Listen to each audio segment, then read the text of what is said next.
You are now tuned into Then Radio. If you enjoy our videos, we ask that you consider joining our Patreon to support our channel. Don't forget to like and subscribe so that you never miss a new video. We hope you enjoyed today's episode, and as always, thank you for watching.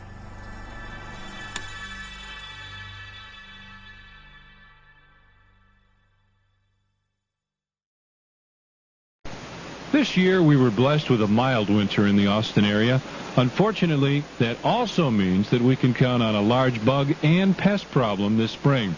To combat those termites, ants, roaches, ticks, and other pests before they get out of hand, you can count on Roberts Pest Control. Roberts Pest Control is locally owned and operated and has been providing Austin with the best in complete pest control service since 1959. With termite swarming season beginning in April and continuing through May, call Roberts Pest Control now for a free home estimate. Their quality pest control service is fast and guaranteed. So before those termites, spiders, roaches, and fleas take over your house and yard, call Roberts Pest Control at 447-4925. Even if you've already tried the rest, go ahead and try the best. Roberts Pest Control, 1800 South Lamar, 447-4925. Visa and MasterCharge accepted. When you need to know, News Talk 590 KLBJ AM, Austin. Part 2 of the golden age of radio theater this time. Barrie Craig, confidential investigator, starring William Gargan, and the case of the philanthropist's bride. Broadcast May 7th, 1951.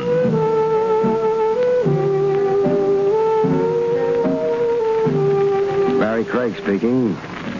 That's the name, Barrie Craig. You rent an office on the 3rd floor of the old mercantile building. You've got a city license which says you're a confidential investigator. So, most of your life, you sit around and wait. Some of the guys in the business hire blondes and call them secretaries. Others confide in cab drivers, bend bartenders' ears, even buy dictating machines. Maybe it helps them forget that they're the loneliest guys in the world, because nobody really talks to you. The suspicious wives, the frightened parents, the desperate kids who walk into your office never even see you. To them, you're a license, a pair of ears, and sometimes a gun. Nothing human. And after a while, maybe you're not. It's open. How do you lock this door? There's a thing underneath the doorknob there. You slide it over. Oh, yeah. You're Barrie Craig. Yeah. You're not doing very well, are you? I could write my name on the dust on your desk. What name would that be? Wilma Lord. How do you do, Miss Lord? Mr. Craig, have you ever killed anyone? Not for a fee. Will you answer a question about the weather? I don't know much about the weather. Well, why'd you lock the door behind you, Miss Lord? I can't have anybody see me here. There's a woman comes around a couple times a week. I'll speak to her about the dust. Well, that's not... I'm going to marry a man named John Waring. Uh-huh. He's older than I am, a lot older. It's a question of taste. He's rich. Sweetens the taste. We're going to be married in a few weeks. I want nothing to happen to that marriage. I'll hire you. Cupid Craig, with a $sign in front of the Cupid. What do you think might happen? Death. Something wrong with Waring's health? You've heard of murder, haven't you? I've heard of it. Whose murder, yours or Waring? The door's locked. Whose murder? I can't stay. Is there another way out? Back of the water cooler. Leads to the back hallway in the fire stairs. I'll phone you. Sure.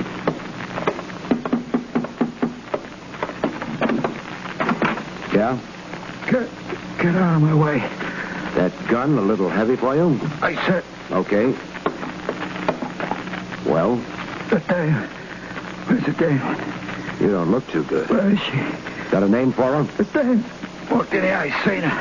And now you want to take another look? When I give her back a night.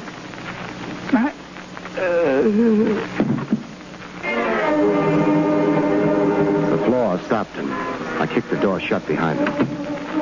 The knife he'd mentioned was angling out between his shoulder blades. I didn't want anybody to confuse him with a client.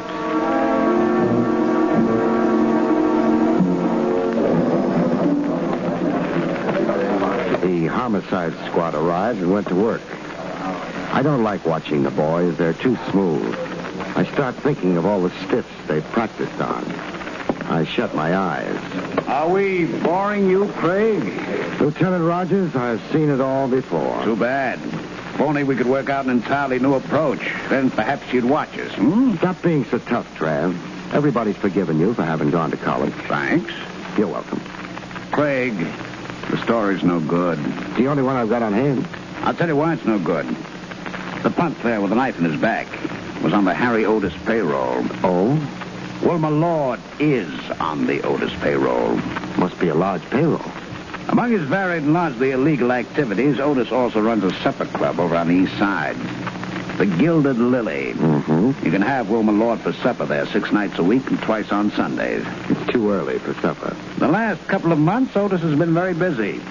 Covering up. The Crime Commission? The Crime Commission. Mr. Otis is a very large target for them. He's been doing his best to shrink recently. Wilma Lord could have come to you because she planned to concertize with the commission and wanted protection. Why me? You're big. You're good-natured.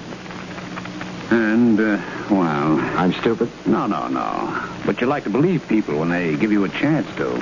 What about the Waring angle? Did she pick him out of the phone book? There is no Waring angle. John Waring happens to be a distinguished philanthropist. That means a guy with so much money he even gives some of it away. Thanks for the translation. I still believe Wilma Lord's story. Why? Because she's young, beautiful? Because she looked you straight in the eye when she told you all? No, Trav. Because she was nasty.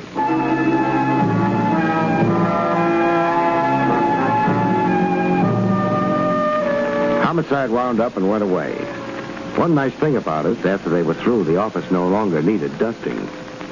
The clock in the church tower across the street made noises. So after a while did my stomach. But I was waiting for a phone call.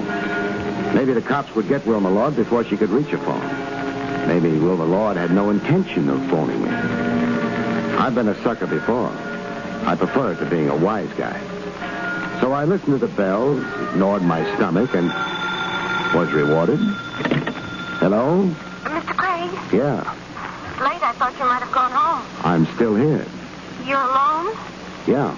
I've got to see you. That is, if after what happened you want to. I want to. I always believe a client. I didn't know you'd taken the case.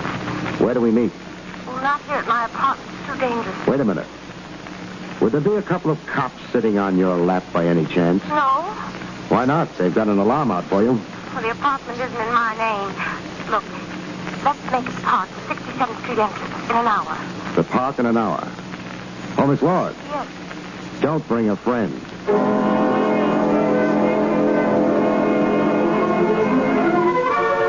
I locked the office door. Nothing in the office worth stealing, but this way, maybe I could tempt a burglar.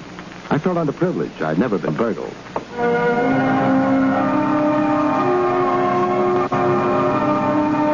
The park was close enough so I could take a couple of hamburgers aboard at Willie's wagon. A couple of hamburgers and a cup of the stuff Willie calls coffee.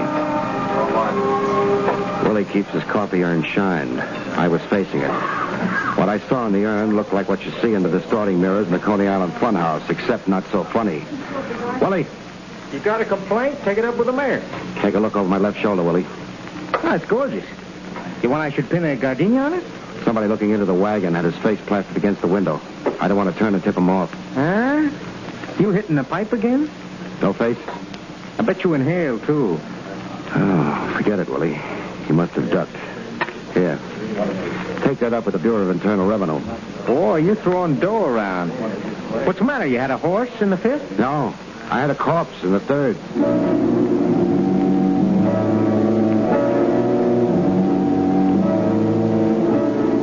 The park was half a dozen blocks over and west. I couldn't spot a tail on me, which didn't mean a thing. Good tails don't get spotted, especially working on me. I'm easy to keep in sight from a long way off. Nobody had moved the park around. The 67th Street entrance looked cozy and dark. I tossed a mental coin, came up heads, which meant I should go home and spend a few hours asleep. Then I cheated. I went on into the park.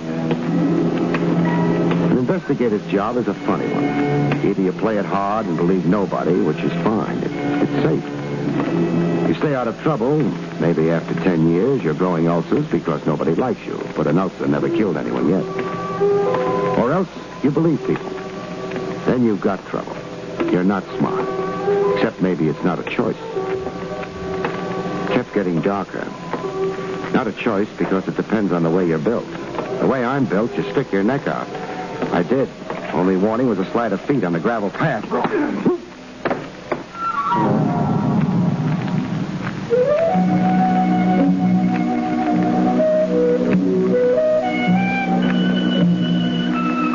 If you hit on the head hard enough, you get knocked out. All you remember afterwards is getting up. It's a memory you're willing to trade cheap. The guy looks like he is returning to us, Mr. Otis. He might have fractured his skull, Beeper. Private eyes have got very thick skulls.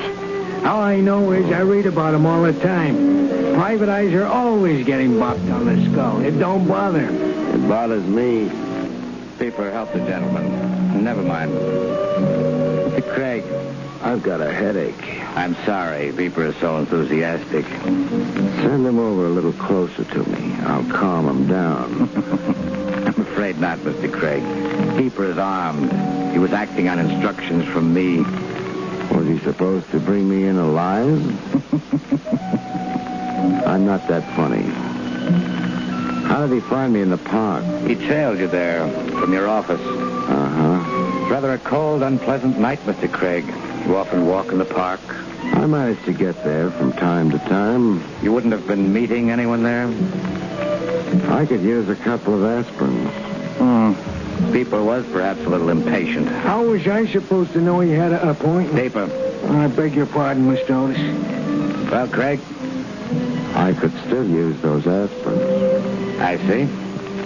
Well, perhaps it isn't very important. What's more to the point, Mr. Craig, you had a visitor this afternoon. I had lots of visitors, most of them in uniform.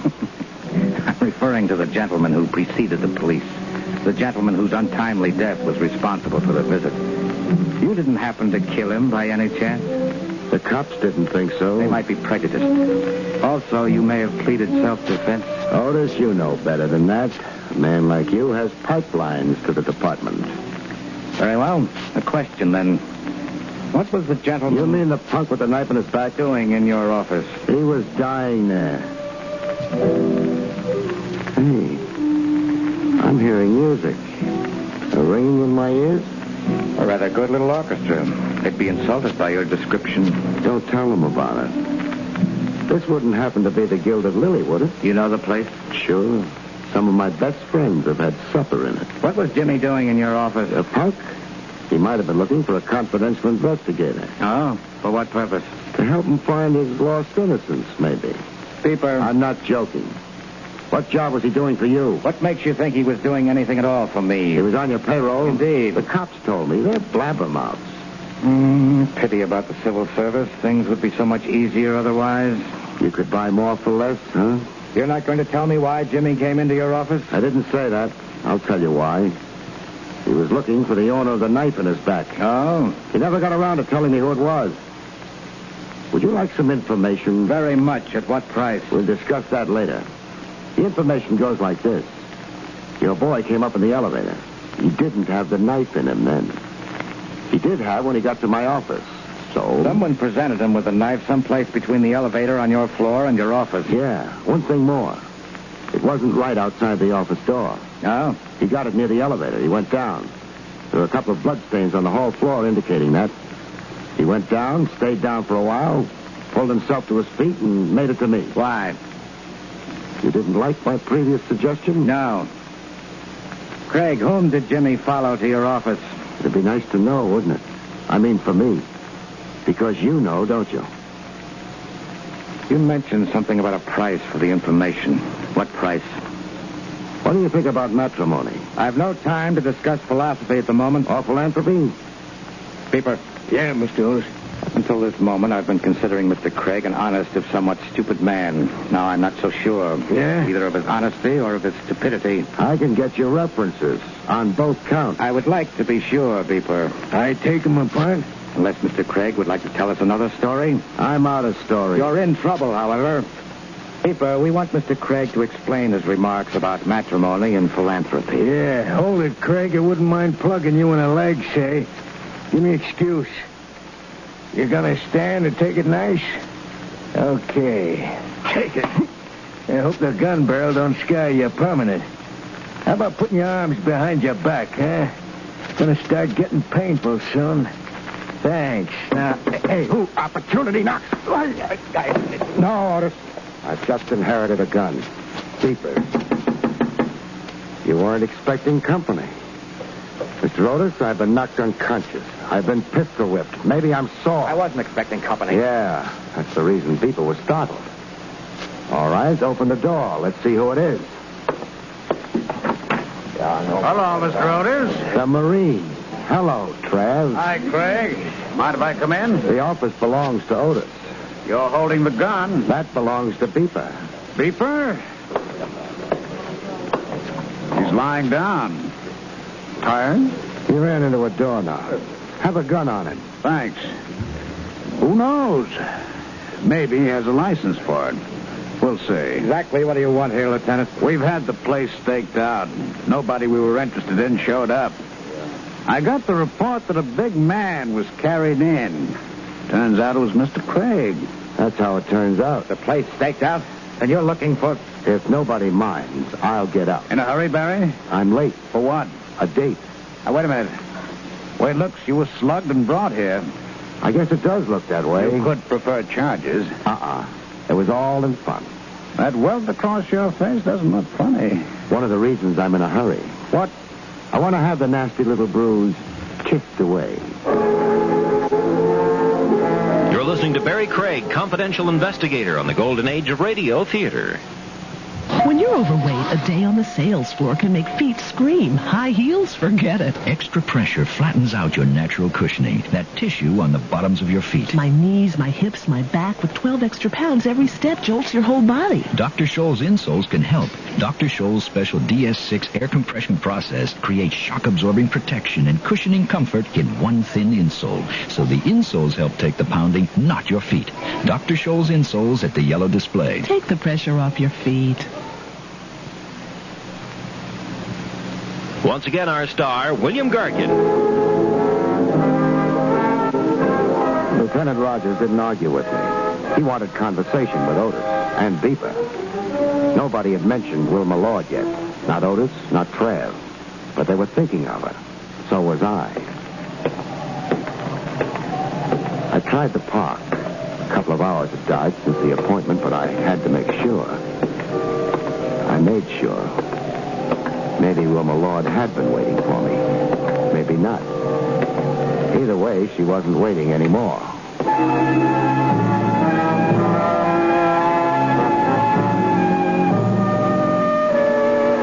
Trav would annoy Otis for a while. He had nothing to hold him on. He had nothing to hold Beeper on. For a while, Otis and Beeper would be busy with the lieutenant. After that, they might be busy about something else. I remembered Trav's definition of a philanthropist. I could use some money.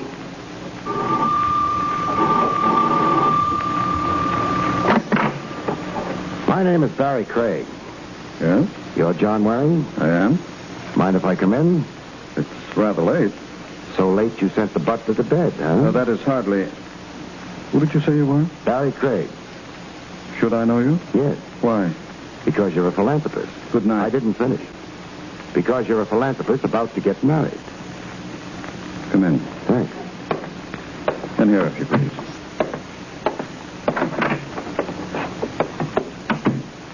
Now then, your name is Barrie Craig.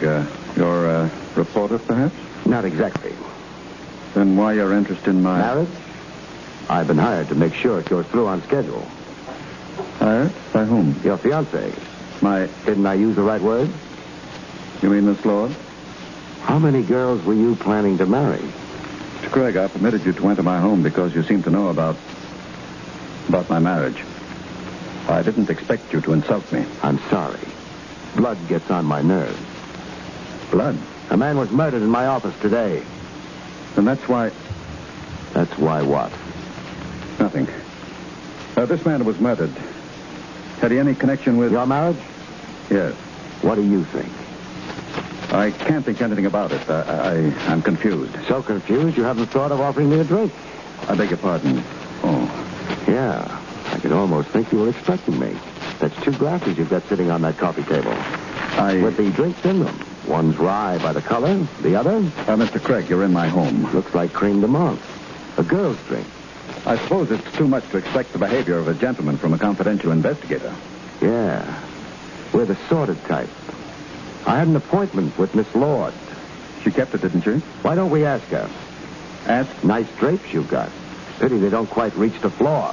Now, look here, young man. Never mind, John. Hello, Miss Lord. Hello. Did you decide the park was too cold at this time of the year?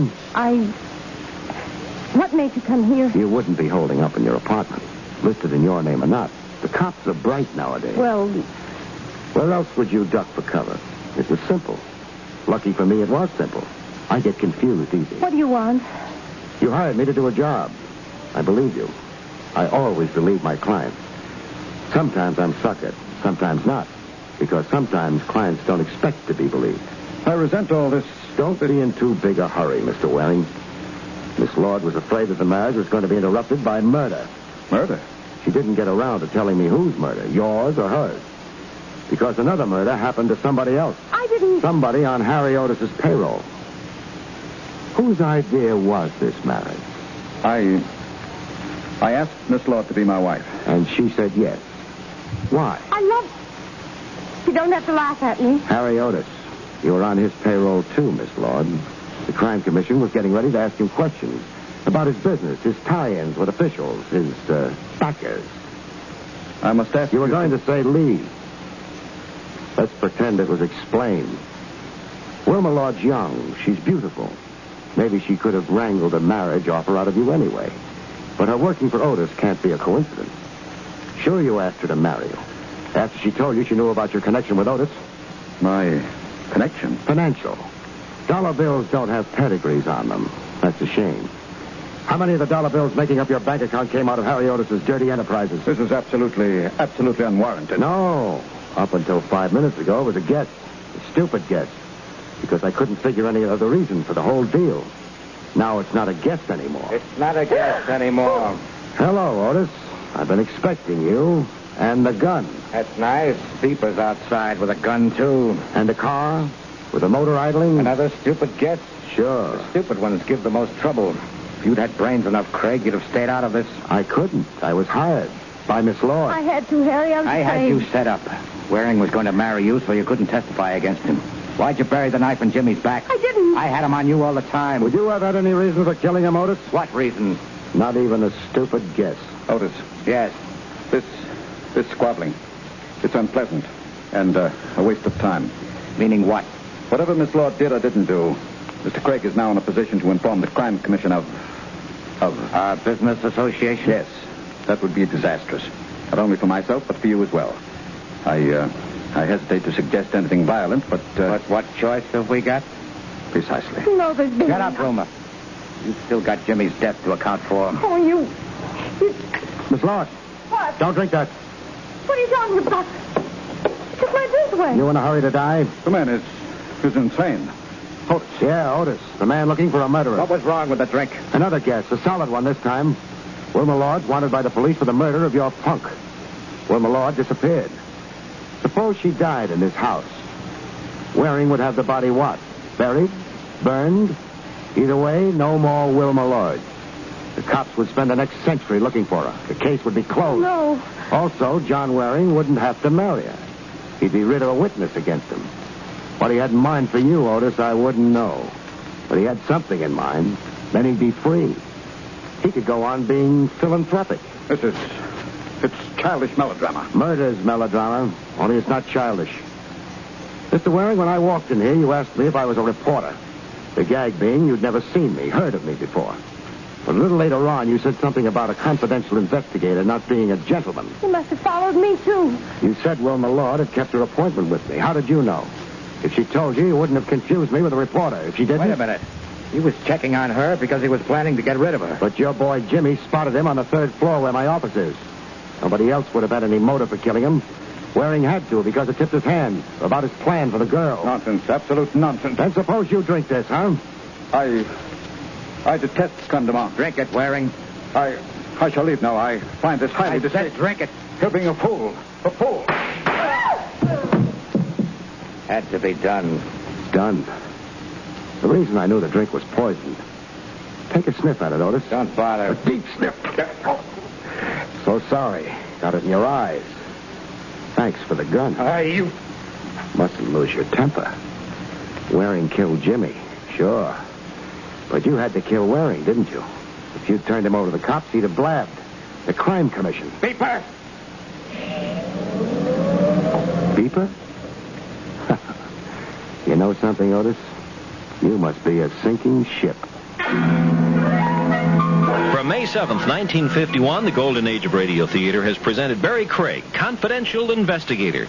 In just a moment, a listener from Albuquerque, New Mexico wants to know what show referred to the lonesomest mile in the world. I'll be back to answer that in just a few minutes. So I asked them why. Who? Goodyear. Why? That's what I asked them. Oh. I asked them about the sale they're having, the bestseller sale on their Arriva all-season radio tires. Yeah? Well, I mean, they've sold 23 million of the darn things already. Gee. I said, if people are going to buy 23 million Arriva radio tires, you don't have to cut the price on them for crying out loud. So, what are they doing? Who?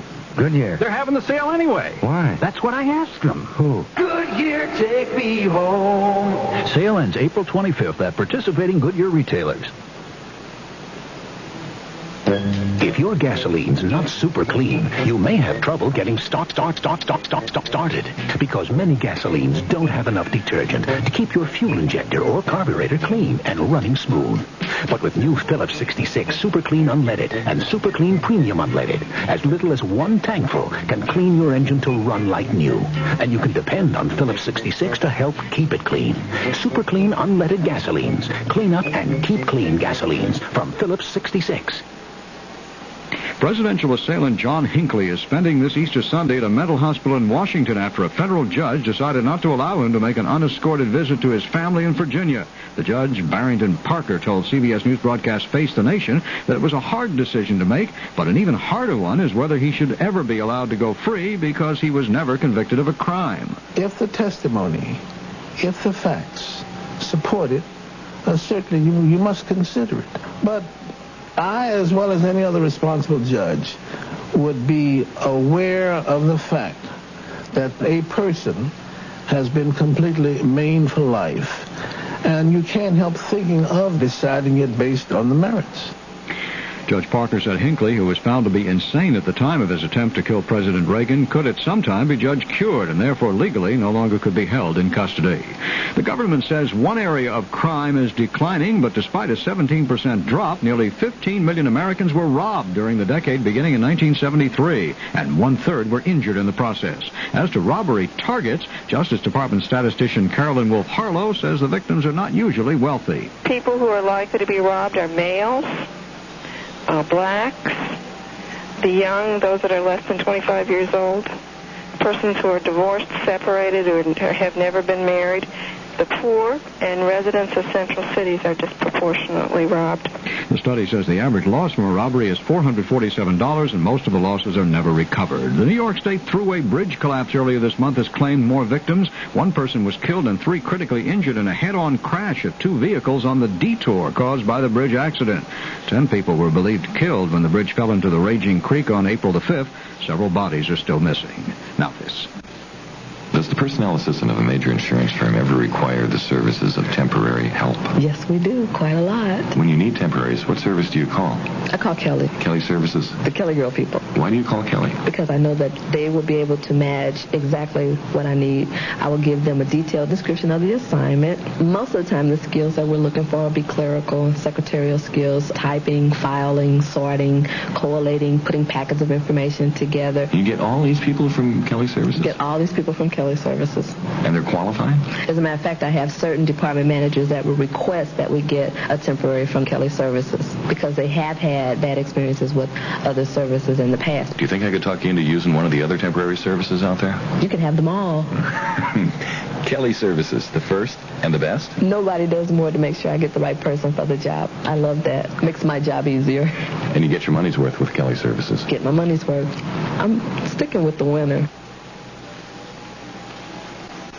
High Japanese and American officials are preparing for talks aimed at avoiding an all-out trade war. Former Japanese Foreign Minister Shintaro Abe has left Tokyo with a personal letter for President Reagan, and the chief U.S. trade negotiator Clayton Yiter has landed in Japan, where he delivers a key speech tomorrow at a conference of business leaders. The U.S. wants Japan to open up to more American business. The Japanese want Washington to scrap trade sanctions that went into effect last Friday.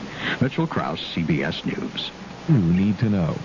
News Talk 590 KLBJ AM, Austin.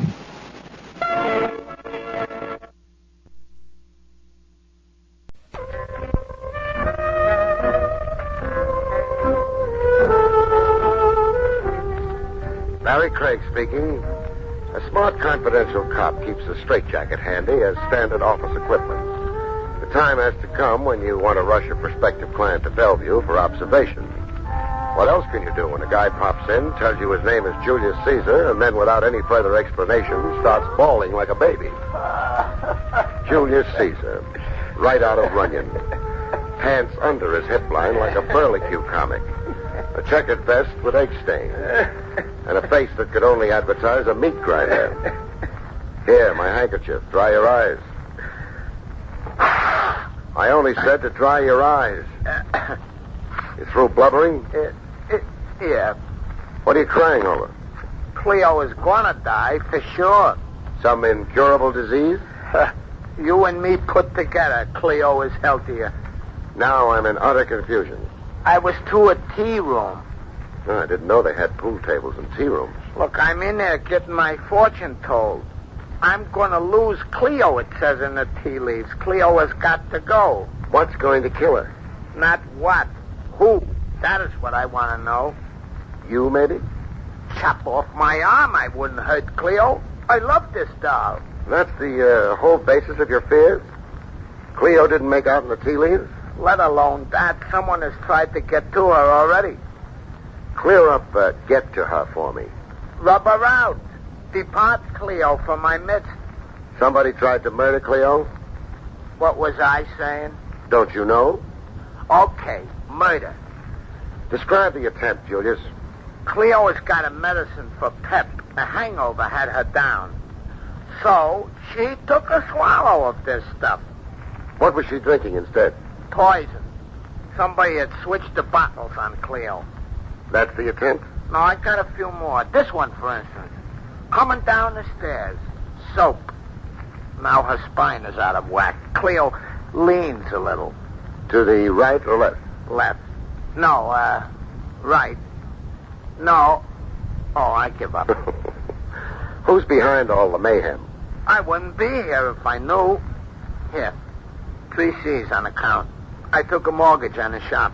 Shop? Flowers. I run a flower shop over at Prince and Ford. For free, anytime I'll make you up a wreath. Oh, no thanks. Save it for Cleo. The biggest in town. When Cleo goes, it'll need a Mack truck to haul it. Here, I'll show you a picture of Cleo. In a bathing suit. Where's the bathing suit? Bikini. That's a tight suit. In the picture there, Cleo's in the contest. Contest? Yeah, Mrs. Apple Pie, 1952. This is a contest for married queens who can bake. A gent who manufactures the stuff, the pies, that is, Mr. Willoughby. He's sponsoring the contest. 20 grand. 20 grand? That's the first prize. How are Cleo's chances? You've seen her picture. But I haven't tasted her pie. Smooth. It slides into your stomach. You don't even need no teeth. Cleo can't miss. Only, you see, that's what's going to get her knocked off. The envious competition. Yeah, them. Cleo's got to be stopped, somebody figures. Oh, please, don't leave me lose her. Well, I'll do my best. Where is Cleo now? Calamity House. That's a hotel this sponsor Willoughby rented out in Sheepshead Bay. The whole joint. Every contestant has got to stay there and take a turn in the kitchen. Baking pies? All week long. They judge them on the pies, and then they judge them on their looks. Calamity House. Okay, Julius. You've whet my appetite. I'll go have myself a pie.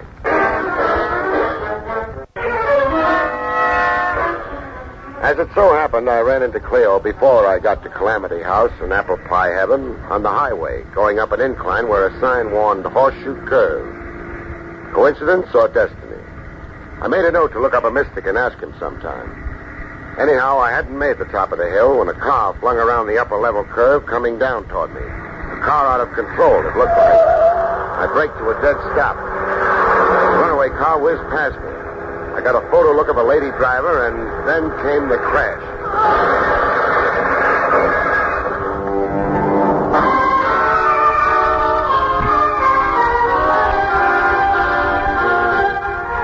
A car crash creates employment. Specialists pile in like grips at a sideshow. When the emergency squads got finished, I huddled with Lieutenant Trav Rogers. Trav had jumped at the chance to head out to Sheepshead Bay at the first radio flash. Trav liked the sea air. Cleo Odell was her name. Cleo Odell Caesar. Caesar? She was married to Julius Caesar. Her age didn't show. I'm not joking. No, you're not? All right, instruct me. Later. Meanwhile, let's get down to the whys and wherefores of the accident. Negligent driving or inexperience coming down inclines or her brakes wouldn't work. Au revoir, Cleo Odell. No good, Trav. What's wrong with my reconstruction? The cuts and gashes on the victim's face and neck. You get badly marked up and cut racing downhill into a crash? I examined the car. So did I. The safety glass cracked, but it didn't shred or splinter. Yes, that's so. I made a note of that, even wondered a bit. With no chips of glass flying about, how could she get cut up as she was? Another thing. Yes, Craig? If you checked over the corpse. I left that to Dr. Conway. I didn't. I satisfied myself. The bleeding from those cuts on her face and neck, they'd begun to dry. You're certain of that? I'm positive they couldn't be fresh wounds sustained from the crash itself. Those cuts and gashes came earlier, before the bottom of the hill. You mustered a pretty convincing story. I got a clincher. Come over to the wreck. Take a look at the gas accelerator. All right. So? Feel around it. It's wedged to the floorboard. What's wedging it? What? Oh, wait. A pebble. This pebble was wedging the gas accelerator. I discovered that 20 minutes ago. But I had two men, Muller and Wilson. They missed the pebble. They weren't looking for evidence of foul play. No. Looked for all the world like a cut-and-dried vehicular accident. Car out of control, an unfortunate fatality. It was murder. Cleo Odell was beaten to death, beaten around the head and neck by a blunt instrument. That's where she got those cuts and gashes. The killer then sat her in the car, rigged the gas accelerator by wedging it with this pebble, switched on the ignition, sent the car down the incline. Trying for the perfect murder.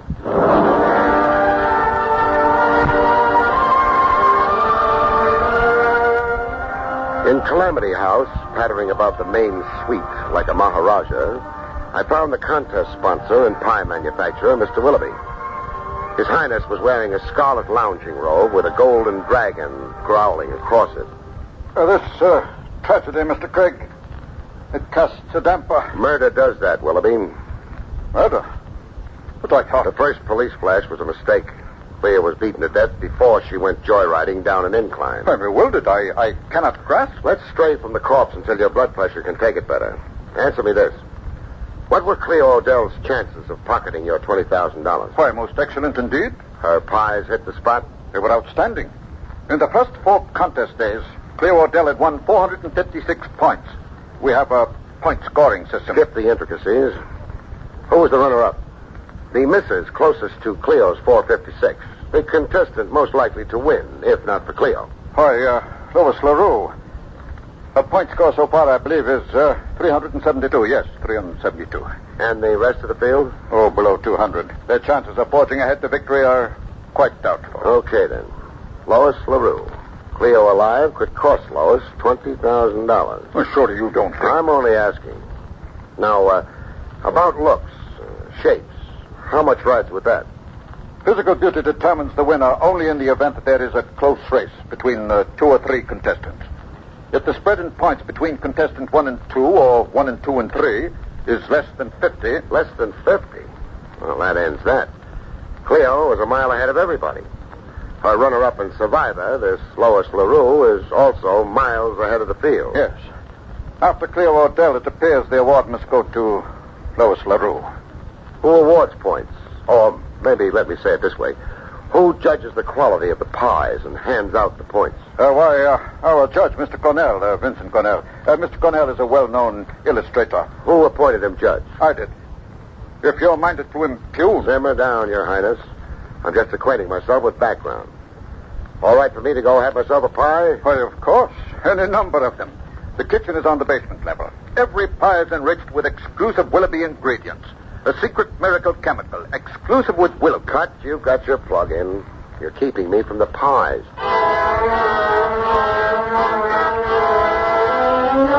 I loaded up on pies, and then I let Lois LaRue feed me vital statistics about herself.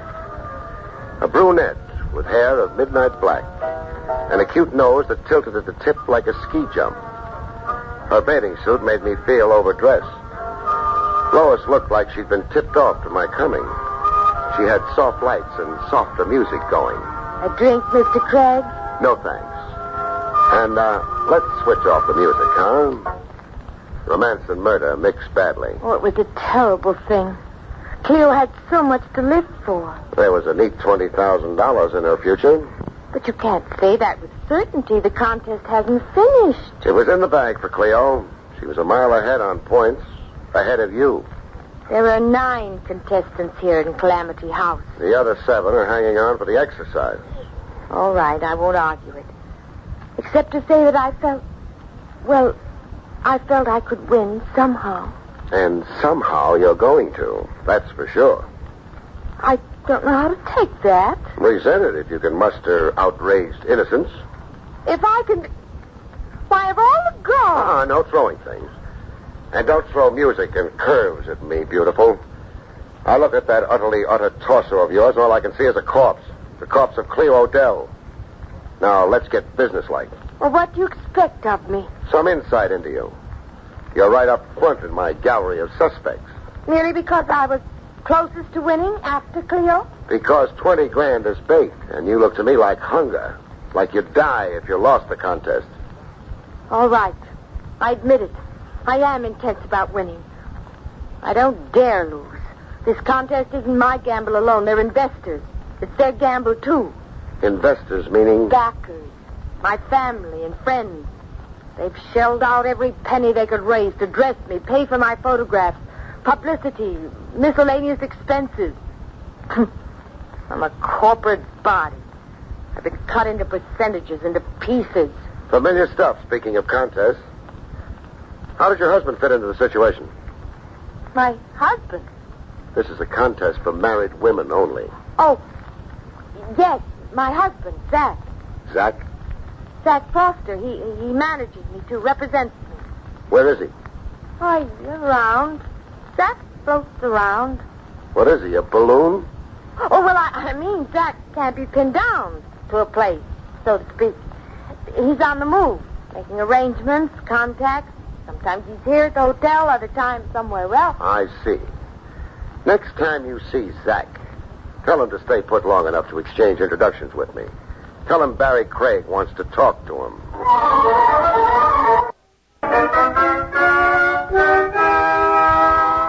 The absent husband, Zach, presented himself a little unexpectedly.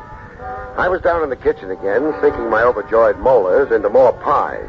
You Barrie Craig? Wait till I check my driver's license. Put your hands up. Must I? And don't put your hands up. See if I can.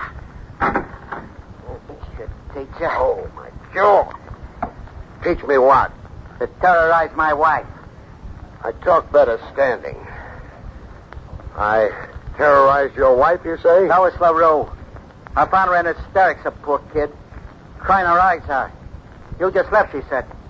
I talked to her, sure. You worked over her, like she was on trial. She must feel awfully guilty to have reacted like that. Watch your tongue, Craig. You can't throw murder accusations around and get away with it. Not with Zach Foster around, huh? Lois is sensitive. Like a cigar store Indian. She goes off her feed. She can't bake. She thins down because she can't eat or sleep. She loses her figure. She consequently loses the contest. Yeah. Is that your game? To take the steam out of Lois? You working on the slide for some other contestant? Uh-huh. You admit it. I'm working in the open for some other contestant. For Cleo Odell. Wise guy. Cleo Odell. Want to confess to murdering her, maybe?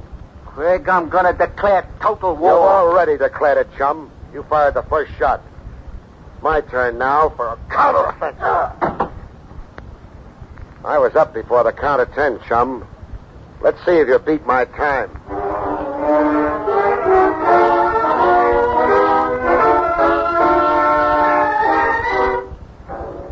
One thing about a contest judge, he doesn't ever look the part. He looks nervous, like he's only doing the job because somebody's got a gun at his head. The illustrator, Vincent Cornell, gave the standard impression. Oh, how I ever got into this thing. How did you? Mr. Willoughby requested me to judge the contest as a personal favor to him. Why should that move you? Well, Mr. Willoughby is an important advertiser in magazines I do illustrating for. It was necessary goodwill that I... And you did. Now to the contest. Question. Has there been any undue pressure on you? Undue pressure? To influence you. Get you to vote points. Favor some one contestant. What makes you think to ask that? Since I don't see you blow an immediate fuse, it looks like my question is very much in order. I have no answer for you. Don't make me coax too hard. We're not just passing the time, Cornell. Yes, I know the seriousness, the enormity. Miss Odell. The recent Miss Odell. I can't afford to get involved and get mixed up. A scandal could be troublesome to me professionally. Pursue your investigation in some other manner. Interrogate the others, and good luck to you. I simply will not be involved, and I'll say nothing. In fact, I'm resigning as judge at once. Come off it, Cornell. You can resign all over the lot, but you're still going to find things troublesome. What do you mean? Late hours in a certain room in police headquarters. There'll be 20 guys packed around, with you the center of attraction. How do you sleep, sitting up in a straight chair? Mr. Craig, I'm confused. Tell what you know and watch the confusion evaporate. Undue influence. What about it? Well, I found myself pressed to favor Cleo Odell. Cleo Odell? You seem surprised. Yeah. I thought any pressure on you would be on behalf of the runner-up, Lois LaRue. That nice husband of hers, so-called Zach Foster. No, there were no overtures made to me, no pressure or prompting for Lois LaRue. Only for the late Cleo Odell. I, in fact, questioned some 200 points I awarded her. In thinking it over later, I felt I was, influenced. Who pressured you? Mind you, it wasn't overt. It was something subtle, more insidious. Say, a notion cleverly planted in my thinking, a bias. Never mind how it was done. Who pressured you? I'm... Cornell! I've been shot. Yeah. Someone outside your window aiming a rifle. How bad is it? It hurts. Go seize... Can't. I've got to lie here, flat beside you, and keep my fingers crossed. There's a second shot coming. That was for me. Insurance in case I'd gotten the whole story out of you. Name who pressured you for Cleo. Cornell. Cornell. Not much point questioning a corpse.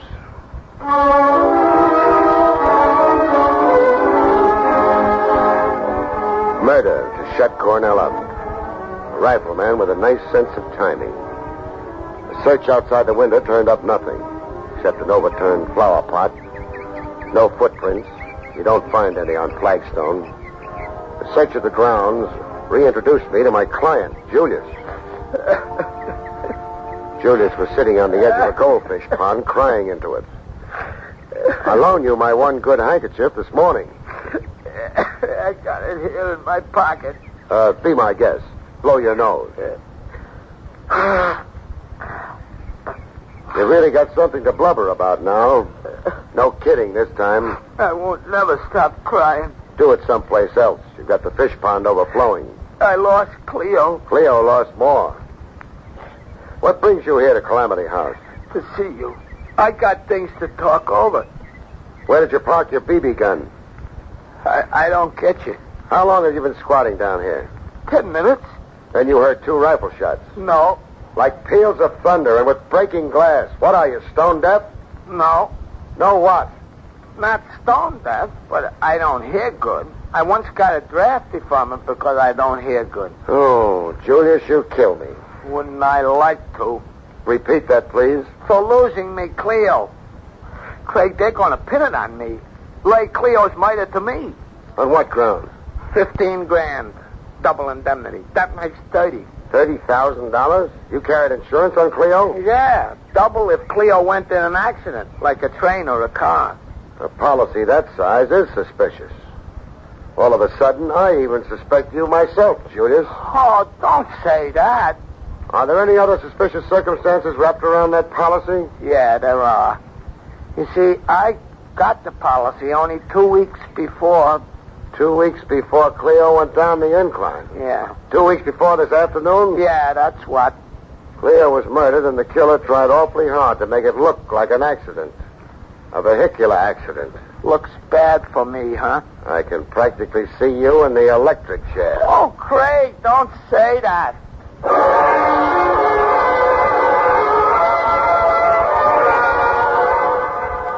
Get him like Julius and get your funny bone tickled. While the client maybe fit you for a pair of horns. A comic character, friend Julius, weak in the head. But what was so dumb about 15 grand? Double indemnity equals 30. To me, it qualified Julius as a genius, and maybe even a murderer. When a confidential cop stuck for an answer, he reaches into his bag for a trick, like I did. My trick was to conceal evidence of murder. The illustrator and recent contest judge, Cornell. I decided to let him spend the first hour or so of the hereafter in a clothes closet. A corpse in a closet and a locked room. In case people wandered about a little too freely in Calamity House.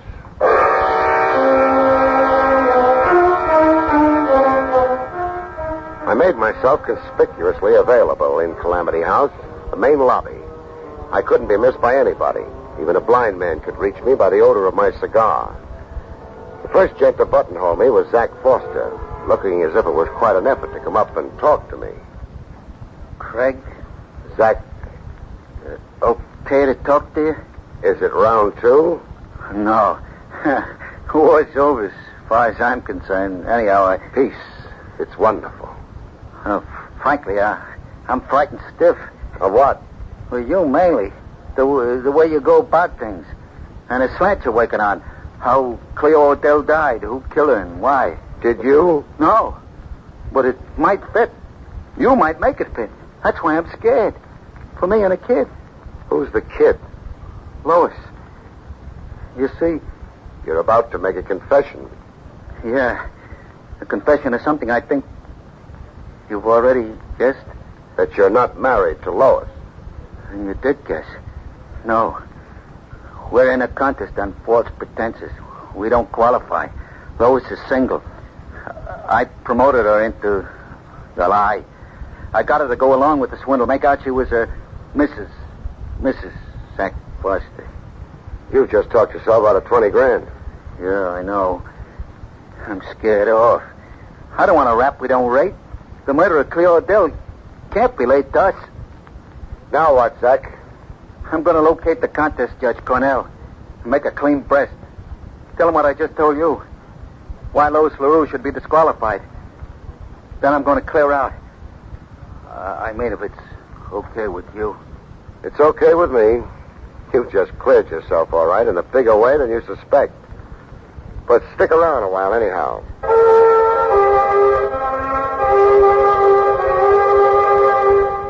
I stuck it out in the main lobby of Calamity House, behind a cigar, conspicuously available to all comers. The next arrival to claim my ear was the Maharaja himself, the contest sponsor, Willoughby. No purple dressing gown this time. The only thing purple on him was his face. Craig. Your Highness? I've been embarrassed and distressed. The Willoughby name has become infamous. The contest has been scandalized. I've become notorious. Relax, Willoughby. Relax, you say? With this succession of outrages? I disavow the contest. I'll scuttle it. Simmer down. You're raising your blood pressure. This apathy in you, this idiotic calm. With 2 murders crying out for justice?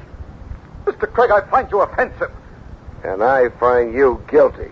What's that? Guilty. What nonsense is this? You just convicted yourself. 2 murders, you said.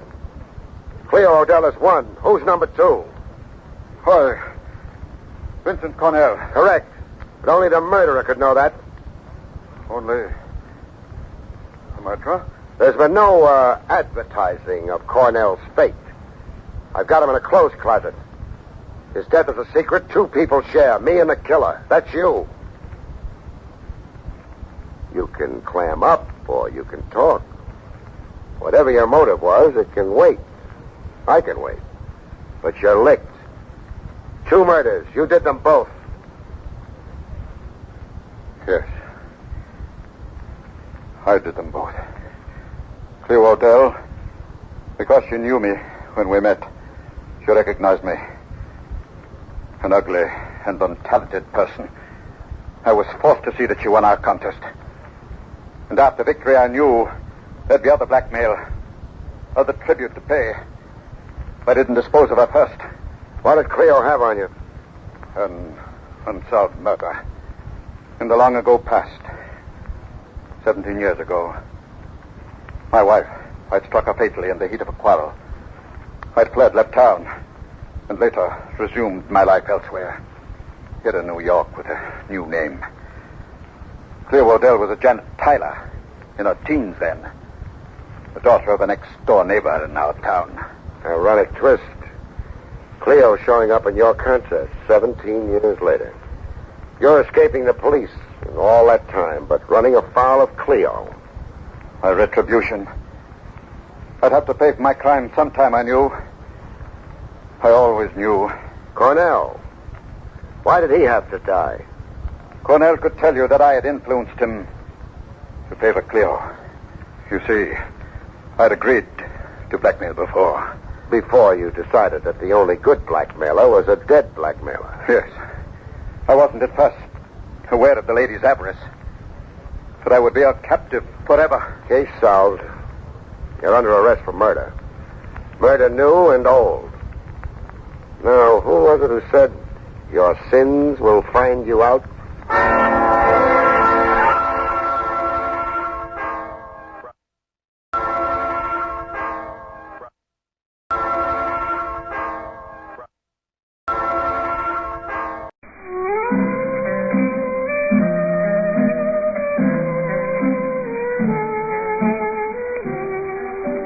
Barrie Craig speaking.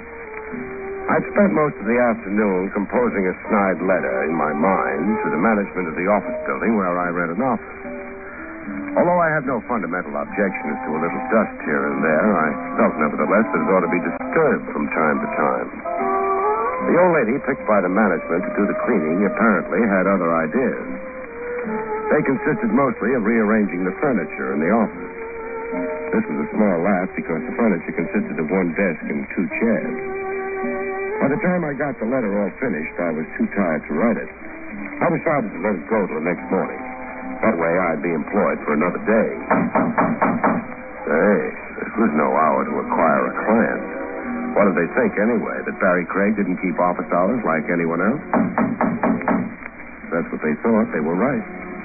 Come in. Oh, good afternoon. Craig? That's right. My name is Jason Potter. How do you do? I'm disturbed about my wife. Oh, that happens. Has she been making eyes at people, or what? Not at all.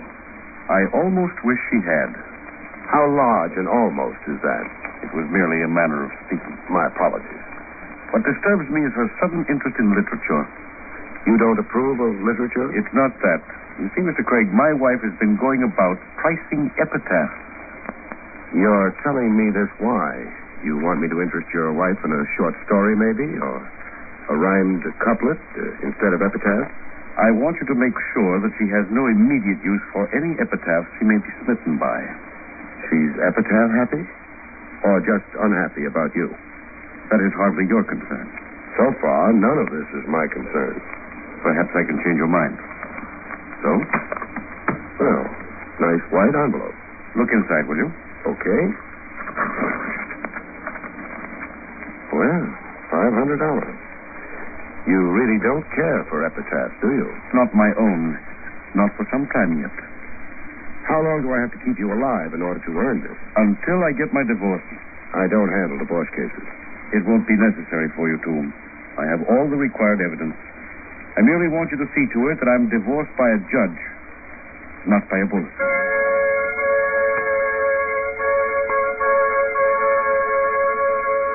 Mr. Potter stared at me for a moment out of very cold blue eyes, turned, and left. His tailoring impressed me from the rear as strongly as it had from the front. He shut the door quietly behind him, proving he was a gentleman. I counted the bills that had been in the white envelope all over again. This proved I wasn't a gentleman. It still came out to $500, so I went to work.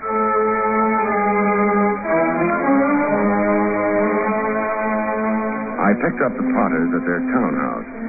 Of course, I didn't know if they had a country house, but they certainly had a townhouse. All they needed was Grant to make it a dead ringer for Grant's tomb. They went downtown, and I followed them. They parked, and I parked. They walked into the Parakeet nightclub, and I walked into the Parakeet nightclub. Good evening, monsieur. I take your hat, no? No, you couldn't put my hat in with those others you've got there. Why not, monsieur? They'd probably walk out and protest. The Parakeet was a very handsome and expensive nightclub, filled with handsome and expensive people. I waved off a head waiter and stabbed myself a table a couple of feet from the one occupied by the Potters. I had my first chance to take a good look at Mrs. Potter. I took a very good look. Mrs. Potter was worth it. At which point, somebody may have noticed my staring and decided to make it hard. They put the lights out. I made a dash for Potter's table and Potter. I got a hold of him. He objected, but I didn't treat him gently. Maybe the shot hadn't been fired at Potter, which would have been a coincidence. I felt just as happy I hadn't tried to prove it. The lights went on after a while. How do you do, Mrs. Potter? Who are you? What have you done to my husband? My name is Barrie Craig, and I think I've knocked him out. What on earth? I had to get him out of that chair. Why? Mrs. Potter, who do you think those shots were fired at?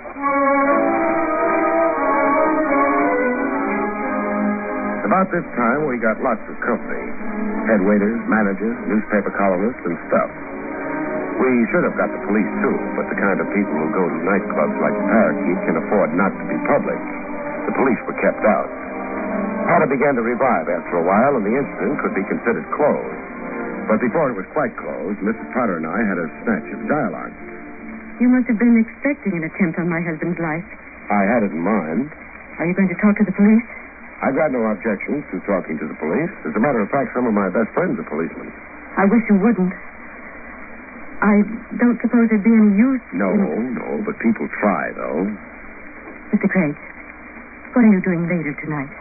I might try sleeping. Before you do that, and before you talk to the police, please come to my house. Any particular reason? My husband doesn't understand me. That isn't a very particular reason, is it? What he doesn't understand has nothing to do with romance, Mr. Craig. Oh, then it's a switch. What does it have to do with? Murder. At which point, Mr. Potter regained what was consciousness for him, and they left. I tried to leave right after them, but ran into a little trouble. The shooting had leaked somehow, and a few cops dropped in. They were too late for the Potters, but they were in time to hold me up. Not very long, but sometimes a half hour can be much too long. I was a little worried by the time I got to the Potters' front door. I didn't want Gloria to think that I turned her invitation down. Not so much because I was afraid of hurting her feelings, but because I had a notion that things were happening too fast. I was right. It was a solid door. It had been built well. Nothing happened except I got a bruised shoulder out of the effort. Who? Barrie Craig, Mrs. Potter. Excuse me. You came. I came, only I think I was a little late, wasn't I? Those shots. They came from my husband's study. Let's go ask your husband what he thought of them. All right. Anyone else in the house except your husband and you? Not so far as I know. The servants are away. That makes it convenient. Makes what convenient? Cuts the list of suspects down. Suspects? Yeah, in case those shots were aimed any better than the ones back at the club. That's the door. Your husband's room? Yes. I used a handkerchief on the doorknob. If you don't mind, I wouldn't want to disturb any fingerprints, even if they happen to be yours. Why, you... Well, it's open, but But it was closed when you tried it? it was. At least that's the way you're telling it. Let's go in. Yeah, Mr. Potter. If you're trying to be delicate about whether or not he's alive, you don't have to be. He can't hear you. Then he is dead. As dead as they come, and when they're murdered, they come very dead.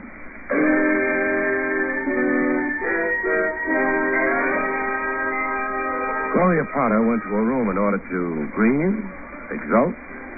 I didn't bother speculating. I phoned the police and waited until they came. Barry? Yes, Lieutenant Rogers? Stop being so formal. I got the report of the business back at the Parakeet Club. I imagined you would. You were there too, Barry. Uh-huh. And then you show up here. It looks suspicious as anything. Don't kid me just because I went to college, Barry. It wasn't my fault. I was an underprivileged child. My parents had money. We won't hold it against you. Maybe even as the years go by, you'll be able to overcome your handicap. I'd try. Barry, why were you here? Mrs. Potter asked me to stop in. That's what you said the first time I asked you. It must be a coincidence. The captain won't like it. Why not? This month he doesn't believe in coincidences. I think it has something to do with the stars. Barry, you had a date here to do what? Mrs. Potter asked me to stop in. She said she wanted to explain something to me about how her husband didn't understand her. That's not going to sound so good in a murder trial. Doesn't sound so good even here. Have you talked to her? The doctor tells me she's suffering from shock. Translated, it means she doesn't want to answer any questions just now. I wonder why. Maybe she doesn't know the answers. Are you going to book her, Trent? I don't know. 9 times out of 10 I would. What makes this the 10th time? I'm not sure. Not enough facts, for one thing. For another, nobody's mentioned a motive to me yet. You got a motive handy? I looked hastily through my pockets but couldn't find a motive. Lieutenant Rogers watched me with a highly unimpressed eye. I shrugged my shoulders and asked the lieutenant if I could leave. He wasn't happy about it, but I left anyway. Sure, I might have supplied him with some information about a motive, but it wasn't entirely my own secret. I thought maybe I ought to get Mr. Jones' permission, Mr. Oswald Jones.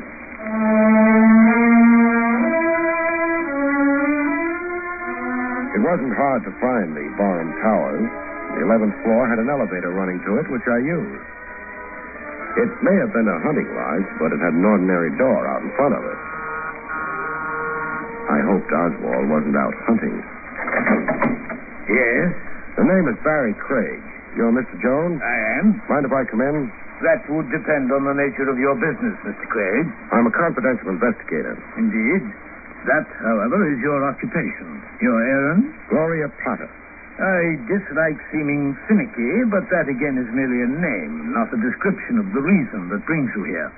I seem to be having a little logical difficulty with you, Mr. Jones. But Mr. Potter is having difficulty of another sort. Mr. Potter? And his difficulty is what? His difficulty was staying alive. He doesn't have any more difficulty now. Meaning he's dead? He's dead. It was kind of you to bring me the information. You've brought it, And I'm coming in. You have, of course, the advantage of youth and perhaps of strength. I resent your intrusion, however. While you're resenting it, you must shut the door. Very well. You must be a very happy man, Mr. Jones. Indeed? Sure. An investment has paid off tonight. Perhaps I misunderstand you. I thought you were a confidential investigator, not a broker's agent. The investment I'm talking about doesn't have very much to do with the stock market, I don't think. It has to do with Gloria Potter. A lovely lady, but hardly... Hardly a dividend? She's returning dividends, though, or she will shortly be in a position to anyway.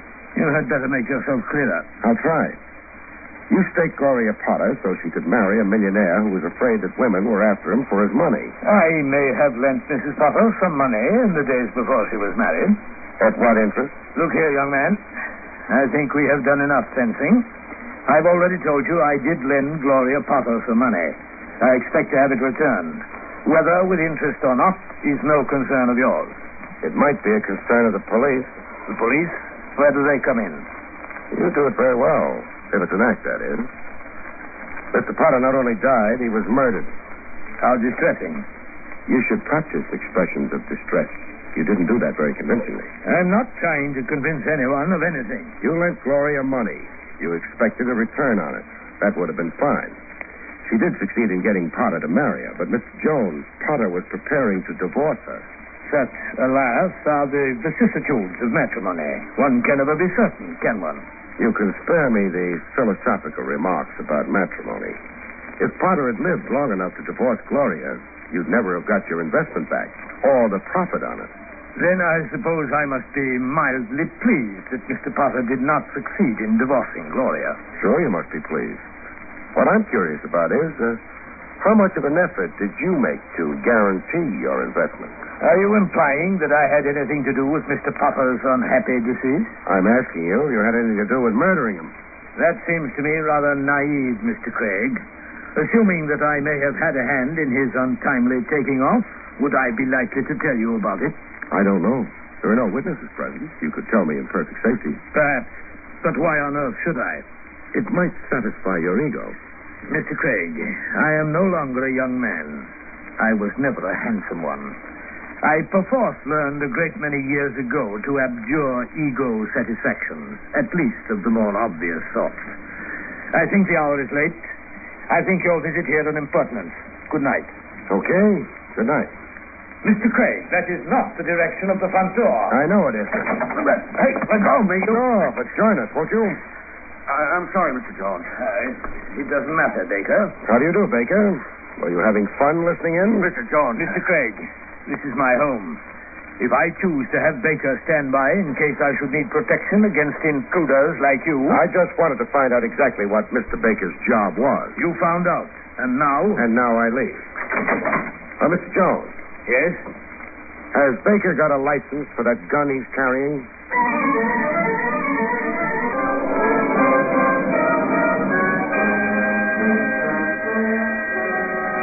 I left my car parked 3/4 of the way down the block from the bomb towers. I didn't hurry getting to it. Maybe I thought somebody might take advantage of my being out in the open like this. The street was clear of pedestrians and of traffic. If anybody was going to take a crack at removing Barrie Craig from the case, this was the time I preferred. I was waiting for it. But nobody took advantage.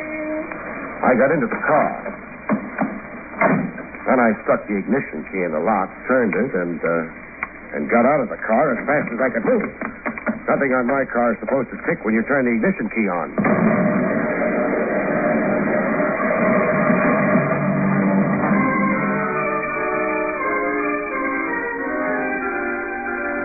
It was pretty obvious the engine would need an overhaul. I didn't stay around to admire the wreckage. I thought that anyone who had gone to all that trouble of depositing an explosive in my car and hooking it up with ignition deserved to think that I'd been blown up with it, for a while at least. Besides, I had a phone call to make. Homicide, Lieutenant Rogers speaking. Hello, Trav. Found any motives yet? No, but I found something else. What? A wrecked car. Whose wrecked car? Mine. We don't issue traffic tickets in homicide. This particular car is in your jurisdiction, though. Or would have been if I hadn't got out of it fast enough. Somebody arranged to have it wrecked? Somebody arranged to have it blow up with me in it. Where are you? Now, that's not important at the moment. Trav, you've got a handful of uniformed men hanging around the late Mr. Potter's residence? Sure. Take them away. Are you losing your mind? No, I'm trying to find the killer.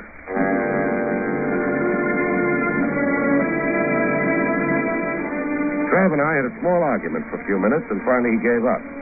I hung up. Then I tossed a mental coin to see who I would visit next. Turned out to be Mrs. Potter. Of course, I cheated. I wondered how surprised Gloria Potter would be to see me. Oh, Mr. Craig. She wasn't much surprised. May I come in? I suppose so. I don't have much of a right to decide what to do or what not to do right now. That sounds very bitter. It is. The cops have been getting in your hair? It's their job, I suppose. Well, they're not working at it anymore. What do you mean? No more cops around the house. You're joking. No? You've got a window. Take a look. I shall. But you're right. Is that why you came? Because you knew the police had gone? Could be. Then you're another... Then I'm another what? Nothing. Or if it is something, you'll tell me yourself in due time. I can make a guess. The the guess happens to be right, then I understand a lot of things I didn't before. I'm not really interested. You should be, for two reasons. One, the murder of your husband. Two, the attempted murder of me.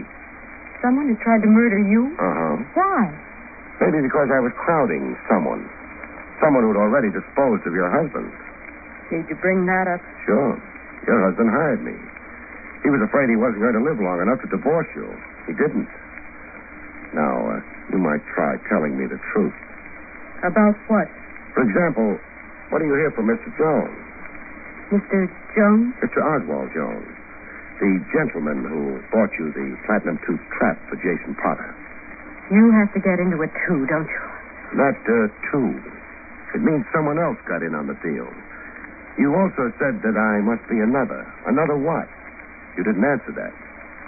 You mind if I make a guess? I don't mind anything you do. Thanks.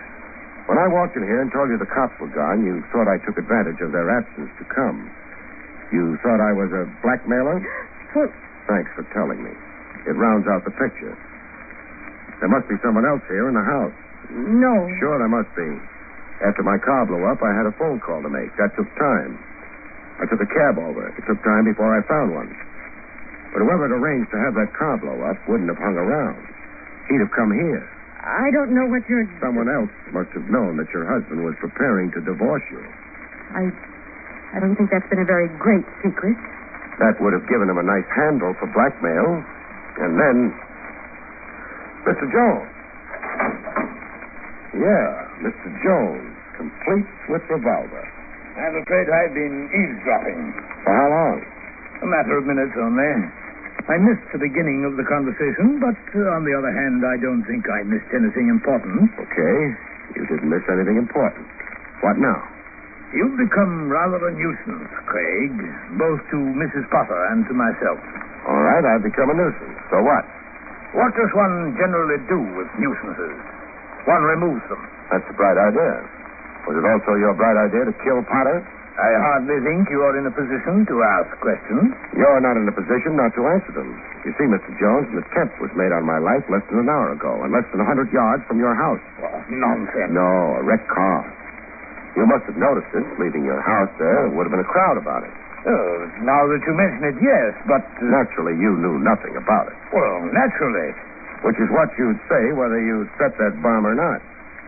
However, the point is that the police know about that attempt. Interesting. More than that. Anything happens to me, and you're the first man they look for. I should be found quite easily. But that hardly constitutes proof. No, but how much proof would they need against a man with your record? I'm inclined to see your point. What do you want? Your silence for a few minutes. I was carrying on an interesting conversation with Mrs. Potter. She was about to tell me that someone was blackmailing her. She was also about to tell me why. Oh, what's the use? You know why I was being blackmailed. Jason was going to divorce me. The police didn't seem to know about it. As long as they didn't know I was safe. The instant they found out, they'd suspect me. So I was in a position to be blackmailed. I'm afraid I must have missed something. Exactly who is this blackmailer? Oh, there's no hurry about that as yet. Jones, in the event that Potter had divorced his wife, where would you have been? In a most despondent frame of mind and in financially straitened circumstances. You must know that, however. Sure, I know it. But it's nice to find out from the horse's mouth. Pardon the expression. Not at all. The next time I see a horse, I'll apologize to him, too. Okay, it's all set up. We know the background, the reasons. All we need is the name. Which one shall it be, Mr. Jones? Your name? I did not murder Mr. Potter. How about you, Mrs. Potter? I couldn't have killed him. Sure you could have. The attempt at the nightclub. You were sitting right next to him at the table. And the murder happened in your husband's study. You'd know your way around here, wouldn't you? It was open. I don't... Shut up. What's that? The Marines, I think.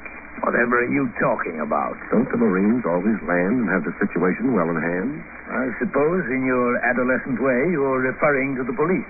I had Lieutenant Rogers pull the uniformed men away from the house. I figured they would encourage some people to drop in on Mrs. Potter. He agreed, but I imagine he's insisted on bringing some non-uniformed men around. I shall leave. Not quite yet. Why not? Because I object. Because the police will object. And because I think someone else might object. Someone else? Mrs. Potter, that door opposite the one both Jones and I used to get in here, where does it lead? The next room. It's a sort of downstairs bedroom. Anybody been using it recently? Or do you always leave doors half ajar? I was afraid. He said he'd kill me if I... I bet he did. Come on in, Baker. Drop your gun, Mr. Jones. Baker. I said drop it. Very well. That's good. But, good heavens, why, Baker? Why? Because Baker, being your man, would know about your deal with Mrs. Potter. He'd know about the impending divorce. It put him in a nice position. He killed Potter and prepared to live off the inheritance for the rest of his life. He knew he'd have you to deal with sooner or later, but he figured that when that time arose, he'd manage. No one would really miss you. I suppose you're right. It had to be Baker. No one else would have bothered about me. Mrs. Potter knew I was on the case, and you were with me at the time the bomb was planted. As soon as you entered, he could have left the apartment, gone down, connected the bomb, and then returned. Yes, I see that. He thought I was competition. He decided to remove competition. He might just as well have signed his name to a confession of guilt. Not just yet, wise guy. Right now, all I got to do is get out of here. First making sure of you, and then I guess you didn't believe me about the police, did you? But they're here. They're surrounding the house. I can take my chances on that. Right now, what have I got to lose? Nothing. This isn't where you're going to lose it. Mr. Craig. I'm afraid I shot Mr. Baker. Not seriously. But... The trouble with villains is they listen to the radio too much. On the radio, the hero never has a gun. Or if he has, never bothers shooting it. I'm different. I have a gun, and when someone is pointing a gun at me and intending to use it... I'm so glad. I trust the matter is, for the moment, satisfactorily concluded. Depends on what you mean by satisfactorily. I meant simply that Mrs. Potter seems to be advancing upon you with an expression of the intensest gratitude, and I suspect she will shortly fling her arms about your neck and... Mr. Craig, you've been... Kiss you. I'm not a squeamish man, Mr. Craig, but there are some things I draw the line at. Good night. Jones left. The police didn't mind. They had no charges to prefer against him. Mr. Baker didn't mind. He was unconscious. I didn't mind. I was... But that's another story, and not one I have any intention whatsoever of telling. William Gargan stars as Barrie Craig, confidential investigator.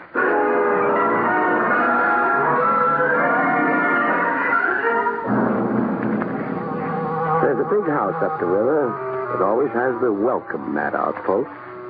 Just drop in. Any old crime.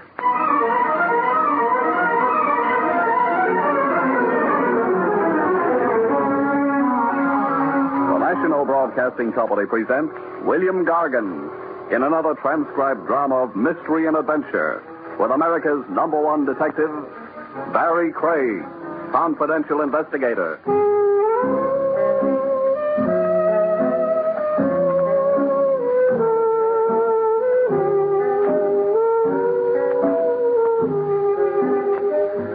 Barrie Craig speaking.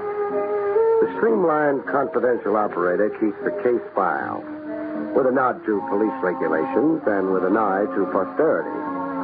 A book of memoirs someday, you figure, to show your grandchildren you were full of hustle yourself once upon a time. You keep a well-detailed file. Case number so-and-so, the nature of the crime, the principal actors, the outcome. And page 1 stating by who and just how were you pulled into the felony in the first place. Take the file in my hand right now, numbered 113. Who asked me into the case reads Father Neptune. Father Neptune, old man C.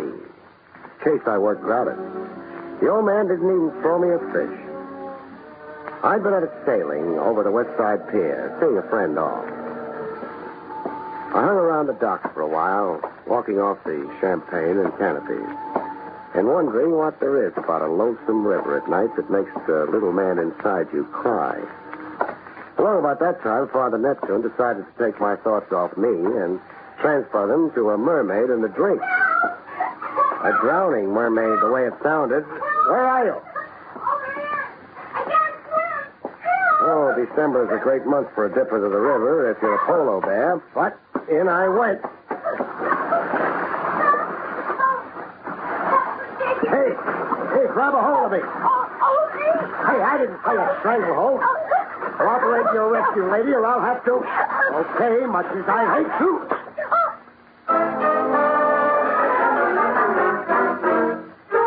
On the pier, it was time to bring her to. I worked her arms, pump handle style, and water sprayed from her like a fountain. She finally came around to join the battle of the sexes. You hit me. It'll break your stranglehold. It's in the book. What book? How to save hysterics from drowning themselves and the rescuer. Oh. You didn't have to hit me so hard. Oh, my jaw. Feel the welt. Got my brand on it now. BC. BC? Barrie Craig. The initial man's ring I'm wearing left initials on your jaw. You're crazy. And cold. Yeah, me too. Pray it's pneumonia. Well, why that? There's no cure for a cold. So? There's a cure for pneumonia. Penicillin. You are crazy. You want an ambulance? Definitely not. A police wagon? Don't you dare. Then what? Your place? Is that proper? How can I know? We've only just met, Barry.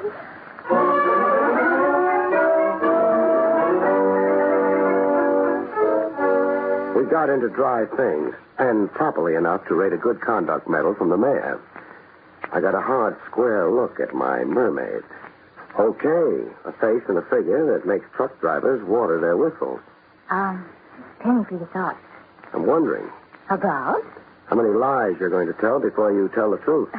No more than I can help, I promise. Your name? Susan Lane. What made you go for a swim? But I can't swim. That's what I mean. I fell into the river by accident. I was walking and my foot caught on a loose board on the pier and... Start all over again. I wasn't pushing. No? No. Fact is, I jumped in. Why? I'm like that. Peculiar. I get fed up with things. Things like? Nothing special, just life, men, the way the world is. I just get an uncontrollably morbid impulse, and then I'm sorry. What if nobody happens along to save you for the next impulse? Goodbye, Susan Lane. She wasn't much. Oh, excuse me. Hello? Hello. Have I got the right party? Have you? Well, I mean, are you the Joe who pulled the blonde out of the drink? The name isn't Joe. I followed you to your joint, white guy. And my phone number? Your name's in the bell, Barrie Craig, and your number's in the book. I see. Are you interested in hearing what I got to tell you? I've heard nothing so far. Well, open your ears, stupid. Hey, don't believe anything the dame tells you. I don't. What'd she tell you so far? That Joe Pickles make her hiccup. Okay, be a dope. All right. She said she'd attempted suicide. Baloney. She was tossed into the drink, picked up off the ground, and thrown to the fish. You know that? I saw. Where do you fit into this? We won't go into that. Another thing. Paste this song title in your hat. Sugarloaf Mama. Sugarloaf Mama? It's number one in the jukebox, you stupid. Where do you spend your nights? Standing up in a closet to improve my posture. Now, the song's the key to the whole deal with a girl. Now, make like a detective. Jump by.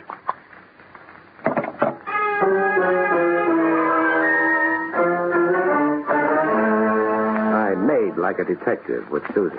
All right, I did lie. Somebody attempted my life. Who? He wore a mask. And why? I don't know. Oh, we're sure making progress. I can't tell you what I don't know.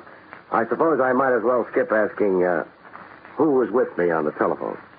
Skip asking me. The song, Sugarloaf Mama. What about it? It's a huge popular success. I heard. I work for the music publisher who owns it. I'm his stenographer. The publisher owns it, you say? Did the publisher also write the song? Yes, but that's something now in dispute. Between whom? Mr. Sampson, the publisher, my boss, and a songwriter, Mervyn Marlowe. They're fighting a lawsuit over the song rights, over the profits. And you come in where? I'm a witness for Mr. Sampson. Testifying to what? That my boss never personally received a song submitted by Mervyn Marlowe. That it's our firm policy to return unsolicited manuscripts unopened. Who's telling the truth? Your boss Sampson or this Marlowe? You ask a lot of questions. One of them may be trying to murder you. Yes, I know. Don't you care? Do you? What if I do? Then you'll protect me and worry about me. Now, I want to get back into my clothes and go home. Oh, here. Your duds. The radiator steam dried them. Use the kitchen. Thanks. And don't forget this. This? Oh, my ring. Say, quite a rock. Don't be fooled. It's only a cheap Mexican diamond. I'd never believe it.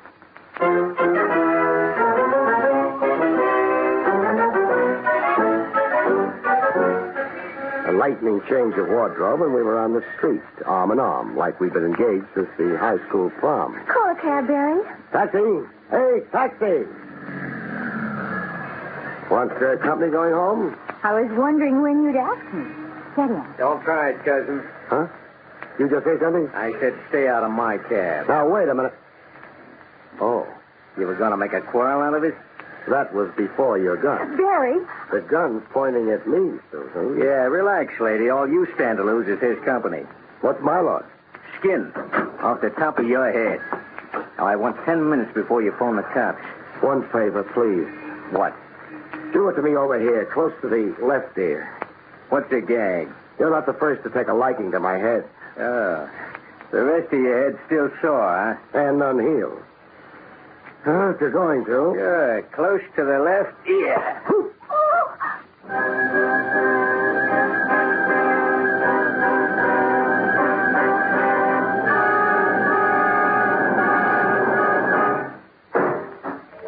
You fall down and you get up. You're still the same guy, except that your legs have aged 10 years and your hat doesn't fit. While looking for a phone booth, I put one and one together. My anonymous caller and the kidnapping cab driver add up to one guy, the same guy.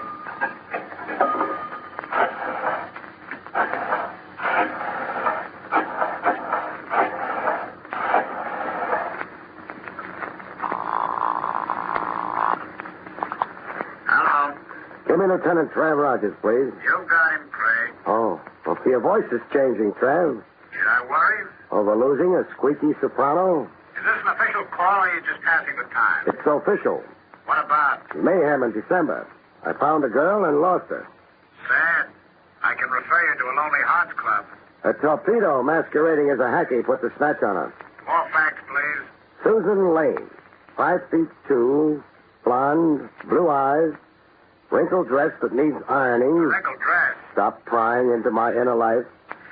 The hacky, so-called, was heavy-set, meat-faced, with jowls like Pluto the dog. A brown and white taxi cab. Did you get the license number? No. I was about to when I fell down and hurt my head. You were assaulted? If there's a law against slugging confidential investigators. There isn't. We hand out decorations for it here at headquarters. What danger's the girl in? Catching a cold. Catching a cold? A permanent cold. Send out a general alarm, Trav. She's too beautiful to die. Who isn't? Now. No personality. Goodbye now.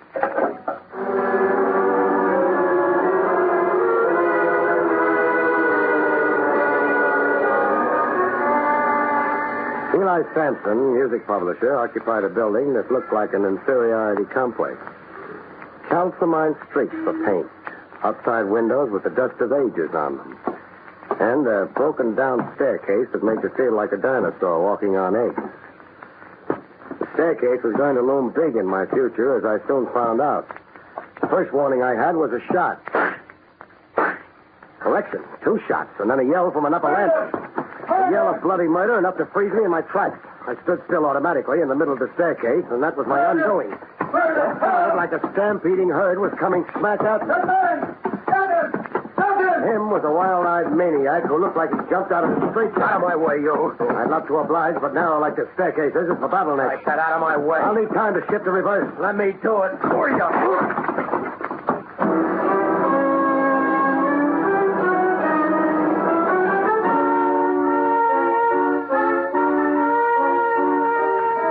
Relocated in the world with splinters of railing stuck in me like toothpicks.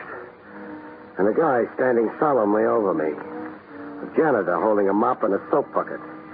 A janitor out of a Max Center comedy, flowing mustache and dressed in the top half of a cutaway, with a battered derby on his head, a brown derby.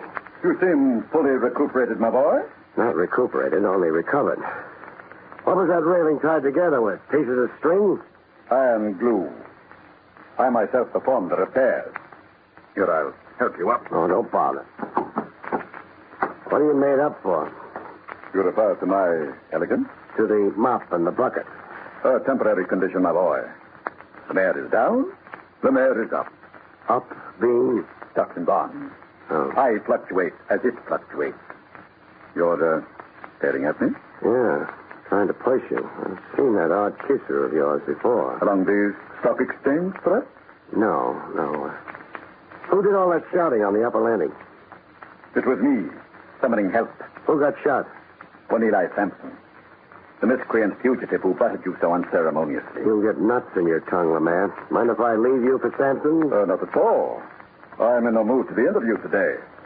The market is down.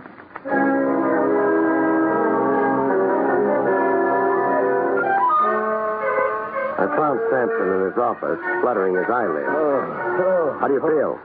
Dead. That makes you a talking corpse. You got a career in vaudeville ahead. Oh, that maniac Mervyn Marlowe murdered me. Yeah. Burned your left wrist a little. Only a flesh wound. Not much damage for 2 point-blank pistol shots. Oh, I'll lose the arm. I'm sorry to disagree. Well, then it's a miracle. Yeah. Music publishers never die. They just fade away. Oh, here's the gun used on you. It was thrown down. Yes, that's the gun the maniac terrorized me with. Give it to me. It's evidence for the district attorney. I'll keep the gun a while. But I'm a licensed detective. This Mervyn Marlowe is a songwriter battling you in the courts? A songwriter? A song thief? He didn't write Sugarloaf Mama? Lies. His claims are lies. Mervyn Marlowe can't even write his own name. He can't shoot straight. That makes him kind of useless all around. Sampson. Yes. A girl, Susan Lane. Susan Lane, my stenographer? Your late stenographer, maybe. She's been kidnapped. Kidnapped? By whom? Tough. Hired by Mervyn Marlowe. What motive would Marlowe have? To shut her up. To stop her from testifying to the truth when we go to court. The truth being? That nobody here read his song manuscript or even opened the envelope. How big is Marlowe's temptation to murder? Come on, Sampson. Don't shy at boasting. Sugarloaf Mama is a gold mine. Sales in sheet music alone run over $100,000. Motive aplenty to keep Blondie from testifying at all costs. He'll kill Susan. You'll find her dead. Where do I find Mervyn Marlowe? In a garret in East Harlem, 3601 First Avenue. A crazy bohemian in a cold-water garret with a piano. 3601 First Avenue. Call yourself an ambulance. Let that wound infect, and you'll be the one-armed wonder of the music publishing business.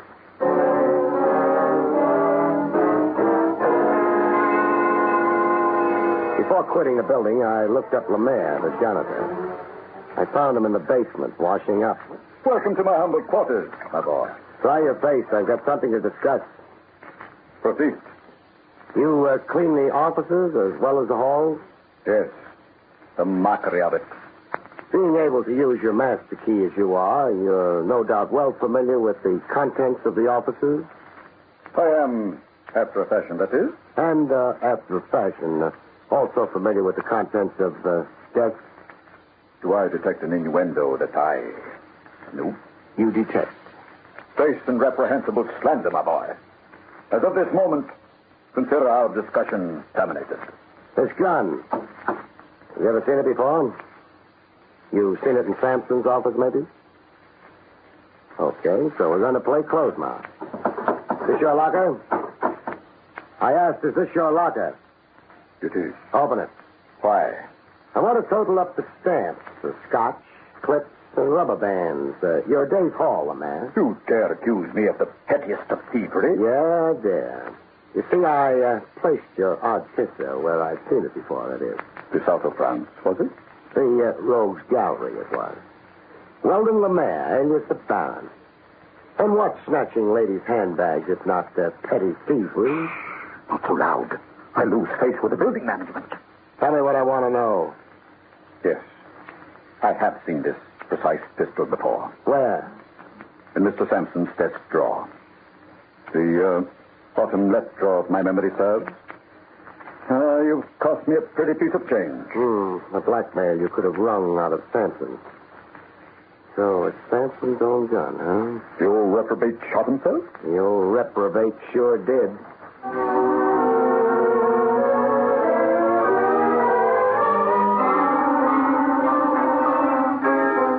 Visiting the rundown garret the songwriter Mervyn Marlowe lived in, I got a smell of trouble even before I asked in.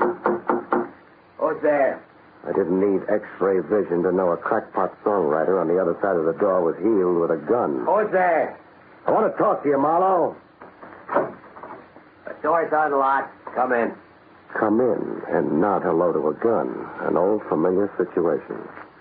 I came in, but with a bang. Marlowe was out cold with his fingers coiled around a gun. A gun I relieved him of.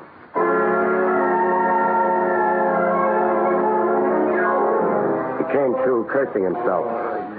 Stand away from the door the next time you invite a fly into the web, sucker. Oh, you dirty You won't make out. When you find it monotonous, tell me. Sampson used his own gun on himself. You know that? I don't go for a gag as obvious as Sampson's frame. Now get up, behave, and fill in the facts. Sampson asked me to call on him for a talk. We had an argument. Sampson said if I didn't drop my lawsuit, he'd scandalize me as a mad dog murderer. I socked him one in the jaw, and Sampson grabbed a gun out of a desk drawer. And? He said he'd frame me if I didn't sign papers swearing my claims to Sugarloaf Mama were a fraud. He said he'd swear the gun was mine and that I'd come in to kill him. That he'd overpowered me and seized the gun after I'd fired at him. When I ran out, Sampson fired 2 shots, not at me. At himself. He gave himself a flesh wound. That's Sampson all over. Anything for a buck. $100,000. Money belonging to me. He stole my songs. You'll have your day in court. Yeah, with Sampson's lying stenographer perjuring herself with a boy. Now that we're down to her, where is she? Where is she? What are you talking about? Susan Lane was kidnapped. Now what frame up? You and Sampson are the interested parties. If she was for Sampson, she was against you. So? So only you'd have a motive in shutting off her testimony, it would appear.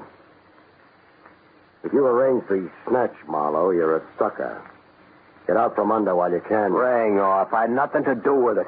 How about an attempt on her life on the docks? Nope. You're incapable of it? I'm capable of it, but I didn't do it. You own a hat? Sure, why? Get it. I'm taking you to headquarters. What for? You'll only land on the floor again.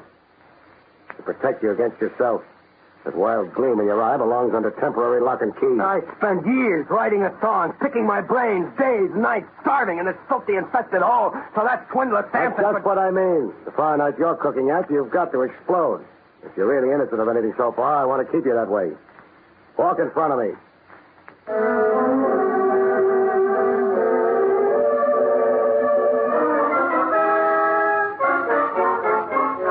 At police headquarters, Lieutenant Trev Rogers had sensational news. Susan Lane. We think we found her. Where? A shack up near Gun Hill Road, overlooking the railroad yard.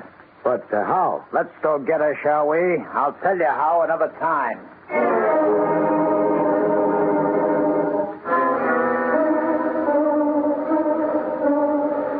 It was Susan Lane on the attic floor of a seedy-looking frame dwelling, trussed hand and foot and dead to the world. She's asleep.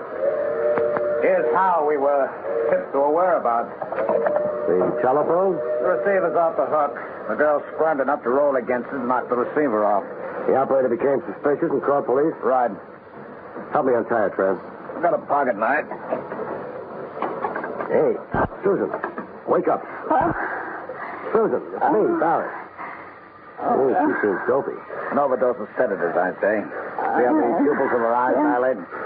Somebody figured that sleep, she wouldn't make a disturbance. Where am I? In the arms of the law, baby. I've never seen you this romantic, Craig. I've always had a soft spot for struggling stenographers. Let's all ride downtown now, huh?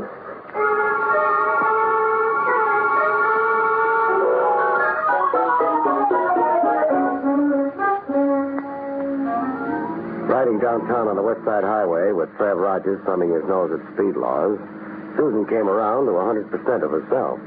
to lean against me contentedly, purring like a kitten. I feel so good. You're making Trav's bachelorhood an awful load to bear. Hand-holding will only get your palms sweating, Don Juan. Suppose we talk about the case, Craig. You talk. Samson and Marlowe. One of them hired the kidnapper. What could Sampson's motive be? The same motive he had in shooting himself. Frame and discredit Marlowe in advance of their trial over that song. Possibility. But you don't buy it? Not right away. Oh, take that exit and pull up to Pier 41. What for? It's the pier where the case began. Began for me.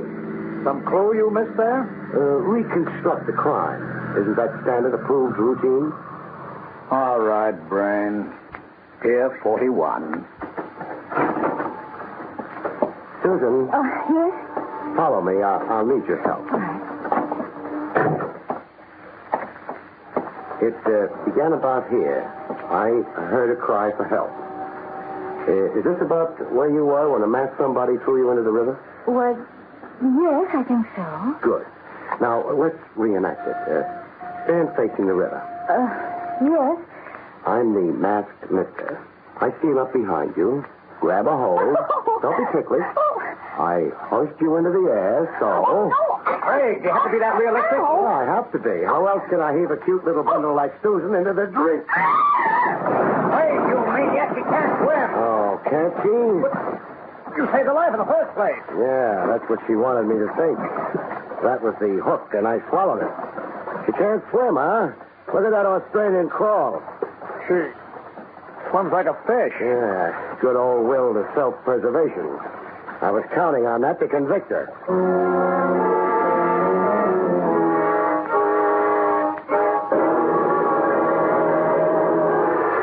What was her game? Dramatize herself. Big. Make out her life was being attempted. To bleed Sampson for a big slice of those song profits. More than she's already got. Already got? When she climbs back on the pier, gander at a hunk of so-called Mexican jewelry she's wearing. Appraise the ring at Tiffany's and find out what a bonanza stenography can be for a smart girl. Sampson gave her the ring? A down payment for her perjury. But if the blackmail was set up so good, why embellish it with phony attempts on her life? And the kidnapping. Fear. Marlowe could gun for her for lying for Sampson. Ditto Sampson to keep her from telling the truth. Truth being that Marlowe wrote Sugarloaf Mama. So? So by making herself a police problem, or my problem that is, she scared Sampson and Marlowe from daring to harm her. Clever. Here she comes. Oh, hello, baby. Oh, that was contemptible of you, Barry. A flaw in my character. So sorry. Just by the way, who was the atrocious kidnapper? Oh, my brother. Oh, I'm cold. Where do you suggest we go? Your place? No, it really wouldn't be proper this time. I'd be pinched for sequestering police property.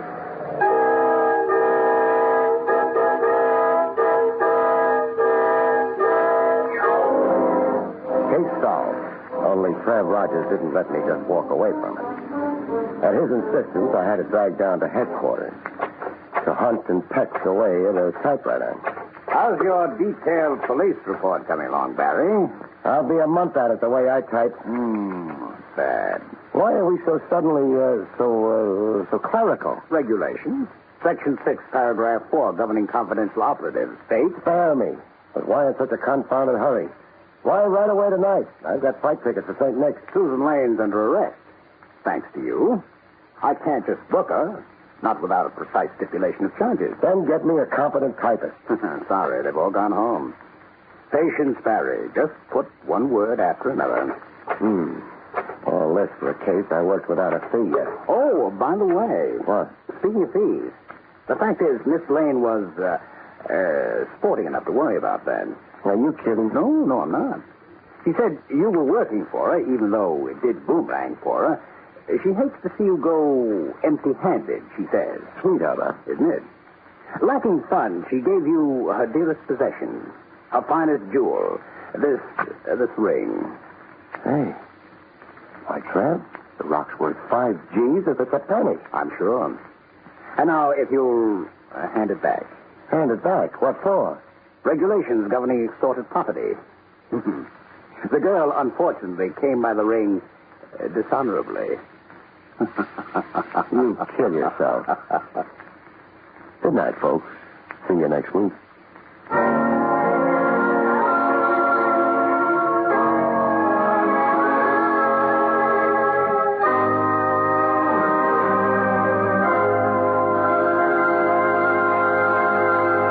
You have been listening to William Gargan in another exciting transcribed mystery drama from the adventures of Barrie Craig, confidential investigator. Tonight's story, Song of Death, was written by John Robert. Next week, it's the strange story titled Death of a Private Eye, about which Barrie Craig has this to say. Next week, I'm hired to help a man pay a visit, but discover instead that my client has a visitor first. That visitor being death. See you next week, folks.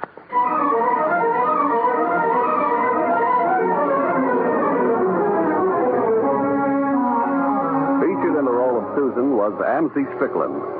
Barrie Craig, starring William Gargan, was under the direction of Hyman Brown. This is Don Pardo speaking.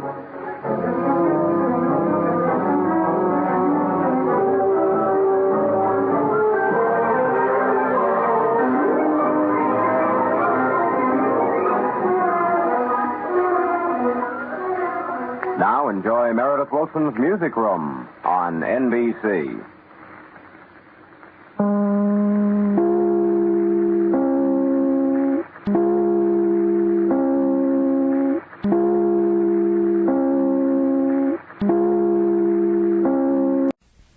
Starring William Gargan.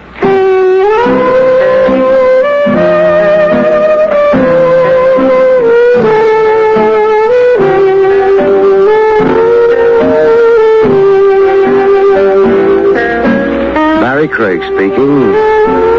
Wintertime, and the nights may be longer, but if you're a confidential investigator like I am, this does you very little good.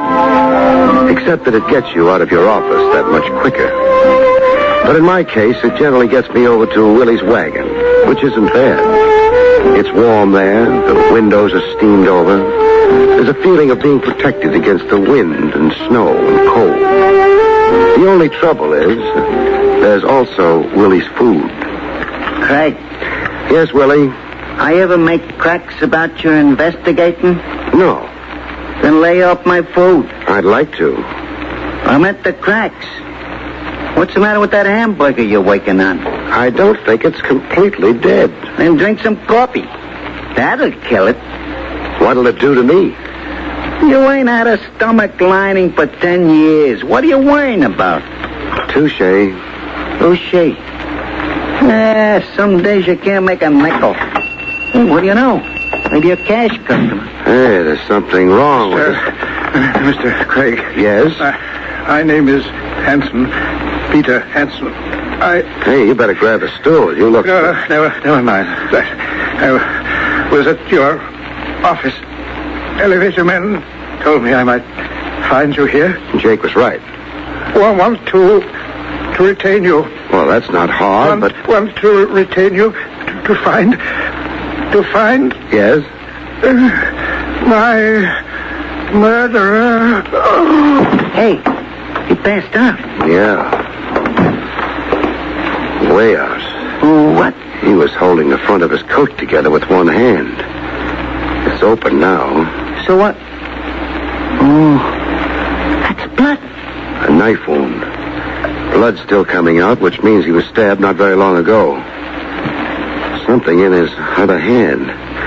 If I can get it out. Yeah. What is it?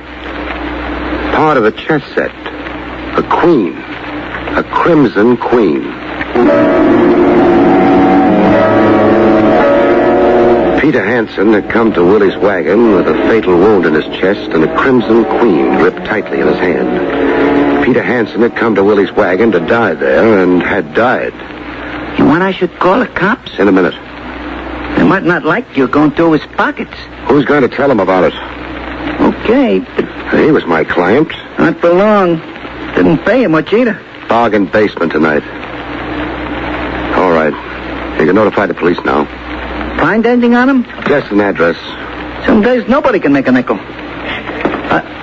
Hey, you leaving? Yeah. Well, should I tell the cops you were here? Sure. And where should I tell them you went? Where? Tell them I went looking for a chess game.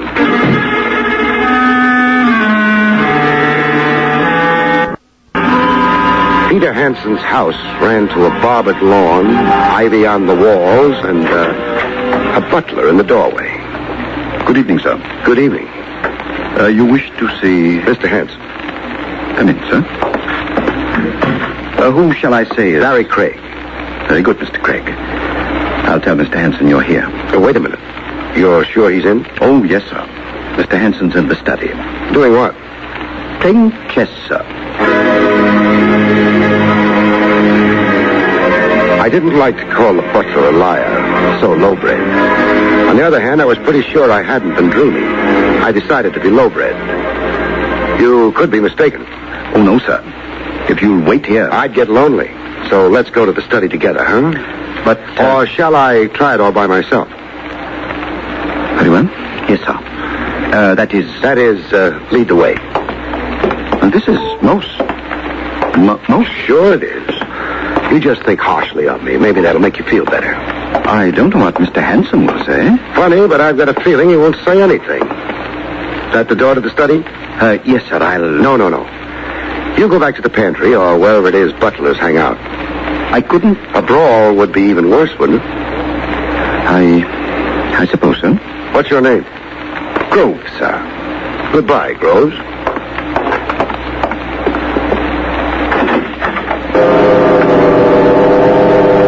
I opened the door of the study and walked in.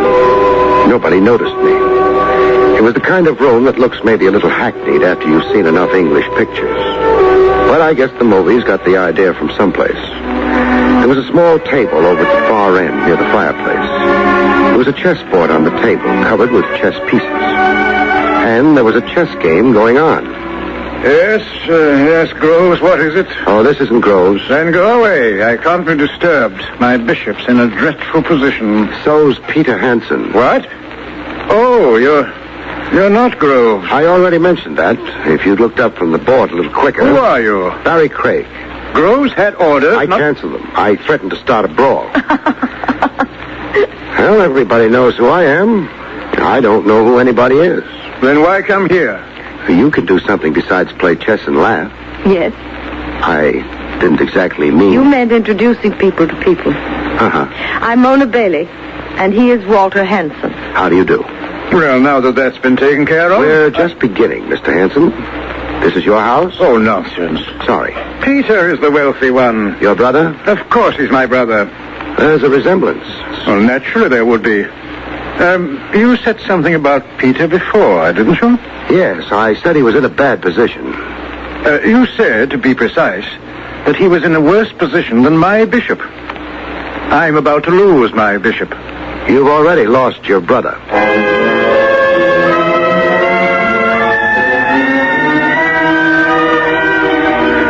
I tried hard to watch both Walter Hansen and the girl when I let that one go. I had some idea about analyzing the expressions on their faces. It didn't work. Walter had no expression, and Mona's face was not the face of a woman you'd expect to find spending a long winter evening playing chess. Apparently your message is of some importance. I'm not quite sure of its meaning. Nothing fancy about it. Your brother's dead. Oh, dear. Wouldn't you like to add a little something to that outburst of wild grief, Miss Bailey? Mrs. Bailey. My mistake. Not a very serious one. My husband's dead. So you turn to chess?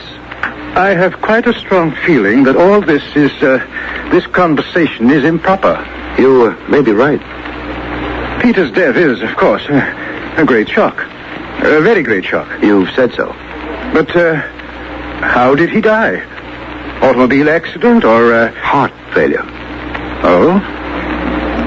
Strange, though. I had no idea Peter's heart was weak. It wasn't until someone stuck a knife in it. The pair of them were good. Very good. All they did was stare politely at me. I might have just told them the fuchsias in the greenhouse was suffering from a spot of blight or maybe mildew. How distressing. Yes. On the other hand, now you're the wealthy brother. Why, yes. Yes, now that you mention it. Oh, but only half as wealthy. Who gets the other half? I do. Peter Hansen left you half his dough because you play such good chess? I was married to his sister's only child. Oh, that's good. Keeps it in the family. Walter over there was in quite a hurry to let me know you had as good a reason as he had for... Murdering Peter? But how could either of us have murdered him? He was alive when he left the house. When? Oh, about an hour ago. And we, Walter and I, have been here ever since. Together? Together. That right, Mr. Hansen? Of course it is. Playing chess? Yes. The number of moves both of you made figures. Your bishop is in a bad position, Mr. Hansen. I know it. But, Mrs. Bailey... Yes? Where's your red queen? Mona Bailey had the red pieces, minus a couple of pawns which were lying at the side of the board. And a red queen which wasn't anywhere as I could see. But then I already knew where it was. I lost it. Careless of you to go shopping with it. I meant Walter took it. That means it would be off the board, but... I was so angry with myself, I threw it in the fire. A wild impulse? Well, I suppose you see I've quite a temper. Sure. Only thing is, your queen file hasn't been opened yet. It would have been impossible for any white piece to take it. I like the kind of detectives they have on radio much better. What kind's that? The kind that doesn't know anything about chess. Still, Walter will confirm my anecdote, won't he, dear? Of course. You became angry and threw it in the fire. The Red Queen? The Red Queen. Wouldn't it be a shame if it turned up someplace else? Good night. Wait, no. Pay no attention to him, my dear. I can't let him go without... Oh. You better answer that. It'll be the police. They'll have news for you. Except it won't be news, will it?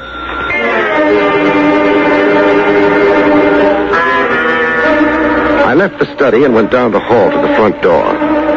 Somewheres behind me, someone was answering a telephone, and someone else was slamming a door. I didn't pay attention. I got to the front door and went through it. The lawn was still as neatly bothered, and the moonlight lay smooth and cold on it. I started across it, and back in the house, somebody opened a window, but not to let some fresh air in.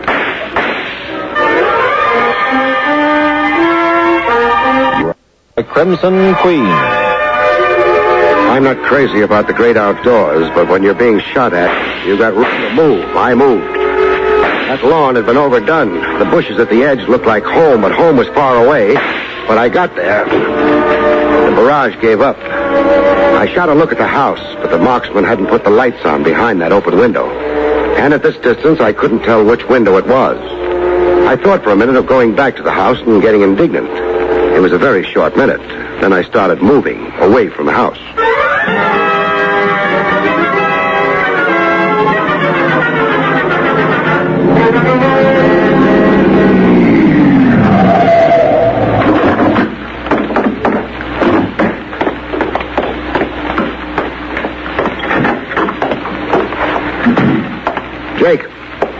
Jake.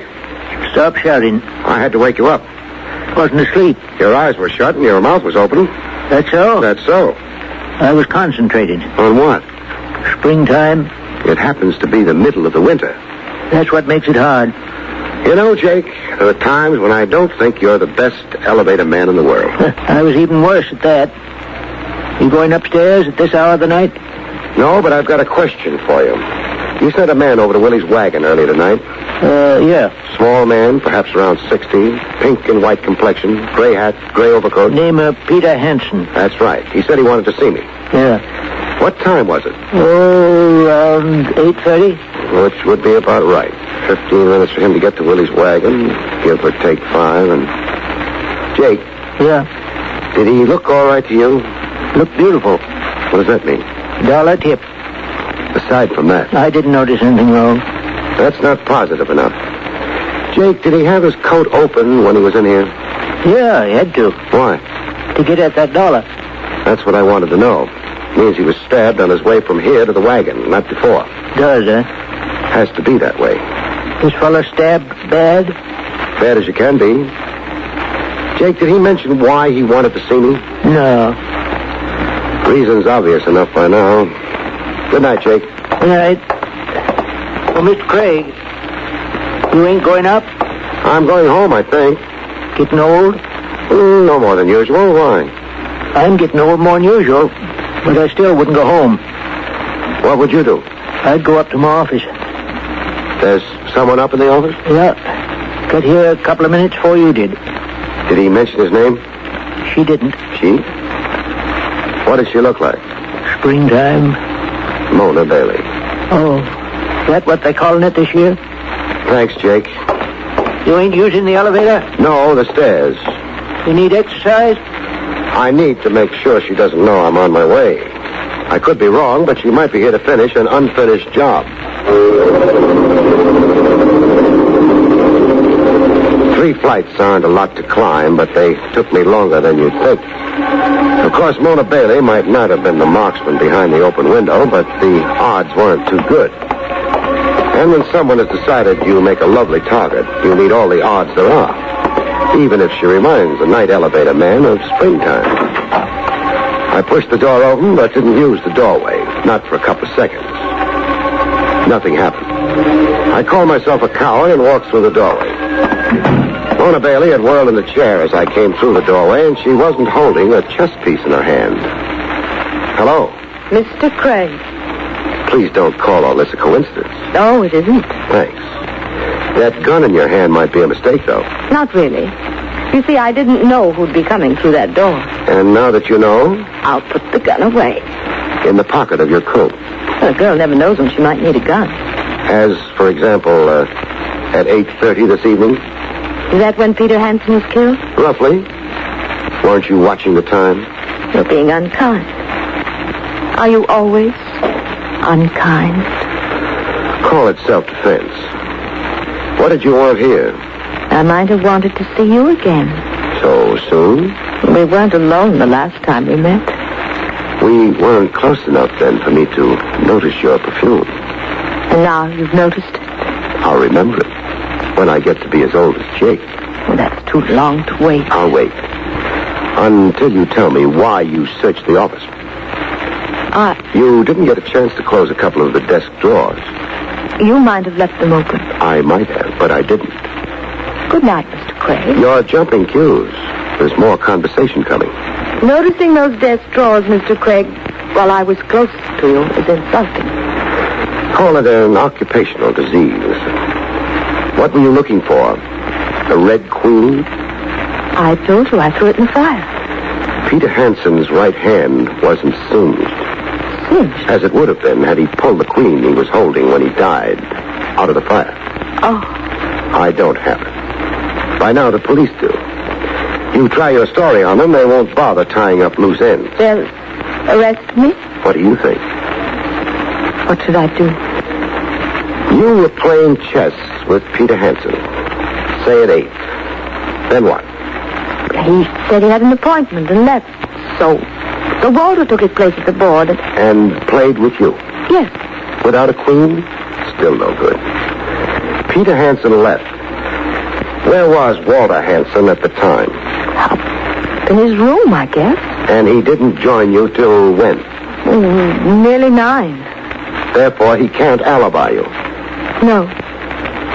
After I walked out of the Hansen house before, what did you do? Nothing to get my things. I knew I'd have to follow you. I hoped I'd be able to get here before you did, so I could look for the queen. I thought you had it. You sure you didn't stop to slow me up by firing a few bullets at me? I didn't. Any witnesses to what you say happened? How could there be? I wouldn't know. We might try finding out. Come here to the window. Stay to one side, though. All right. That car across the street. Yours? I came by cab. Recognize the car? It's the Hansen car. It belonged, like everything else, to Peter. Know who's driving it? I can't see from up here. How would you like a chance to convince me that the perfume you use isn't something to forget? I'd like such a chance. Okay. Walk out of here, go downstairs, and walk out of the building and north along Madison a few blocks. Then take a cab home. That's all? That's all. All right, but... Don't worry. There'll be another installment.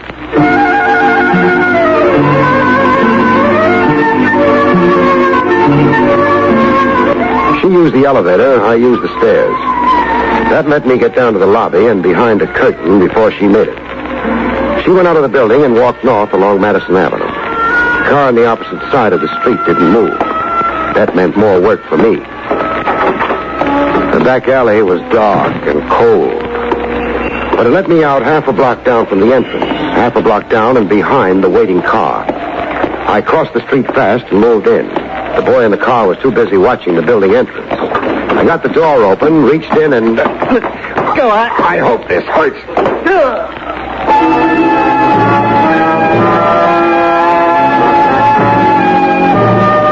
He lost interest for a while. I slid into the seat beside him and went through his pockets. I found the gun without any trouble. It was still faintly warm. I broke the gun and found 2 bullets left. He hadn't bothered reloading. Who? The butler, Groves, of course. Wake up. You can't stay in a coma forever, Groves. What? Oh. Mr. Craig. Mr. Craig. Don't bother reaching for anything. I've got the gun. Yes, sir. Think you're up to driving? Yes, sir. Then let's get started. Very well, sir. To the police, sir? Don't rush things. Let's make it the house first. You really should give your employers notice, shouldn't you?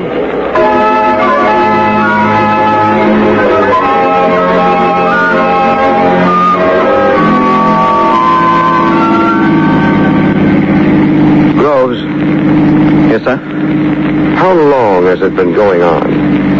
How long has what been going on? The thefts from the house. That tells me there have been thefts, but it doesn't tell me how long. Peter Hansen was a selfish, grasping old man. Don't speak ill of the dead. Why not? After they've done ill to the living. Meaning who? Miss Mona, sir. He wouldn't give her anything.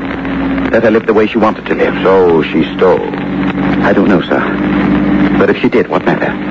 It was coming to her anyway. Half of it as soon as Mr. Hansen died. She should have been patient. I know it doesn't look good for her. I overheard back at the house, but... That's why you took those pot shots at me? Yes, sir. And why you were waiting outside the building. Okay. Rose, Peter Hansen was crazy about chess, wasn't he? Yes, sir. A man as rich as that would own a fine set. Ivory. Antique and expensive. He does, sir. You mean he did? The red queen I found in his hand was wood. So was the set it came from. I don't know, sir. I can guess. He found out tonight that someone had stolen the ivory set and substituted a wooden one for it.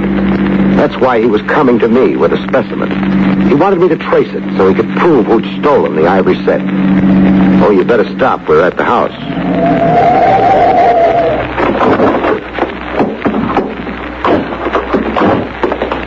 Don't bother knocking. It'll be the study. Yeah, but this time you come in with me. Yes, sir. Craig. Groves. He didn't have a chance to use up the last 2 bullets, Mrs. Bailey. What last 2 bullets? What's going on? Groves tried to murder me, Mr. Hansen. He did? Dreadful. But why? He's afraid I might pin the killing of Peter Hansen on Mrs. Bailey. Oh, really? But she couldn't have killed him, could she? Are you asking me? Well, you seem to know. Well, how about that alibi you handed her? Well, I didn't want any unpleasantness, but, well, if you have other evidence, have you? I have. Then I'm afraid I shall have to admit we weren't together all the time. As a matter of fact, I wasn't even home. I know you weren't. Now, you can't blame me for trying to shield Mona. Oh, I can't. What I'm blaming you for is trying to hang the killing on her. Hang the killing on her? Why, you're mad. Why would I do that? You might object to being electrocuted.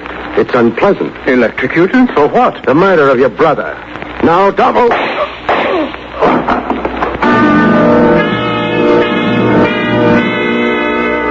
I got his arm before he could get at the gun he was carrying. It was only a flesh wound, but he was a sensitive type. He fainted. The police revived him. That would seem to be that. Yeah.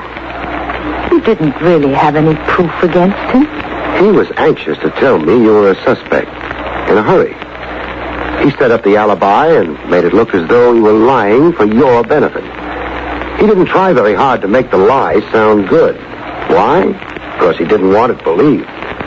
That gave me enough to go on. I don't think it was nearly enough. Also, Yes, Barry. he wouldn't make anyone dream of the springtime.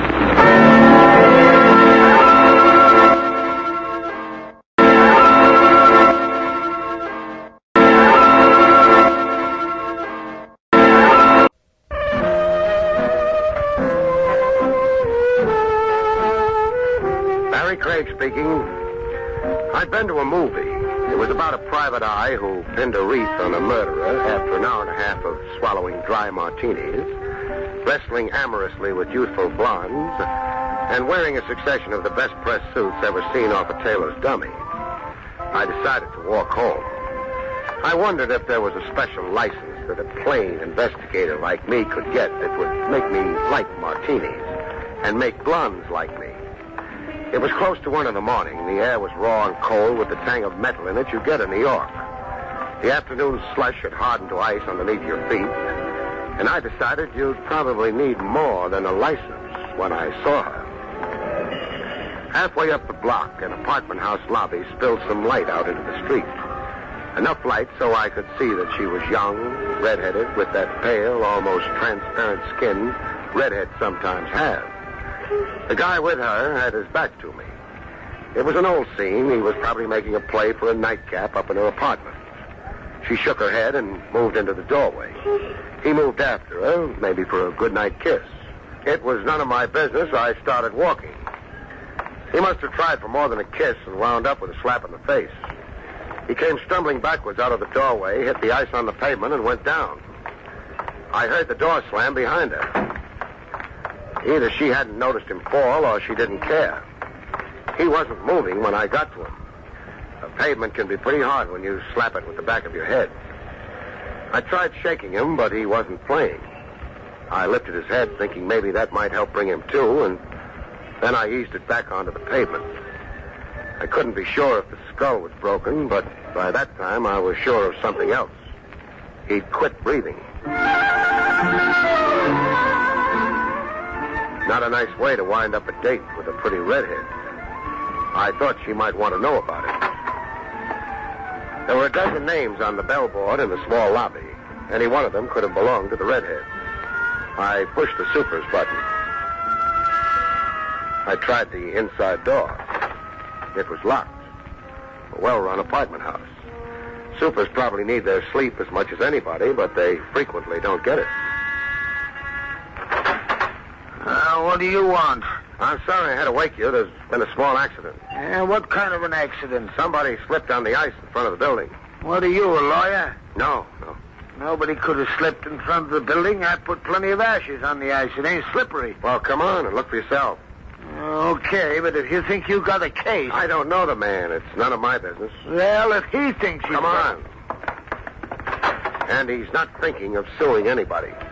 Maybe he ain't, but if you've been a super as long as I have, you know they're always looking for a chance to stick an insurance company. Still think he's looking for anything? Well, the guy's dead, ain't he? Yeah. Oh, that's terrible. Uh-huh. I better call the police. Tell them to send an ambulance down, too, on the chance we're not such good diagnosticians. Okay, sure. And while they're doing that, I might as well break the news to the redhead. Huh? He'd brought her home, said goodnight to her when it happened. You mean some girl in this building? Yeah. Maybe 20, pale skin, red hair, pretty. You couldn't mistake her. Mister, maybe you couldn't, but there ain't no girl like that living in this building. The skin on my back crawled a bit when he let me have it. Then I shrugged it off. Maybe she was staying with some people in the building. The super wouldn't have to know about that. Maybe. Yes, officer. He's laying out in front just like he fell. Yeah. Well, there's some guy here who's seen it. Name's Craig. Yeah, we ain't tried moving him. Okay, officer. Well, I'll be right over. Good. About that redhead. Look, I've been super here for 7 years. I know every family in this building. They all been here for years. Well, she might be staying with one of them.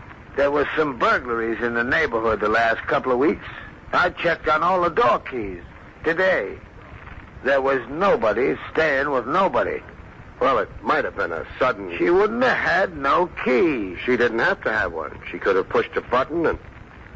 No. No, huh? That was too close. She'd have to wait for somebody to click the door catch down in the lobby. I'd have seen her. Well, maybe she ducked out again. Uh-uh. So what does that mean? I don't know what it means. Except maybe it's going to be quite a while before she finds out what happened to her date.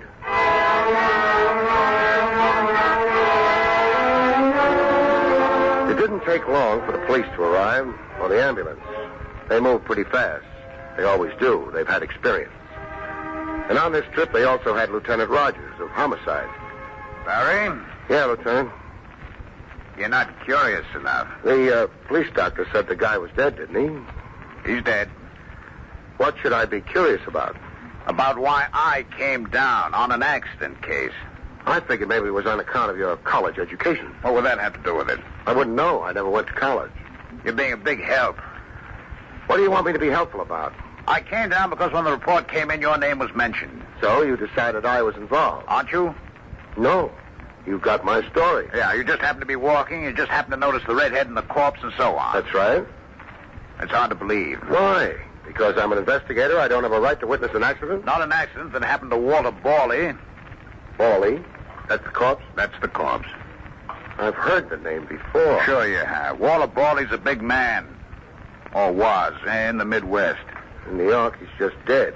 It could be a coincidence. He came here to collect a debt. Owed by who? He'd run a string of bookie joints here for years. He sold out maybe 6 months ago, went to Detroit. But he had trouble getting paid. So he came back. You never get paid now. Who'd he sell out to? We've got a couple of guesses.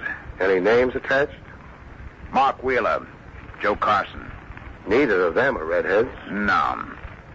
Barry, the boys went through the building. No redheads on the premises. It's a pity. I've got a thought, though. Yeah? Let's take a walk through the building. All right. Any particular direction? Yeah, along the hallway here. Should lead to the back door. Oh? Which should be locked. Now, let's see. What is it? The super's going to have to do some explaining. There have been burglaries. The super's okay. Take a look at the lock. The lock? It's been forced. Yeah. That's happy news for a local locksmith, perhaps, but where does it fit in? I don't know. Might tell us how the girl got out of the building. But that's not the problem, is it? It's how she got in that bothers me. How much does it bother you? Not much, I guess. Because it still remains an accident. Doesn't it?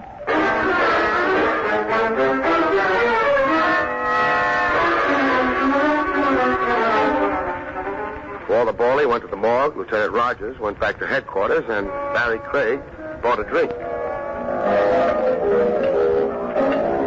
Here's your poison, Craig. Thanks. Say, Mac. Yeah? Suppose a man had an opinion about a horse. Where would he go to do something about it? There's a cigar store on 3rd. The owner would be glad to listen to your opinions. Or the clerk over at the Armstrong Hotel. No. That's for small opinions.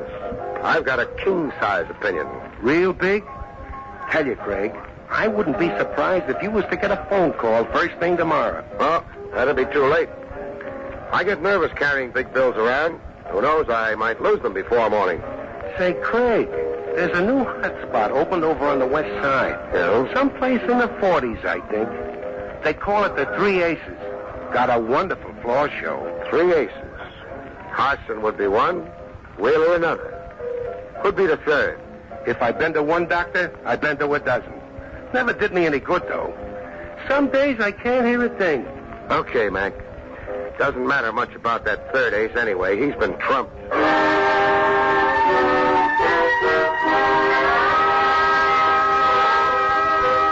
The 3 aces was over on the west side, someplace in the 40s. They weren't letting the night die without a struggle.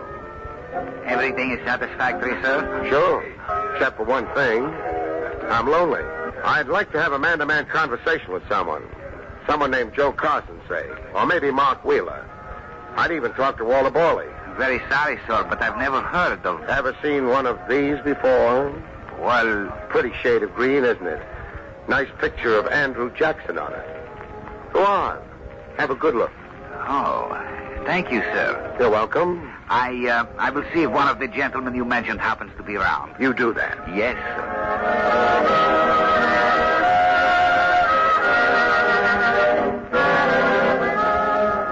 Mind if I sit down? Nope.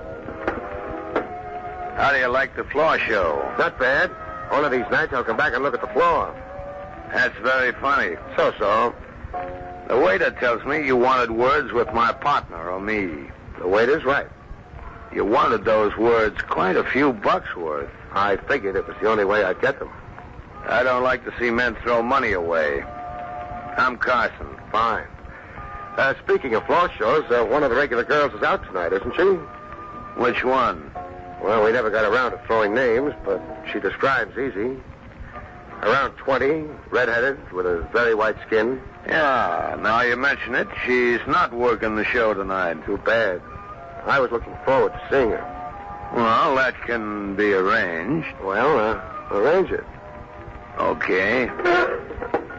Only one thing. Yeah? She might not be in the right mood. See that door next to the bandstand? Yeah, I see it. If she's in the right mood, somebody will open it for you. Thanks. Don't mention it.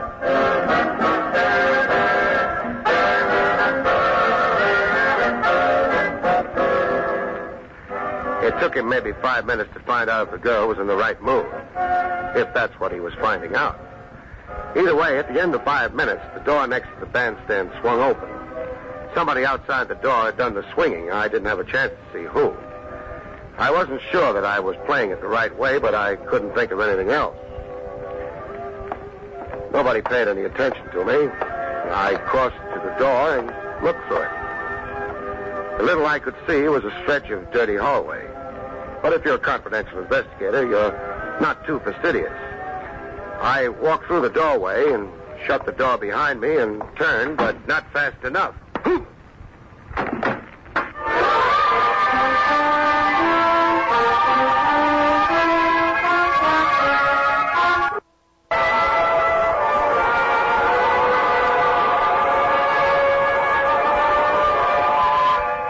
I didn't know how far I'd gone and how long I'd been away, but it took a while coming back. And even then I didn't try opening my eyes or moving my head. I had a feeling it was going to hurt. You had him sapped. Why? Look, Wheeler, he came here asking for us. He fed me a phony routine about a redhead with white skin. Nina? Yeah, Nina, being part of the floor show. I don't care. You don't know all of it yet. I've been through his pockets. You know who he is? Look, Carson. A private eye named Craig. Now, what would you have wanted me to do? Invite him in to go over our books? That might have been safer than what you did do. Huh? I just got a call from one of the newspaper boys down at headquarters. Borley was brought in a few minutes ago. Borley at headquarters? Wasn't his idea. The department they took him to was the morgue. I don't believe it. You sure of this? I'm sure of it. Well, what's bad with that news? Well, ain't no secret he'd come to town to collect off us. With him dead, who do you think the cops are going to be looking for? Maybe I shouldn't have started nothing with this character here, but... Wait a minute. When did Borley get it? Around 1. It's 2 now.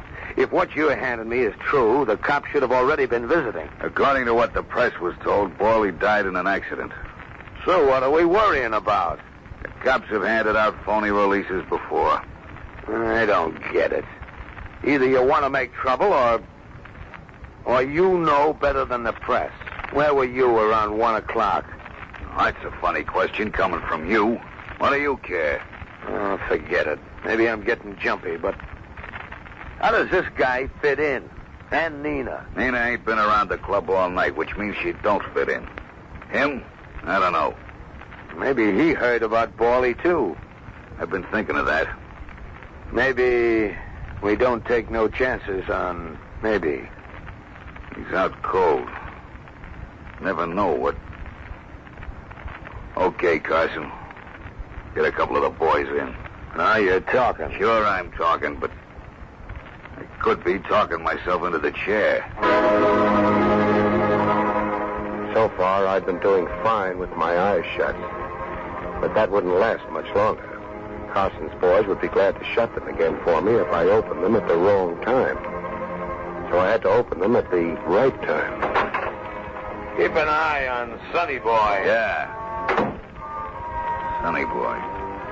Pretty soon, no Sonny Boy. Wheeler was the nervous type, a floor pacer. 7 steps to the door, about turn. 7 steps to the desk, about turn, and the same routine repeated. The time he'd give me a quick look was when he passed me on the way to the door. On the 4th step. The 5th step would have to be my play. It would have to be fast and reasonably quiet. But how fast I could get off the floor, I didn't know. I'd find out. Step to the desk. Turn. Now back. The 5th step. Remember? 2, 3, 4, 5. That's my forearm, locked around your throat. Things you learn in the Army. I increase the pressure an ounce, Wheeler, and that's all. Want a broken neck? That's nice. Now turn the gun around in your hand. Hold it by the barrel. Yeah. Poke it backwards toward me. That's the way. Thanks.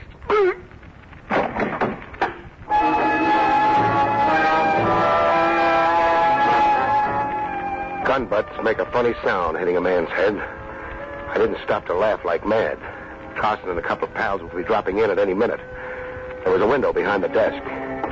I could have stopped to raise it, but I was in a hurry, and besides, I wasn't anxious to save a penny for the 3 aces, so I went through it fast and wasteful. The alley wasn't any cleaner than the hallway had been, but it was darker, and it didn't lead to a dead end.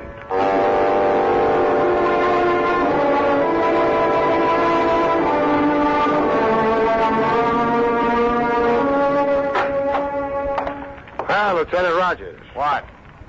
Oh, hello, Barry. I hope I'm not intruding. That's a nice hope. I need a little help in a lot of hurry. Important? I don't know. It could be. Even a giraffe couldn't stick out as much neck for you as I do. All right, we're in a hurry with a police escort. To get where? The 3 aces. One's been trumped, but the game's not over yet.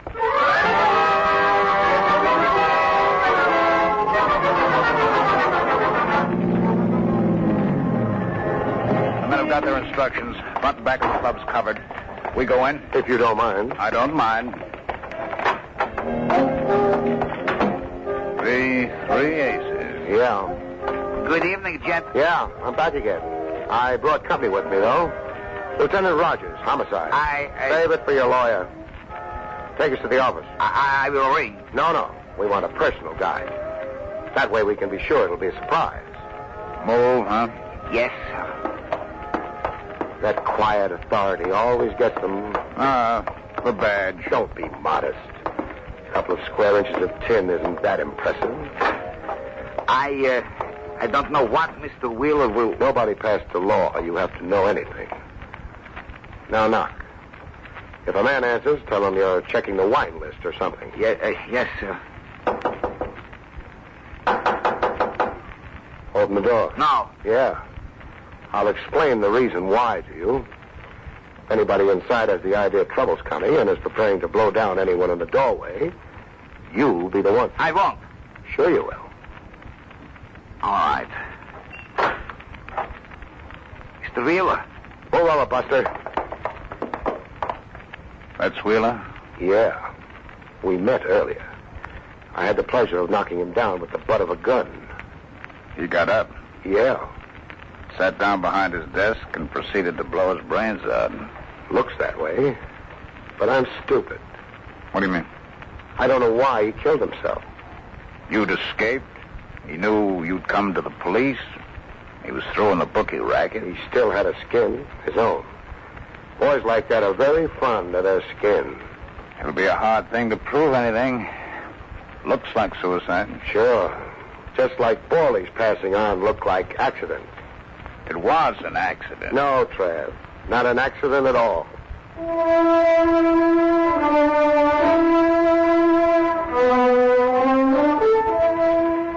The police guard around the club got us nothing but a handful of small crooks. Carson was conspicuously among those missing. We asked lots of people for his home address, and lots of people didn't know it. We got the whole department on it, Barry. They'll turn him up. Maybe, maybe not. He couldn't have made it out of the city. He didn't have to. Meaning? The setup back at the club goes for suicide. You will never be able to prove otherwise. As for the accident... that you call murder...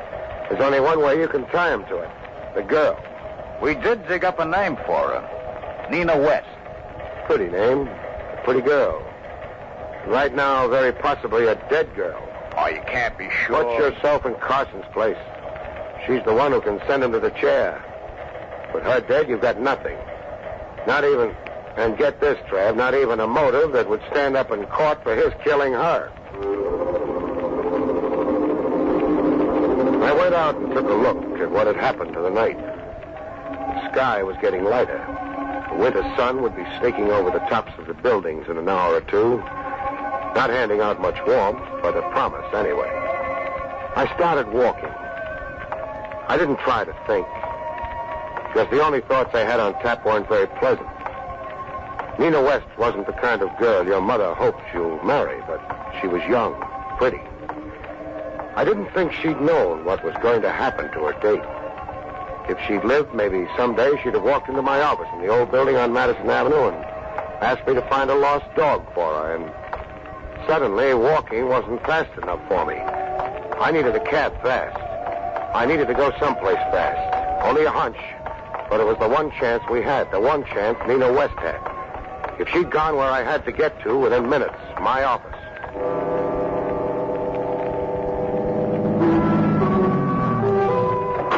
Hang around, I might need you. I didn't bother with the elevator. I used the stairs. They're faster. It sounded good to me, the hunch. Say the girl hadn't known what Carson was letting her in for. She found out late. Vorley already dead. I slowed down, heading down the hallway to the office. Might be smarter not to announce an arrival. She'd have realized she was in trouble. Gone home? No. Carson knew where that was. But I'd barged into the club. Carson was busy with me. She might have heard him use my name. Maybe. Maybe she'd think of my office. Because a girl like that wouldn't go to the police. The lights were on in the office. I hadn't left them on. Someone was inside. Someone or a couple of someones. Had Carson tried her home, found her out, tried half a dozen other places she might have gone that he knew of, and then wound up with the same conclusion I had? There was no way to play it fancy, which was just as well. I'm not the fancy type. I hit the door hard and went to the floor. She screamed, but the shots drowned her out. I wound up against the desk, Carson to one side of me. The girl cut between us and got the bullet Carson had meant for me. He didn't have another try. No, don't! The gun. I'll drop it, see? Thanks. The rest is going to be for the fun of it.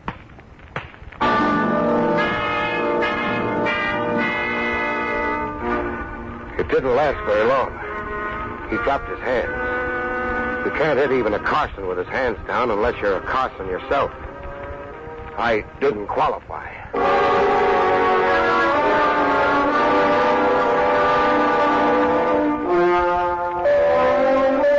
Got a deposition from her before she went into surgery. Carson's all washed up, Barry, but the kid's got a good chance. Fine. He had it laid out beautifully. Nina was told to have Borley take her home to the building where you saw them. For a gag, Carson told her. Carson broke into the building through the back door and was waiting in the lobby with the inside door propped open. He slugged Borley across the back of the head hard enough to break the skull. Pushed him backwards. Then he and the girl scrammed through the back door. The perfect murder. Except for... For what, Barry? The ashes on the sidewalk, for one thing. Borley couldn't have slipped on the ice. The other thing? The girl got into the building only one way. Somebody had to be waiting there to let her in. That made the word accident smell. Let's go home, huh? Sure. Hey, look, came the dawn.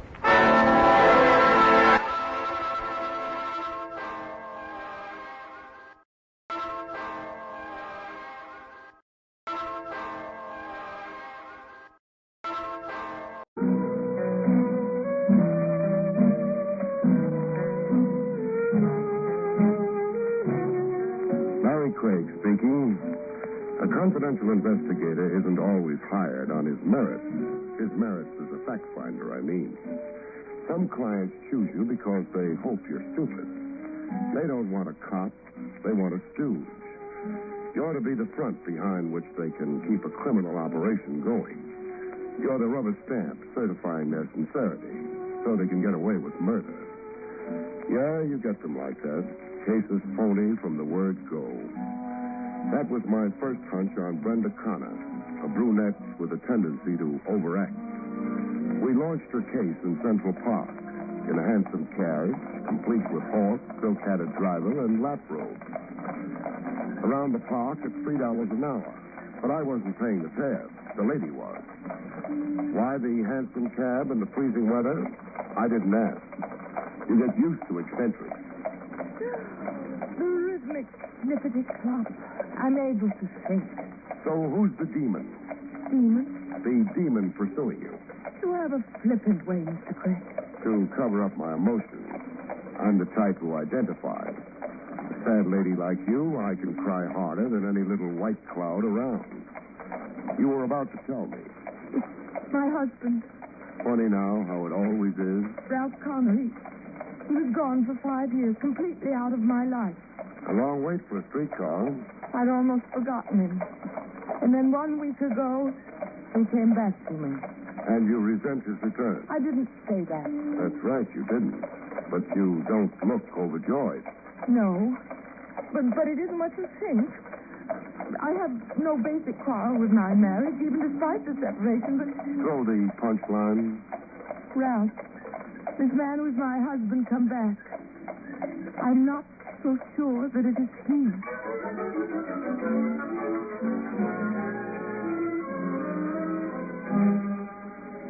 I let Brenda Conner continue to unburden her soul over coffee. The tab was on me this time. How much coffee could a lady drink? My alarm's about my husband, Ralph. Yes. I don't mean to leave the impression with you that... You're sure he's an impersonator? Yes. My reaction to him since his return, my suspicions have been intuitive more than actual. I feel I don't know. Her husband takes off for 5 years, and then suddenly he's back. How did you receive him? Well, gladly enough at first. You asked him questions? Yes. His explanation of his absence seemed genuine to me, understandable. He'd been out of sorts with himself. Suddenly 40 and restless, disoriented and neurotic, full of self-dislike, dissatisfaction with the career he'd chosen. Said career? Realty management. Conner and Saxton. Saxton is his business partner. When did the doubt begin for you? The doubt, intuitive as you call it, that this voyager come back maybe wasn't really your husband. The very first evening, Ralph was different. A stranger I didn't know. After 5 years, he would be. Yes, I know, but what I mean is the personality I once knew, the habits, the little things a wife knows about her husband. I could find none of them in this man. Little things. Can you give me something specific? Yes. The food Ralph liked, always liked. This man has very different taste. Even his speech, way of phrasing things, and his thoughts, so different, so very changed. And even something physical. What's that? Left-handed. This man is left-handed. My husband, the husband I knew, wasn't. Quite a switch, then. How about his appearance? Looks. Oh, there are some differences.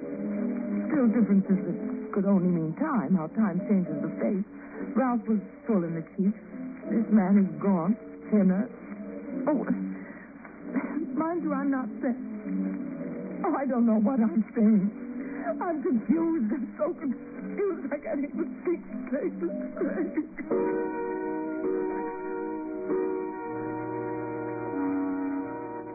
Hooray for confusion. But there was more to it than the lady was telling. There always is.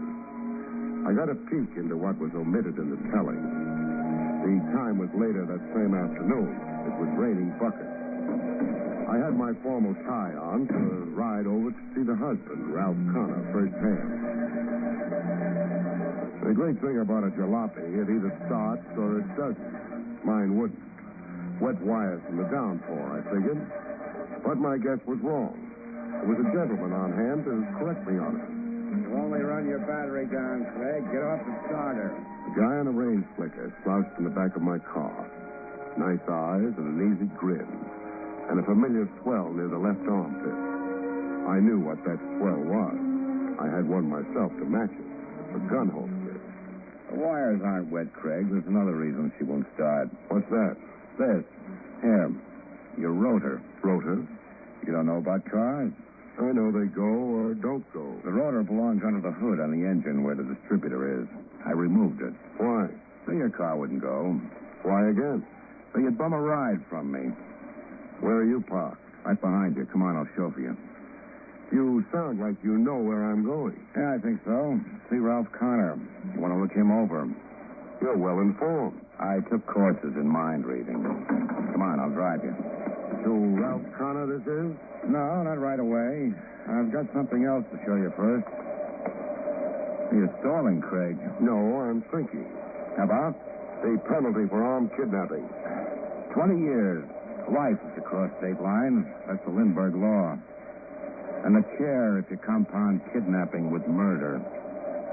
So what's it to be, Craig?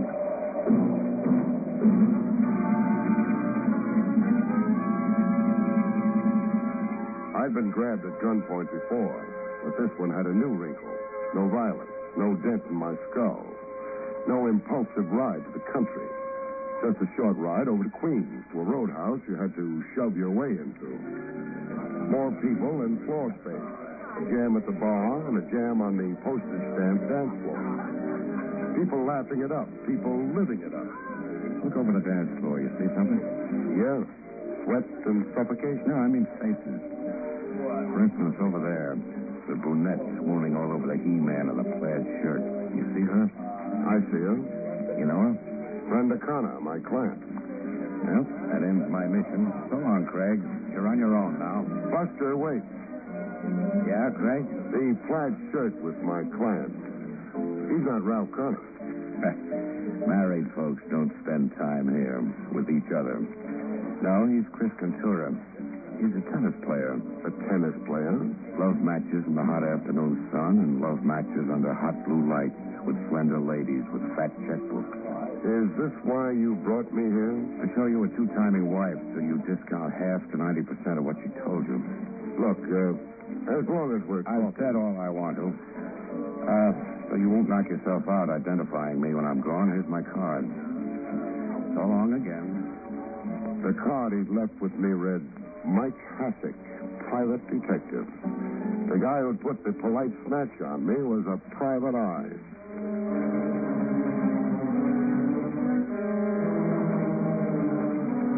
I switched my plans around. You do with new developments. I didn't try to interview Ralph Conner right off. I drove over to his residence to case the place. Pretty fancy. A townhouse all lit up like utility bills were no concern to anybody. There was a parlor floor drawing room that opened onto a stone balcony. I was enough of a gymnasium genius to make the balcony without setting up too much of a commotion. After 10 minutes of eavesdropping on the rustle of thick oriental carpets, I got to listen to a live show. Brenda Conner and a guy I took to be her ever-loving mister on the other side of the glass. You've got that odd look again, Brenda. Look, Ralph. What odd look? The frail, pale princess in the grip of a nameless terror. Oh, you're being cruel deliberately. Deliberately? To unnerve me. Push me to the edge of reason. Push me. Beyond the edge? Into insanity. Yes. I see.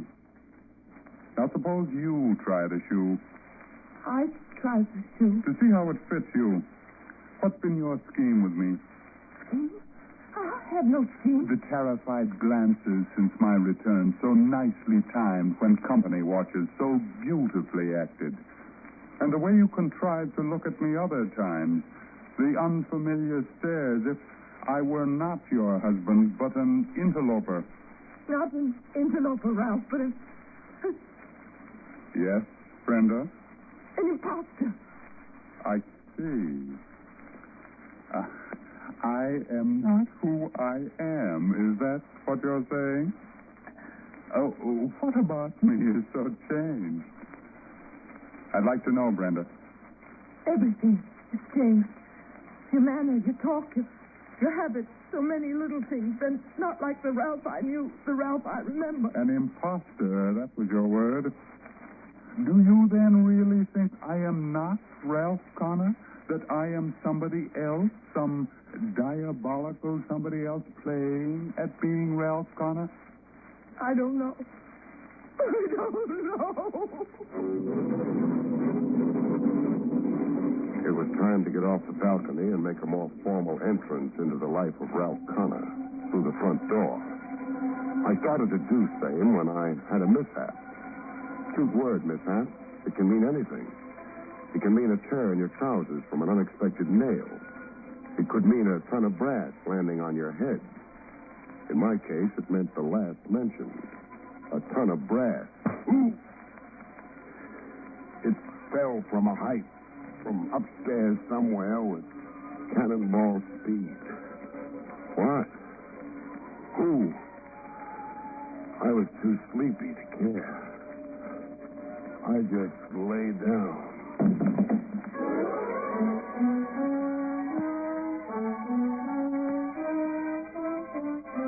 From March 1st, 1953, the case of the imposter of Barrie Craig, confidential investigator.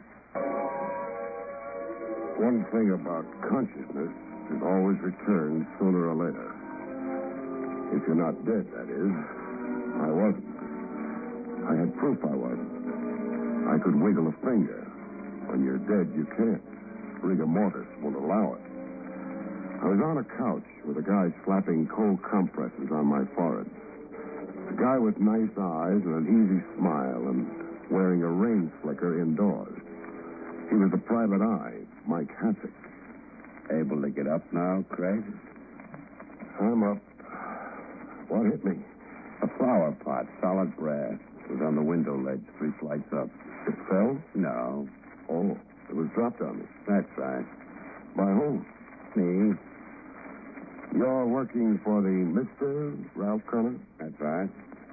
An impersonator. Stand in for the real article. If you want to believe a wacky two-timing wife. I see. Who owns all the loot in the family? So don't answer it. I can guess the way it's shaped. My client, Brenda Conner, does. Your client hasn't got a dime. That stuff about Ralph Conner being an impersonator is a malarkey, Craig. Maybe, but answer me this. Can a man who's been right-handed to the age of 40 suddenly turn up left-handed? But don't answer it, Hasek. Think about it while I'm busy somewhere else. You're going to heckle Conner? Maybe. Oh, Hasek. What? Come here to the rear window a minute. Yes? What's outside? The yard. Yeah, it's the backyard. Not much of a drop. Only 10 feet, I'd guess it to be. 10 feet. So what? So one of us has to be discouraged. You've had your whack at me. Now it's turnabout. Craig, let me go. Put me down. Put you down? Sure. Exactly what I intend doing.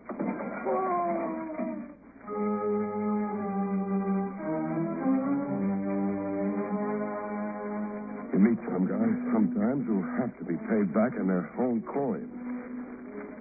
I didn't set up a talk with Ralph Conner. I passed him up a second time. I had nothing to say to him yet. Instead, I looked up Saxton of Conner and Saxton, Realty Management. Conner's business partner. Maybe he could shed some light. A short guy with 2 stomachs and pink ears like he was always blushing. There was an oily look to him, like he was an accomplished phony. I still don't quite understand the purpose of your call here to me, Mr. Craig. If you stall long enough, Saxon... If I've stalled? Worked out answers in your head. Well, I have no ulterior motives in evading you. Then? Well, it's just that I don't care to become embroiled in the man's affairs. That is, his affairs other than our joint business. Frankly, I've always found Conner strange and unpredictable. Explosive. He was gone for 5 years. Yes. Did you keep his end of the business up for all that time? Oh, yes. Scrupulously. His share of the net profits were put into an escrow account for what they amounted to. His drawing account, of course, was suspended while he was gone. In the time he was away, did he write to you, keep in touch? No. Now, a big question. Is he Ralph Conner? Yes, Mr. Craig. You don't seem surprised at the question. No, I'm not surprised anymore. I've been asked the same question before. By whom? 2 persons. By Mrs. Conner and by a private detective named Mike Hassick. So Hassick wasn't so sure of his client's identity either. What's that you said? Just thinking out loud. What makes you sure this new Conner is the same old Conner? Why, everything about him. Like? Well, I don't know how to answer that quite. He looks like Ralph Conner, facially and physically. He knows about me, our business, the background of our business. He's demonstrated all that to you? Why, yes, of course. He has demonstrated an intimate knowledge of our business. It couldn't be faked. The man simply had to know.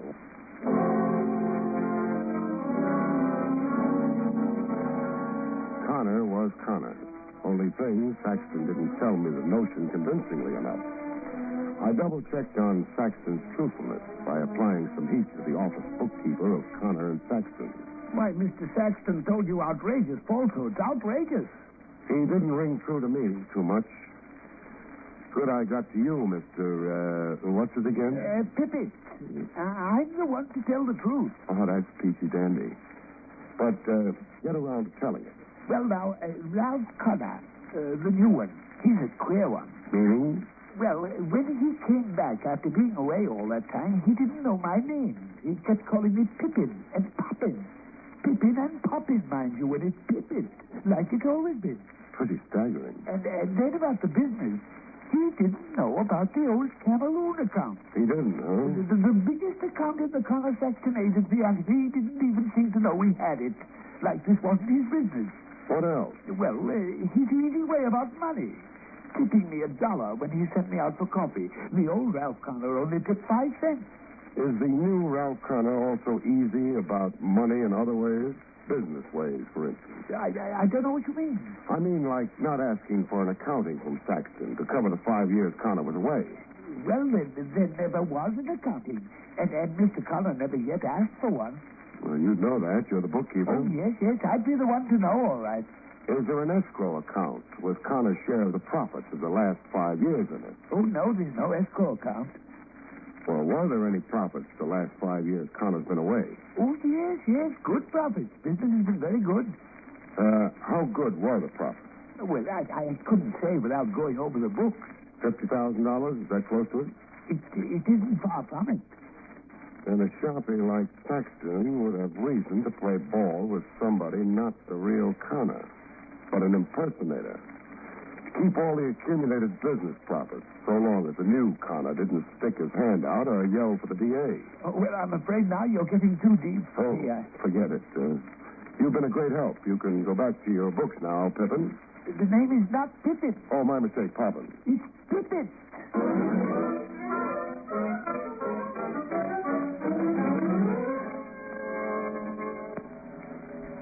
It was time to form an independent impression of Ralph Conner, I figured. The townhouse sat next door to the East River. I'd just gotten to the doorbell when I found myself doing some more eavesdropping. Nothing subtle this time. Anybody for a mile around could eavesdrop along with me. A scream has carrying power. A high-pitched woman's scream. Brenda Conner. I could identify the voice. Brenda Conner at home, either being strangled to death or blowing her top. Inside the house, I didn't get to see my screaming client. She was in her room behind locked doors. The husband, Ralph Conner, told me the melancholy facts. Or do I mean the melancholy fiction? Brenda is in there in her room with her doctor. Doctor who? Does that matter? It matters. I'm jotting it down in my notebook. Mrs. Conner is my client. Dr. Fitz. 275 Dartmouth Street, if you also want the address. Fitz is Brenda's own physician. I get your emphasis. When can I see Mrs. Conner? I don't know. She's under restraint. Restraint meaning? She's had a nervous breakdown. All of a sudden? No, my wife has a history of, say, emotional instability. Hallucinations, compulsive behavior, a fascination for unsavory places and people. That's a careful reference to the roadhouse in Kenneth Adonis. Mike Hassick made sure I'd see. Yes, so that you'd be aware of all the facts. This emotional instability in Brenda, it's one of the reasons I left her 5 years ago. I've had all I could stand of hysteria. You make a glib case of it. It's the truth. What happens to Brenda Conner from What happens to Brenda Conner from here on? Hospitalization. It's not the first time Brenda has been confined before. And cured? Evidently not, as this new breakdown shows.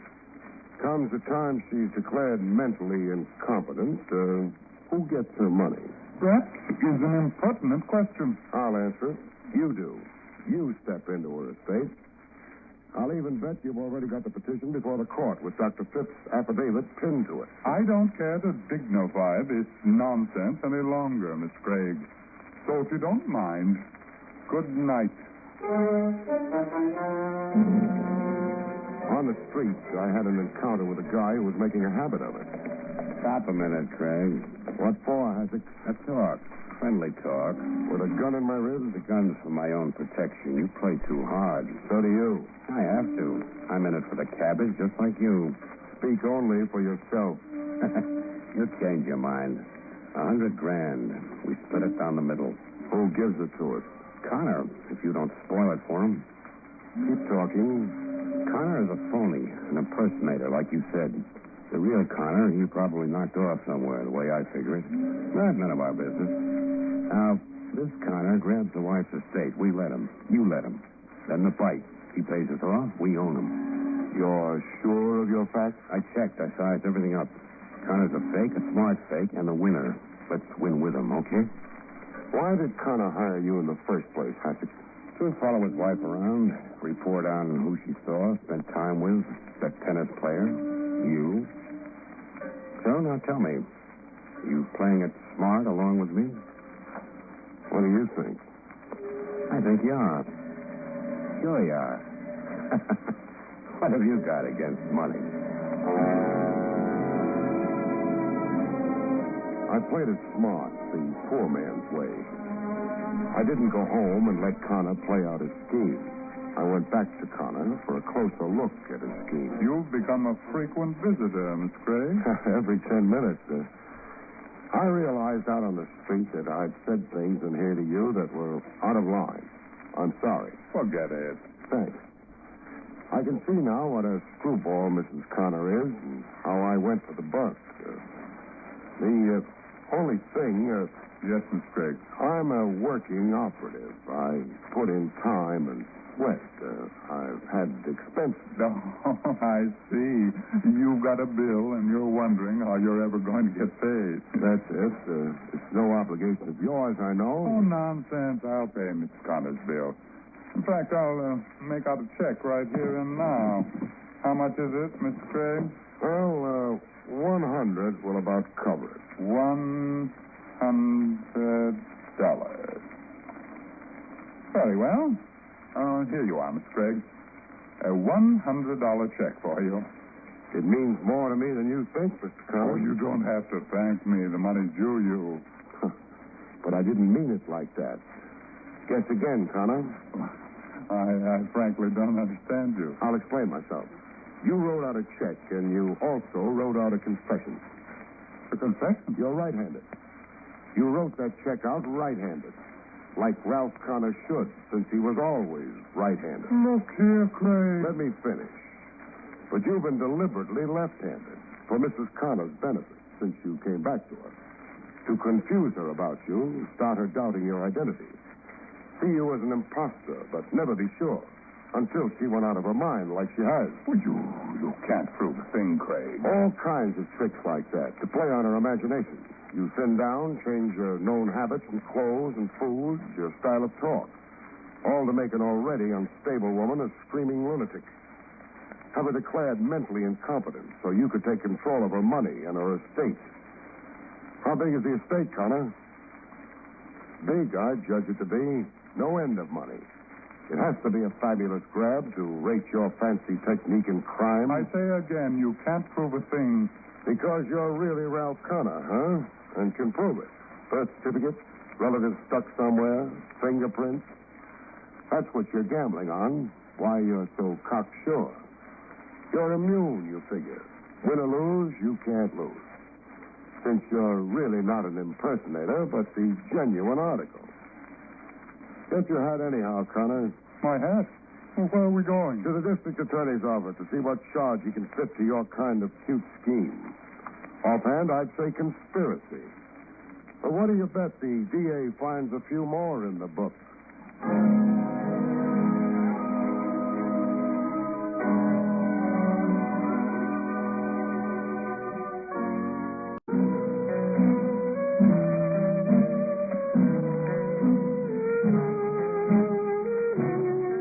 Barrie Craig speaking. A confidential investigator isn't always hired on his merits.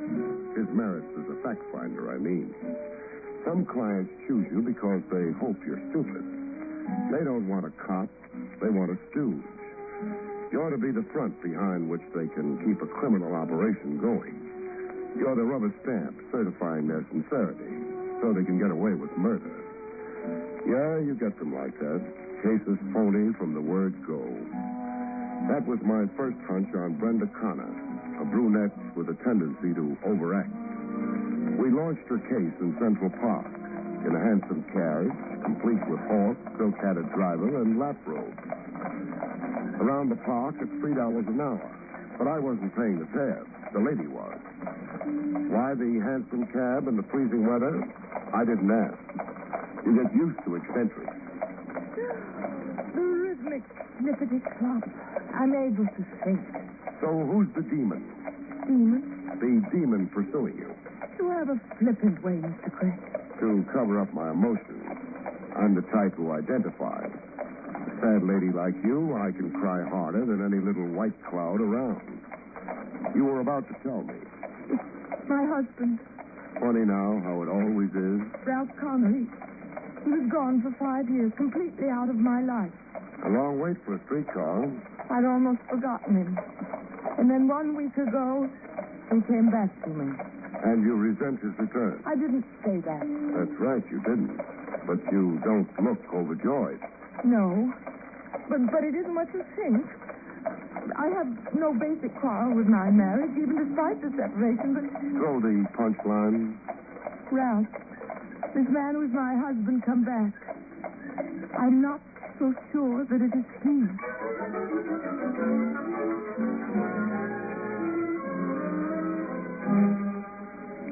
I let Brenda Conner continue to unburden her soul over coffee.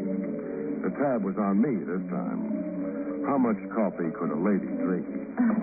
My alarm's about my husband, Ralph. Yes.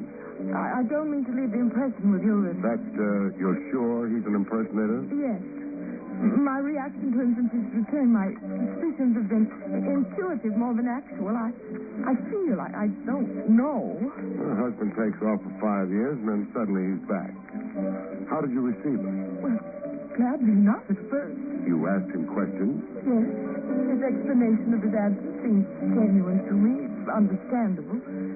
He'd been out of sorts with himself.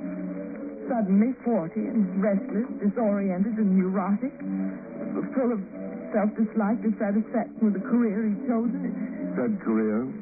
Realty management. Conner and Saxton. Saxton is his business partner. When did the doubt begin for you? the doubt, intuitive as you call it, that this voyage to come back maybe wasn't really your husband? The very first evening, Ralph was different. As strange as I didn't know. After 5 years, he would be. Yes, I know, but what I mean is the personality I once knew, the habits, the little things a wife knows about a husband. I could find none of them in this man. Little things. Can you give me something specific? Yes. The food Ralph liked, always liked. This man has very different tastes. And even his speech, his way of phrasing things, and his thoughts, so different, so very changed. And even something physical. What's that? Left-handed. This man is left-handed. My husband, the husband I knew, wasn't. Quite a switch, then. How about his appearance? Looks. Oh, there are some differences. Still differences that could only mean time, how time changes the face. Ralph was full in the cheeks. This man is gaunt, thinner. Oh, mind you, I'm not saying... Oh, I don't know what I'm saying. I'm confused. I'm so confused. I can't even think straight.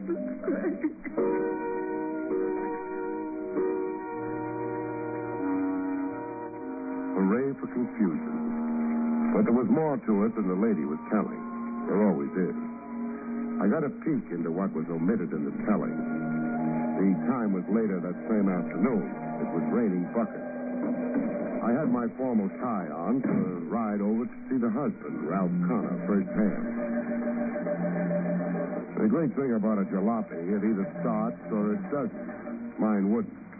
Wet wires from the downpour, I figured. But my guess was wrong. There was a gentleman on hand to correct me on it. You only run your battery down, Craig. Get off the starter. The guy on a range flicker slouched in the back of my car. Nice eyes and an easy grin. And a familiar swell near the left armpit. I knew what that swell was. I had one myself to match it. A gun holster. The wires aren't wet, Craig. There's another reason she won't start. What's that? This. Here. Your rotor. Rotor? You don't know about cars? I know they go or don't go. The rotor belongs under the hood on the engine where the distributor is. I removed it. Why? So your car wouldn't go. Why again? So you'd bum a ride from me. Where are you parked? Right behind you. Come on, I'll chauffeur you. You sound like you know where I'm going. Yeah, I think so. See Ralph Conner. You want to look him over. You're well informed. I took courses in mind reading. Come on, I'll drive you. So Ralph Conner this is? No, not right away. I've got something else to show you first. You're stalling, Craig. No, I'm thinking. How about? The penalty for armed kidnapping. 20 years. Life if you cross state lines. That's the Lindbergh law. And the chair if you compound kidnapping with murder. So what's it to be, Craig?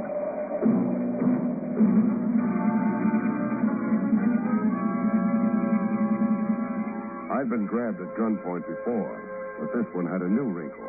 No violence, no dent in my skull, no impulsive ride to the country. Just a short ride over to Queens, to a roadhouse you had to shove your way into. More people and floor space. A jam at the bar and a jam on the postage stamp dance floor. People laughing it up, people living it up. Look over the dance floor. You see something? Yeah. Sweat and suffocation? No, I mean faces. For instance, over there, the brunette swooning all over the He-Man in the plaid shirt. You see her? I see her. You know her? Brenda Conner, my client. Well, that ends my mission. So long, Craig. You're on your own now. Buster, wait.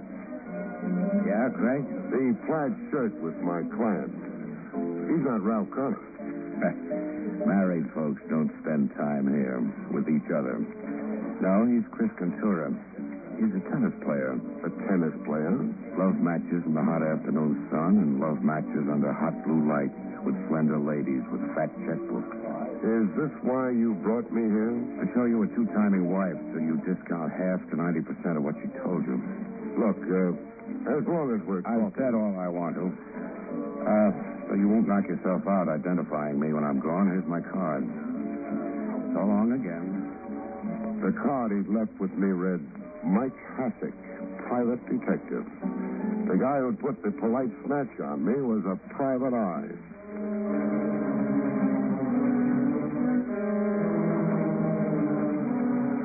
switch my plans around. You do with new developments. I didn't try to interview Ralph Conner right off. I drove over to his residence to case the place. Pretty fancy. A townhouse all lit up like utility bills with no concern to anybody. There was a parlor floor drawing room that opened onto a stone balcony. I was enough of a gymnasium genius to make the balcony without setting up too much of a commotion. After 10 minutes of eavesdropping on the rustle of thick oriental carpets, I got to listen to a live show. Brenda Conner and a guy I took to be her ever-loving mister on the other side of the glass. You've got that odd look again, Brenda. Look, Ralph. What odd look? The frail, pale princess in the grip of a nameless terror. Oh, you're being cruel deliberately. Deliberately? To unnerve me. Push me to the edge of reason. Push me. Beyond the edge? Into insanity. Yes. I see. Now, suppose you try the shoe. I tried the shoe. To see how it fits you. What's been your scheme with me? Scheme? I have no scheme. The terrified glances since my return, so nicely timed when company watches, so beautifully acted. And the way you contrived to look at me other times. The unfamiliar stares, if I were not your husband, but an interloper. Not an interloper, Ralph, but Yes, Brenda? An imposter. I see. I am not who I am. Is that what you're saying? Oh, what about me is so changed? I'd like to know, Brenda. Everything has changed. Your manner, your talk, your habits, so many little things, and not like the Ralph I knew, the Ralph I remember. An imposter, that was your word. Do you then really think I am not Ralph Conner? That I am somebody else? Some diabolical somebody else playing at being Ralph Conner? I don't know. I don't know. It was time to get off the balcony and make a more formal entrance into the life of Ralph Conner through the front door. I started to do same when I had a mishap. Cute word, mishap. It can mean anything. It can mean a tear in your trousers from an unexpected nail. It could mean a ton of brass landing on your head. In my case, it meant the last mentioned. A ton of brass. Ooh! It fell from a height, from upstairs somewhere with cannonball speed. What? Who? I was too sleepy to care. I just lay down.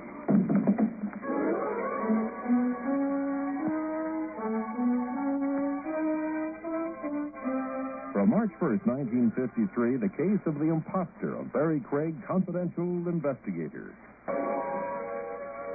One thing about consciousness, it always returns sooner or later. If you're not dead, that is. I wasn't. I had proof I wasn't. I could wiggle a finger. When you're dead, you can't. Rigor mortis won't allow it. I was on a couch with a guy slapping cold compresses on my forehead. A guy with nice eyes and an easy smile and wearing a rain slicker indoors. He was a private eye, Mike Hassick. Able to get up now, Craig? I'm up. What hit me? A flower pot, solid brass. It was on the window ledge, 3 flights up. It fell? No. Oh, it was dropped on me. That's right. By whom? Me. You're working for the Mr. Ralph Conner? That's right. An impersonator. Stand in for the real article. If you want to believe a wacky two-timing wife. I see. Who owns all the loot in the family? So don't answer it. I can guess the way it's shaped. My client, Brenda Conner, does. Your client hasn't got a dime. That stuff about Ralph Conner being an impersonator is a malarkey, Craig. Maybe, but answer me this. Can a man who's been right-handed to the age of 40 suddenly turn up left-handed? But don't answer it, Hassick. Think about it while I'm busy somewhere else. You're going to heckle Conner?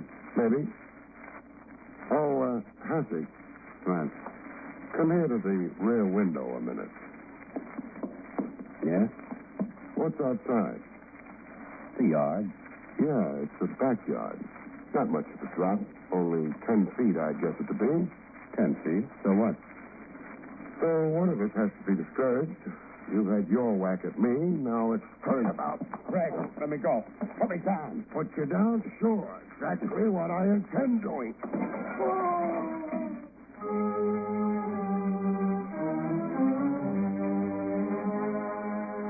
You meet some guys sometimes who have to be paid back in their own coins. I didn't set up a talk with Ralph Conner. I passed him up a second time. I had nothing to say to him yet. Instead, I looked up Saxton of Conner and Saxton Realty Management. Conner's business partner. Maybe he could shed some light. A short guy with two stomachs and pink ears like he was always blushing. There was an oily look to him, like he was an accomplished phony. I still don't quite understand the purpose of your call here to me, Mr. Craig. If you stall long enough, Saxton... If I've stalled? Worked out answers in your head. Well, I have no ulterior motives in evading you. Then? Well, it's just that I don't care to become embroiled in the man's affairs. That is, his affairs other than our joint business. Frankly, I've always found Conner strange and unpredictable. Explosive. He was gone for 5 years. Yes. Did you keep his end of the business up for all that time? Oh, yes. Scrupulously. His share of the net profits were put into an escrow account for what they amounted to. His drawing account, of course, was suspended while he was gone. In the time he was away, did he write to you, keep in touch? No. Now, a big question. Is he Ralph Conner? Yes, Mr. Craig. You don't seem surprised at the question. No, I'm not surprised anymore. I've been asked the same question before. By whom? 2 persons. By Mrs. Conner and by a private detective named Mike Hassick. So Hassick wasn't so sure of his client's identity either. What's that you said? Just thinking out loud. What makes you sure this new Conner is the same old Conner? Why, everything about him. Like? Well, I don't know how to answer that quite. He looks like Ralph Conner, facially and physically. He knows about me, our business, the background of our business. He's demonstrated all that to you? Why, yes, of course. He has demonstrated an intimate knowledge of our business. It couldn't be faked.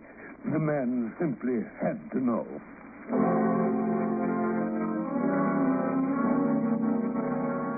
Conner was Conner. Only thing, Saxton didn't tell me the notion convincingly enough. I double-checked on Saxton's truthfulness by applying some heat to the office bookkeeper of Conner and Saxton. Why, Mr. Saxton told you outrageous falsehoods. Outrageous. He didn't ring true to me too much. Good I got to you, Mr. What's it again? Pippin. I'm the one to tell the truth. Oh, that's peachy dandy. But get around to telling it. Well, now, Ralph Conner, the new one, he's a queer one. Meaning? Well, when he came back after being away all that time, he didn't know my name. He kept calling me Pippin and Poppin. Pippin and Poppin, mind you, when it's Pippin, like it's always been. Pretty staggering. And then about the business, he didn't know about the old Cameroon account. He didn't, huh? The biggest account in the Conner Saxton agency, and he didn't even seem to know we had it. Like this wasn't his business. What else? Well, his easy way about money. Tipping me $1 when he sent me out for coffee. The old Ralph Conner only tipped 5 cents. Is the new Ralph Conner also easy about money in other ways? Business ways, for instance. I don't know what you mean. I mean, like not asking for an accounting from Saxton to cover the 5 years Conner was away. Well, then, there never was an accounting. And Mr. Conner never yet asked for one. Well, you'd know that. You're the bookkeeper. Oh, yes. I'd be the one to know, all right. Is there an escrow account with Conner's share of the profits of the last 5 years in it? Oh, no, there's no escrow account. Well, were there any profits the last 5 years Conner's been away? Oh, yes. Good profits. Business has been very good. How good were the profits? Well, I couldn't say without going over the books. $50,000? Is that close to it? It isn't far from it. Then a sharpie like Saxton would have reason to play ball with somebody not the real Conner, but an impersonator. Keep all the accumulated business profits, so long as the new Conner didn't stick his hand out or yell for the DA. Oh, well, I'm afraid now you're getting too deep for me. Forget it. You've been a great help. You can go back to your books now, Pippin. The name is not Pippin. Oh, my mistake, Poppin. It's Pippin.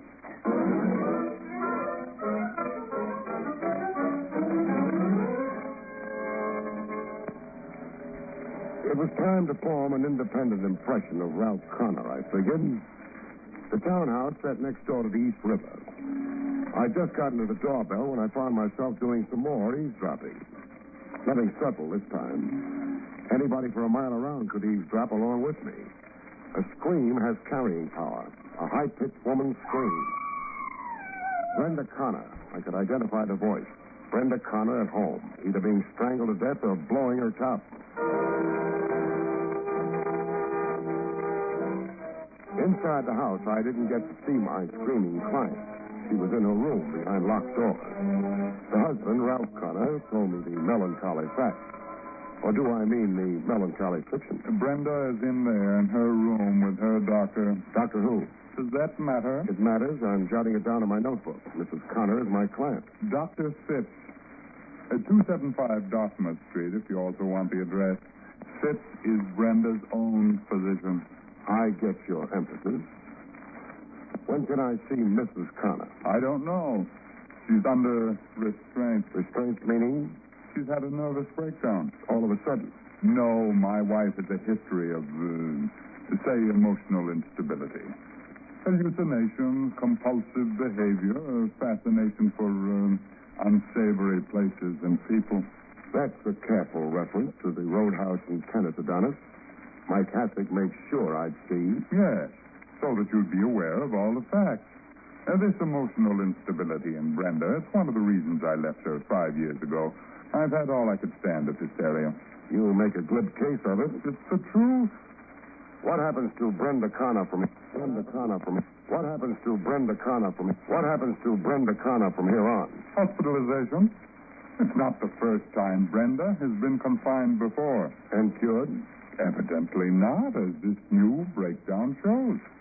Comes the time she's declared mentally incompetent. Who gets her money? That is an impertinent question. I'll answer it. You do. You step into her estate.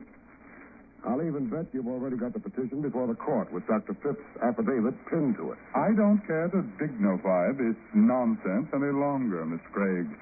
So if you don't mind, good night. On the street, I had an encounter with a guy who was making a habit of it. Stop a minute, Craig. What for, Hassick? A talk. Friendly talk. With a gun in my ribs? The gun's for my own protection. You play too hard. So do you. I have to. I'm in it for the cabbage, just like you. Speak only for yourself. You'll change your mind. $100,000. We split it down the middle. Who gives it to us? Conner, if you don't spoil it for him. Keep talking. Conner is a phony, an impersonator, like you said. The real Conner, he probably knocked off somewhere, the way I figure it. That's none of our business. Now, this Conner grabs the wife's estate. We let him. You let him. Then the fight. He pays us off. We own him. You're sure of your facts? I checked. I sized everything up. Conner's a fake, a smart fake, and a winner. Let's win with him, okay? Why did Conner hire you in the first place, Hassick? To follow his wife around, report on who she saw, spent time with, the tennis player, you. So, now tell me, you playing it smart along with me? What do you think? I think you are. Sure you are. What have you got against money? I played it smart, the poor man's way. I didn't go home and let Conner play out his scheme. I went back to Conner for a closer look at his scheme. You've become a frequent visitor, Miss Craig. Every 10 minutes. I realized out on the street that I'd said things in here to you that were out of line. I'm sorry. Forget it. Thanks. I can see now what a screwball Mrs. Conner is and how I went for the buck. The only thing... Yes, Miss Craig. I'm a working operative. I put in time and sweat. I've had expenses. Oh, I see. You've got a bill, and you're wondering how you're ever going to get paid. That's it. It's no obligation of yours, I know. Oh, nonsense. I'll pay Miss Conner's bill. In fact, I'll make out a check right here and now. How much is it, Mr. Craig? Well, 100 will about cover it. $100. Very well. Here you are, Mr. Craig. A $100 check for you. It means more to me than you think, Mr. Conner. Oh, you don't have to thank me. The money's due you. But I didn't mean it like that. Guess again, Conner. I frankly don't understand you. I'll explain myself. You wrote out a check, and you also wrote out a confession. A confession? You're right-handed. You wrote that check out right-handed. Like Ralph Conner should, since he was always right-handed. Look here, Craig. Let me finish. But you've been deliberately left-handed for Mrs. Conner's benefit since you came back to her.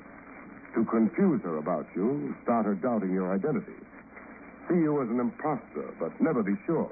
Until she went out of her mind like she has. Well, you can't prove a thing, Craig. All kinds of tricks like that to play on her imagination.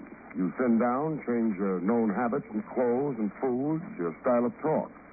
All to make an already unstable woman a screaming lunatic. Have her declared mentally incompetent so you could take control of her money and her estate. How big is the estate, Conner? Big, I'd judge it to be. No end of money. It has to be a fabulous grab to rate your fancy technique in crime. I say again, you can't prove a thing. Because you're really Ralph Conner, huh? And can prove it. Birth certificate, relatives stuck somewhere, fingerprints. That's what you're gambling on. Why you're so cocksure. You're immune, you figure. Win or lose, you can't lose. Since you're really not an impersonator, but the genuine article. Get your hat anyhow, Conner. My hat? Well, where are we going? To the district attorney's office to see what charge he can fit to your kind of cute scheme. Offhand, I'd say conspiracy. But what do you bet the DA finds a few more in the book?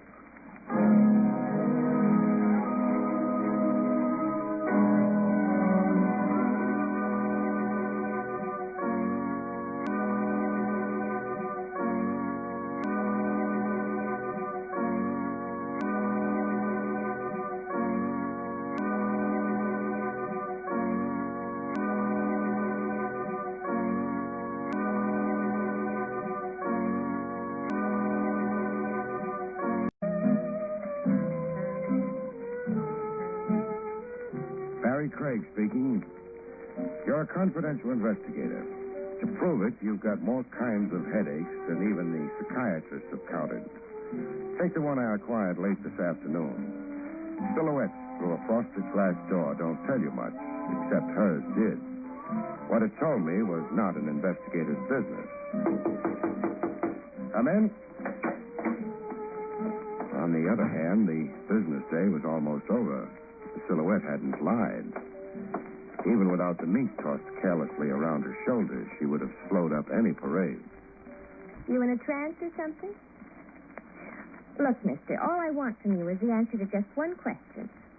How anxious are you not to get killed? Huh?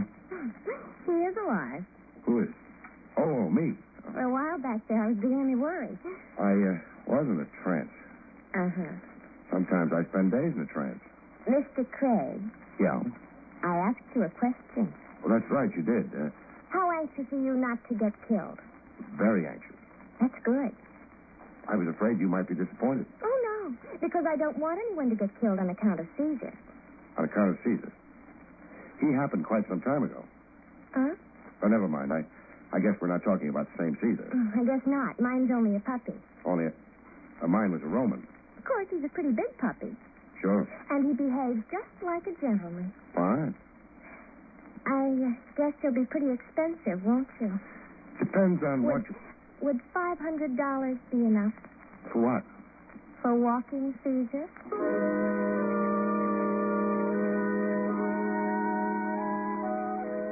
Maybe it was because she was beautiful that I didn't promptly toss her out of the office. Or it could have been the 500 she mentioned. It was probably the 500. You want to hire me to walk your dog? Mm-hmm. For $500, just how far do you expect me to walk him? Oh, just to the park and back. I live at the Grover Apartments on East 74th, so it's not terribly far. I know the place. My name's Doreen Dimple. I'm in apartment 14C. Wait a minute. The 500 is for one round trip? Well, not exactly. Because after all, if that was the only thing, why should I hire a confidential investigator? You know something, Doreen? What? That same thought's already occurred to me. Corky was right. He said you were smart. Who's Corky? A gentleman friend. How does he sign his name? With a pen. Never mind. You were getting ready to tell me why you decided to hire an investigator to walk your dog. Well, the last couple of times I walked Caesar, somebody tried to shoot him. Missed? Mm-hmm. You're sure it was the dog they were shooting at? Am I sure it was Mr. Craig? Yeah. Can you imagine a man shooting at me? Not easily. There could have been a woman, though. I saw the man. He was too far away for me to recognize, but it was a man. Then we let it go at that. You want me to walk the dog until I find out who's taking pot shots at him. That's right. You mentioned 500. Here. Thank you. What time does Caesar prefer? Around 8 o'clock at night. I'll be over at your place then. I'm so glad. By the way, Doreen. You in show business? How did you guess? Professional secrets. Not to mention Doreen Dimple. That's me. I know. It's also an incredible name. It is not. I made it up. That's what I meant. You at liberty now? Well, I've retired, actually. Oh. Corky's idea? Uh-huh. He was afraid if I kept on working, I might catch pneumonia. Well, that's always a danger in theatrical work. Sure. A girl's so exposed. Yeah. Well, so long, Doreen. I'll see you at 8. So long. Lean and Caesar will be expecting you. From May 3rd, 1953, we're presenting Barrie Craig, Confidential Investigator on the Golden Age of Radio Theater. I could have dignified the entire thing in my mind by figuring I was going to be shot at when I took the pooch for a stroll. But I suspected it was Doreen who was target for the week, and I just turned out to be nursemaid for Hound. But there was always one possibility. Caesar might bite. Hello, Jake. Hey. Hope I didn't disturb you. I wasn't doing nothing. Crops on Madison Avenue don't need attention? They've all gone home for the day. That's too bad. Jake. Yeah? You can start now. Oh, I keep forgetting.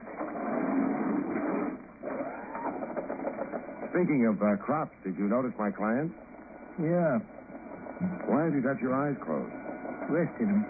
I know what you mean. Her name's Doreen Dimple. I don't know about the Doreen, but I got to... Jake, remember, that's not the kind of thing they approve of in Vermont. That's why I left Vermont. I go to work for Doreen tonight at 8, her apartment. Need help? I don't think so, Jake. Thanks anyway. All I have to do is walk her dog. Is that so? Yeah. Appears like I still got language difficulties with you New Yorkers. Jake, walking Doreen's dog means nothing else but that. Oh? Well, then maybe you'll enjoy the company. The dog? No, the fellow that was waiting for her. Fellow who was... They go off together? Yep. Probably a friend of hers. Yeah. No reason for me to worry about him, is there? I don't know. Either he was built funny or... Or what? Or he was carrying a revolver.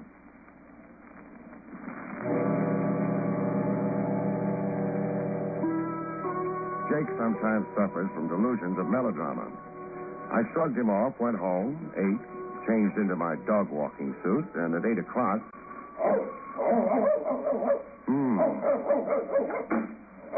Craig. That's Dimple. Huh? Oh, Yeah. Come in. You called me Doreen at the office. I'm always informal at the office. Well, you better keep on being informal, because if you call me Miss Dimple, I won't know who you're talking to? Even my mother didn't call me Miss Dimple. Well, could you quiet that monster? That's Caesar. My mistake. How about quieting him? Well, he always barks like that unless he's been introduced. Come on, he won't bite. I think he's got weak teeth. Caesar, this is Mr. Craig. How do you do? I think he's going to like you. Well, that's nice. I might have a little trouble hauling him around the streets otherwise. He'll be very good. So I can concentrate on trouble from somebody else, maybe? From who? You probably know his name better than I do. I don't... You meet anyone when you left my office this afternoon? No. My mistake. Let's go, Caesar. Hey, I hope the leash holds. I left my elephant gun home. You'll be careful, Mr. Craig. Sure. And you're not worried? No, after all, what have I got to lose except Caesar's life?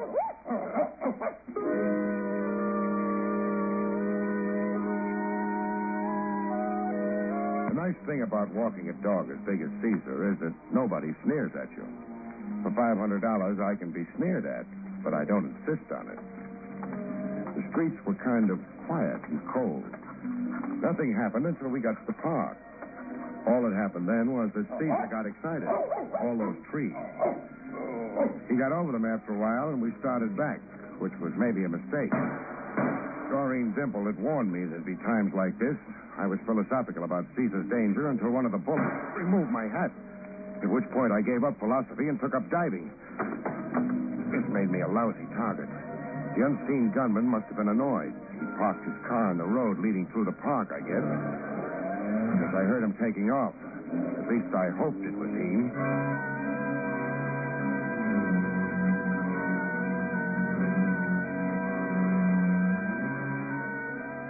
Must have been. The barrage was over. I dug myself out of the ground and headed for home. Caesar's home. Doreen's home. Maybe somebody else's home, too. I now had a hole in my hat.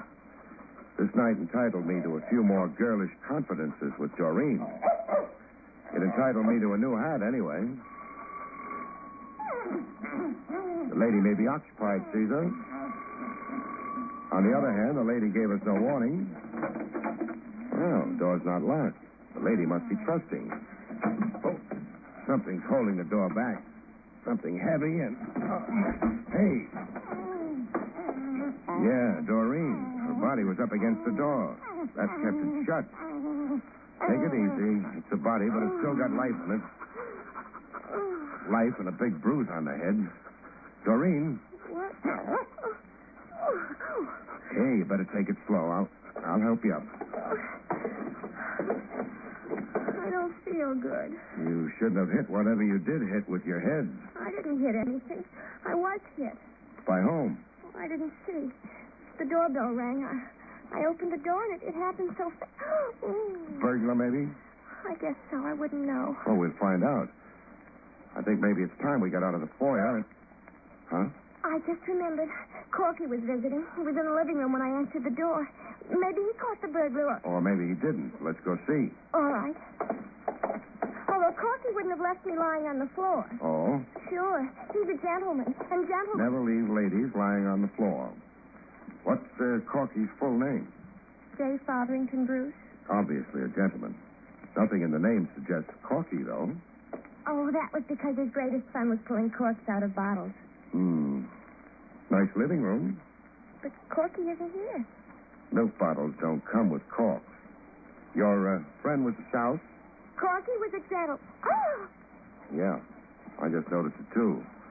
The foot sticking out from behind the window draperies. Stay where you are.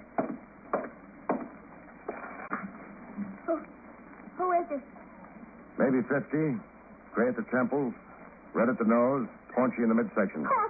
Corky. He didn't catch a burglar, though. What? What he caught was a bullet in the heart.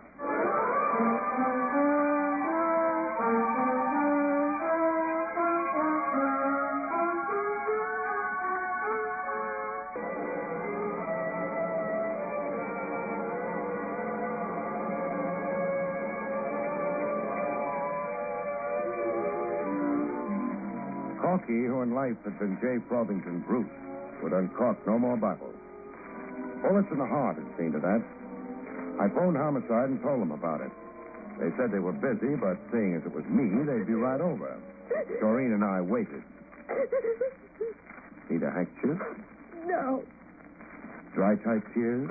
Don't be mean. This is not the time a girl likes a fellow to be mean to her. Was Corky ever mean to you? Gosh, no. He was... I know, a gentleman. He even remembered me in his will. How hard did he remember you?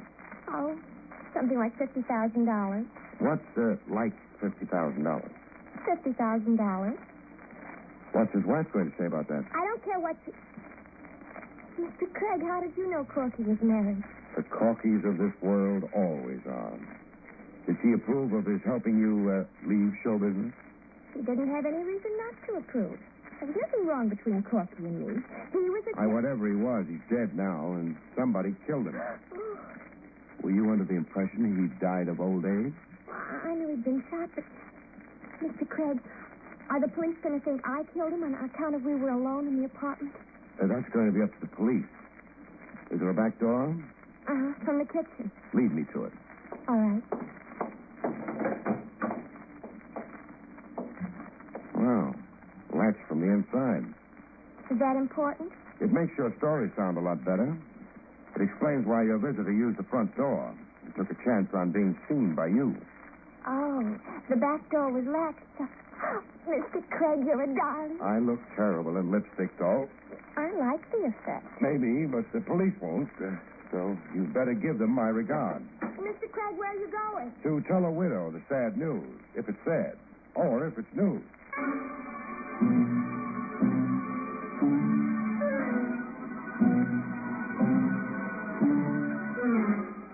I know enough to wait for the police on a murder case, but sometimes it's better not to know too much.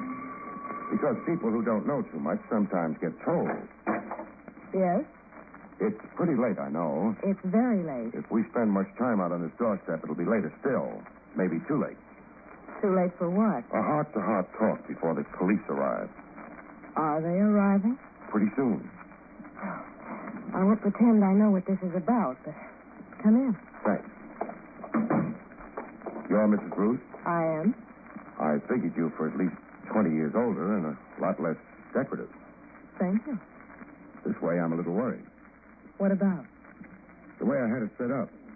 You were supposed to be as old as your husband.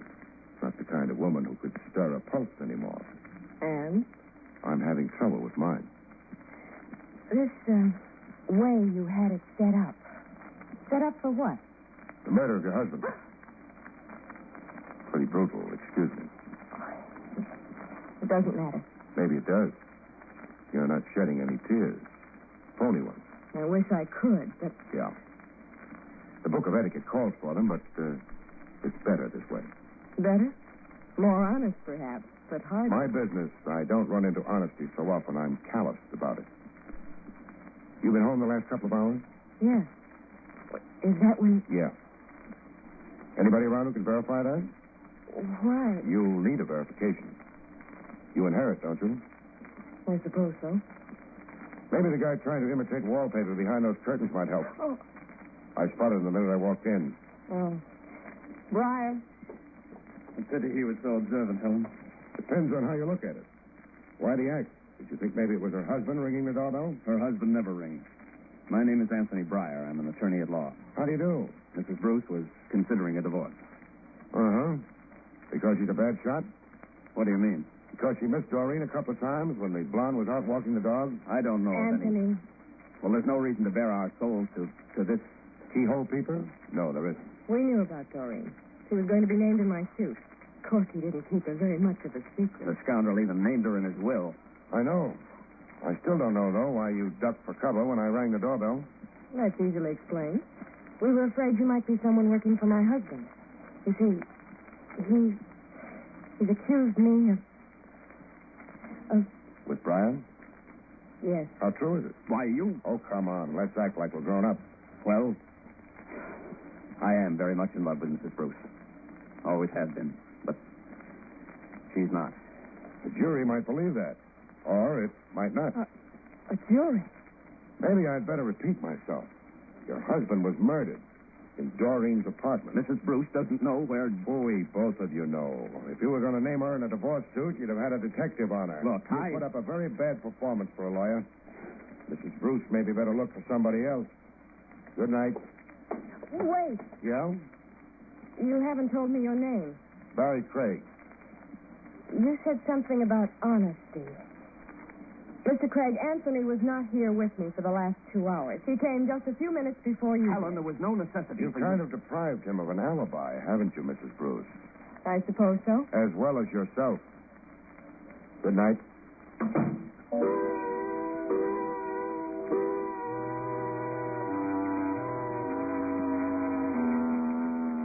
I had it all now. It didn't make a pretty picture. And of all the people involved, the one I felt sorry for was Corky. He hadn't much of a life. With a wife who despised him, a lawyer who hated him, and Doreen who had a price tag attached. Maybe the bullet that had killed him had done him a favor. But whoever fired that bullet hadn't done it out of kindness. Good evening, Lieutenant Rogers. Gracious of you to drop in at headquarters, Mr. Craig. Don't be bitter, Trav. Want me to spread the news around that you can read Latin? Millions of people can read Latin. How many of them are policemen? All right, so I've got a shameful past. I went to college. Where did you go? Atlantic City. I was young and foolish. After you left the Dimple apartment. I visited the Bruce apartment. And met the widow? The widow and the lawyer. But you must have men there by now getting their stories. I have. You gave Mrs. Bruce a nice opportunity to rehearse.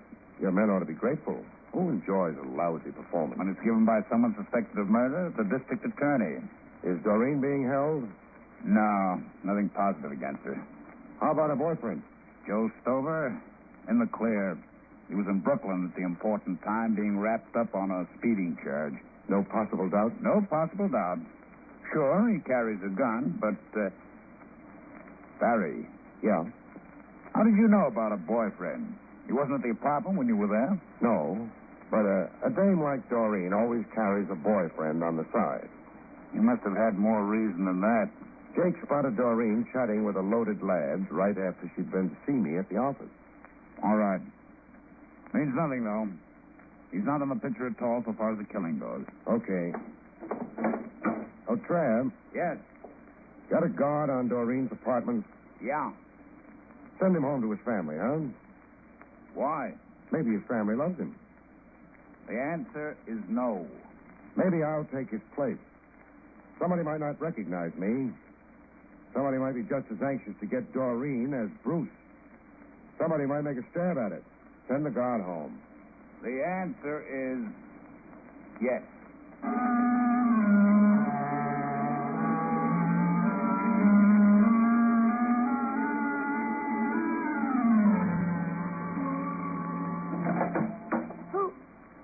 Mr. Craig. Yes. Mind if I come in? Of course not. I'm glad you came. Thanks. Not only because you're nice, but because the policeman who was on guard went home. I was sort of frightened. Shouldn't have been. You've got Caesar. Well, he's cute, but I don't think he'd be much protection. Maybe not. Barrie, why did you really come here? Just a hunch. I thought maybe whoever didn't like Bruce mightn't like you either. Oh. I might be able to discourage him. Or her. Mrs. Bruce? Maybe. Or maybe Briar. Who's that? Lawyer. In love with Mrs. Bruce. You ever meet either of them? No. They were never here at the apartment? No. Doesn't mean anything. Either of them could have paid you a visit while you were out. The police think that they were... The police are keeping an open mind. Mrs. Bruce and Briar both had motive and opportunity. So, for that matter, had you. But I was in conscience. You could have donated the bruise to yourself. Is that what you think? No, I'm sure someone else slugged you, but there's no proof. If there was, you'd be in the clear. You better go on to bed. It's late. But how can I prove it was someone else who hit me? You can't. Go on to bed. All right. You're going to... Wait, yeah. Caesar will keep me company. Good night. Good night.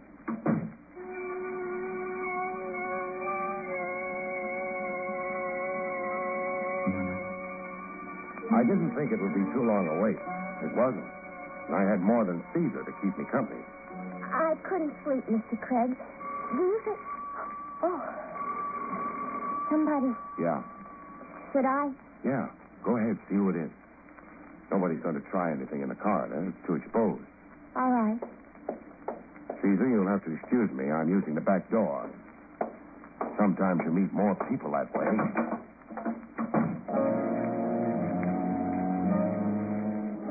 All you have to do is move up to the bend in the corridor where it leads to the front door of the apartment and wait until he gets in sight. Then you get in his way with a fix. And you've met Joe Stover. He's out. The gun in his pocket's still warm.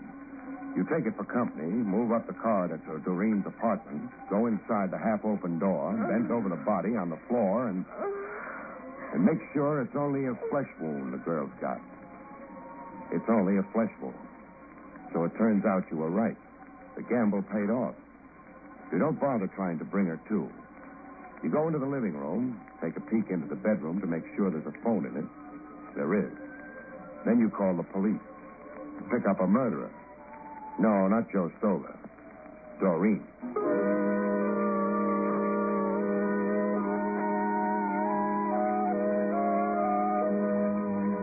So you see, Trav, as soon as I told her the bruise on her head wouldn't be good enough proof, she ducked into her bedroom, phone stolen, told him to come over and shoot her in the shoulder. That would be very good proof that she hadn't hit herself on the head. As she hadn't. Stover had done that, too. Setting up a picture. Yeah. I was pretty sure she was the one all along. She brought me in to prove someone was after her. Who would have bothered except the jealous wife, we were supposed to think? Stover shot at you in the park. He'd have known where and when you'd be there. Then scrammed to set up an alibi. Right. Doreen made a small mistake, though. Started me thinking about her. When I got back to the apartment, I couldn't get the door open without pushing her unconscious body aside. The killer hadn't left via the back door. It was latched. So she couldn't have fallen down in that position I found her in, blocking the front door. No. She must have put herself there. A small mistake, but a good one. Although you did take a chance when the doorbell rang, Barry. You might have been wrong. It might have been Mrs. Bruce of Briar. I'd already found out that they'd never been to the apartment. Never met Doreen. When that doorbell rang, Caesar didn't bark. But he always barked when strangers came to the door. That made it certain it was Stover. Nice, Barry. No. I don't like it when a client turns out to be a killer.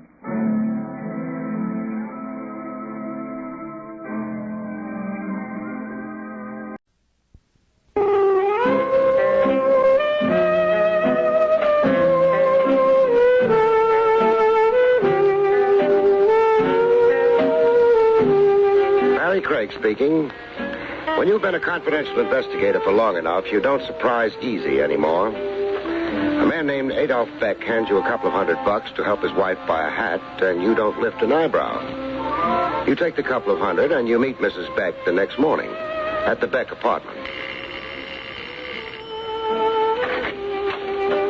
Adolph's gone to work, but you don't miss him.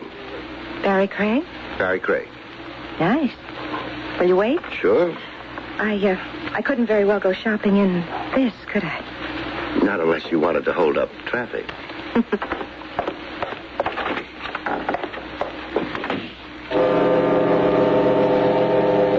You wait while the lady changes into something that won't hold up traffic.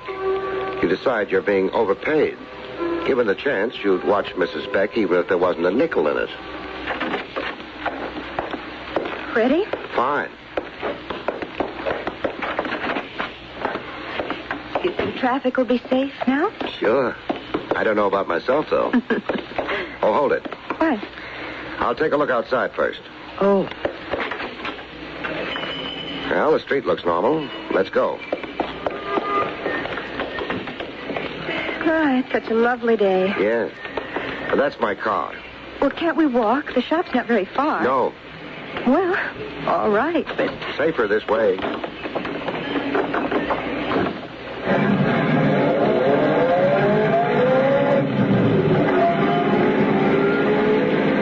don't know exactly what you think you're protecting me from. I don't either. Your husband wasn't very generous with his information. Well, then... He was generous with his money, though. I'm trying to earn it. Would you believe me if I told you I didn't need any protection? Sure, but I believe your husband harder, though. Why? He's my client. I always believe my clients harder. All right. You go ahead and protect me, then. Yes, ma'am. Where's the hat shop? Well, keep right on. Oh, wait, slow down. What? That shop window. Madame Fleury? Yes, she's always got wonderful things in it.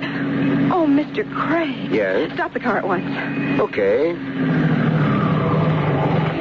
That bathing suit. The red one. Looks like a bathing suit.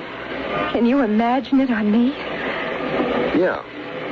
What do you think? I think it's going to be a hot summer. I've got to try it on. Come on. Whatever you say.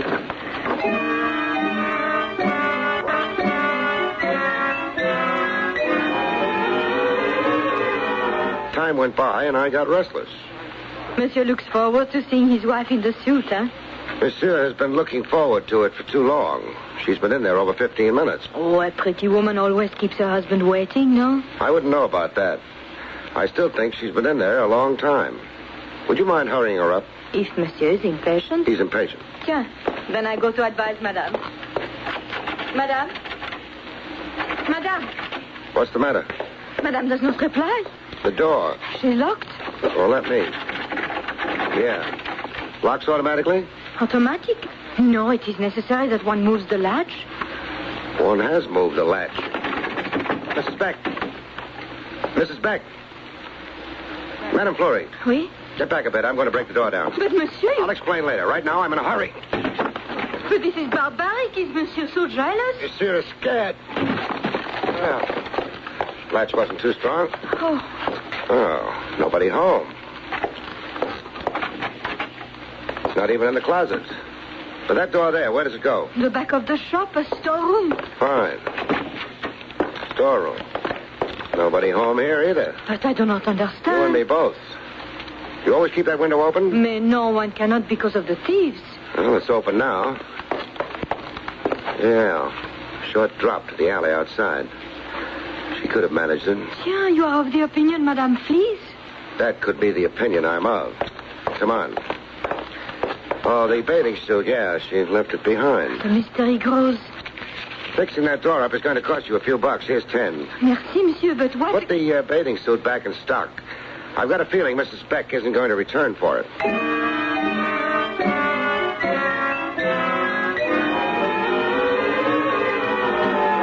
There was no occasion for yelling for the police. Mrs. Beck had a right to use the back exit if she wanted to. And there's no law against making a confidential investigator look foolish. I took my foolish look over to Beck's office and let him stare at it. But you shouldn't have let her... Mr. Beck. Yes? You handed me a couple of $100 to go shopping with your wife for the next week or so. You told me you were worried about her. Of course.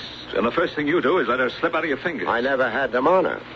You didn't bother telling me my job was to act as her jailer. I assumed you'd realize that... The only thing I could realize was that you figured she was in some kind of danger. Well, maybe she is. Maybe someone No. knew... There was no way anyone could have known she was going to stop at Madame Fleury's and use the dressing room there. Her disappearance had to be her own idea. Yeah, perhaps you're right. It's a little too early to call in the Missing Persons Bureau. She's been gone only for an hour. But I know some of the boys downtown. They might stretch a regulation for me. No. No. I don't want the police involved. She may simply have returned home. She did it the hard way. Or if she didn't... Craig. Yeah?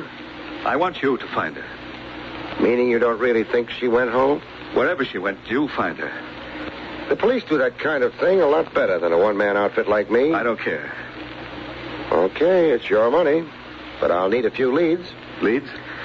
Look, Mr. Beck, New York's a large place. Also, it's furnished with trains, planes, and buses, leaving it every few minutes. I've got to have some idea where she might be heading and why, or else I'm licked. I understand, but... We'll do it the hard way. Who was your wife before you married her? Her name was Lila Lorne.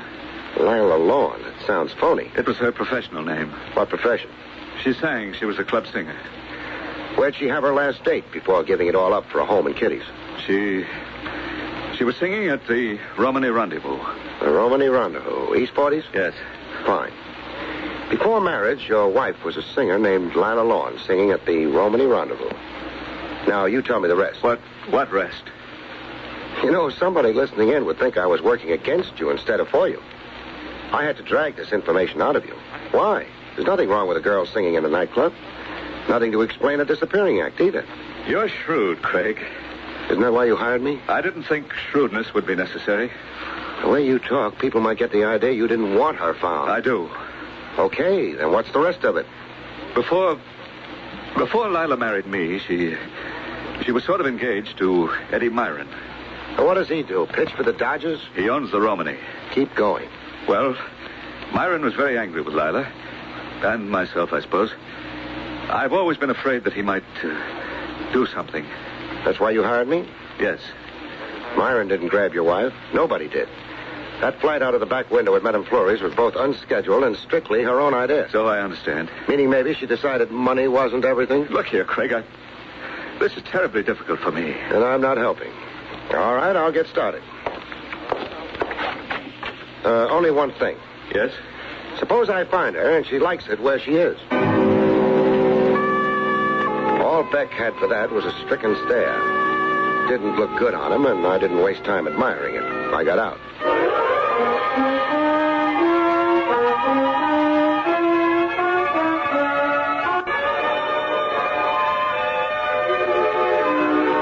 It was a little early for the Romany Rendezvous when I got there. A handful of tourists were fighting the stakes and trying to believe they were living. There wasn't a gypsy around. Good evening, sir. I have a splendid table. Save it for the Iowa delegation. They're due any minute.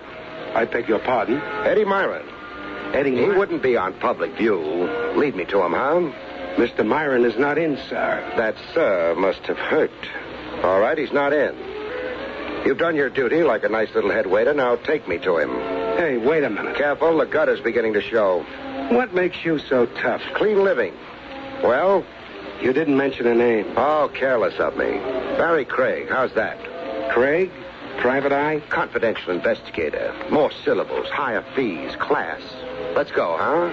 Okay.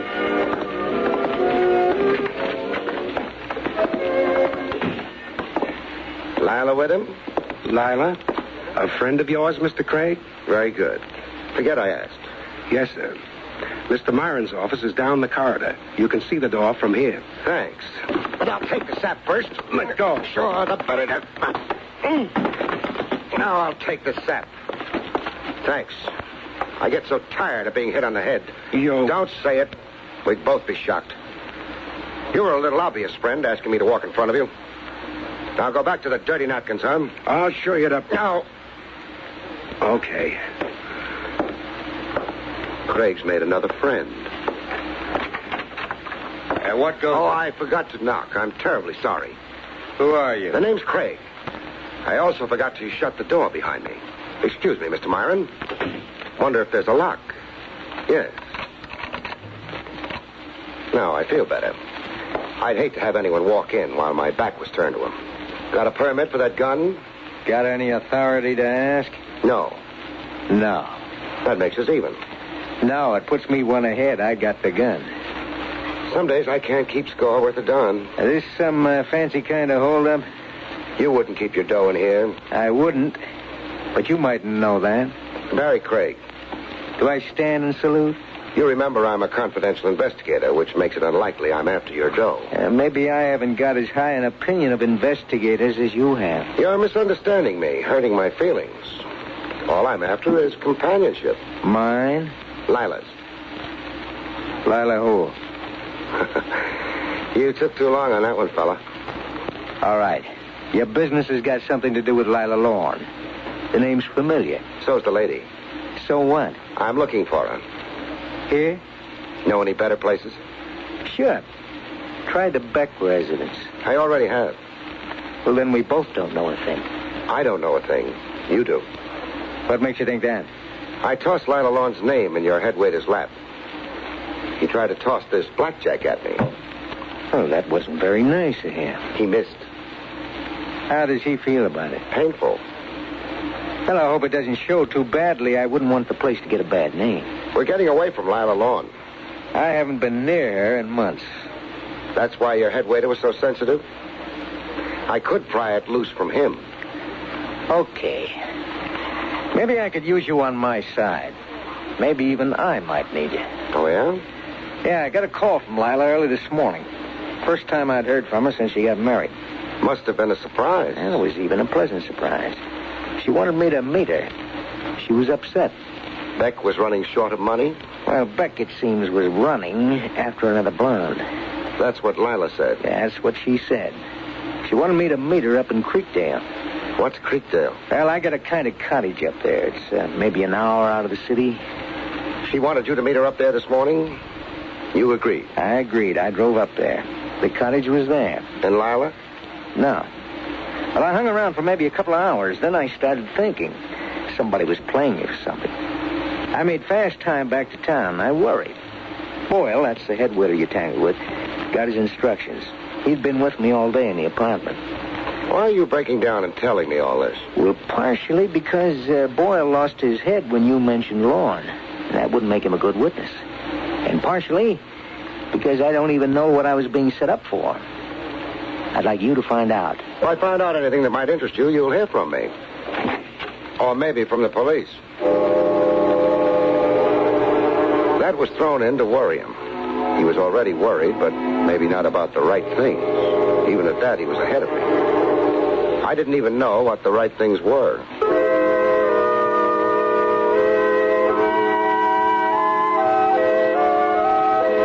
I checked with Beck. His wife was still out. That left me a choice. I could do nothing. I could try the Creekdale end. According to Myron, that was a dead end. But he could be a liar. Evening. Good evening. You're the sheriff, they tell me. I guess they tell you right. I'm Barrie Craig. I'm a confidential investigator from New York City. That's so. That's so. Are you figuring on setting up business in Creekdale? Not exactly. Something else. I came up here to look through Eddie Myron's cottage. Yep. I thought I might find something there. I drove to the cottage before stopping here at your office. Yep. The cottage wasn't in very good shape. No. Somebody was careless with matches. Looks that way, don't it? The place was burned to the ground. When did it happen, Sheriff? This afternoon. I don't know the exact time it started. Couldn't have been later than 12 or so. Any ideas about why it started or who started it? What were you figuring on maybe finding in the cottage, mister? Something that might lead me to a lost lady. Is that so? What might her name be? Lila Lorne, perhaps. Or more recently, Mrs. Adolph Beck. Yep. Come along, son. Okay.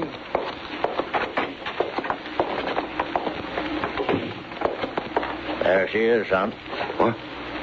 Yep. You found her in the cottage? Yep. Like that? Like that. You couldn't have identified her. All you can tell is that she was blonde. Enough of the skin on her fingers left to get half a dozen prints. No doubt about her identity, son. She's Lila Lorne. Mrs. Beck. She was pretty. Once. Yeah. Sheriff, could that fire have been set earlier than noon, say? Maybe. Thanks. Doc Peabody's got no idea if she was dead or not when the fire got her. Not enough of her left. You got ideas? I got ideas. Names attached to them? Not yet. Well, you'll get in touch with me if you get around to attaching names to those ideas. I'll get in touch with you. Goodbye, Sheriff. Oh, just a minute, son. Yeah? Doc Peabody couldn't swear whether she was alive or not when the fire got to her. He'll swear to something else, though. What's that? She had a couple of bullets in her lungs. The sheriff didn't have any expression on his face I could read when he let me have it. I held the post for a minute, couldn't think of anything else, and got out. I didn't mind the long drive back to the city. I needed it. Mrs. Adolph Beck hadn't been lovely to look at. It's open. What do you want now, Boyle? It's not Boyle. Not... Oh. Thought we were finished for the night. Not exactly. What do you want now? I've been up to Creekdale. Well, I hope you got more out of the trip than I did this morning. I got more. Tell me about it. Your cottage is never going to be the same again. Termites? What time did you leave there this morning? Oh, around 12. Hey, wait a minute. That sounds like somebody's checking alibis. Maybe somebody is. Alibis for what? Arson, for one thing. Arson? Your cottage was burned to the ground sometime today. Maybe you're careless with cigarettes. I don't smoke.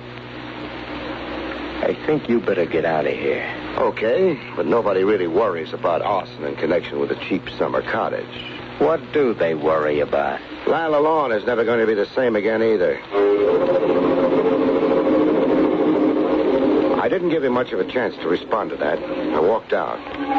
That would give him an opportunity to figure out what his response would be. I had another job. Oh, who is it? Barrie Craig. Oh, come in. Thanks. Well, it's very late. I hadn't noticed. I hope you've got something to report. I have. You found her? Yeah. Splendid work. Is she coming back to me? I don't think she's got any choice in the matter. I hope you didn't bully her or... The reason she's got no choice is because she's dead. Huh? Yeah. The shortest way is sometimes the kindest. She was shot and then burned to death in a summer cottage that belongs to Eddie Myron. She gone back to him? For a while, it seems like. Or maybe a shorter while than she figured on. Have they arrested him? Not yet. But they'll get around to it once they tighten up a few things. The way it goes, your wife ducked me this morning, phoned Myron, and met him at the cottage shortly before 12. Uh-huh. What happened and why right after that, we don't know for sure. What we do know is that Myron headed back for the city sometime after 12. And sometime after 12 is also when the cottage started burning. Oh, then it's not really proof, though. No. That's why Myron's not under arrest. He's a suspect. You could be one, too. Me? You're joking. You've got a funny sense of humor. Motive. Another woman. According to Myron, anyway. But that doesn't matter. Because I saw you 10 minutes after your wife ducked out. I spent time with you. You couldn't have made it up to the cottage in time for the shooting and the burning. Not after I left you. Oh, then you were joking. Just showing you how tricky these things can be. Anyway, the main reason I came was to tell you my job's over. Your wife's been found.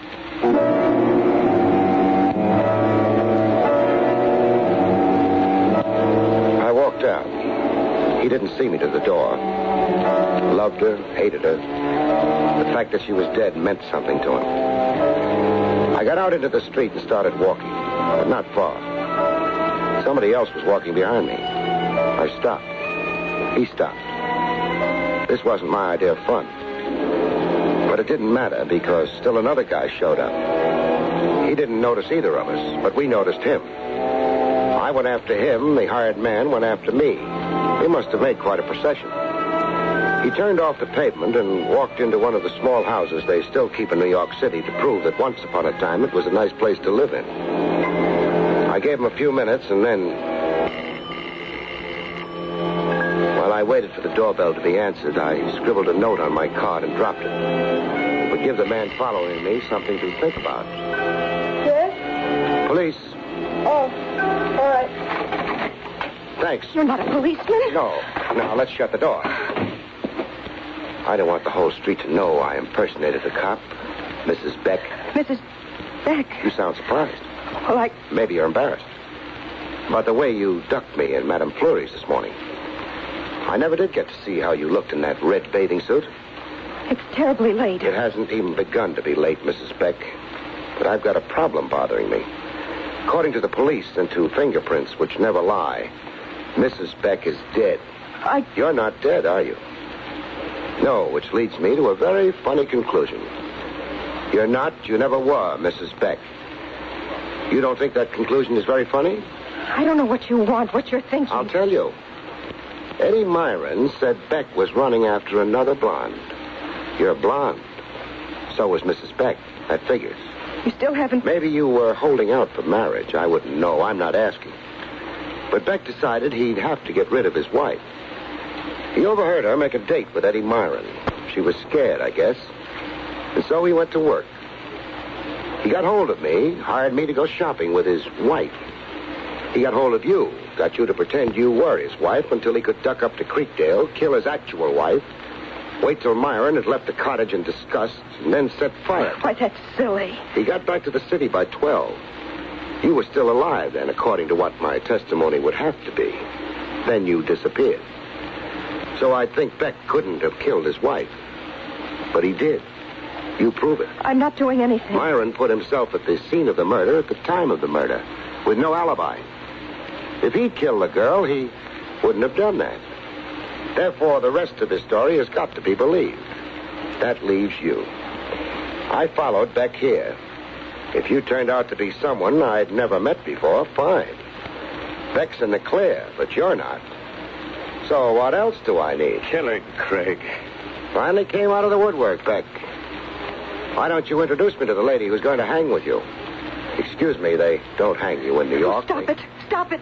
I didn't know about his plans to kill Lila. He just told me it was a gag for a divorce. Hey, that's not bad. Any jury with men this side of senility on it will go for that. Beck, it looks like you take it alone. I don't take anything. I can take care of her. Only trouble is, Beck, Eddie Myron was worried about me. He trailed me to your place. He trailed both of us here. I dropped a note to him when I came in. Advised him to pick a good seat. He's outside that window. You're lying. I'll take care of you.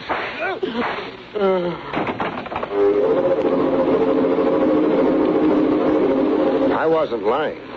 Myron winged our boy prettily. The police thanked him. They tossed me a polite nod, too. They didn't seem to mind finding the lost lady either. Headquarters would be a brighter place for a little while. I wouldn't be hanging around waiting for her to come out, though. I don't like red bathing suits.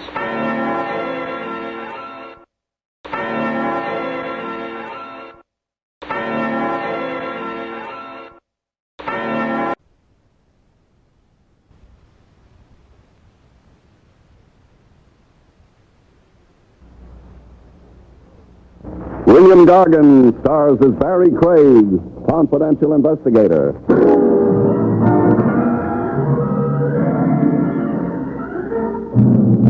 A squabbling couple can always bury their differences.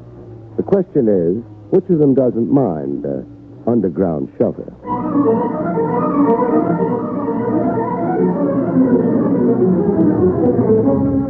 The National Broadcasting Company presents William Gargan in another transcribed drama of mystery and adventure with America's #1 detective, Barrie Craig, confidential investigator.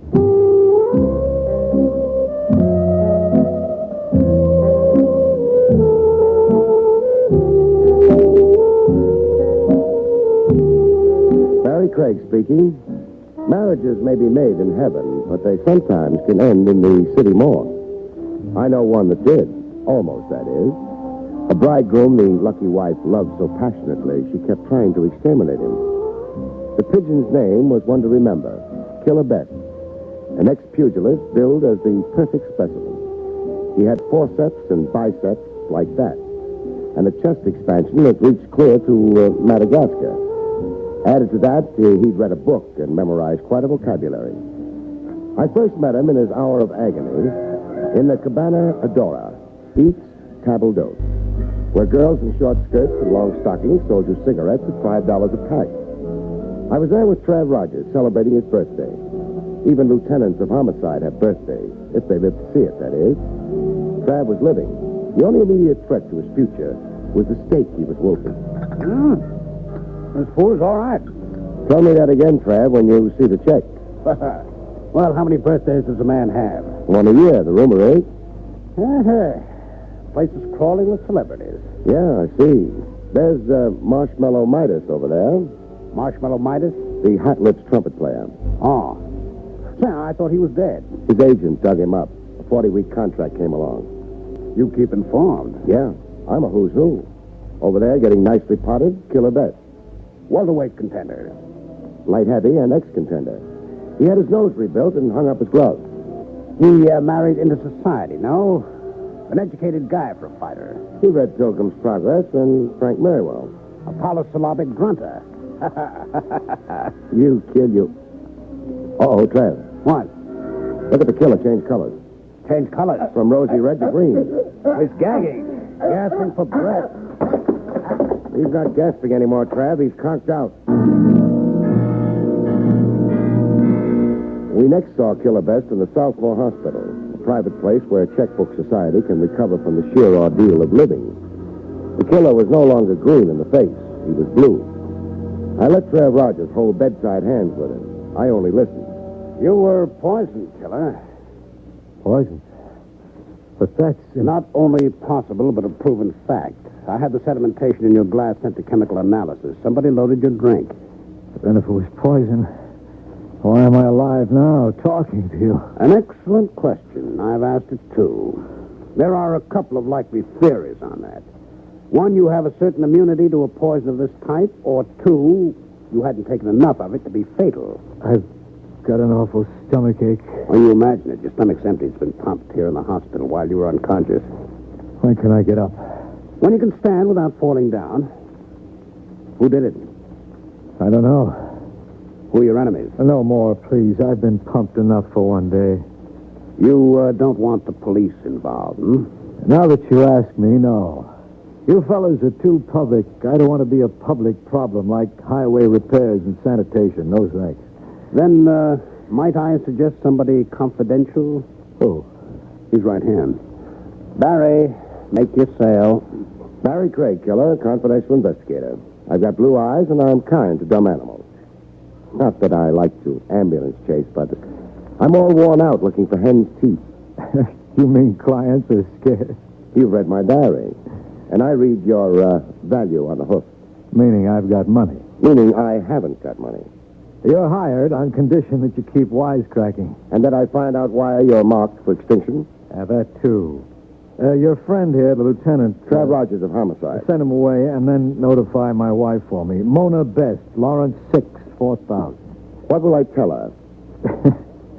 That circumstances make it impossible for me to be home for dinner. I called the wife as requested to reassure her about the love of her life, perfect specimen, Killer Best. Her more killed than killer husband. But Mona Best didn't need reassurance. A funeral would have delighted her. Hello? Mona Best? Yes, this is Mona Best. This is Barrie Craig. Should I know the name? I've had skywriters advertising it. I'm a detective. I've reported no robberies this month. We've got a comic routine going. I've got serious news, lady. I despise serious news. Do you love your husband? That is a leading question, Mr. Craig. Meaning you don't? I'm ambivalent. Too big a word for me. I love him and I loathe him.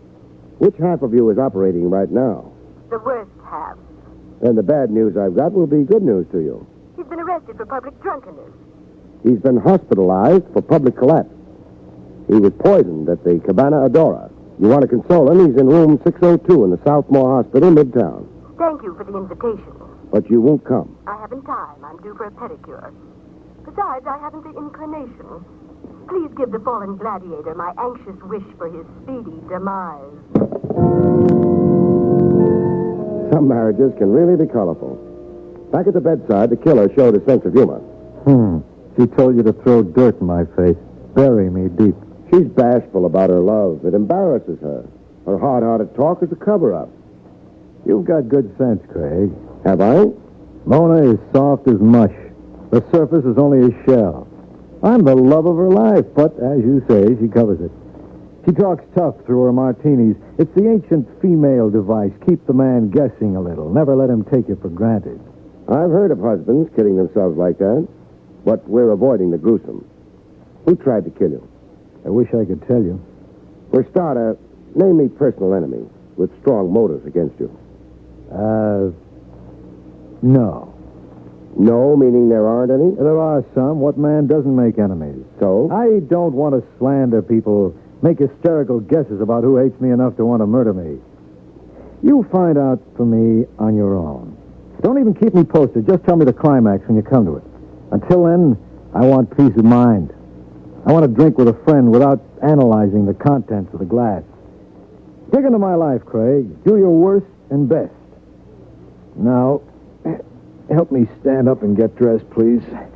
The antiseptic smell around here is getting me sick.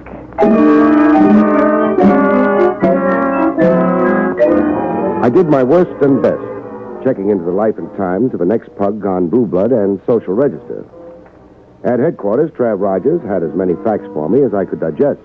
The killer's history makes a fascinating story. I'll retire to a farm and write it at the age of 86.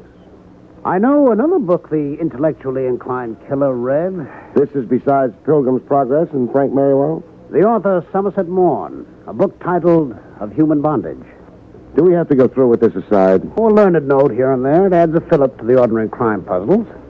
Okay, get it said. There is a passage in Of Human Bondage that likens life to a Persian rug. In your living, you weave a rug. Your experiences are threads to the rug. The author urges every man to make his life experiences colorful and exciting, so the rug will be a weaver's masterpiece of colored threads. And that was Killer Best. Every day a color job. He's fought, laughed, brawled, wandered, loved, married, divorced, remarried.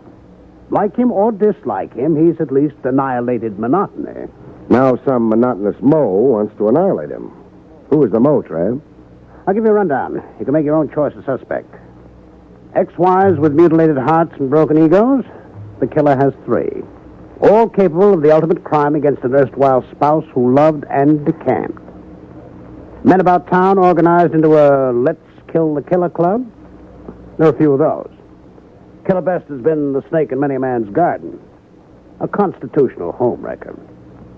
I'll pass over a legion of waiters and taxi drivers whose jaws were damaged in early A.M. rhubarbs with Killer Best.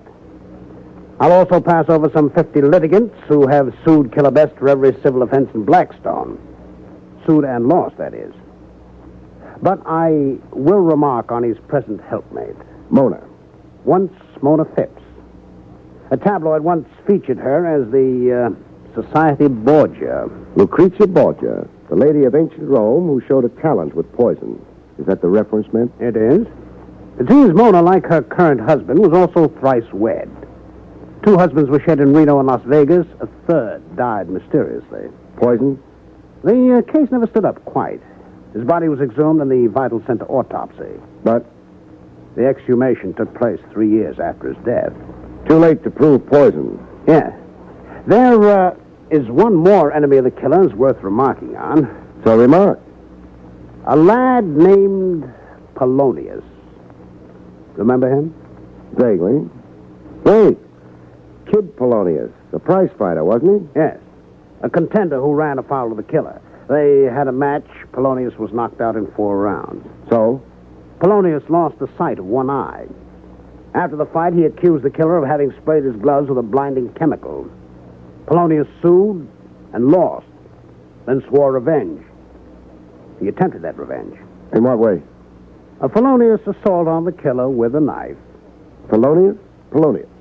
The killer pressed charges. Polonius served 18 months in the workhouse. Polonius went free last week. Free 1 week and stewing over his misfortunes. Quite a lead there, Trav. You know, I think I'll go see Polonius pronto. Polonius took a lot of catching. His address was whereabouts unknown. The workhouse warden had no address on him, and neither did his aged mother. I interviewed fighters, dice players, bartenders, and I came away with 0. Polonius and the American Buffalo, they both vanished from Times Square. When I located Polonius at long last, I'd lost 2 days of my fading youth and $50. The dough was for information. A bookie named Catastrophe had the address for a price. A fraternity building next door to a college. Polonius was the building janitor. Who's there? Open up, Polonius. I want to talk to you. Polonius had more equipment than a building janitor needed. He had a baseball bat, and he held it like Mickey Mantle. What do you want of me? The question should be, what do you want to do to me? I'm protecting myself. Against? False arrest. Cops hounding me out of a job. Cops making me pull up stakes and go every time I get set somewhere. Why would cops want to do that to you? They're doing it. You're here. Not to hound you. Good to hear. Then beat it. Before you beat my brains in? I didn't ask you here. No. I'll take the bat. Hey, let go. No, okay, you win. I don't mind a little baseball fever, but my head's too big for a regulation ball. Now, what's really on your conscience, Polonius? Nothing. And don't ask me, did I poison the killer? You know about that, huh? It's in the papers. And a paragraph in the story reminding that I just finished serving time for trying to bump the killer 2 years ago. You didn't this time? No. I gave up thinking like that in the workhouse. Do a rap, you change your thinking. I imagine. You now feel more kindly disposed toward the killer? I'd be a liar if I said I did. I hate him. I'd like to see him dead. Only I don't want to be the one who kills him. Why not? I got a life to live. I can't live it in jail. I got this job here. I want to settle down to it. I got a girl. I want to get married, raise a family. Nice idea. But I won't be able to with somebody out to knock the killer off. He'll get it next time, and I'll be the goat. I'm a dog with a bad name now. They'll blame me. They'll blame me.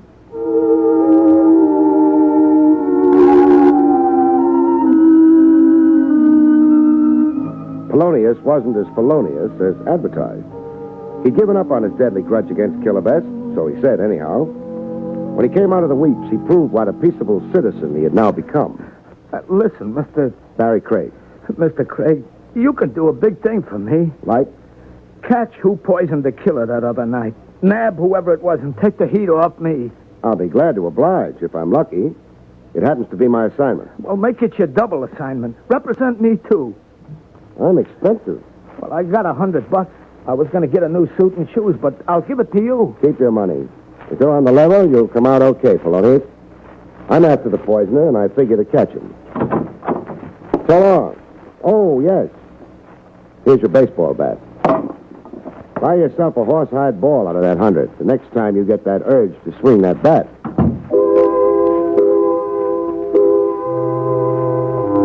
I went back to my office, where I always go to do my best thinking. In the horizontal on my leather sofa. Not my favorite sofa exactly. It had too much sag. But what can you expect when you buy things secondhand? There was no conclusion to my thinking after an hour or two. How could there be? I'd fallen fast asleep. The phone woke me up. Yeah? Barrie, this is Trav Rogers. As usual, right in the middle of my dreams. Are you still representing Killer Best? Misrepresenting him. I've so far done nothing for him but spend his money. Why do you ask? Only curiosity. I thought you might be interested in his present whereabouts. Whereabouts? Let me see. It's 4 in the afternoon. He's toasting himself in his favorite spa. He is not? I give up. He's back where you commenced representing him. The Southmore Hospital emergency. Not more poison. No. A near cave-in of his head. Near cave-in? A roof cornice narrowly missed him. From being narrowly missed by a roof cornice, you don't go to a hospital. Clever of you.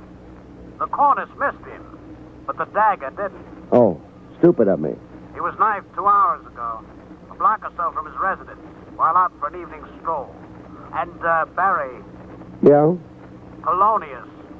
You won't be visiting him at home for a while. Where will he be? Where he is. In jail. We caught him prowling in the general vicinity where the killer was knifed.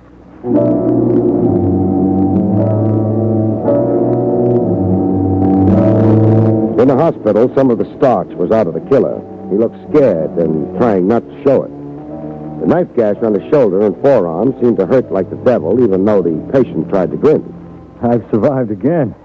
That's something to be thankful for. 2 strikes. Next time up, somebody's out. See that it isn't me. I'm working in the total dark. You've got Polonius. You accuse him? No, I didn't actually see the knifer. That cornice that came down on you. Tell me more about it. There's not much to tell. I was out walking at the corner of 78th. Boom, came the cornice. It landed practically at my feet. The dagger came after? Yes, 3 minutes later. I backtracked. I was 1 block from home when I got it from behind. The dagger wasn't found. So the police tell me. I'll have the area combed, inch for inch, sewers, cellars, places. You think my attacker might have thrown it away? They generally do. Get caught running, it's evidence against them on the spot. They're red-handed. I did make an outcry. I yelled police. If my assailant would be running pell-mell, he no doubt would have ditched the deck. Craig. Yeah? When I'm out of here, put a man on me day and night. An operative following me around heel and toe. I want protection.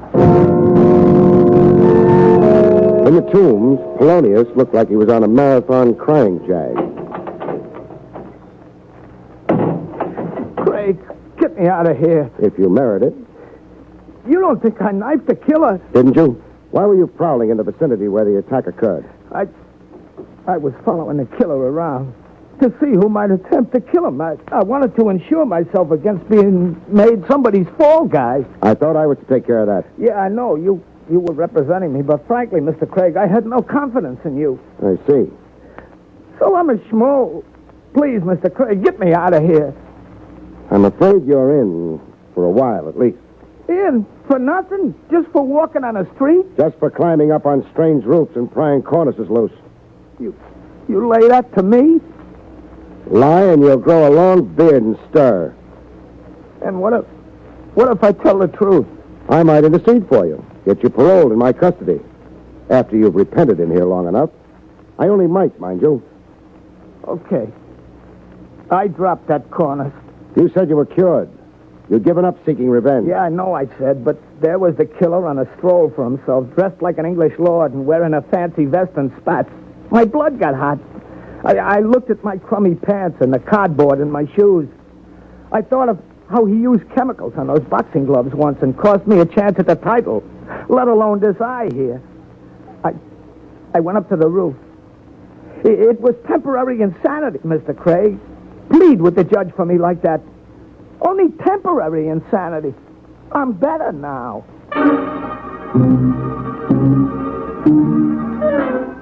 Was Polonius an honest man or a liar? I couldn't swear. But one thing was for sure, he was a character. I organized a search for the dagger used on Killer Best. Look for a dagger in a square-mile area, you really know suffering. No luck so far, Barry. It figured to be tough. I've got men in wading boots sifting sewer slop, men emptying trash cans and poking into cellars. Nice cooperation, Trav. Thanks. Oh, don't be so egotistic. I'm doing this on behalf of the people of the city of New York. Oh, pardon me. The assailant may not have thrown his dagger away. They invariably do. Still. Oh, wait. Here comes Detective Wilson with a look on him that can only mean one thing. Eureka. He's found the dagger. Finding a dagger is one thing. Tracing it to its source is a horse of another breed.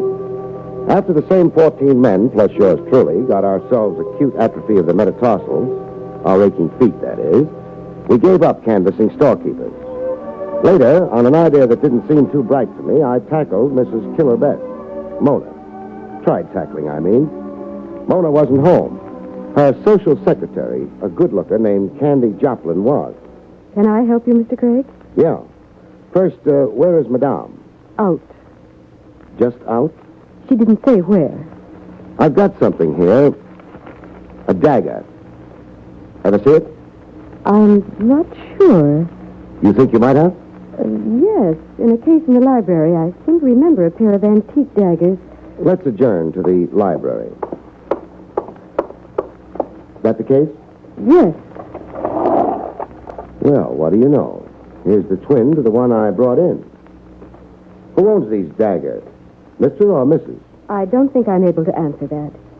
But I think I can be of some help. Please be. The daggers, they're antique. They're antique. Mrs. Best shops for her antiques at the Attic Mart on 3rd Avenue. I've often stopped in there with her. The Attic Mart. Unaccustomed as I am to antique hunting, goodbye, doll.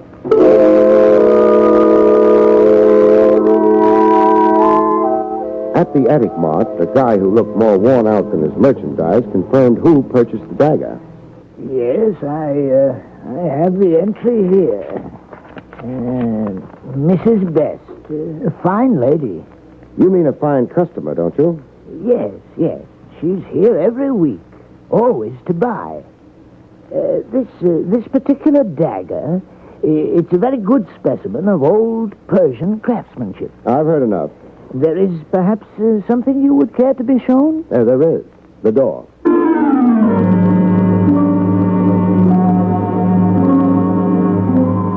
Following A.M., I went back for a tete-a-tete with Mona Best.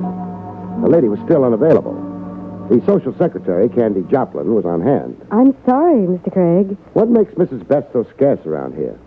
Frankly, Mr. Craig, I wonder myself. Suddenly, in the last days, she doesn't confide her itinerary. Mr. Craig. Yes? You're a detective. So I am. What do you want with Mrs. Best? Right now, I want to examine her. I'll give it to you cold. The dagger I matched to one in the library case was the same dagger used on Killer Best. I see. Then you suspect Mrs. Best of attempting his life? Uh-huh. Do you? That is an improper question. Well, do you? Mrs. Best has behaved peculiarly. I've sensed, jitters. Don't stop now. I wasn't entirely truthful yesterday. I didn't think it properly my business. Your question about Mrs. Best's whereabouts... Be truthful now.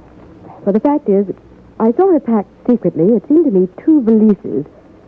I heard her on the telephone making plane reservations. Where to? Acapulco, Mexico. This was the night before last. Skipped, huh? Attempted murder and flight. You mean that...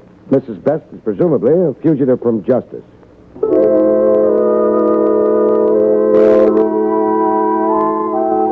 A presumable fugitive from justice, I checked Mona Best's clothes closet. After that, I checked airport records. It proved okay. Item, Mrs. Mona Best, Flight 7, 11:45 p.m. Destination, Acapulco, Mexico. I let police headquarters check it from there. Mrs. Mona Best landed in Mexico, all right, Barry? And? And nothing. Beyond the airport, the Mexican police have no information. They can't find hide or hair of Mona Best. She's managed to lose herself nicely since her arrival. I'll keep nudging the Mexican police. Don't bother to. Did you just say don't bother to? That's right. Barry, you stamped into my office. You all but accused Mona Best of attempted murder and guilty flight. Now, don't have a seizure. I said not to bother just now because a shaft of daylight suddenly shone in my head. And the delirium tells you? That Mona Best is not in Mexico. Is not? No. But you traced it to a plane leaving New York. I placed her in a Mexican airport. We only checked the name, Mona Best. Could have been anybody, a stand-in, a proxy, say.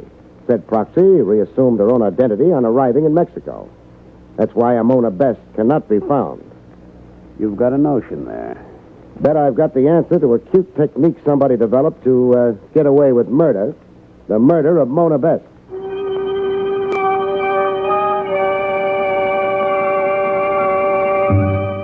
I reported the purported death of his wife to my skeptical client, Killer Best.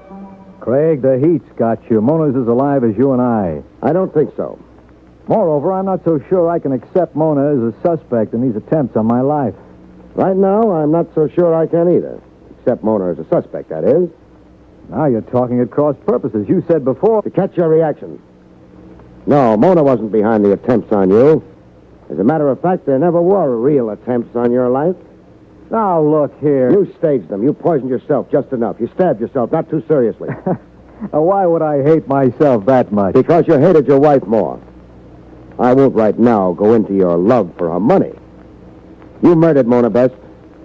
Then you staged phony attempts on your own life to throw suspicion on her, so her absence would be accounted for. So the world would think Mona Best ran away into hiding, a fugitive from justice. You were smart, really brilliant, except for one fatal flaw. Want to know where your trick failed? I can't stop you from talking rot. A fugitive from the police wouldn't make plane reservations in her own name. She'd use an alias. Only thing, you had to have the name of Mona Best on the flight sheet so as to hoodwink the police. You murdered Mona before you staged the so-called attempts on yourself. The social secretary, Candy Joplin, is with you in the scheme. It was she who probably posed as Mona Best on the telephone with me that first time. So was some obliging proxy in with you. I mean, the one who took the plane ride to Acapulco. You sure get girls to cooperate, handsome. Now, the high-voltage question is, where are your wife's remains? In a culvert. Up near our hunting lodge. I didn't kill her, Craig. It was an accident. We were out hunting deer in season. Mona did weird things with camouflage. I shot her accidentally. I was in a panic. I didn't think the truth. Cut. You're confusing me with the jury. Even if you convinced me, I couldn't acquit you. I'm only the guy making the arrest, client.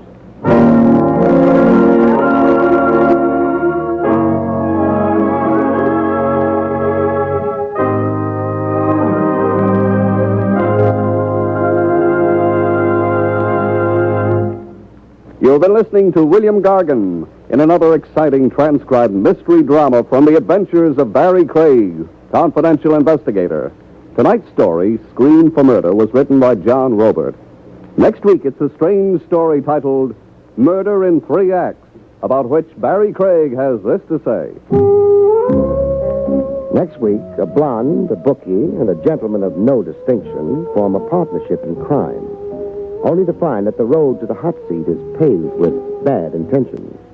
Good night, folks. See you next week.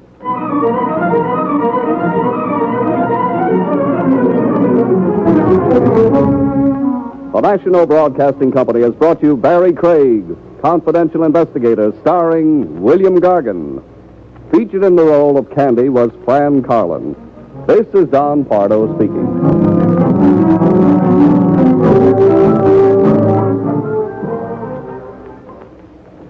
This is NBC, the National Broadcasting Company.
Barrie Craig speaking. A confidential cop enjoys a certain public popularity. He gets haberdashers' circulars in the mail, anonymous threatening letters scented with perfume. And he gets invited to parties. A fancy shindig is thrown somewhere, a special invitation is tossed at ye cop. And no RSVP to it. The host wants you so badly, he comes your way to invite you in person. My would-be host in this one was Badger Boris, the sort of guy newspaper society columns call a bon vivant in French. Bon vivant meaning Boris slept all day and stayed up all night. And when the cabbage got thin, all he had to do was go to the bank. The short, moon-faced guy who looked like a cherub weaned on pasteurized champagne. You will, of course, be paid handsomely, Mr. Craig. Paid yet for coming to your big blowout. Now I'm really overwhelmed. Stand aside for a body fall. Then you agree to come? After you give me the other inducements. Well, fine foods. I've ordered 200 pounds of buffalo steak. What do I wash it down with? Liqueur Quisette. What's that? A Mohammedan beverage. I had it specially flown here from Istanbul. What's for dessert? Raisin cake. A plebeian touch to offset the noxious effects of a too rich repast.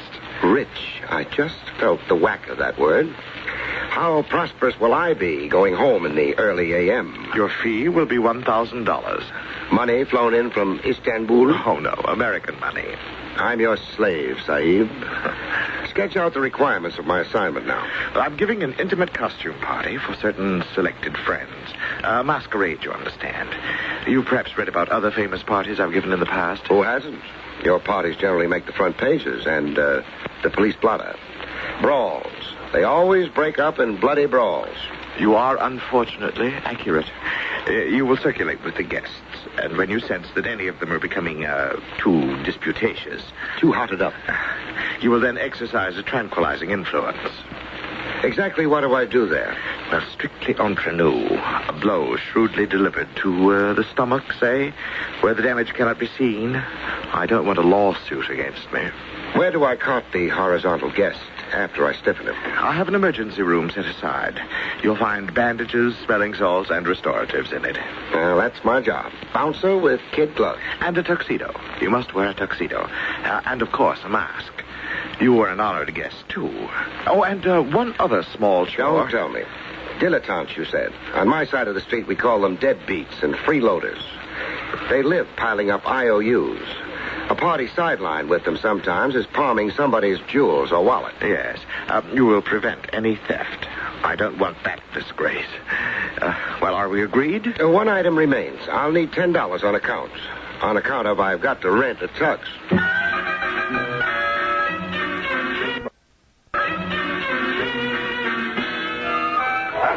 I attended the party wearing a straitjacket, the tuxedo, a mask, and a noose around my neck. That would be the black bow tie.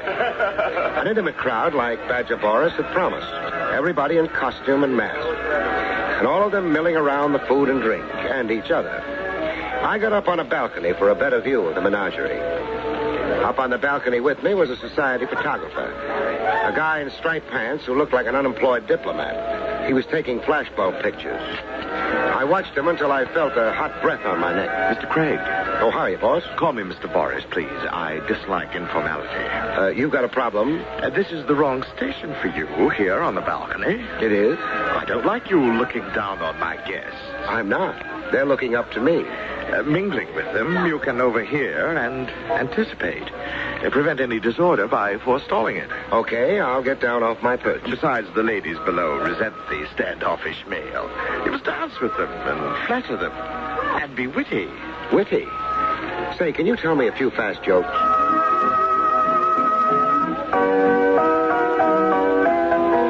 I got down and mingled. I wrestled through a few dances with a lady who had one stomach in front of her and one in reserve.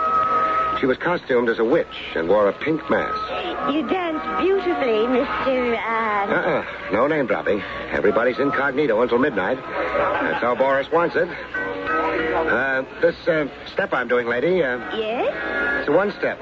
My grandfather had no further use for it, so he gave it to me. I love being gay. Oh, do you, my potted flower? Your wit. It is a sharp rapier's thrust. Don't let me slice off too much of your funny bone now. Shall we trip it over to the punch bowl? No, I prefer this intoxication. Your strong arm. My barking dogs. Lady, once more around, I'll need an oxygen tent. Why, you are unusually winded. All right, you rest somewhere. My headdress is awry. I'll go repair it. Godspeed and amen. We'll meet out on the patio in 5 minutes. Oh, 20. I don't want to overdo this. In 20 minutes. It will be midnight then. We'll unmask together.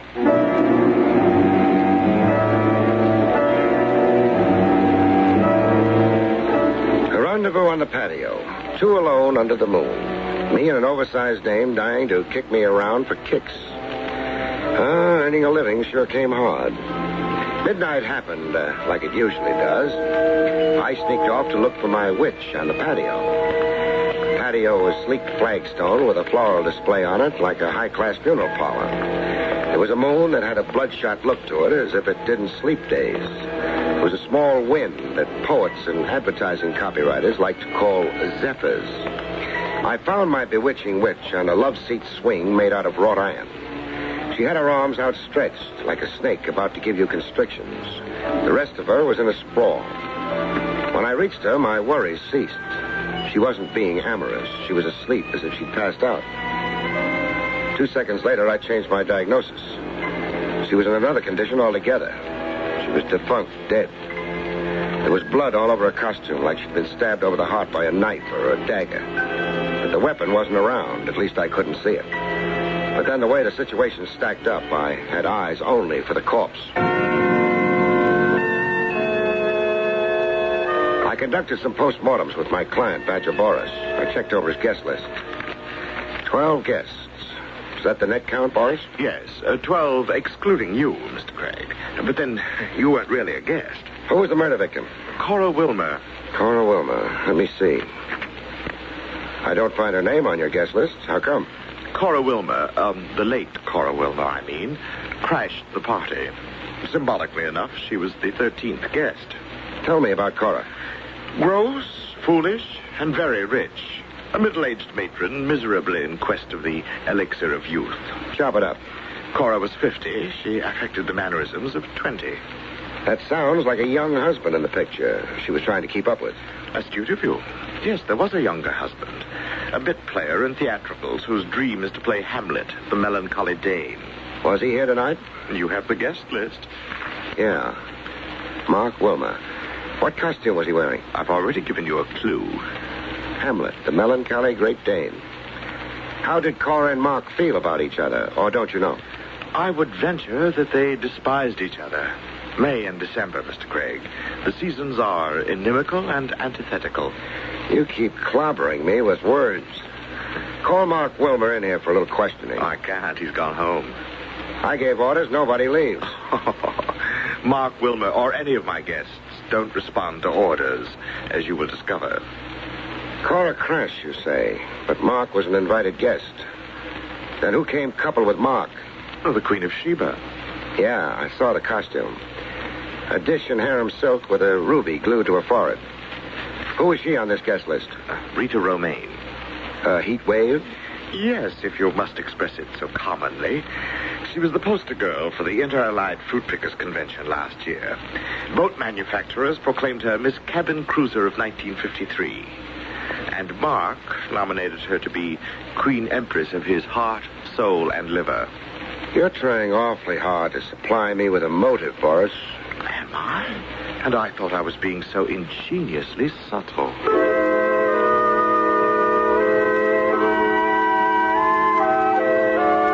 A May-December marriage that ended in divorce by murder, and a doll who won the hearts of married men. I hurried over to the Wilmer house. There was a wind nipping it up, the parlor floor lights were on brightly, and a piano was going. A late hour, kind of, for a piano. It was 4 a.m. I decided not to announce myself. Instead, I crossed the big lawn and found a station just outside the big French windows. There was a hard-looking character inside, standing over the pianist. He had the look of a private eye. I made that guess, anyhow. I also guessed the pianist to be the new widower, Mark Wilmer. I got an earful. Wilmer. Yes? You're ignoring me, Sonny. You got lost in Beethoven. Liszt. I'm playing Liszt. Now, let's start playing truth or consequences, huh? I hear I lost a rich client. Yes, you have. Cora is dead. But you have a new client now. That's you. Yes, me. Sounds like you're trying to bribe me. I'll be accused of it.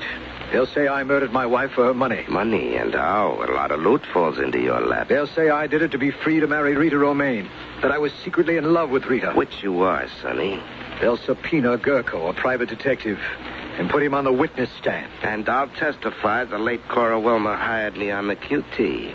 I was to check with her once every 24 hours and see if she was still alive. She was that scared. Cora pretended her fear to humiliate me. I've got other facts, Sonny, in my little notebook. I read this off to the court.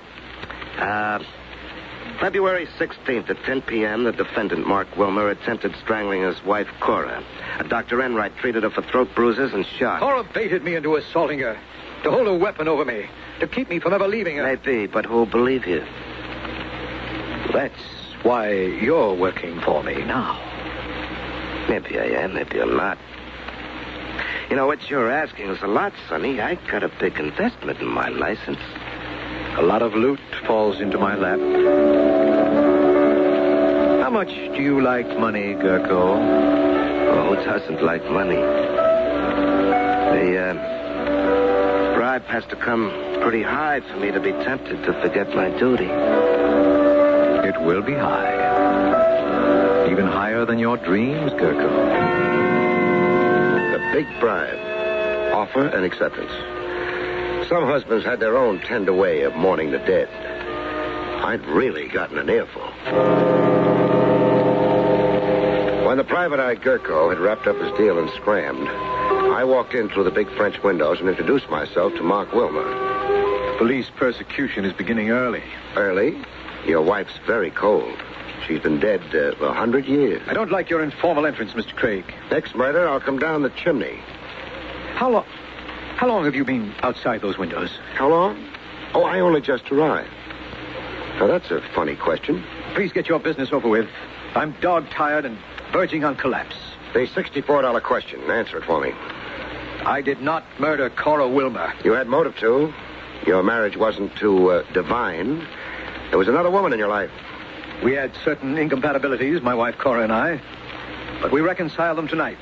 We made peace with each other, patched things up. Decided to give ourselves another try. But you escorted Rita Romaine to Boris's party. That's untrue. I went to Boris's with my wife. I found Miss Romaine there. That's your story. That's the truth. Boris says otherwise. Why would Boris lie? Ask Boris. I will. What made you reconcile with a wife you obviously, we'll say, disliked? Futility. Cora couldn't be discarded decently in an adult way. She had a way of insinuating herself, taking hold and holding on. I couldn't stand up to the war against her. It was too wearing, too morbid. I realized that and gave up trying to win my freedom. You gave up Rita Romaine? I gave up dreaming. But now with your wife conveniently dead? My personal situation isn't improved. It's worse. You mean jail? I mean jail. Not if you're innocent of murder. That won't matter. I'll deny it, but I'll be condemned. The outlook is very black. I married for money. That's a count against me. I had violent scenes with my wife. I loved another woman. That will hang me. Pretty fatalistic outlook. I'm a realist. Hard luck has dogged me since I can remember. I'm never on top of a life situation. I've lived my life without a laugh, without a light moment. I'll cry the day after tomorrow. You were Hamlet in costume at tonight's party. Yes, I was. If you like, here it is. The belt around the waist with the scabbard attached. What about it? The scabbard is empty. Where's the dagger that goes with it? Dagger? I didn't know that there was it. Was that how Cora was murdered? A dagger into the heart. Oh, I told you I'd deny it, but I'd be condemned anyhow. A missing dagger in my costume. It's typical of my luck. Then you won't try to explain it? I can't explain it, Mr. Craig. I can't explain it because I simply don't know.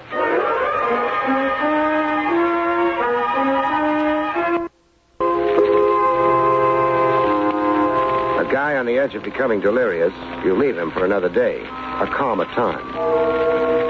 Besides, I needed sleep myself. I got into my car.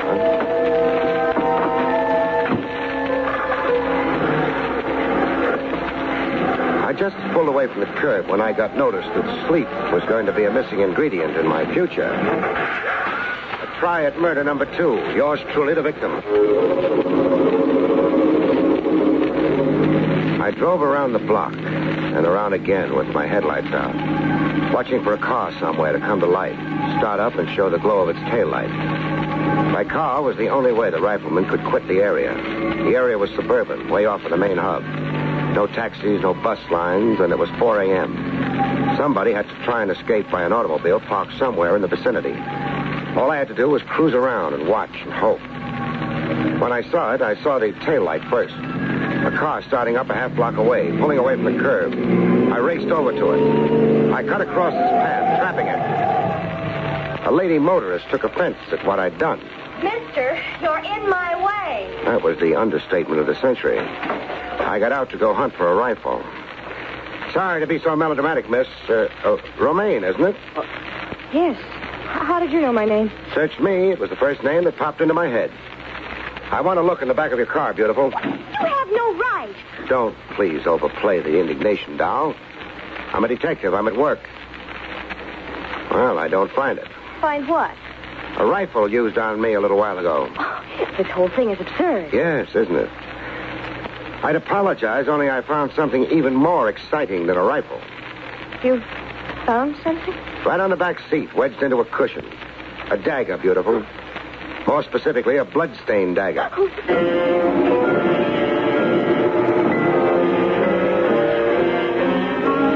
We kept company, the Queen of Sheba and me, in a roadside diner. We split a gallon of black coffee down the middle while she poured out her sad tale. I tell you, I don't know how to explain that dagger, Mr. Craig. Mr. Craig? It's too early in the morning for stiff formality. Very. What were you doing parked down the street from the Wilma place? I'd gone to see Mark.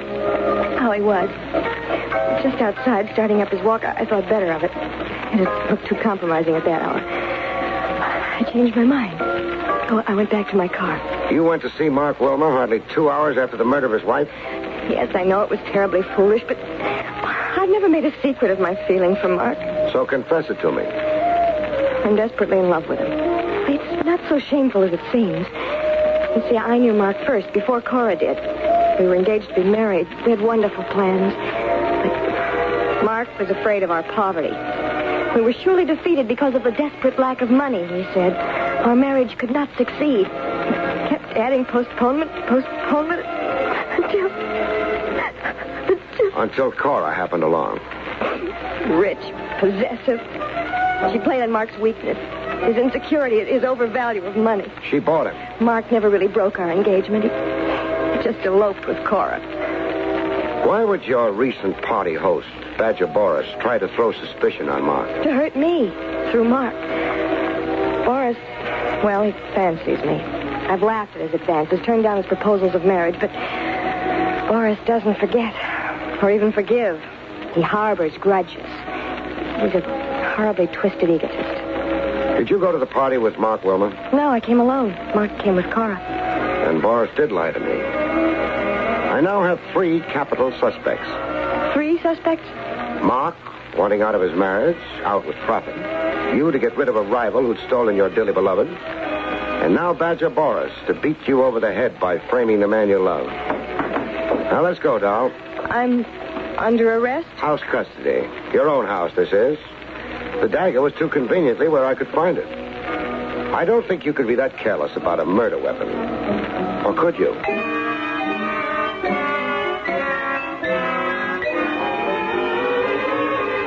While catching a snooze on my office chair, a visitor barged in. The private eye, Gurko, just a little tipsy, like he'd been celebrating something. Celebrating his windfall was my idea, but I wasn't saying it aloud. Barrie Craig? None other than... Well, hello, colleague. Gurko's the name. I'm a private dick like you. The assumption is debatable. I don't get the crack. It's a delicate question of morals, but skip it. What brings you staggering? I'm here to say my piece about Mark Wilma. So say it. Wilma is an okay guy. He's a good, upstanding man, I want you to know. And very rich. That is, if he beats the electric chair. I investigated Wilma, turned him inside out. Not a spot on him, not a blemish. The boy can look the world square in the eye. Goodbye. I'm not finished. You are. It's either out the door or through it. Oh, you're unsocial. I don't like investigators who talk glibly in their own cause. Out. You know something? You're nuts. Now, why did I come talk to a nut? The way I keep knocking myself out defending people.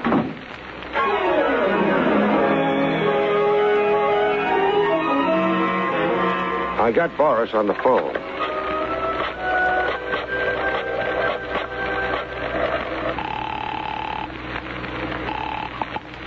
Hello? Boris, this is Barrie Craig speaking. Oh, you woke me up. It's noon. Time to rise and shine. What do you want?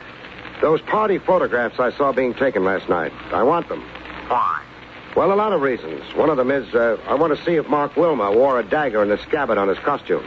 I'm afraid I must disappoint you. Meaning? I destroyed the pictures. Come again? The party was such a distressing bore, Mr. Craig. Hardly worth the sentimental or memorial of pictures. I dislike preserving dismal memories, so I destroyed the pictures. Do you find me eccentric? Only phony. Phony as a $9 bill. Goodbye.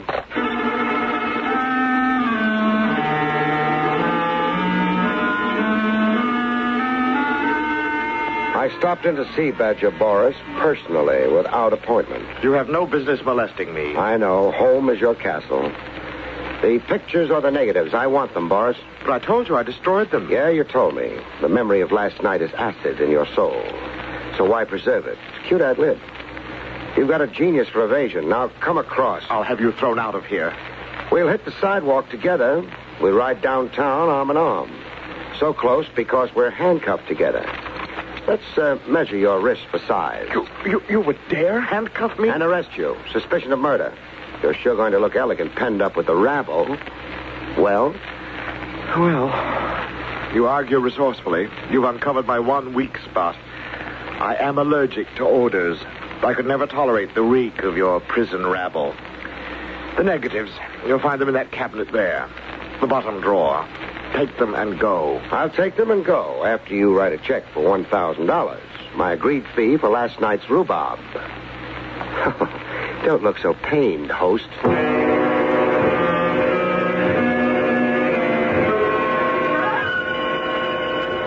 I had the negatives developed, 8 rolls of them.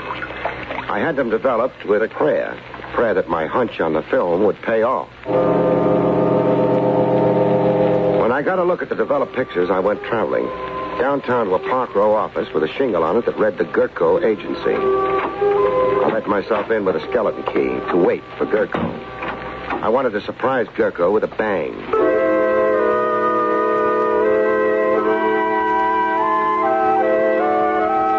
Gurko rolled in at the stroke of 3. I waited until his head showed. Then I came down on the target. Oh. When he came to enough to stare up at me groggily, we got down to cases. You slugged me, Craig. Why? Precaution to take the fight out of you. I checked into your background a bit. What you did before you became a blackmailing shamus. You were a champ boxer, runner-up for the light heavyweight title. I didn't relish coming to blows with you. I want my nose looking exactly like it looks. What's your play? An arrest. I'm arresting you for blackmail and murder. I said you were a nut. I developed rolls of film taken at Boris's costume party. Mark Wilmer never carried a dagger in his scabbard. I've got pictures covering the whole evening. No dagger ever in Mark Wilmer's costume. So what? Boris's guest list totaled 12, so Boris said. Boris was faking. It was actually 13 officially. He wanted me to think Cora Wilmer crashed the party, and that Mark Wilmer came with Rita. All over my head, Craig. Try getting up, I'll crack down on you. I've got pictures showing that there was even more than 13 guests. That's excluding me. On one picture, I count 14. 14 guests. The 14th was the murderer. Boris knew it, but he tried to cover it up. Not that he wanted to spare you, Gurko, but because he preferred seeing Mark Wilmer take the rap. He hoped to frame Mark. Your turn to talk. Craig, what kind of guy are you? Try me out. That's better. I didn't figure you to be an angel. I didn't see any wings. 50-50. We'll split a fortune. If I shut up about your murdering your own client, Cora Wilmer, so you could blackmail her widowed husband? Yeah, that was the play. Mark was a frightened pigeon. Forget Cora, Craig. Nobody cried when she died. It comes out fine for everybody. Mark and the doll, Rita, they get married. They got dough. And you and me, we got dough. It still needs a fall guy. Boris. We'll pin it on Boris. We'll switch it around. Boris was out to frame a guy he hated, Mark Wilmer. I'll think up a way. Like you planted the dagger in Rita's car? Well, I did that to confuse things, take some of the heat off Mark. And that rifle shot at me? Well, that was to scare you away, only that. Hang the frame on Boris. Make him the fall guy. I think I know a way, Craig. Don't pick your brains too hard. The little gray matter you've got, Gurko, concentrate on how you can beat the electric chair. Oh. It's like that, huh? You suck at me. No deal. You're turning me in, huh? That's right. Why? I could say for the honor of the profession, colleague. I could say for the honor of the profession, colleague. I could say for the honor of the profession, colleague. I could say for the honor of the profession.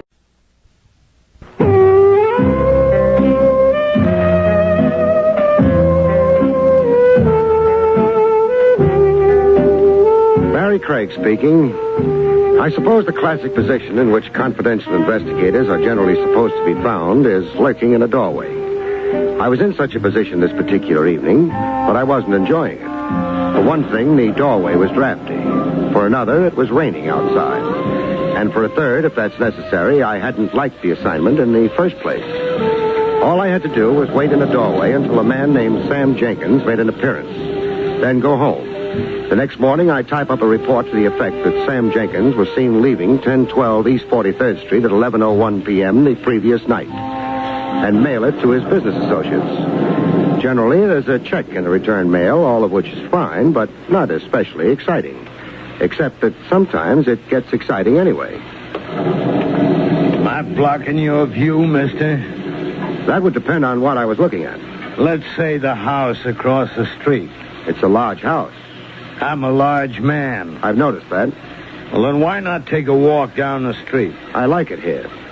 Look, mister, why don't you go find yourself a keyhole to peep through and save yourself some trouble? Maybe I like trouble. You figuring on making some for me? Okay. I think I'm going to enjoy this. Enjoy what? Slugs in your stomach? The gun's loaded. I've got a license for it, and I'd be delighted to explain the whole thing to the police. It's your move. You feel pretty brave standing there behind a gun, don't you? Not especially. I just happen to be working, and I don't like interruptions. I'll get in touch with you some other time, wise guy. Please do. Goodbye. The large gentleman moved down the street, turned the corner, and that was the end of it, for the time being. It was a pretty obvious effort to make me stop watching the house opposite, and Jenkins exit therefrom. It hadn't worked, though. At least at the time, I thought it had. By the time a couple of hours had rolled by, I wasn't so sure. The rain had stopped, and the night was getting old.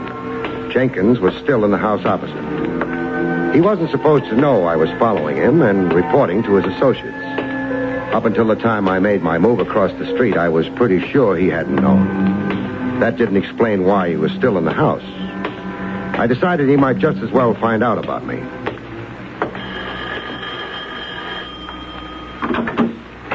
Yes? Oh, excuse me. I'm looking for a man named Sam Jenkins. That sounds like a very dull thing to be looking for. I'm a very dull type. Still, in my own dull way, I'd like to speak to Mr. Jenkins. Oh, don't misunderstand me. I've no objections to your speaking to Mr. Jenkins. You're making it a little difficult for me to get at him without running over you. That sounds as if you thought he was in my house. He is. You must have a very good reason for thinking so. I have. The best of all possible reasons. I saw him go in 3 1/4 hours ago. The time was 9:43 exactly. He must be a train announcer or something. I mean, who else keeps such careful track of the time? Investigators do. Oh, I see. I don't have a search warrant, Miss... My name is Lynn Walters. Barrie Craig's mine. Would you like to look at my credentials? Oh, I don't really think so. Okay. As I was saying, I don't have a search warrant, Miss Walters. If I were to force my way into your house, it would be illegal. The licensing board wouldn't pat me approvingly on the head. Does that matter very much to you? Matters a great deal. So I'm not going to force my way into your house. I'm going to figure that you're as bright as you look. I thank you, Mr. Craig. And that therefore you're going to ask me in. Well, at least it's different. What is? Your approach. But it's terribly late. I'm alone in the house. My offer to show you my credentials still holds. I guess you can come in. Thanks. Now, are you going to ransack the house thoroughly, searching in every nook and cranny for, Sam Jenkins, I think you said? I said Sam Jenkins, and of course I'm not going to search the house. What? That little routine at the front door could have given half a dozen Sam Jenkinses time to get out through the back door. But I thought you said there was only one Sam Jenkins. All right, then he could have left 6 times. Mr. Craig, you're losing your temper. You could say that. Also, it happens to be true. Sure, I'm losing my temper. Partially because you're a fool. I am? I can testify on oath that Sam Jenkins entered this house tonight. The fact that I didn't see him leave isn't of any great importance. I would have preferred to include it in my report to my employer, however. That's the only reason I rang your doorbell. You stalled me and gave Jenkins a chance to get out the back way. I don't mind particularly. Then why did you lose your temper? Because I'm a sucker for pretty women. I like to think that their lives are as clean and as clear as their skin and eyes and hair. A very pretty speech, Mr. Craig. Yeah. And the funny part of it is I mean it. Good night, Miss Walters. Wait. I never thought very highly of men in your particular profession, Mr. Craig. That's okay. Neither have I. But I suppose it can be an honest and decent job. I try to make it so. Suppose Sam Jenkins were here and you reported him. Would that be very bad? For whom? For Sam. According to the story furnished me with my fee when I accepted the job, Sam Jenkins' partners suspected that he was releasing confidential information about the firm's operations, releasing them to people who would then be able to compete unfairly with the firm to which Jenkins belonged. According to further information given me, you were one of those people. Jenkins' associates wanted to be sure, however, that he was in contact with you before proceeding to take whatever steps they would then deem necessary. They can be sure now. Suppose I told you that it wasn't quite that simple, Mr. Craig. I'm afraid I wouldn't believe you. Because you think I'm a liar? Because I always believe a client until I'm forced to think otherwise. I can force you to think otherwise, Mr. Craig, by telling you what's really behind all this. That's up to you. I'm not asking. I understand. Mr. Craig, Sam's partners are 2 men named Griffiths and Swenson. Sam owns half the firm. They own the other half. They've been trying for years now to force Sam to sell his half of the partnership and leave the business. They haven't been successful. Maybe that's so. But what difference does it make as far as my report goes? The reason they want that report is because Sam Jenkins is married. His wife is a very jealous woman. If you turn that report into them, they'll take it to his wife, or perhaps they'll threaten to unless Sam sells out. I don't handle divorce cases. Well, Griffiths and Swenson must have known that. That's why they told you the story they did. You can prove this? It's true, but how can a thing like that be proved? Good night, Miss Walters. You're going to send the report in? So far tonight, 2 people have tried to stop me from reporting on Jenkins. Yourself and... Myself and who? He didn't give his name, but he was a large man. Maybe 6'2", broad-shouldered, dark-skinned, light eyes, gray maybe, or blue. He wore... Miss Walters. She fainted. It was a genuine faint. She hit the floor solidly. I tried to get her out of it by shaking her a bit, but it didn't work. A little first aid would be necessary. I'd need water. It was a fairly large house. I had a little trouble finding the kitchen. Finally, I found it. I found something else, too, though. Sam Jenkins. But a Sam Jenkins who wouldn't walk through any more doorways because he'd walked through the last one into death.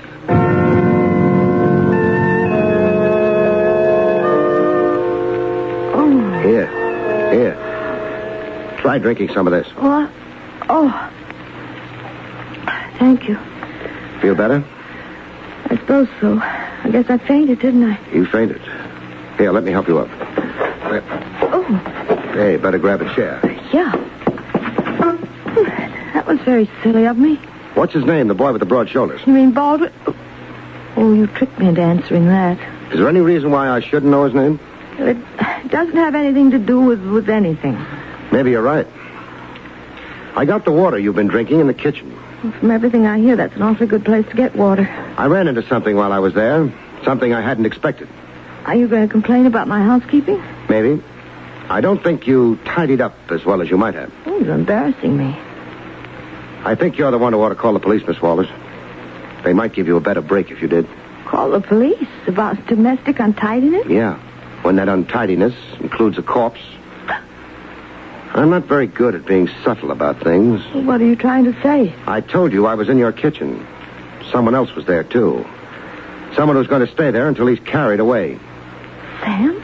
Sam Jenkins, yes. Oh, you must be mistaken. There are a lot of things I could be mistaken about, but they don't include corpses. I don't understand how He was stabbed. I didn't touch the knife, but from what I could see of it, it came from someone's kitchen. I'd say the odds were that it came from yours. She didn't faint again. She just turned white. After a while, she had a look at what was lying on our kitchen floor. Maybe she'd seen the body before, maybe not. She managed to make her phone call, and the police arrived. I wasn't there to greet them, though, because I'd managed to persuade her to furnish me with Mr. Baldwin's first name. It was Frank. She didn't know, or at least she said she didn't know, his address. I went back to my original employer to make my report in person. What is it? Barrie Craig, Mr. Griffiths. Just a moment. What on earth... You've got neighbors. I don't think they'd be interested. I'm sorry. Come in. Thank you. I presume you have something to report, Craig, but isn't your zeal a little excessive? It's 1 a.m. I know it's 1 a.m. And I can't imagine anything being so urgent that it requires waking me at this hour. How about murder? Are you drunk? No. Who was murdered? Your former associate, Sam Jenkins. Now, that's impossible. Why? Did you think he was immortal? No, of course not, but... this is quite a shock to me, Craig. Mind if I sit down? Not at all. I don't understand why it's such a shock, though. You wanted to get rid of him. I don't like the way you put that.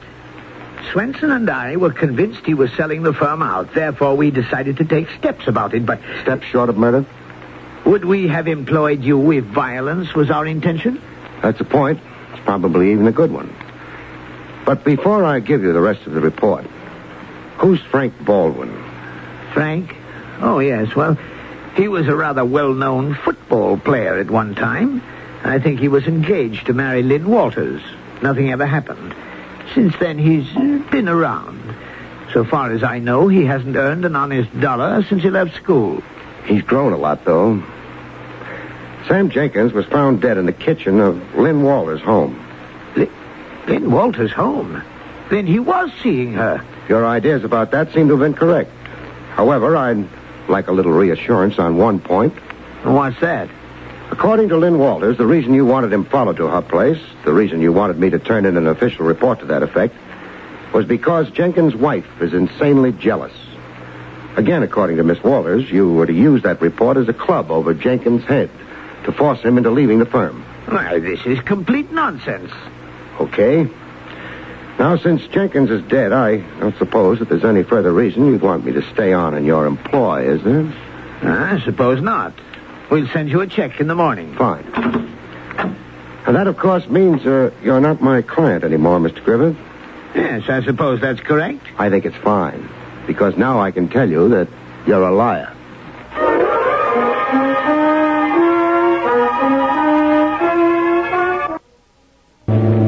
I didn't slam the door behind me, but I left.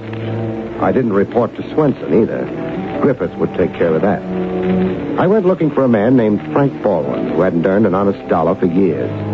A man who at one time had been engaged to Lynn Walters and might still be in love with her. A man who had known that the front door of her house was being watched, and who might have checked on the back door, the one that led to the kitchen. Hello, Baldwin. Oh. Number 6 ball in the side pocket. Hey, that was a nice shot. Thanks. Also proves you've got nerves of steel. Look, run away. You annoy me. I'm just beginning to annoy you, Baldwin. Don't you want to know how I found out your name? I'm not interested. You should be. When old girlfriends start talking about a man... What old girlfriend? Lynn Walters. She told you my name? Lynn wouldn't have done that. Maybe not, under ordinary circumstances. But a girl who suddenly discovers herself to be supplied with a corpse in the kitchen is likely to lose her head. What are you trying to give me? A bad time. How am I doing? You still got that gun? I've got it, but it's in my pocket now. I'm not working, you might say. Let's go for a walk, huh? Sure. Oh, leave your cue stick here, though. Ah, I'm terribly absent-minded. Come on. Kind of late, isn't it? Depends on the hours you keep. Listen, I gotta know.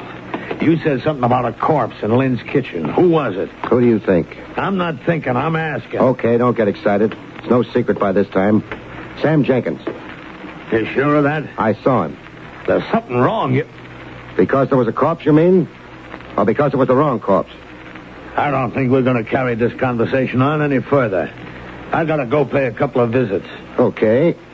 But, before you do, Baldwin... Yeah? Have you got any reason to worry about a parked car down the block a bit? A parked car? Why should I worry about it? I don't know, but the motor is idling. The lights are off. It could be waiting for somebody. Maybe you, maybe me. You're just wasting time. My time. So long. So long. Baldwin! Baldwin!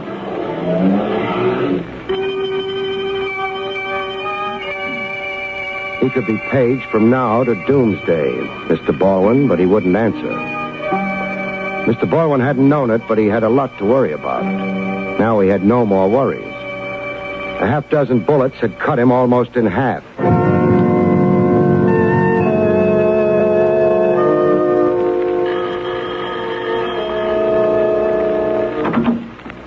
Oh, Mr. Craig.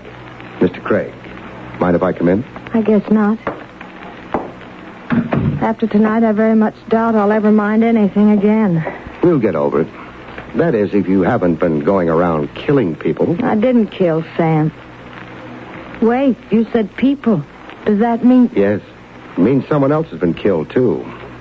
I hope it comes as a surprise to you. Well, of course it does. I don't even know who... Who was it? Judging from all indications, Sam Jenkins was a boyfriend of yours. He was a friend. All right, we'll accept that version for the time being. You had another friend at one time.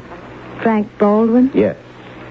This doesn't seem to be a very good season for friends of yours. You mean it was Frank who died? Let's not be delicate. I mean it was Frank who was murdered. I suppose I should react more strongly to that. I can't. I'm completely numb. If that's the truth, I think you ought to hire yourself a detective. You're going to need one. Why? Sam Jenkins was killed in your house at a time when you could have been alone with him. Frank Baldwin could have been killed by anyone. Perhaps it's only a coincidence that he died on the same night that Sam Jenkins did. The district attorney is likely to start brooding about that and decide it isn't a coincidence at all. And I can't pretend I don't understand what you're saying. I can't pretend that I care very much either. Were you in love with Jenkins? I've already told you he was a friend, a good friend, but nothing more. In that case, tomorrow morning we'll find you feeling a lot different. Hire me for tomorrow morning, huh? Well, all right. But why are you so insistent? You need the work? No, but I've been used in this thing. I don't like being used. I need the standing that having you as my client would give me. Let's say the fee will be $1 per day, no expenses. That's very cheap. I don't think it's going to take very long. Now tell me that you didn't kill Jenkins and Baldwin again, please. I didn't kill Sam Jenkins. I didn't kill Frank Baldwin. Thanks. You know what the funny part of it is? What? 99 people out of 100 would be sure that you're lying. I think you're telling the truth. I left. I had a couple of calls to make. I didn't think either of them would take very long. At the salary I was working for, I couldn't afford to let them.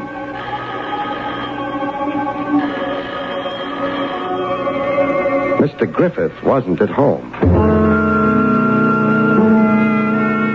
It was kind of late for a dignified gentleman like Griffith to be abroad, especially in view of the fuss he'd made when I waked him earlier. Then I thought that perhaps tender solicitude had touched his heart. Perhaps he had gone to console Sam Jenkins' widow. I decided I'd go help him. Who's there? The name is Craig, Mrs. Jenkins. What do you want? Among other things, I don't want to be shouting through a shut door. I'm sorry, but it's really quite late. You're still up. I don't think that's of any particular concern of yours. It is.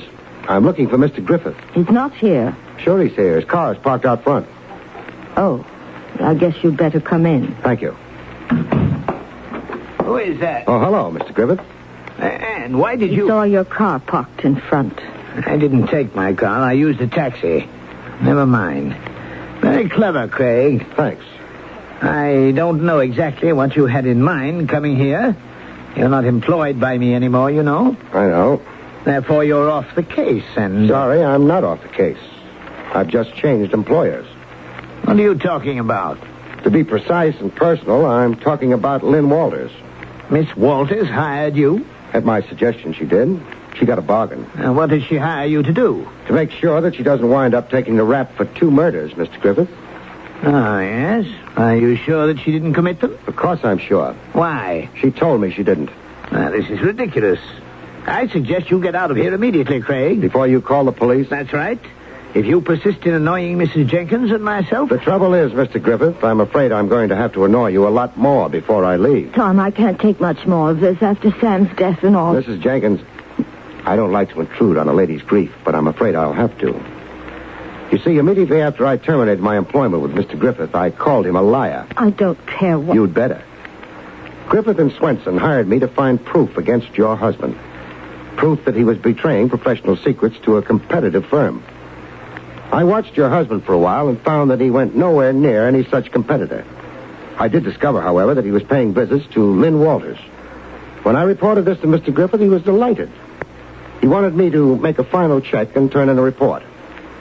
Lynn Walters is not a business firm. Very well, so she isn't. I fail to see why you have to tell us all this. I didn't discover until I was already on the case that this was a matter of domestic relations and possibly divorce. So far as Lynn Walters knew, she thought that my report would be used to blackmail Sam Jenkins into quitting the firm and giving up his interest in it. But since I find Mr. Griffith here, it becomes obvious that that report was to be used in divorce proceedings. Presumably, the idea was to get rid of Jenkins, not only from the firm, but from your life as well. Tom, you do something about this man. Now, look here, Craig. Even if what you say should be true... Thanks for telling me that it is. We come to something else. While I was watching outside Lynn Walters' house, a man named Frank Baldwin came along and made an effort to get me to leave. I didn't budge. Frank Baldwin himself left. Well, that's of no interest. You keep saying that. Why? Because all this is important? I fail to see what can be important about it. Just this. His effort to make me move was intentionally weak. He didn't intend to succeed. Furthermore, he knew who I was, which meant that he had been hired to annoy me, but not to move me from my position. Hired by someone who knew that I was being employed to watch Sam Jenkins. The purpose of his approaching me was to make me think that it was Lynn Walters. But Lynn Walters didn't know that Jenkins was being followed. Neither did Jenkins. I know my business well enough to be sure of that. Are you implying that I hired this man Baldwin? I'm implying that the murderer of Sam Jenkins and Frank Baldwin hired him. Why, all this is nonsense. If Baldwin had been hired by the murderer of Sam Jenkins, why did that murderer kill Baldwin, too? For a simple reason, safety. Whoever did the murders was someone who wanted to be very sure of things. Someone who didn't trust legal processes and divorce courts. Someone who didn't trust the hired allegiance of a thug like Baldwin. I thought you were an honest fool, Craig. I'm beginning to think now that you're not a fool, and perhaps not honest. That's why you're waving that gun at me? Yes, I just want to be sure. The murderer wanted to be sure, too. But how sure is she? How sure can she ever be? You mean Lynn Walters did kill Sam? Lynn Walters isn't the only woman in the case.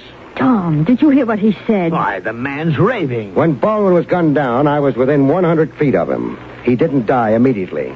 Before he did, he had a chance to tell me who had hired him to serve as a red herring.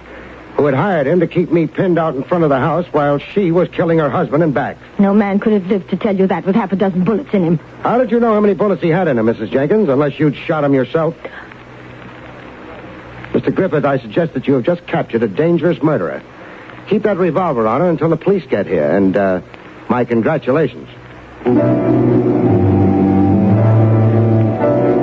I wasn't particularly happy about the case. I never am when it's a question of murder. No matter how well justice may be served, people have died. Sometimes unnecessarily and always violently. I felt depressed. I wondered if Lynn Walters felt depressed, too. I decided to go visit her and match depressions. Funny thing, as soon as I decided to do that, I began to feel a lot less depressed. Less depressed. Less depressed. less depressed.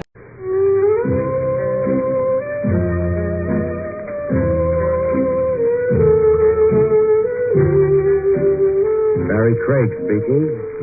Being a confidential investigator can easily become an office job, if you've got an office, which I have, and you spend all your time in it, which I don't. Clients cross you up sometimes, though. Joey Carter made a stab in that direction on this particular day. I had a meal at Willie's Wagon, if you could call it a meal. You're getting sentimental. Which reminds me, there was a guy in here looking for you about an hour ago. Oh? Nervous little punk. I gave him your office address. He must have missed me. An hour ago, I was on my way here. Yeah? What was he nervous about? He didn't whisper nothing in my cell like this. Then how'd you know he was nervous? He couldn't keep his hands from trembling. The one that was holding the gun, I mean. Willie had nothing more to offer except the coffee I'd already turned down, so I got out. After Willie explained that my prospective client hadn't exactly been waving his gun around. He'd just been clutching it in his side pocket.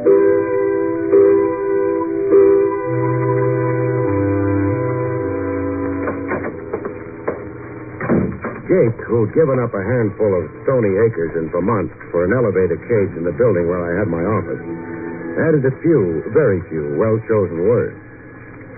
Hi. Hello, Jake. Nice day. Yep. How have things been on Madison Avenue today? Dull. No pretty girls? I reckon there was. Now, don't tell me you're getting old. Busted my glasses. Oh. Well, tomorrow will be another day. Yep. But I'd like to get up to my office before then. Oh, I keep forgetting. Going up? Where else could I go from the ground floor? I guess you're going up. Other fellow went up, too. Which other fellow? One looking for you. Well, thanks for letting me in on it.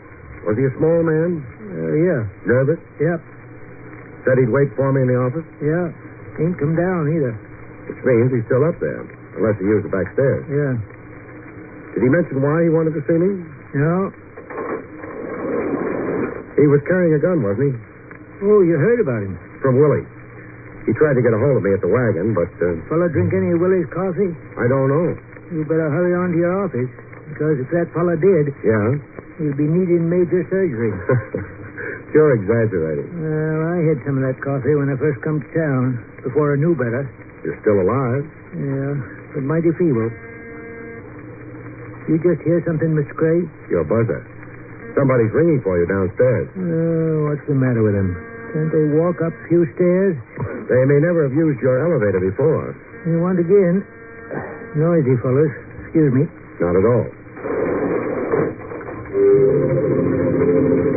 Jake's elevator headed downstairs at considerably less than the speed of light. I headed for my office, in no particular hurry. I don't like small men with guns. Sometimes they get to thinking they need a gun as an equalizer. It might be psychological, but bullets never hurt of Sigmund Freud. I didn't spot him when I first got into the office. It was late afternoon. The dying sunlight didn't quite make it to the corners of the room. It was in a corner that my client was waiting for me. A lonely corner. The loneliest of all. The corner where a man creeps to die. The knife went in under the left shoulder blade and pierced the heart. He died maybe an hour ago. Death was not instantaneous. There's no identification on him. Labels on his clothes have been ripped off. Until further notice, he'll go on the books as John Doe, deceased. Briefly and beautifully put, Lieutenant Rogers. Let's not be formal, Barry. You, taking Junior with you? Mm-hmm. Maybe we'll turn up something with a fingerprint. The odds are good. The gun he was carrying had its serial number filed off. Professional. Yeah. Makes it funny, though. Why? Just prints are on a record. Whoever killed him must have known that. Why bother with stripping the body of identification? Time, maybe. I suppose. He was trying to get in touch with you. Somebody was anxious about that. I'd imagine so. Somebody's anxiety killed John Doe. Looks that way. We'll find out who John Doe was sooner or later. Once we get that, we might be able to make a good guess about why he wanted to see you. That's possible. The boy with the knife wouldn't care for that. He might try using that knife again. Be careful, will you, Barry? It was good advice, but how can you be careful when you don't know what you've got to be careful about or who? Tracing John Doe was taking time. Time in which the sun dived behind the high stone walls of the city and got lost. Time in which I got tired of sitting around in a darkened office and staring into a corner where nothing was anymore. So I got out. I buzzed the elevator quickly and settled down to wait. But the elevator started up fast. I didn't think much of it until it was close to my floor. Then I thought in a hurry. In all the years Jake had been piloting that elevator, he'd never responded that fast. I moved back, pulling at the gun in my pocket. I didn't make it by the time the elevator door opened, so I dived for the carpet. I made a mental note to speak to the management. That carpet hadn't been swept in months.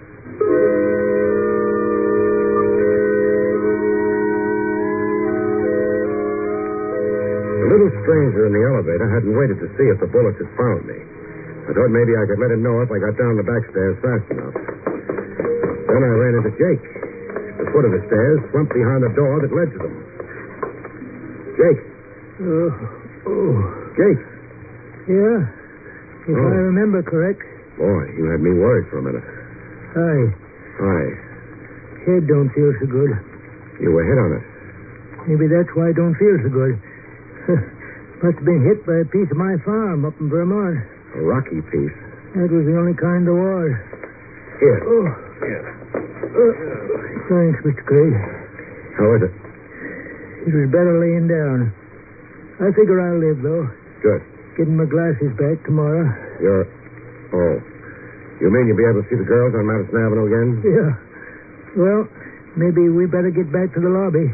Might be customers. All right, but hold it where you are. Well, the lobby's empty. Come on. You figured the fellow that hit me might still be around? Possibly. Too bad he ain't. Not so bad. He was carrying a gun. Oh? Minus a few bullets now. Fellow took the elevator up? When I rang for it. Oh, you got dust on your suit, Mr. Craig. Carpet upstairs? Yeah. Ought to be swept sometime. You might take it up with the cleaning woman. Yeah. When she gets over her lumbago. The carpet hasn't been swept for years. Well, Miss Abercrombie's had lumbago for years. Jake, did you see the man who slugged you? Not too good. My glasses. Oh, yeah. Well, he's probably half a dozen miles from here by now. So long, Jake. Going out? Sure. Mr. Craig. Yeah? The fella that took them shots at you, he might be hanging around. What for? Another helping. No, it was a professional job. Hit and run. If they don't make it the first time, they wait until they can arrange another setup.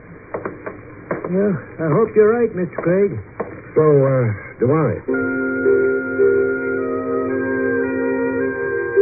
My analysis was probably right. That didn't prevent me from holding my breath as I went through the lobby door. Then across the strip of pavement that separated me from my car and into it. I didn't waste any time getting underway. No gunfire. I decided I could start breathing again. Mr. Craig?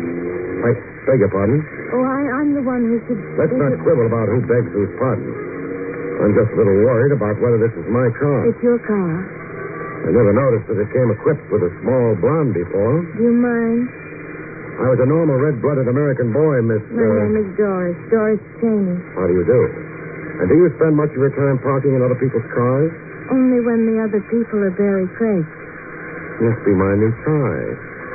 The man who sold it to me said it would attract blondes like flies. It's not a very nice comparison. Flies with pets. Blondes can be, too. On the other hand... now that the gay chit-chat is over, well... I had to see you. I've got an office. Oh, I couldn't be seen going there. You're shy? I'm afraid. And you figured staking out in my car, you'd be safe. Well, for a while, anyway, and eventually you'd come out and get in the car. And then we'd be together. Yes. Without witnesses. Yes. You're fumbling with your bag. Is there a gun in it? No, there isn't. I'm nervous.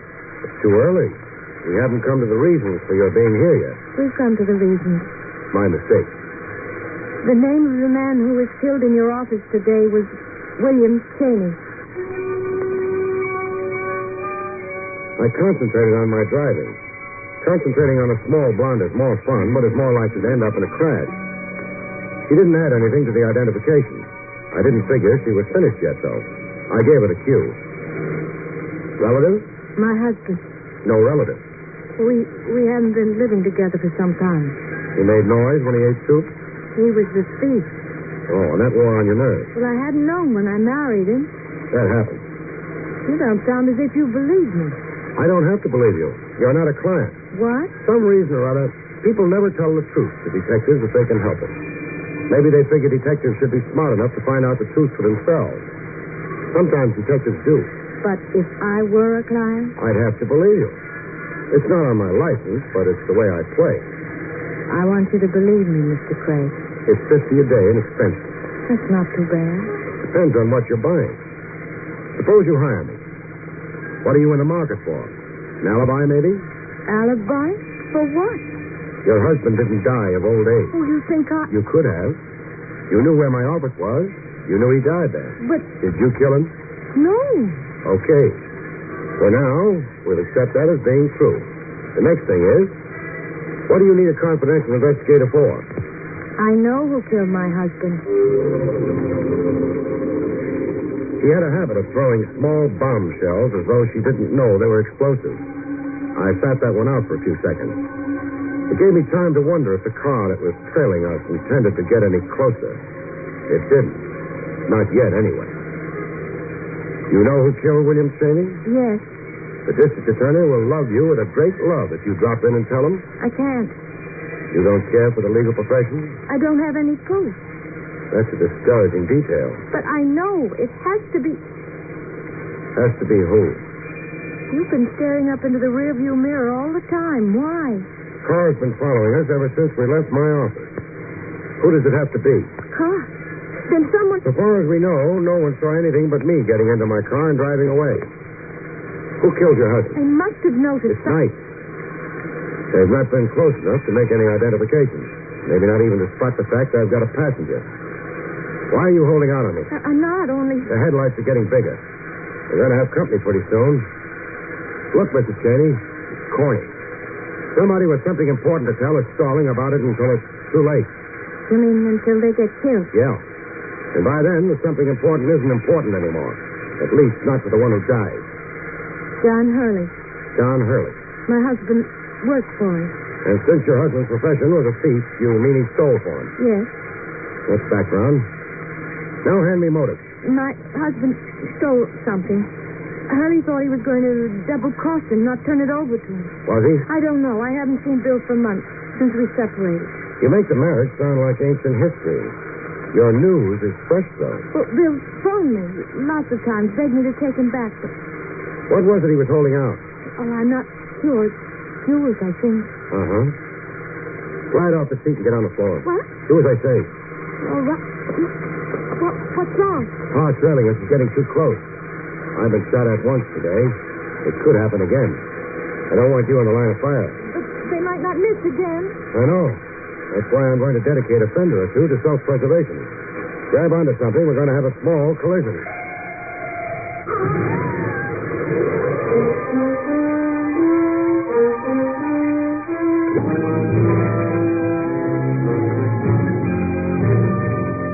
For what happened immediately after I'd cut my car in front of the one coming up behind, you'll have to consult somebody else. Obviously, both cars spun, slid across the street, and wound up attacking a lamppost. I was among those present, sure, but I wasn't sitting up and taking notice. I was lying down and being unconscious. Oh, Barrie. Oh. For a little while, I thought maybe my sins had been overlooked, and I was in a better place. But what would the voice of Lieutenant Rogers be doing in a better place? I guess you're alive. Thanks. Oh, ouch. I could have told you this was no time to brush your hair back. It's my older brother who has two heads. Maybe I'm my older brother. That lump you're fondling isn't another head. Oh. Fred. Yeah? News. You and another car had a collision with each other and the lamppost. That I remember. Partially, anyway. except the collision was intentional. Oh? I'll explain later. You keep going. Well, a crowd collected immediately, but despite that, or maybe because of that, whoever was in the other car disappeared. Too bad. However, that crowd probably saved my skin. The car was trailing mine, Trav. Outran me. I figured it would probably outgun me, too, so I had an accident. For a man with a thick skull, that was probably the brightest thing to do. Thank you, Lieutenant. I don't feel very much like making sudden movements with my head. That's why I haven't looked around, but, Trav, does there happen to be a small blonde on the premises? I've looked around. Not even a big blonde. Uh-huh. Means the crowd gave her an opportunity to duck out, too. Trav. Yes? Hasn't the police department got a couple of other lieutenants they occasionally use? I was phoning your place when you left. I got Jake. Oh. And the news from Vermont was? You'd left. With another car on your trail. So you sent out an alarm? Yep. Thanks. What were you phoning me about? The identity of the corpse in your office. William Cheney? Yes. Hey, wait a minute. How did you know who he was? The small blonde. She must have been a very knowledgeable small blonde. Maybe. She'd also been married to William Cheney. And wanted you to do what? Find his killer. Trev, what's the department got on Cheney? Thief of sundry and movable items, notably jewels. Big job recently? Suspected the Horsham deal. Well. I was on my way to Cheney's house when you interrupted. Would you like to come along? Very much. If I can arrange to have my head brought with me.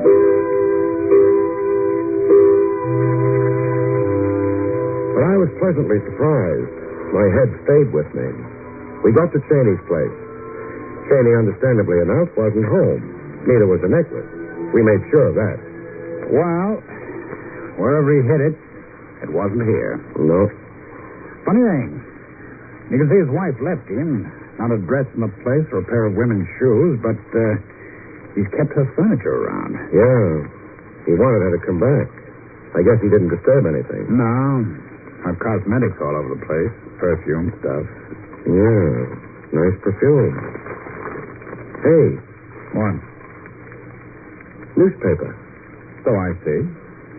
What was the idea of fishing it out from under all the used face tissues? Front page article was folded to. Oh. Paper's 3 days old.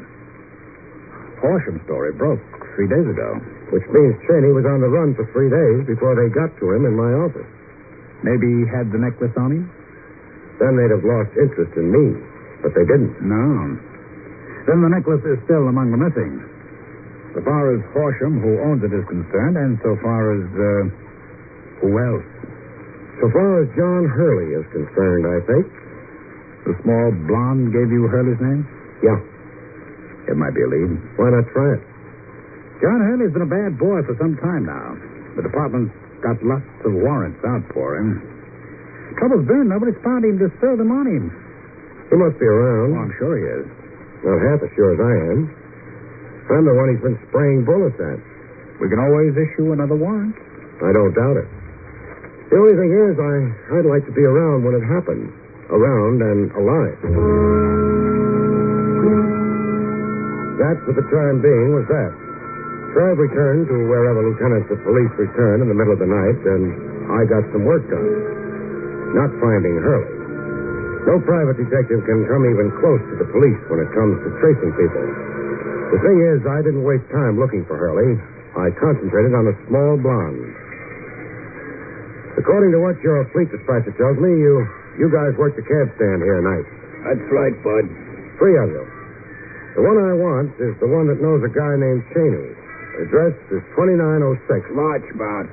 Apartment 3B. You're the man I want. You generally take his calls? Yep. You other guys, $5 a piece make you happy? Sure, okay. Okay. Now, this Cheney was married, wasn't he? You digging up stuff for a divorce case? No. Matter of fact, you won't be called upon to testify to anything. You know what his wife looks like? Yeah. Blonde. Small. Fine. Now, maybe she did this during the daytime. If she did, I'm stumped. But I've got a feeling the nighttime is the time a gal generally moves out. Some time ago, she left Lossman with suitcases, but no husband. You're not guessing. Not anymore. She used your cab? Yeah. Where'd you take her? The other guys rated 5 apiece. You rate 25. Thanks. 3912 East 67. Thanks. Maybe I just wanted to see a small blonde again. It's one of the pleasanter things that happens to a private detective. But that wasn't the way I saw it, which could be why I didn't feel pleasant when I got to Doris Cheney's place. Who is it? Barrie Craig. I can't. Mrs. Cheney. Oh, all right. Come in. Thanks. Hello, Craig. Hello. You'd be Hurley, wouldn't you? Not only would be, Craig, and speak softly and carry a big gun. You've got a gift, Craig. Gift of expression. I couldn't have thought of that in a year. Maybe you never tried. Now I've seen the gun, you can put it away. You're too broad across the shoulders, Craig. You wouldn't have much trouble handling me. If I didn't wave the gun around, so to speak. I don't anticipate much trouble anyway. Yeah, me. Don't tell me you're one of those unbelievable characters who isn't afraid of a gun. Of course I'm afraid of a gun. Well, then? I can't see any reason for you to use it on me, that's all. Let's hope so, however skeptical we are. Hope I didn't damage your car too badly. Doesn't matter. Wasn't mine to start with. Doris. You were unconscious, Barry. I saw Hurley get out of his car. I ran. I had to. Sure. How long's Hurley been here? Just a couple of minutes. In that case, he hasn't found the necklace yet, has he? Craig, now I'm really surprised. Fancy your admitting that. Or was it a slip of the tongue? Pretty obvious, isn't it? Maybe. But it takes a rare man to recognize the obvious. My congratulations, Craig. Now, if you don't mind, Doris, my dear. I don't have the necklace. Now, you see, Craig? She won't admit the obvious. Maybe she's frightened. Hurley, if she turns the necklace over to you, what then? You mean will I be nasty? Kill people? Why should I? Police are after me anyway. All right. The necklace is in her bag. Barry. Bag? Oh. Here it is. She kept plucking at it when she came to consult me. I thought there might be a gun in it, but... Not a gun at all. The necklace? Yeah. Well, Craig, you were quite right. There's no need for me to bother you at all. Oh. Please drop your gun, Mr. Hurley. I'm terribly nervous. I might... I dropped it. Comes of having eyes for only the mercenary. And I should have kept them on you. Please, Barry, call the police. Yeah. No question about Hurley's being the man who trailed us in that car. Man responsible for the jewel robbery. The phone? Oh, yeah. Not to mention murdering my husband. Let's not mention it. What? Because he didn't. Sorry. Telephone wires do get tangled around people's arms, don't they? I'll take the gun. Neatly done. Sorry I can't stay to admire. You're staying. We're all staying till the police come. And then a thief will go to jail and a murderess to her punishment.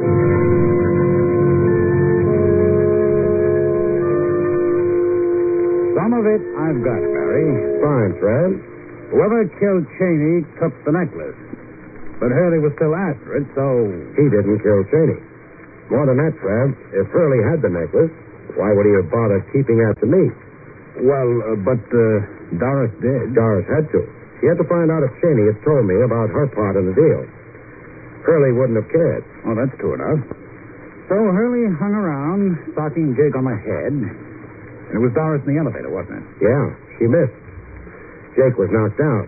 All she did was walk out the front door and wait in my car. Fits together nicely. I'd like something a little more dramatic, though. Oh, I can supply that, too. Doris told me she'd left her husband months ago. Hadn't had any contact with him except over the phone. Well, he could have told her about the robbery over the phone, so that didn't prove anything. But when we were in Cheney's apartment, we found a newspaper under used facial tissue. Used by a woman, naturally.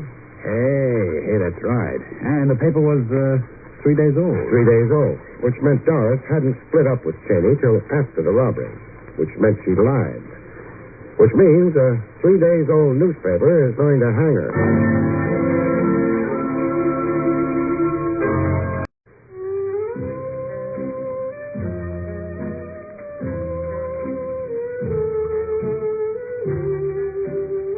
Barrie Craig speaking. Being a confidential investigator can easily become an office job, if you've got an office, which I have, and you spend all your time in it, which I don't. Clients cross you up sometimes, though. Joey Carter made a stab in that direction on this particular day. I had a meal at Willie's Wagon, if you could call it a meal. Ah, you're getting sentimental.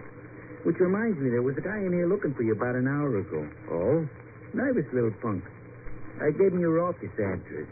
He must have missed me. An hour ago, I was on my way here. Yeah? What was he nervous about? He didn't whisper nothing in my cell like this. Then how'd you know he was nervous? He couldn't keep his hand from trembling. The one that was holding the gun, I mean. Willie had nothing more to offer except the coffee I'd already turned down, so I got out. After Willie explained that my prospective client hadn't exactly been waving his gun around. He'd just been clutching it in his side pocket.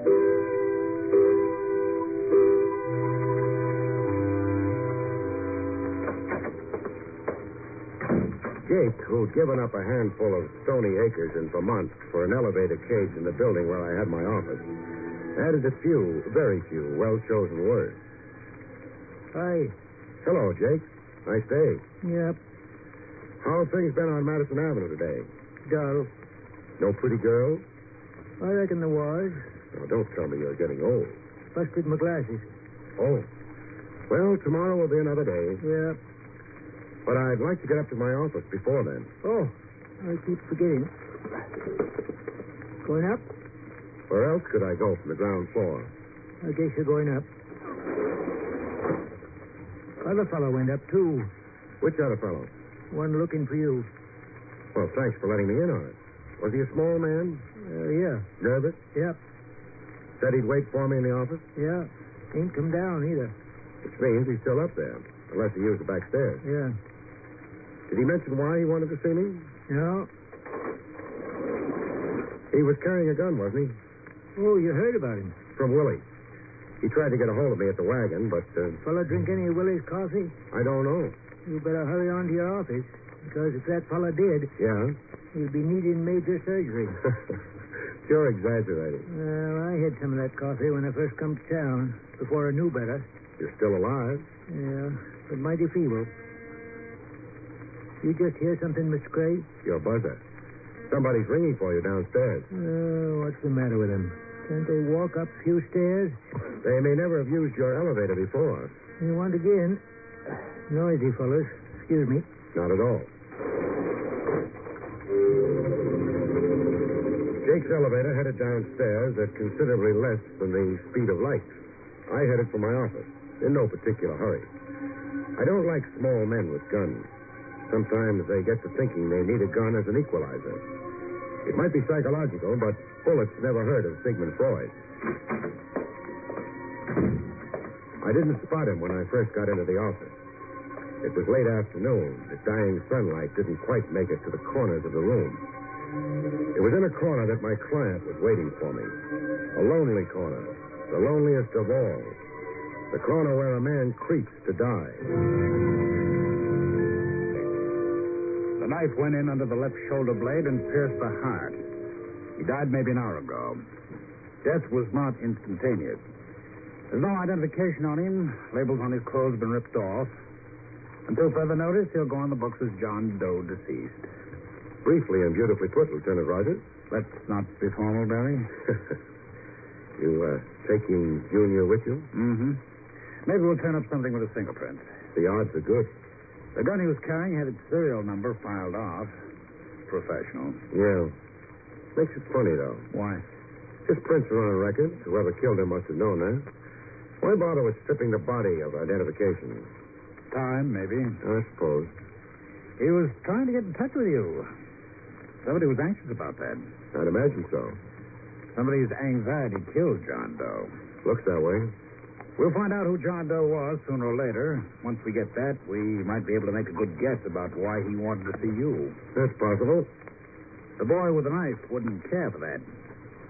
He might try using that knife again. Be careful, will you, Barry? It was good advice, but how can you be careful when you don't know what you've got to be careful about or who? Tracing John Doe was taking time. Time in which the sun dived behind the high stone walls of the city and got lost. Time in which I got tired of sitting around in a darkened office and staring into a corner where nothing was anymore. So I got out. I buzzed the elevator quickly and settled down to wait. But the elevator started up fast.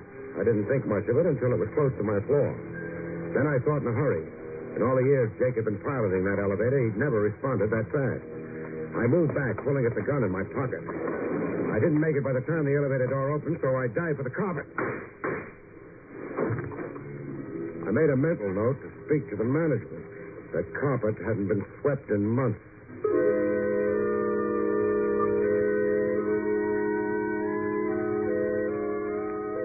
The little stranger in the elevator hadn't waited to see if the bullets had found me. I thought maybe I could let him know if I got down the back stairs fast enough. Then I ran into Jake. The foot of the stairs slumped behind the door that led to them. Jake. Jake. Yeah? If I remember correct. Boy, you had me worried for a minute. Hi. Hi. Head don't feel so good. You were hit on it. Maybe that's why I don't feel so good. Must have been hit by a piece of my farm up in Vermont. A rocky piece. That was the only kind there was. Here. Here. Thanks, Mr. Craig. How is it? It was better laying down. I figure I'll live, though.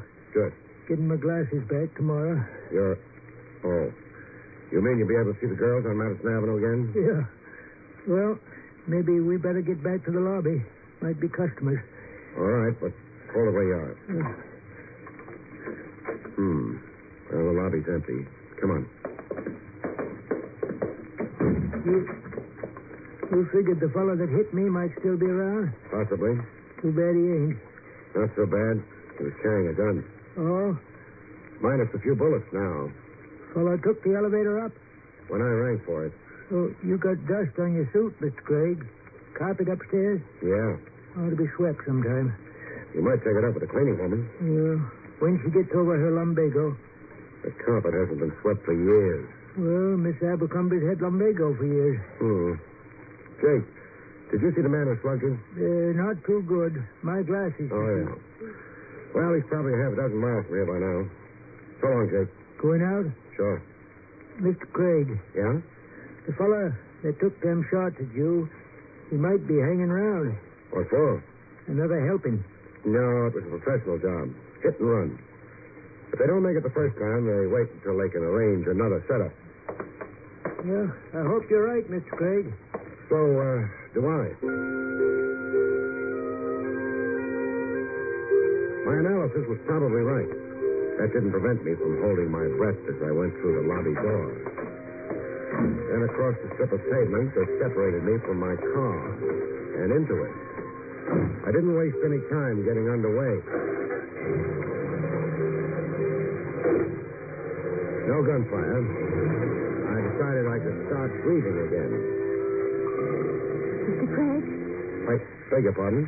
Oh, I'm the one who should... Let's not quibble about who begs whose pardon. I'm just a little worried about whether this is my car. It's your car. I never noticed that it came equipped with a small blonde before. Do you mind? I was a normal red-blooded American boy, Miss... My name is Doris. Doris Cheney. How do you do? And do you spend much of your time parking in other people's cars? Only when the other people are Barrie Craig. Must be my new tie. The man who sold it to me said it would attract blondes like flies. It's not a very nice comparison. Flies are pets. Blondes can be, too. On the other hand... now that the gay chit-chat is over, well... I had to see you. I've got an office. Oh, I couldn't be seen going there. You're shy? I'm afraid. And you figured stepping out in my car, you'd be safe. Well, for a while, anyway, and eventually you'd come out and get in the car. And then we'd be together. Yes. Without witnesses. Yes. You're fumbling with your bag. Is there a gun in it? No, there isn't. I'm nervous. It's too early. We haven't come to the reasons for your being here yet. We've come to the reasons. My mistake. The name of the man who was killed in your office today was William Cheney. I concentrated on my driving. Concentrating on a small blonde is more fun, but is more likely to end up in a crash. She didn't add anything to the identification. I didn't figure she was finished yet, though. I gave it a cue. Relative? My husband. No relative. We haven't been living together for some time. He made noise when he ate soup? He was the thief. Oh, and that wore on your nerves. Well, I hadn't known when I married him. That happened. You don't sound as if you believe me. I don't have to believe you. You're not a client. What? Some reason or other, people never tell the truth to detectives if they can help it. Maybe they figure detectives should be smart enough to find out the truth for themselves. Sometimes detectives do. But if I were a client? I'd have to believe you. It's not on my license, but it's the way I play. I want you to believe me, Mr. Craig. It's $50 a day in expenses. That's not too bad. Depends on what you're buying. Suppose you hire me. What are you in the market for? An alibi, maybe? Alibi? For what? Your husband didn't die of old age. Oh, you think I... You could have. You knew where my office was. You knew he died there. But... Did you kill him? No. Okay. For now, we'll accept that as being true. The next thing is, what do you need a confidential investigator for? I know who killed my husband. She had a habit of throwing small bombshells as though she didn't know they were explosives. I sat that one out for a few seconds. It gave me time to wonder if the car that was trailing us intended to get any closer. It didn't. Not yet, anyway. You know who killed William Cheney? Yes. The district attorney will love you with a great love if you drop in and tell him. I can't. You don't care for the legal profession? I don't have any proof. That's a discouraging detail. But I know it has to be... Has to be who? You've been staring up into the rearview mirror all the time. Why? Car's been following us ever since we left my office. Who does it have to be? Car? Then someone... So far as we know, no one saw anything but me getting into my car and driving away. Who killed your husband? I must have noticed... It's night. They've not been close enough to make any identifications. Maybe not even to spot the fact I've got a passenger. Why are you holding out on me? I'm not, only... The headlights are getting bigger. We're going to have company pretty soon. Look, Mrs. Cheney, it's corny. Somebody with something important to tell is stalling about it until it's too late. You mean until they get killed? Yeah. And by then, the something important isn't important anymore. At least not for the one who died. John Hurley.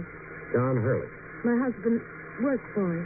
And since your husband's profession was a thief, you mean he stole for him? Yes. That's background. Now hand me motive. My husband stole something. Hurley thought he was going to double-cross him, not turn it over to him. Was he? I don't know. I haven't seen Bill for months, since we separated. You make the marriage sound like ancient history. Your news is fresh, though. Well, Bill phoned me lots of times, begged me to take him back. But... What was it he was holding out? Oh, I'm not sure. Jewels, I think. Uh-huh. Slide off the seat and get on the floor. What? Do as I say. All right. What's wrong? Car trailing us is getting too close. I've been shot at once today. It could happen again. I don't want you in the line of fire. But they might not miss again. I know. That's why I'm going to dedicate a fender or two to self-preservation. Grab onto something, we're going to have a small collision.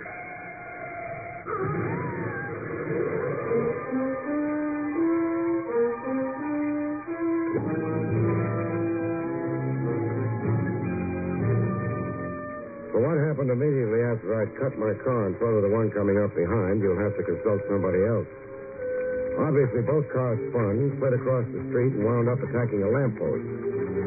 I was among those present, sure, but I wasn't sitting up and taking notice. I was lying down and being unconscious. Oh. Barrie. Oh. For a little while, I thought maybe my sins had been overlooked, and I was in a better place. But what would the voice of Lieutenant Rogers be doing in a better place? I guess you're alive. Thanks. Oh, ouch. I could have told you this was no time to brush your hair back. It's my older brother who has two heads. Maybe I'm my older brother. That lump you're fondling isn't another head. Oh. Fred. Yeah? News. You and another car had a collision with each other and the lamppost. That I remember. Partially, anyway. Except the collision was intentional. Oh? I'll explain later. You keep going. Well, a crowd collected immediately, but despite that, or maybe because of that, whoever was in the other car disappeared. Too bad. However, that crowd probably saved my skin. The car was trailing mine, Trav. Outran me. I figured it would probably outgun me, too, so I had an accident. For a man with a thick skull, that was probably the brightest thing to do. Thank you, Lieutenant. I don't feel very much like making sudden movements with my head. That's why I haven't looked around, but, Trav, does there happen to be a small blonde on the premises? I've looked around. Not even a big blonde. Uh-huh. Means the crowd gave her an opportunity to duck out, too. Trav. Yes? Hasn't the police department got a couple of other lieutenants they occasionally use? I was phoning your place when you left. I got Jake. Oh. And the news from Vermont was? You'd left. With another car on your trail. So you sent out an alarm? Yep. Thanks. What were you phoning me about? The identity of the corpse in your office. William Cheney? Yes. Hey, wait a minute. How did you know who he was? The small blonde. She must have been a very knowledgeable small blonde. Maybe. She'd also been married to William Cheney. And wanted you to do what? Find his killer. Trev, what's the department got on Cheney? Thief of sundry and movable items, notably jewels. Big job recently? Suspected the Horsham deal. Well. I was on my way to Cheney's house when you interrupted. Would you like to come along? Very much. If I can arrange to have my head brought with me.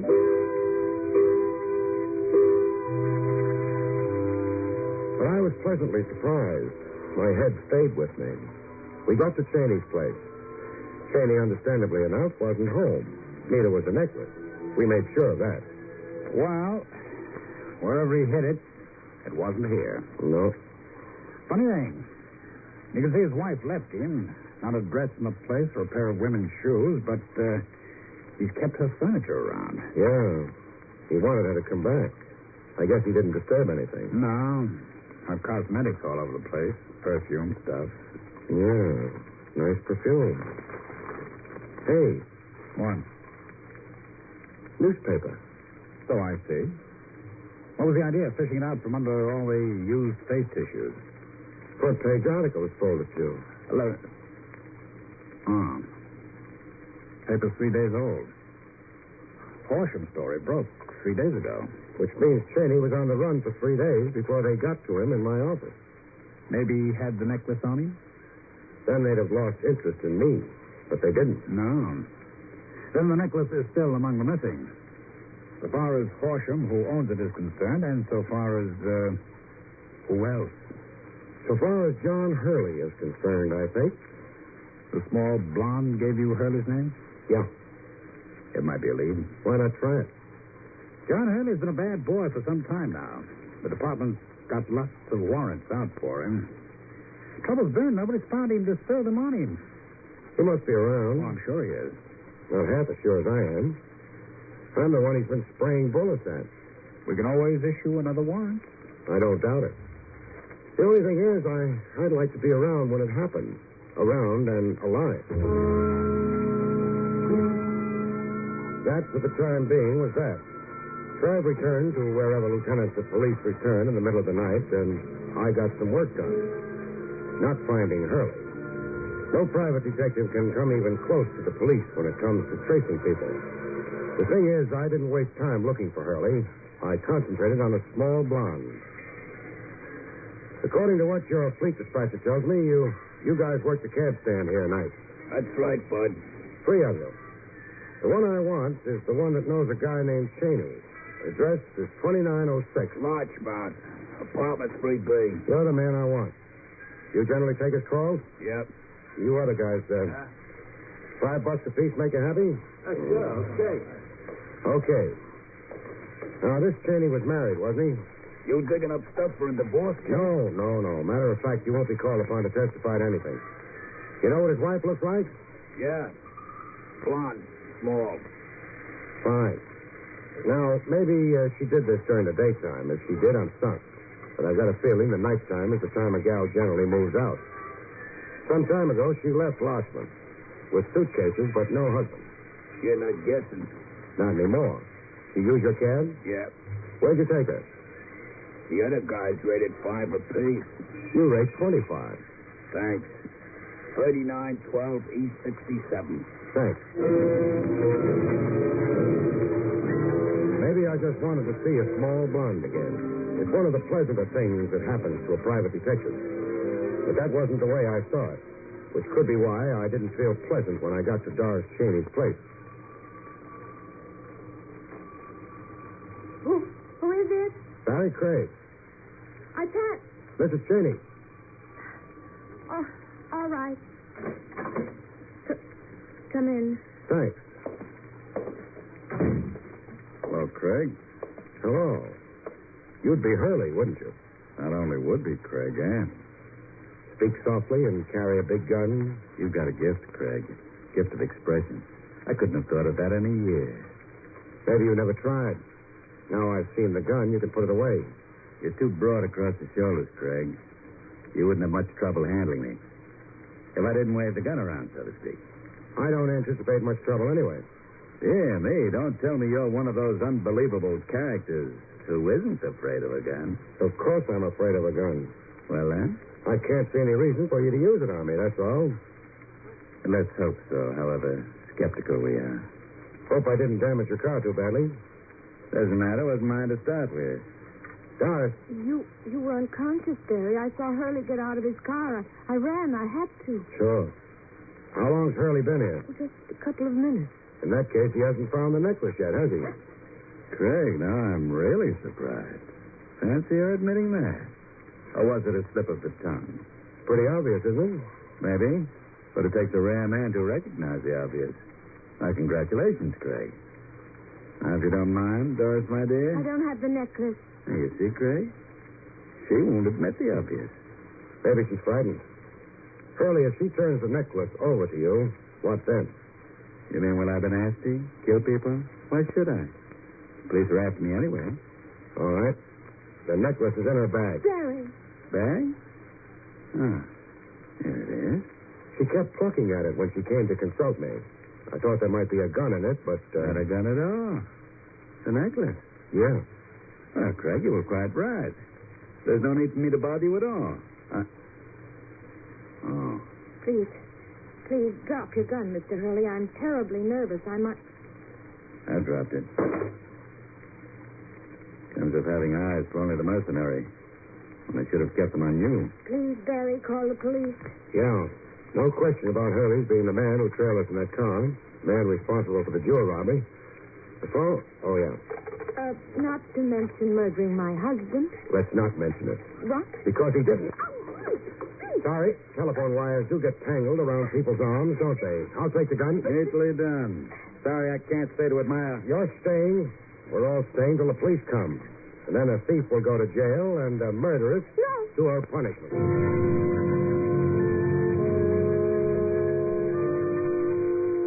Some of it I've got, Barry. Fine, Fred. Whoever killed Cheney took the necklace.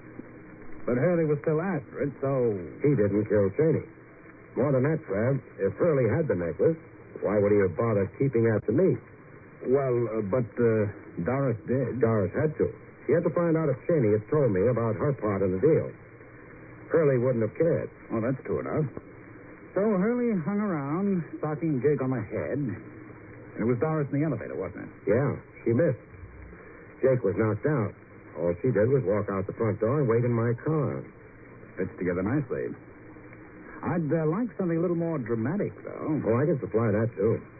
Doris told me she'd left her husband months ago. Hadn't had any contact with him except over the phone. Well, he could have told her about the robbery over the phone, so that didn't prove anything. But when we were in Cheney's apartment, we found a newspaper under used facial tissue. Used by a woman, naturally. Hey, that's right. And the paper was 3 days old. 3 days old, which meant Doris hadn't split up with Cheney till after the robbery, which meant she lied. Which means a 3 days old newspaper is going to hang her.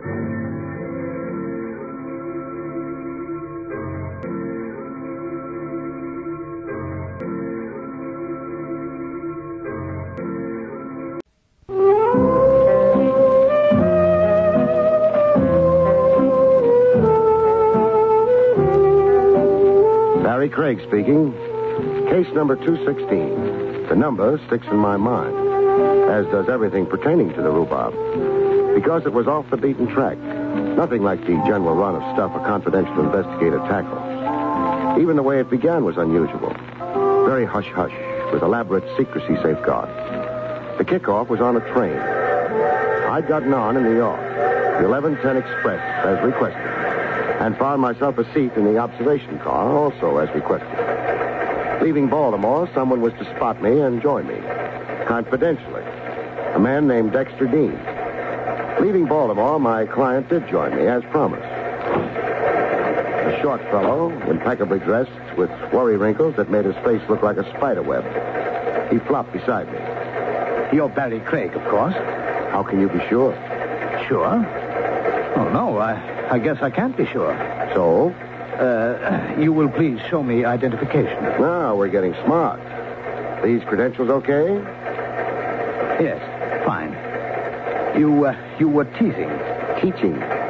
You go to the trouble to set up a top-secret meeting like this with an operative you only talk to on the phone. Be sure you're spilling to the right guy. Oh, well, I'm very often absurd. This sort of thing is new for me. Well, what's up? Well, if you listen, I own and operate a chemical plant in Greensville, Ohio. A small plant, but we do important work. Important meaning? A considerable portion of our product is sold to the government. Oh. In recent months, there have been a series of mishaps. Like? Fires, principally. 4, Mr. Craig, since last September. 4 fires of undetermined origin. Meaning possibly of incendiary origin? Yes. Or putting it baldly, sabotage? Mind you, I don't actually know. Of course, the monetary loss to me and to stockholders has been considerable. But covered by insurance? Yes, there has been insurance, but only enough to compensate for a portion of the loss. Well, what do the insurance people think of 4 fires in half a year? That's a good question. And the nub of my problem. There's been the devil to pay. I'm threatened with a total revocation of insurance if the outbreak of fires continues. Now, without proper insurance, Mr. Craig, we must close the plant. I imagine. You're a small plant, you say? Yes. How small? Oh, less than a dozen employees. And most of them are clerical, manual, and outside workers like carriers and truckers without access to our restricted area of the plant. The area where the fires have occurred. How many work in the restricted area where they can do mischief? 3 men. And myself, of course. But your front office? No, we're not that kind of a formalized plant. I supervise and oversee actively. I spend my day in work clothes. I am professionally a chemist, like my father was before me. My father founded the plant. I see. Now tell me, why did you set up our meeting this way? Me on a train and you joining me 200 miles out. Why all the cloak and dagger?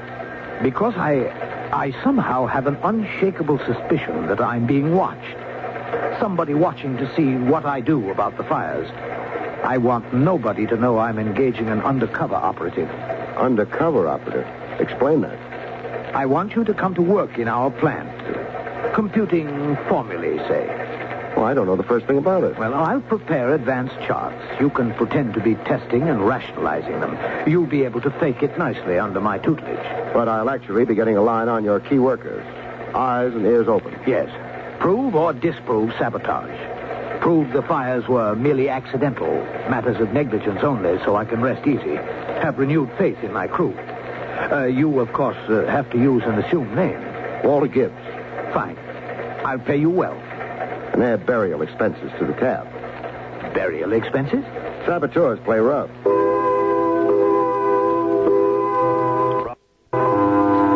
Greensville was a community of neat clapboard homes and postage stamp lawns. A population that would get lost in the bleachers of the Yankee Stadium. One main street with the usual complement of stores, a shoe factory that employed most of the town's breadwinners, and right at the edge of town, the Dexter Dean Chemical Company, my new place of employment. In the bright and early a.m., I showed up for work, looking wise and very scientific over a sheaf of formulas that were Greek to me. 20 feet from me, down the restricted room, a few key people were filling compressed tanks with liquid chemicals. A wholly mechanized bit, with a gadget wall of instruments and meter pressure readings that looked like something out of space fiction. Like any minute, the whole joint would take off for the planet Mars. Hiya. Gibbs, is it? Uh-huh. Gibbs. Walter Gibbs. I'm Ben Marlowe. Welcome to Dexter Dean Chemicals. Thanks. Where are you from? East, Baltimore. The Haley Wilcox? Haley Wilcox? Chemical company in Baltimore. Oh, no, never worked for them. As a matter of fact, I'm back at a trade I gave up 8 years ago. Oh? Had to try it my own business for a while. Even had a government contract while it lasted. Well, I can't blame you for trying it solo. On your own, you can get rich. This way, never. Here you get a box of candy Christmas and a company diploma when you're 80. You sound bitter. I've been giving my all to good old Dexter Dean 10 years now. No headway? A raise, $5 at a time, spaced 5 years apart. Well, then quit. Pick up and try somewhere else. Oh, I like Greensville. I was born there. Well, there's the whistle. It's lunch. I'm alone. I'm not. A date every lunch, every day. Oh, she must have something. Mister, she has everything.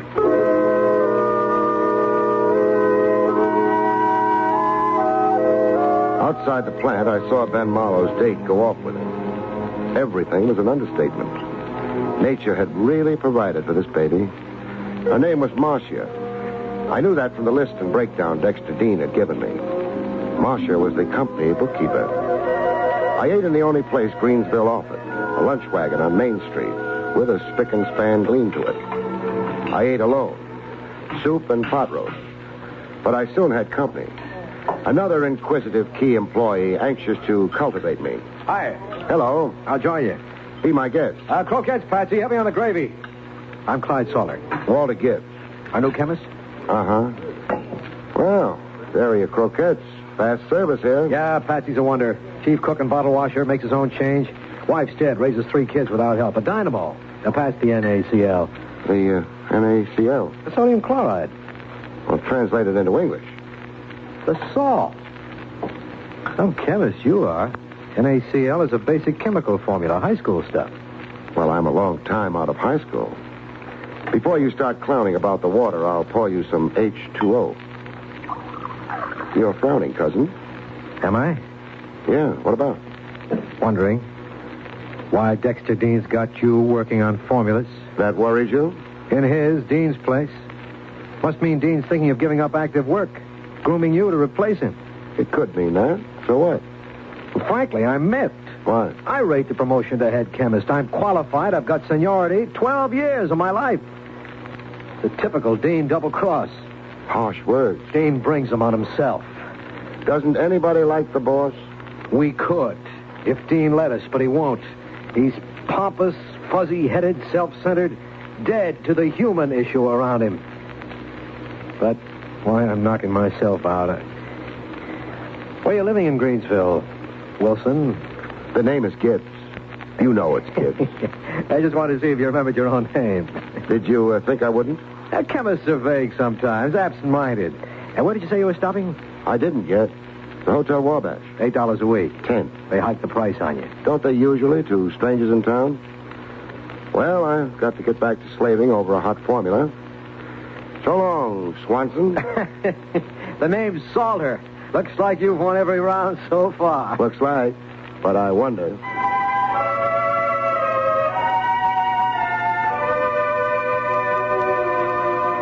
I didn't quit the diner. I stood to a side of the door to watch a scene play out. My recent lunch companion, Clyde Salter. He'd floated over to the booth where Ben Marlowe sat with the girl Marcia. I didn't need the scowls to tell me that there was bad blood between Dean's co-workers. I didn't even need the violence that broke loose to prove it to me. 2 guys, Marlowe and Salter, in love with one girl. The eternal triangle.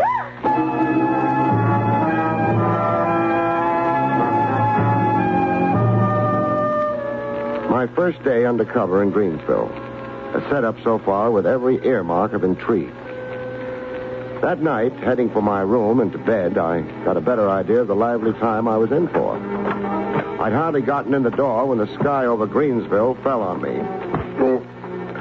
I slumped, grabbing at a guy's sleeve.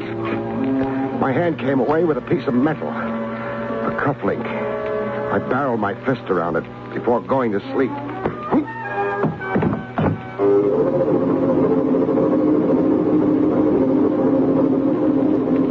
back to consciousness after a blackout, things look distorted.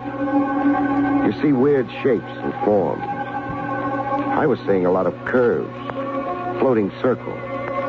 And then as my vision returned almost to normal, it took the shape of a body. And what a body. Can you get up? If you slip two hands under my armpits and hoist, lady. I never knew a man not to take advantage of the situation. Up with you. Oh, I'm riding a seahorse. You were really slugged. Yeah, I was. But how did you know? Your head. That can't be the natural size. I mean, how did you know to come here and at this time? The thud of a body. Huh? I thought the roof had collapsed. I'm in the room downstairs, directly below you. Oh. Am I acquitted? Of what? Being your invisible attacker. How did you know my attacker was invisible? Aren't attackers always? You're glib, baby. You're suspicious, mister. Pardon me while I check my pockets. I thought so. What? My wallet. It's been lifted. Motive, then, robbery. Maybe. And maybe another reason. Now, what other reason could there be for theft of a wallet? Well, there's stuff in it besides money. Identification. You said it. I didn't. You know something, Marcia? Yes? If I had $1, I'd bet it. Bet what? That I'm not undercover to you. That you know exactly who I am. Yes, I do know. You're Barrie Craig, a New York detective. You're the daughter of a witch? In the plant office, I overheard Dexter Dean telephoning you long distance. He did it so secretly. Or you eavesdropped so expertly. Now tell me, who slugged me to find out whether Walter Gibbs was a native? I don't know. But I can try to guess. So try. Clyde Salter. Continue fingering him. All right. I believe it was Clyde Salter who started all those fires. Motive? I'm not sure. For one thing, hatred for Dexter Dean. Dean's reneged on a promotion promised Salter. And another thing? Hatred for my fiancé, Ben Marlowe. I used to go with Clyde. I dropped Clyde for Ben. I believe Clyde planned to involve Ben. Have Ben blamed for those fires. But he hasn't in all this time? He tried. I frustrated him. How? Well, at two of the fires, there are certain things belonging to Ben left at the scene. A hat once. Another time, Ben's fountain pen. I found them before anybody else did. Both articles stolen from Ben. Maybe not. Maybe your fiancé Ben did drop those things at the scene of the fire and nobody tried to frame him. Oh, that's ridiculous. Your Ben has no more love for Dexter Dean than Clyde Salter has. Ben's gripe? No adequate raise in pay in 10 years. You can spin circumstantial theories around all kinds of people, Marcia. But back to the guy who slugged me. I've got a clue to him. Clue? This cufflink. I grabbed at it when I got hit. An initial cufflink. Solid gold, looks like.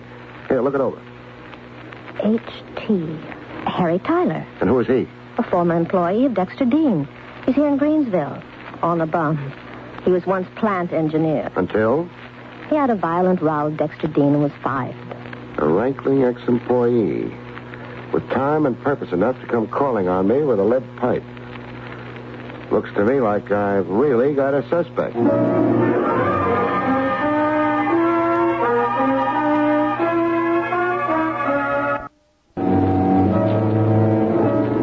A disgruntled ex-employee whose cufflinks were initialed H.T., Harry Tyler.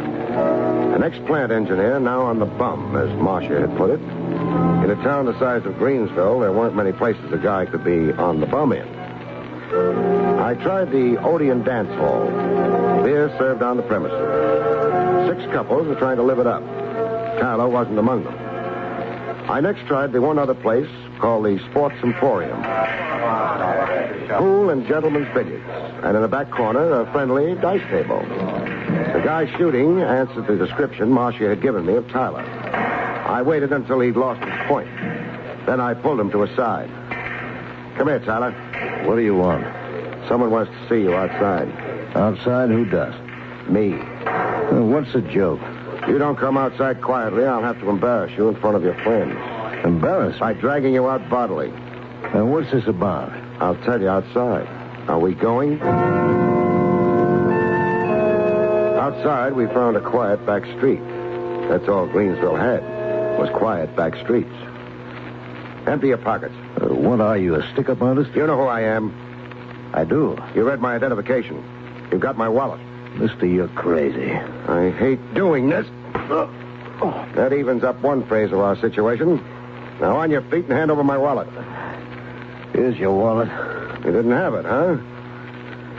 Here. What's this? Your cufflink. The cause of your downfall. Look, I didn't mean to pinch your wallet. The money in it, I mean. $80. It's all there to the penny. I just wanted to know who you really were. I knew you'd blown into town. I was pretty sure you were here as an undercover investigator for Dexter Dean. And if I was, why did that bother you? Are you kidding? I'm asking. Those fires. Dexter Dean would love seeing them pinned on me. He'd love manipulating you so he could pin them on me. Just what bruise between you and Dexter Dean? I used to work for him. I know. You were fired. I had the nerve to talk back to Dean. Call him a few names. The one thing Dean never forgives is not giving him his dignity, the pompous stuffed shirt. And for that, a solid citizen like Dean, plus being a plant owner, would retaliate against you even with a big lie? Blame you for something someone else did? Yes, Dean would. What else does Dexter Dean dislike you for? The politics in this town. I don't mean political parties, mind you. I mean the honorary titles to this and that, being parade marshal on Memorial Day, stuff like that. What about it? Well, Dean's hipped on being top functionary in Greensville. He thinks it's his right by fact of wealth and social position. And you competed with him? I made that mistake. I got more votes than Dean did. Twice. Votes for what? I was elected chairman of the community chest over Dean, and I replaced Dean as honorary fire marshal of the Greensville Fire Department. Well, that did it. Playing fire chief was dear to Dean's heart. So Dean canned you? He fired me, hoping I'd go broke from being jobless and leave town, so he could sneak back as fire chief, be the big all-around functionary again. It's quite a yarn. I've heard of crazy feuds, but this one, mister. You going to arrest me? No, just stick around Greensville. Be on tap.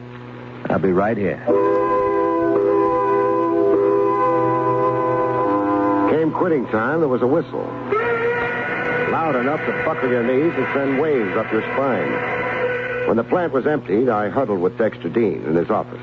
Oh, then you made no progress? No, except to find out that the plant isn't exactly one happy family. What do you mean? Nobody likes the boss, for one thing. You're harboring vipers, Dean. I'm unpopular with my employees? You're the plague. Oh, well, what do you recommend? I recommend you make good on promises. Like the promotion Salter's been expecting, and the raise Marlowe's been expecting. A raise hefty enough for him to get married on. Remember, you asked me. Yes, I'll make a note of your suggestions. Don't make notes. Do it. And now's the time to tell you that I'm about as undercover around here as a wrapper on a store cigar. Your real identity is known? Like all Greenville were godparents at my christening. Well, good heavens, then it's fruitless to expect you to find the culprit. It's at least tougher, but we'll hope. Oh, you mind if I smoke?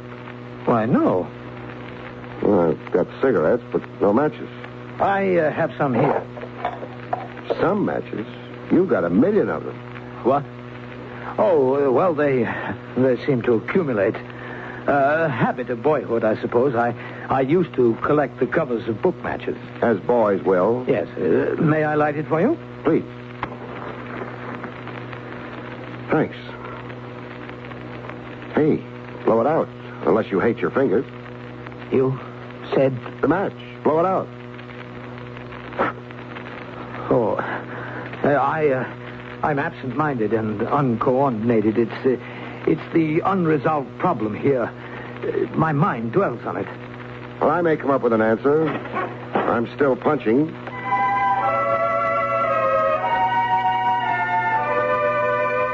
That night, I took my constitutional down Main Street. The town was dead. Dark like a blackout, except for the one movie marquee. A First-run picture, Beat the Devil with Humphrey Bogart.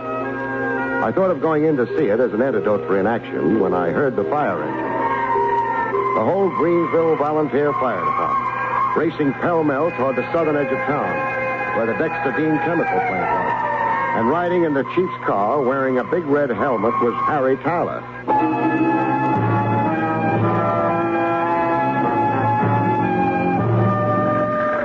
I was at the scene personally after a 5-minute sprint. Fire localized in the so-called restricted area of the plant. And a bunch of volunteer comedians making like mighty firemen. Oh, more water hoses than people, it seemed, looking at the sight. Everybody splashing everybody else, and in between time, wetting down the plant. Some. They were like kids squirting water pistols. And having more fun than anybody was my client himself, Dexter Dean.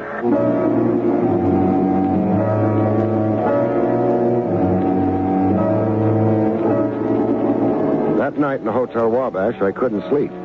No reflection on the bed. The linen was fresh and the mattress free of kinks. I couldn't sleep for thinking. When morning came, I had a tentative answer figured out to the five-fire mystery. An answer strictly for the birds. So I opened the window and told it to the birds. The birds gave it right back to me. They'd lived in Greensville long enough to know to keep out of local affairs. I got dressed and went down to get Dexter Dean's reaction to my brainstorm.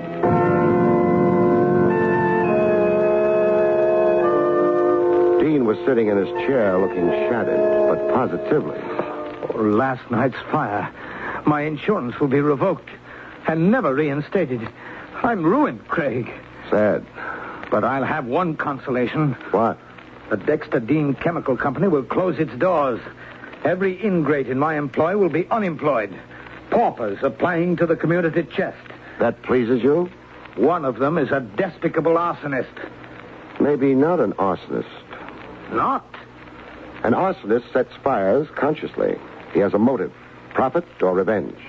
He knows what he's doing. Now, on the other hand, there's a type firebug classified as a pyromaniac. Pyromaniac? A psychiatric classification for a guy who enjoys starting fires, for the kicks in it. He starts them, then even hangs around to watch the blaze. This fellow isn't always conscious of his urge. Well, that's difficult to understand. I know, but it's so. He has an irresistible urge to set fires. It's something off in his head, say, and maybe in his psyche. I'll leave the clinical accuracies to a doctor. Anyhow, about this character, think of him as a Jekyll and Hyde. As Jekyll, he doesn't know what Hyde is doing, and vice versa. Well, it's much too confused for me to follow. I'll think of another way to get my thought across. Mind if I smoke meanwhile? Why, no. Well, as usual, I've got smokes in every pocket, but nary a match. I haven't. My fantastic accumulation of matches. You're not kidding. Fantastic. May I light it for you? Don't bother. Give me the book. This time, on a borrowed match, I watched Dean's eyes react to the burning match. He stayed with the flame as if hypnotized by it. I let the match burn out. Then I lit another. Still hypnotized, staring as if he read some mysterious secret lost to mankind in the flame. I lit my cigarette this time and threw the lighted match into Dean's wastebasket. A wastebasket crammed with papers. An immediate bonfire started, with Dean now really in a trance. Dean. Yes? Your wastebasket's on fire. Yes, it is. Pyromaniac. The type guy who enjoys fires. They thrill him, Dean. Yes. The thrill of beauty. Beauty. Our pyromaniac, Dean. As a kid, he played with matches, rode on the fire engines. And when he grew up, he liked wearing a fire chief's hat and officiating at fires. Fires he often started himself. Dean, come out of it. Yes, Craig? The fire in the wastebasket's burning itself out. It's a metal basket. We've solved your 5 fires. You started them yourself. I have a blinding headache, Craig. I imagine. The weird visions you see in flames. Write out a check for my time and effort here in Greensville. Then hurry out of here to the insurance people and then to a doctor. Tell him all about yourself, and when you're done, follow his advice religiously. My check for service is rendered, Dean, before I go to pot in Greensville.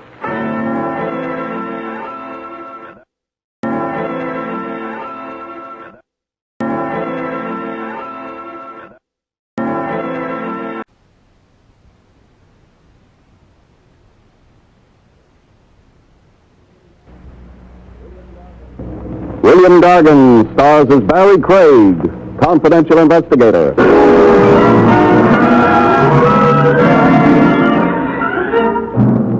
When you hear some country cousin call Swing Your Partner, don't be a literal fiend. It's only a square dance, not a rope party.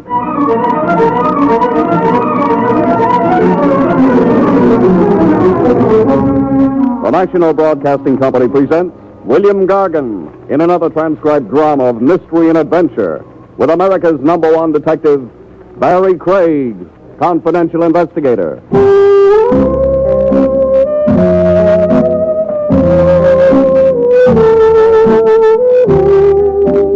Barrie Craig speaking. Case number 216. The number sticks in my mind, as does everything pertaining to the rhubarb, because it was off the beaten track. Nothing like the general run of stuff a confidential investigator tackles. Even the way it began was unusual. Very hush-hush, with elaborate secrecy safeguards. The kickoff was on a train. I'd gotten on in New York, the 11:10 Express, as requested, and found myself a seat in the observation car, also as requested. Leaving Baltimore, someone was to spot me and join me, confidentially. A man named Dexter Dean. Leaving Baltimore, my client did join me, as promised. A short fellow, impeccably dressed, with worry wrinkles that made his face look like a spider web. He flopped beside me. You're Barrie Craig, of course. How can you be sure? Sure? Oh, no, I guess I can't be sure. So? You will please show me identification. Now we're getting smart. These credentials okay? Yes, fine. You were teasing. Teaching.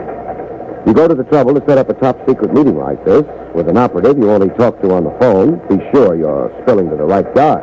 Oh, well, I'm very often absurd. This sort of thing is new for me. Well, what's up? Well, if you listen, I own and operate a chemical plant in Greensville, Ohio. A small plant, but we do important work. Important meaning? A considerable portion of our product is sold to the government. Oh. In recent months, there have been a series of mishaps. Like? Fires, principally. 4, Mr. Craig, since last September. 4 fires of undetermined origin. Meaning possibly of incendiary origin? Yes. Or putting it baldly, sabotage? Mind you, I don't actually know. Of course, the monetary loss to me and to stockholders has been considerable. But covered by insurance? Yes, there has been insurance, but only enough to compensate for a portion of the loss. Well, what do the insurance people think of 4 fires in half a year? That's a good question, and the nub of my problem. There's been the devil to pay. I'm threatened with a total revocation of insurance if the outbreak of fires continues. Now, without proper insurance, Mr. Craig, we must close the plant. I imagine.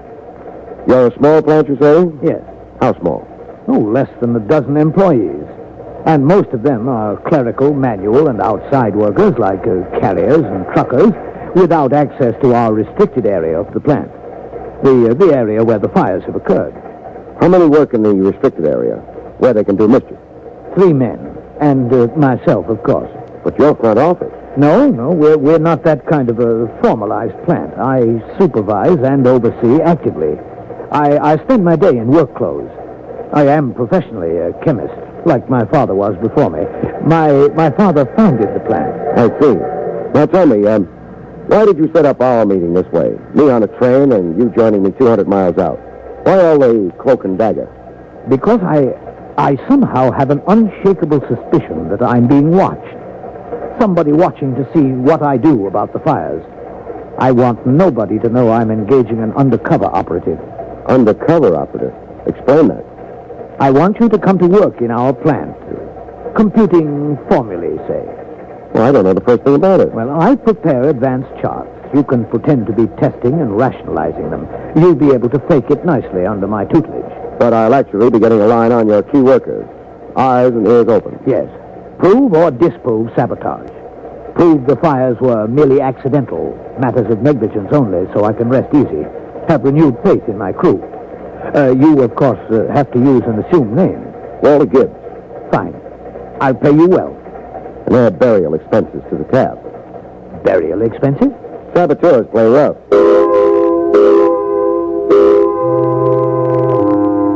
Greensville was a community of neat clapboard homes and postage stamp lawns. A population that would get lost in the bleachers of the Yankee Stadium. One main street with the usual complement of stores, a shoe factory that employed most of the town's breadwinners, and right at the edge of town, the Dexter Dean Chemical Company, my new place of employment. In the bright and early a.m., I showed up for work, looking wise and very scientific over a sheet of formula that were Greek to me. 20 feet from me, down the restricted room, a few key people were filling compressed tanks with liquid chemicals. A wholly mechanized bit, with a gadget wall of instruments and meter pressure readings that looked like something out of space fiction. Like any minute, the whole joint would take off for the planet Mars. Hiya. Gibbs, is it? Uh-huh. Gibbs. Walter Gibbs. I'm Ben Marlowe. Welcome to Dexter Dean Chemicals. Thanks. Where you from? East, Baltimore. The Haley Wilcox? Haley Wilcox? Chemical company in Baltimore. Oh, no, never worked for them. As a matter of fact, I'm back at a trade I gave up 8 years ago. Oh? Had to try my own business for a while. Even had a government contract while it lasted. Well, I can't blame you for trying it solo. On your own, you can get rich.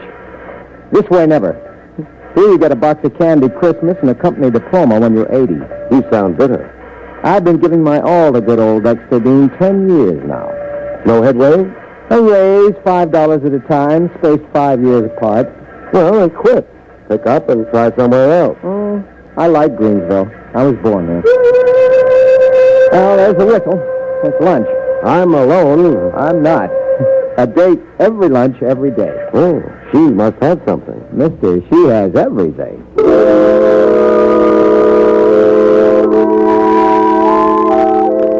Outside the plant, I saw Ben Marlowe's date go off with him. Everything was an understatement. Nature had really provided for this baby. Her name was Marcia. I knew that from the list and breakdown Dexter Dean had given me. Marcia was the company bookkeeper. I ate in the only place Greensville offered, a lunch wagon on Main Street, with a spick and span gleam to it. I ate alone, soup and pot roast. But I soon had company. Another inquisitive key employee anxious to cultivate me. Hi. Hello. I'll join you. Be my guest. Croquettes, Patsy. Heavy on the gravy. I'm Clyde Soller. Walter Gibbs. Our new chemist? Uh-huh. Well, there are your croquettes. Fast service, eh? Yeah, Patsy's a wonder. Chief cook and bottle washer, makes his own change. Wife's dead, raises 3 kids without help. A dynamo. Now pass the NaCl. The NaCl? The sodium chloride. Well, translated into English. The salt. Some chemist you are. NaCl is a basic chemical formula, high school stuff. Well, I'm a long time out of high school. Before you start clowning about the water, I'll pour you some H2O. You're frowning, cousin. Am I? Yeah, what about? Wondering why Dexter Dean's got you working on formulas. That worries you? In his, Dean's place. Must mean Dean's thinking of giving up active work, grooming you to replace him. It could mean that. So what? Well, frankly, I'm miffed. Why? I rate the promotion to head chemist. I'm qualified. I've got seniority. 12 years of my life. The typical Dean double-cross. Harsh words. Dean brings them on himself. Doesn't anybody like the boss? We could, if Dean let us, but he won't. He's pompous, fuzzy-headed, self-centered, dead to the human issue around him. That's why I'm knocking myself out. Well, you're living in Greensville, Wilson. The name is Gibbs. You know it's Gibbs. I just wanted to see if you remembered your own name. Did you think I wouldn't?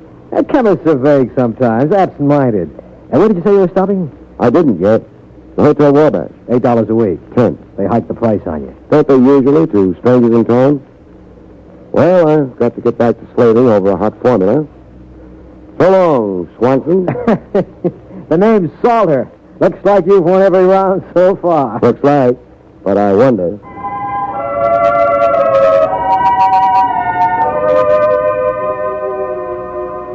I didn't quit the diner. I stood to a side of the door to watch a scene play out. My recent lunch companion, Clyde Salter, he'd floated over to the booth where Ben Marlowe sat with the girl Marcia. I didn't need the scowls to tell me that there was bad blood between Dean's co-workers. I didn't even need the violence that broke loose to prove it to me. Two guys, Marlowe and Salter, in love with one girl, the eternal triangle.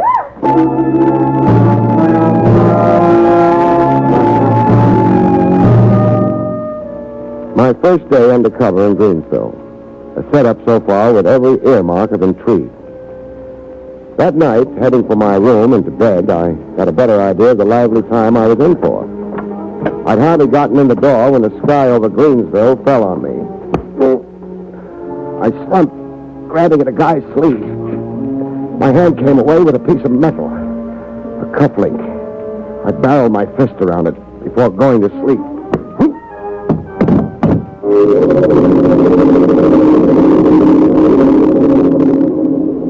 Come back to consciousness after a blackout, things look distorted. You see weird shapes and forms.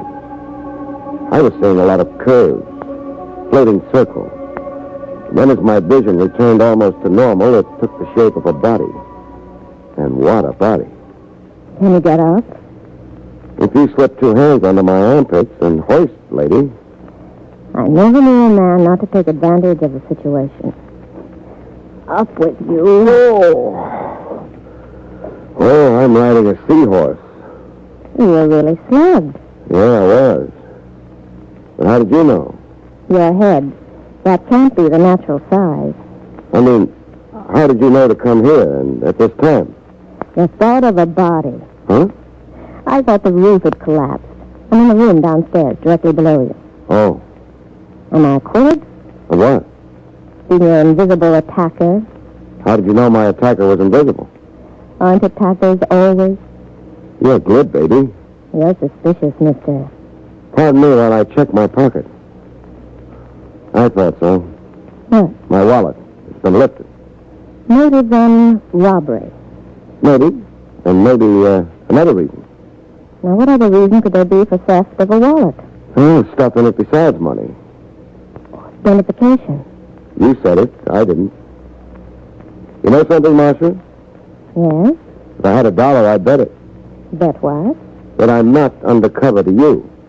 That you know exactly who I am. Yes, I do know. You're Barrie Craig, the New York detective. You're the daughter of a witch? In the plant office, I overheard Dexter Dean telephoning you long distance. He did it so secretly. Or you eavesdropped so expertly. Now tell me, who slugged me to find out whether Walter Gibbs was a native? I don't know. But I can try to guess. So try.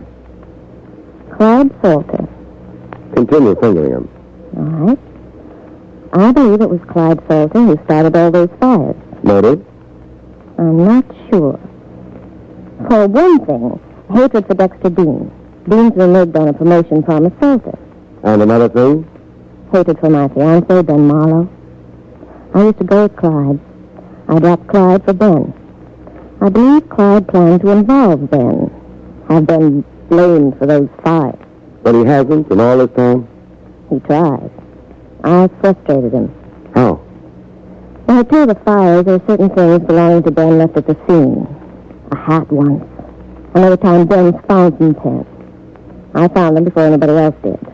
Both articles stolen from Ben. Maybe not. Maybe your fiancé Ben did drop those things at the scene of the fire and nobody tried to frame him. Oh, that's ridiculous.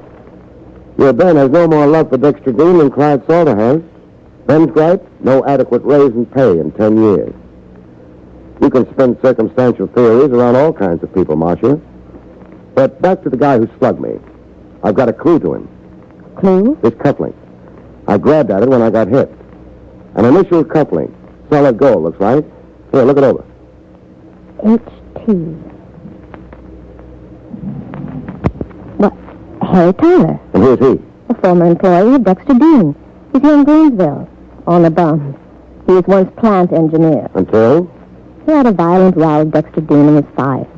A rankling ex-employee. With time and purpose enough to come calling on me with a lead pipe.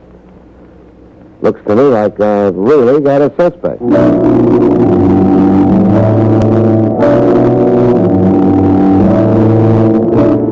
A disgruntled ex-employee whose cufflinks were initialed H.T., Harry Tyler. An ex-plant engineer now on the bum, as Marcia had put it. In a town the size of Greensville, there weren't many places a guy could be on the bum in. I tried the Odeon Dance Hall.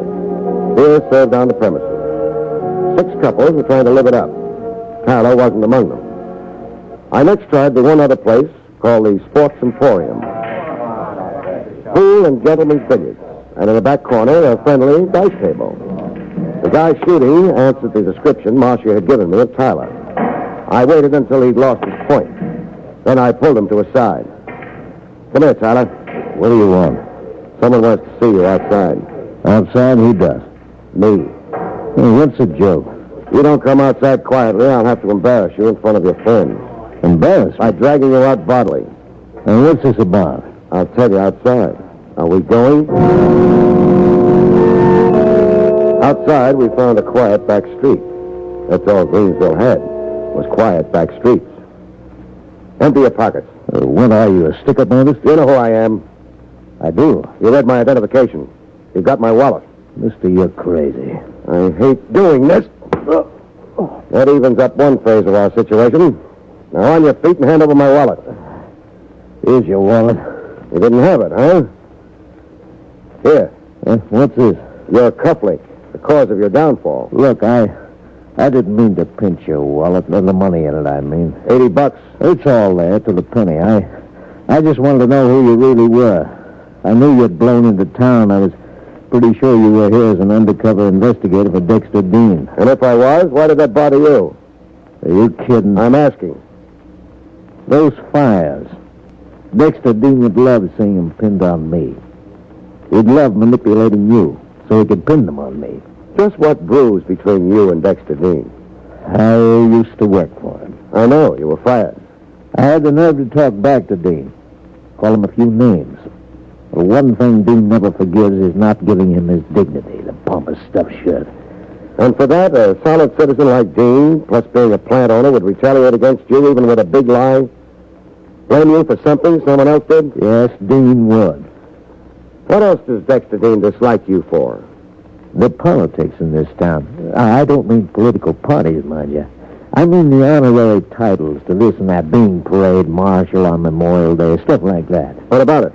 Well, Dean's hipped on being top functionary in Greensville. He thinks it's his right by fact of wealth and social position. And you competed with him? I made that mistake. I got more votes than Dean did. Twice. Votes for what? I was elected chairman of the community chest over Dean, and I replaced Dean as honorary fire marshal of the Greensville Fire Department. That did it.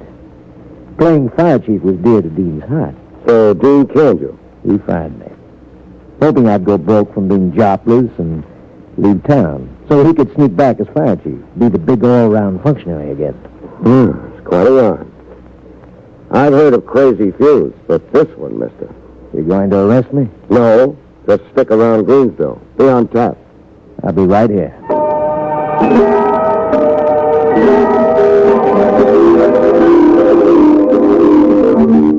Wacky characters in a town so small you could bicycle through it in 4 minutes flat. The next AM, I showed up for work again. Even though I was now as undercover as a gravy stain on a tuxedo front. I showed up anyhow, for what it might be worth. Same routine as the first day. The first chance he got, Clyde Salter hopped over to heckle me. Morning. Morning, Salter. I picked up a hot rumor. About? You. I heard say you were a New York detective here doing a job of spying. As a spy, I'd just be declassified. Seeing the secret's not only out, it's all over town. But I'm still a detective. Here to make an arrest? Here to find out the truth about 4 fires. 4 fires I figure to be incendiary in origin. Who do you suspect? Everybody. And that includes me. Well, you're neck and neck for top honor. Marcia or Ben Marlowe or both of them have been steering you in my direction. Now, why would they? Marcia would see me dead. I left her standing at the altar 3 months ago. Not the way she tells it. Ask the townspeople. Yet you slugged Ben Marlowe over Marcia yesterday in the lunchroom. I slugged Ben, but not over Marcia. Then Ben Marlowe drives an imported car at crazy speeds. You're digressing. I'm not. Marlowe ran down and killed my boxer. I don't want to carry on about a dog with you, but you can guess how I feel. Yeah, I can guess. A man and his dog. I thought this town was only wacky a half hour ago. Now I think it's plain nuts.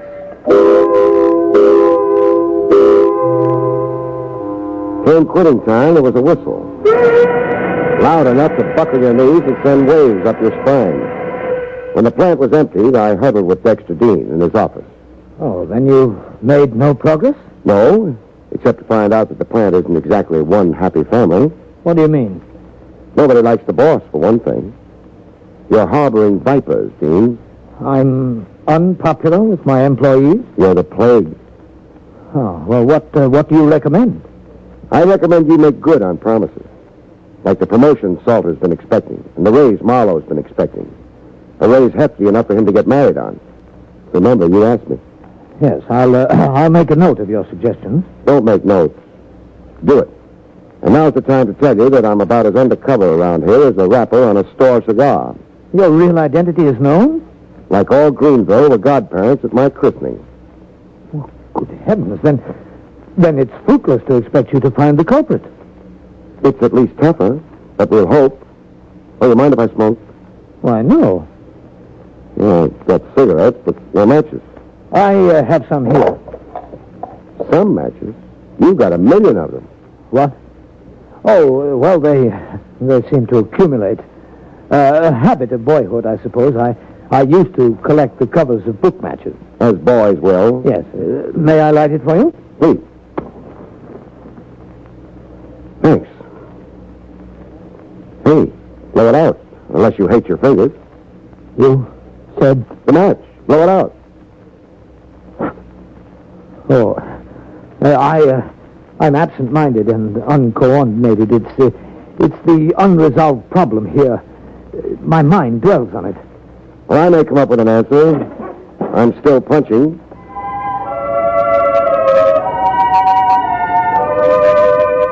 That night, I took my constitutional down Main Street. The town was dead.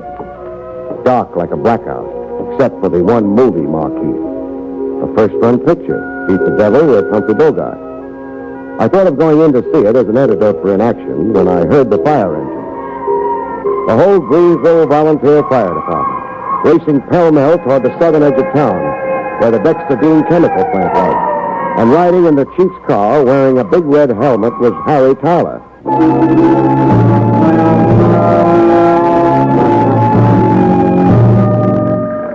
I was at the scene personally after a 5-minute sprint. The fire localized in the so-called restricted area of the plant, and a bunch of volunteer comedians making like mighty firemen.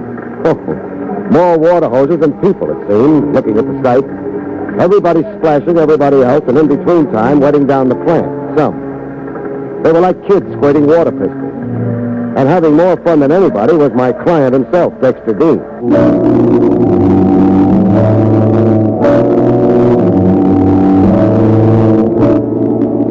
That night in the Hotel Wabash, I couldn't sleep. No reflection on the bed. The linen was fresh and the mattress free of kinks. I couldn't sleep for thinking.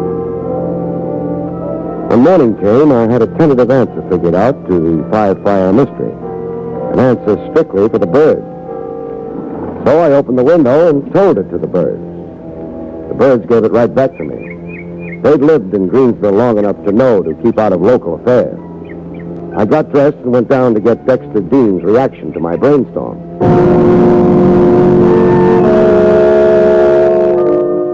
Dean was sitting in his chair looking shattered, but positively. Last night's fire. My insurance will be revoked and never reinstated. I'm ruined, Craig. Sad. But I'll have one consolation. What? The Dexter Dean Chemical Company will close its doors. Every ingrate in my employ will be unemployed. Paupers applying to the community chest. That pleases you? One of them is a despicable arsonist. Maybe not an arsonist. Not? An arsonist sets fires consciously. He has a motive, profit or revenge. He knows what he's doing. Now, on the other hand, there's a type firebug classified as a pyromaniac. Pyromaniac? A psychiatric classification for a guy who enjoys starting fires, for the kicks in it. He starts them, then even hangs around to watch the blaze. This fellow isn't always conscious of his urge. Well, that's difficult to understand. I know, but it's so. He has an irresistible urge to set fires. It's something off in his head, say, and maybe in his psyche. I'll leave the clinical accuracies to a doctor. Anyhow, about this character. Think of him as a Jekyll and Hyde. As Jekyll, he doesn't know what Hyde is doing, and vice versa. Well, it's much too confused for me to follow. I'll think of another way to get my thought across. Mind if I smoke meanwhile? Why, no. As usual, I've got smokes in every pocket, but nary a match. I have. my fantastic accumulation of matches. You're not kidding. Fantastic. May I light it for you? Don't bother. Give me the book. This time, on a borrowed match, I watched Dean's eyes react to the burning match. He stayed with the flame as if hypnotized by it. I let the match burn out. Then I lit another. Still hypnotized, staring as if he read some mysterious secret lost to mankind in the flame. I lit my cigarette this time and threw the lighted match into Dean's wastebasket. A wastebasket crammed with papers. An immediate bonfire started, with Dean now really in a trance. Dean. Yes? Your wastebasket's on fire. Yes, it is. Pyromania. The type guy who enjoys fires. They thrill him, Dean. Yes. The thrill of beauty. Beauty. Our pyromaniac, Dean. As a kid, he played with matches, rode on the fire engine. And when he grew up, he liked wearing a fire chief's hat and officiating at fires. Fires he often started himself. Dean, come out of it. Yes, Craig? The fire in the wastebasket's burning itself out. It's a metal basket. We've solved your 5 fires. You started them yourself. I have a blinding headache, Craig. I imagine. The weird visions you see in flames. Write out a check for my time and effort here in Greensville. Then hurry out of here to the insurance people and then to a doctor. Tell him all about yourself, and when you're done, follow his advice religiously. My check for services rendered, Dean, before I go to pot in Greensville.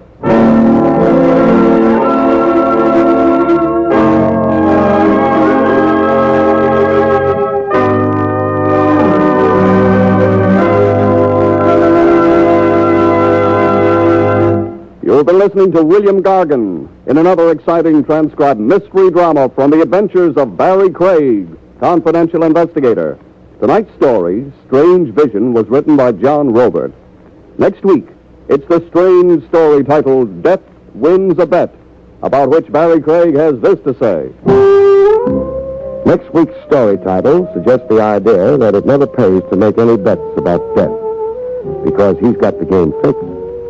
Everybody dies, but in this particular case, death gets an assist. From whom? Good night, folks. See you next week.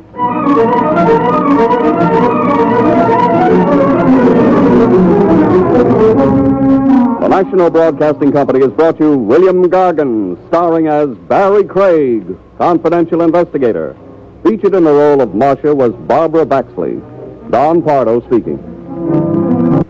Jack Webb stars in Dragnet, next on the NBC Radio Network.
rich to give to the poor. Like a certain bank embezzler, I had the misfortune to be handed as an assignment one day. A small bank in a town with an under 20,000 population. The bank manager, a shriveled-up little guy named Woolsey, explained why he had reached way into New York for an investigator. Well, my hope is that you can prevent a terrible scandal, Mr. Craig. By catching this absconding teller. Yes, Kirk Dennis. Scandal, you said, in a tone of voice like the banshees were after you. The banshees are. You don't know Echo Corners. Tell me about your quaint little town. Well, you've heard of mountaineer feudists. The bloody Hatfields and McCoys. Here in Echo Corners, we have that precise situation. Barbarism and hatred that divides the town. This side against that side. On election day, we have the state militia to prevent feelings boiling over. Civil disorder. If news of the embezzlement gets out, I'll be crucified. But a theft happens in the best of towns. Yes, but the blame is mine for Dennis' flight with bank money. How come? Well, Dennis is a sort of protege of mine. I've sponsored the man. I met with severe criticism when I gave him a job in the bank. Criticism? Why? Dennis had been involved in some scrape prior to the bank job. Scrape like? An automobile accident and property damage. Well, that's only a civil case. No, criminal. Dennis was accused of hitting and running from the scene. Sentence was suspended, however. One half of the town had a gimmick for reading Dennis out of organized society. Yes, and then I foolishly hired him in the face of such criticism. Find him, Mr. Craig, and recover the money before our next regular audit period. Well, if I do, what will you do? Well, I'm not sure. I think merely restore the money to our safe, wash my hands of the affair. You're thinking unlawfully. Oh, I'm confused and frankly terrified. My life is in this bank. I came to it as a youth. And then my sensitive status in Echo Corners, I'm a town committeeman. And to my family, my boy in college. Okay, let's just say you're right now confused. If I catch Dennis and recover the loot, you can then take a calmer view of your plans, your responsibilities. Yes, you're an understanding man, Mr. Craig. Well, give me the facts on Dennis. His background, cronies, family here in Echo Corners, if any. How much was stolen, his habits, stuff I can work with.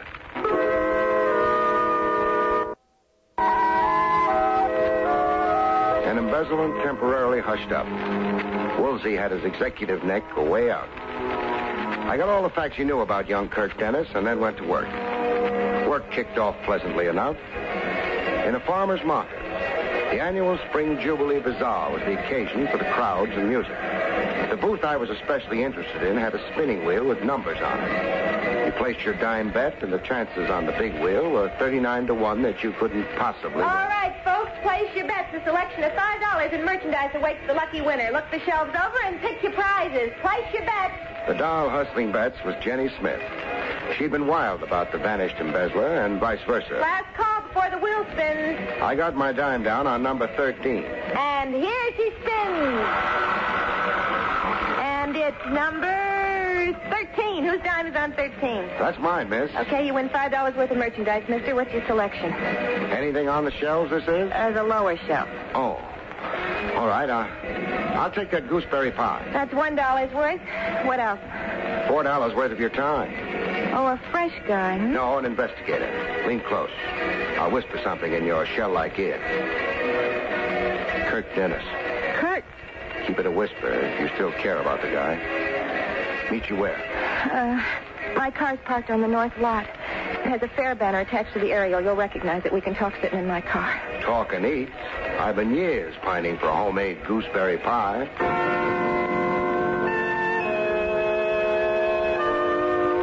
When the pie was devoured, we talked. What's this about?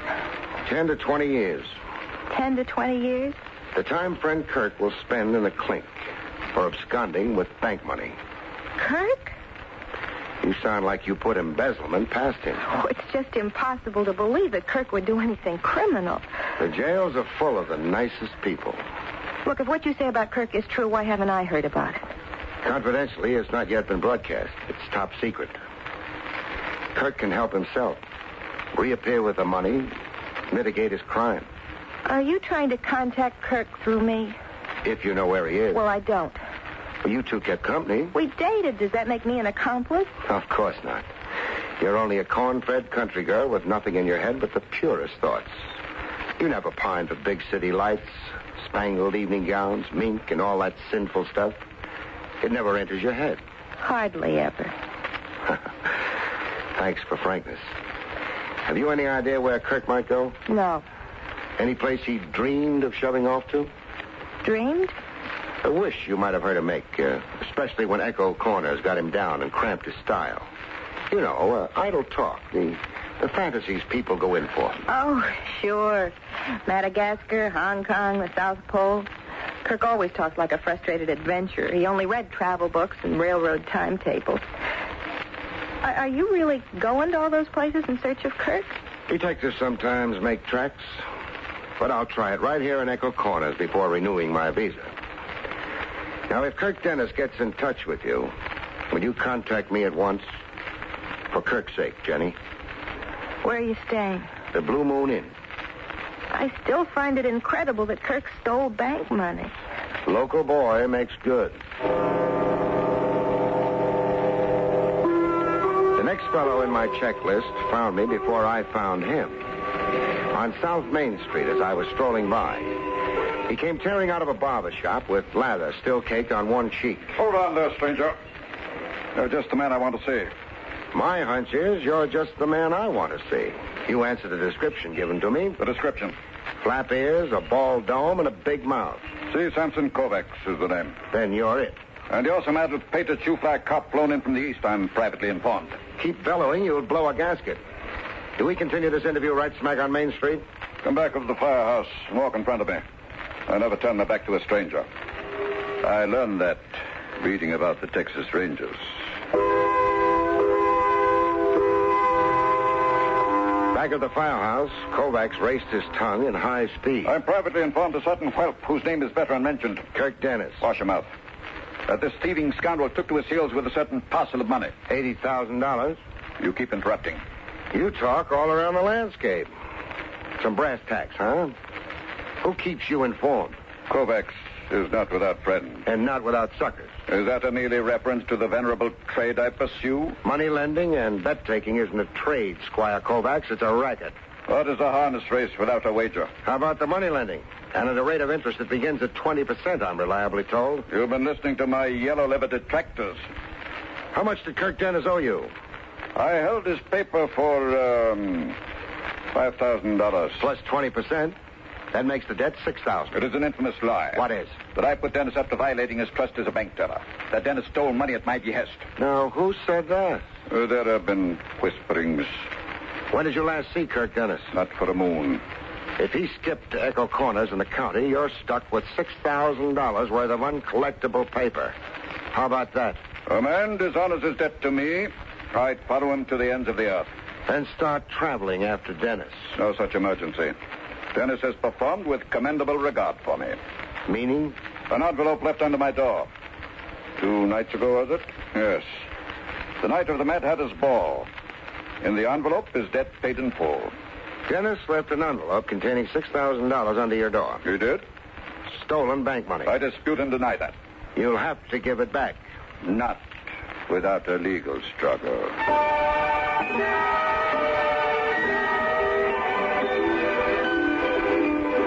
It only went to prove the big cities had no monopoly on shopsters.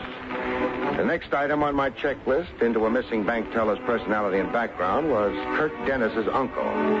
Named, interestingly enough, Moses Crooker. I got there at dusk to the tune of barking hounds anxious to improve their bite on strangers, bums, and detectives.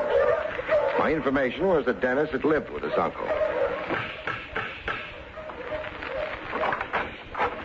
Yes?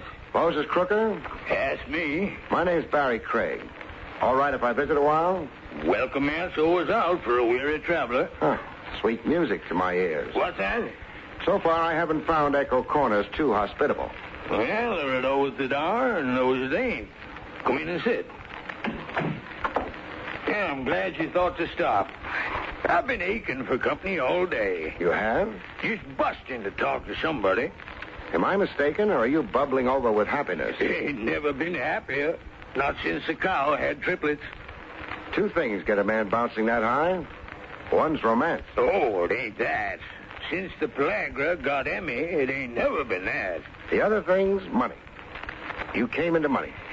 I better not be answering that. I hit the nail, huh? You know, I ain't sure I like your prying. But you invited me in to talk. You were busting to talk, you said. Yeah, but I don't like anybody taking the words out of my mouth. Oh, I'm sorry. I jumped the gun. Well, if you're going to do your own talking... I must tell you, blow up from the compression. You see this? A tin can. A can for the lard back in my grandfather's time. Well, what about it? What do you see on it? See? Well, rust for one thing. The rust of years. And dirt caked all over it. Where's it been? Buried. Where I turned up a patch this morning to see the corn. Buried and you dug it up? Buried where it's been long before I was born. An old tin can for lard, but it's a pot of gold. Buried treasure, and you're the lucky finder. In my hour of need, the good Lord saw fit. Can I get a squint into the contents of the can? You can, so you can see what I saw. And, so I'll know I ain't been dreaming. Well, what do you see? Money in bills. The can's packed with money. $5,000, I counted. You dug it up, you said? Out in the corn patch. I've got a little shock for you, Crooker. A shock? The can's older than sin, all right. As antique as your memory of your grandfather. But the money isn't. The money ain't? The money's soggy and soiled a little, but it's comparatively new money. Look at the modern size of the bills. The 13-figure serial numbers on it. Practically fresh out of the mint. All of it. Fresh? You say? Fresh? Crooker. He fainted dead away. He lay on the floor like a guy who'd won the sweepstakes, only to have his horse declared disqualified after victory.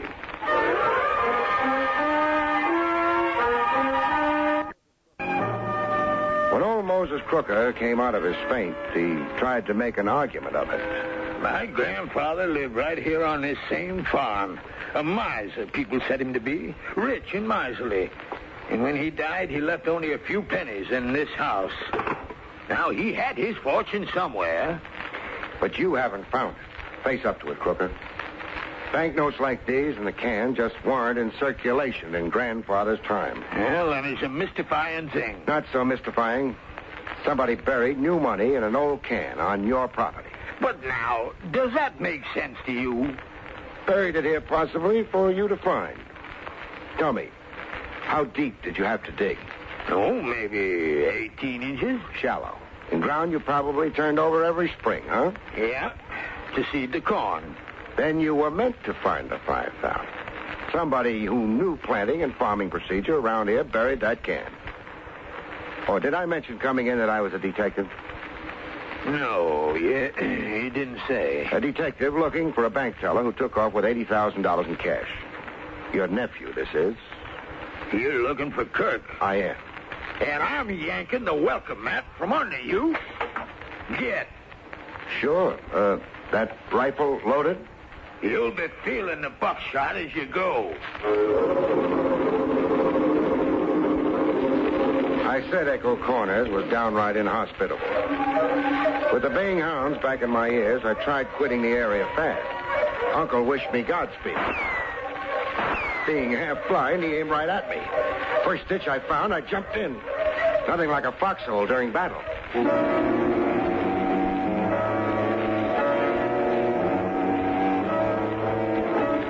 I made a progress report to my bank manager client, Woolsey, on his insistence.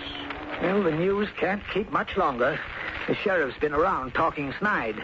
Why not let the news out and stand up to it? I'm afraid. I'll be blackened and shamed. I'll lose the bank. You mean your job in the bank? I'll be voted out. Well, some of the loot's been distributed. 6,000 to Kovacs to buy up Dennis's IOUs. 5,000 left for Uncle Crooker to feather his old age. To lift the mortgage? My bank holds a $5,000 mortgage on the Crooker place.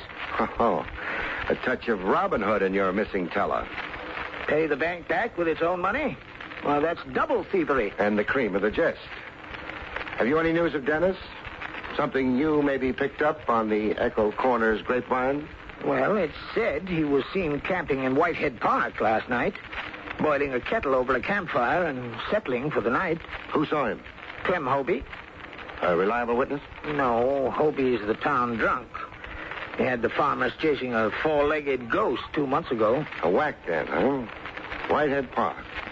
Is it just a park? Woods and thickets and swampland. 4 miles of it. North and east to the county line. Man could hide there without anybody the wiser. I see. Well, cheerio. Look, Craig, I'm relying on you to save me from being dishonored and persecuted. Tall order, but I'm out punching.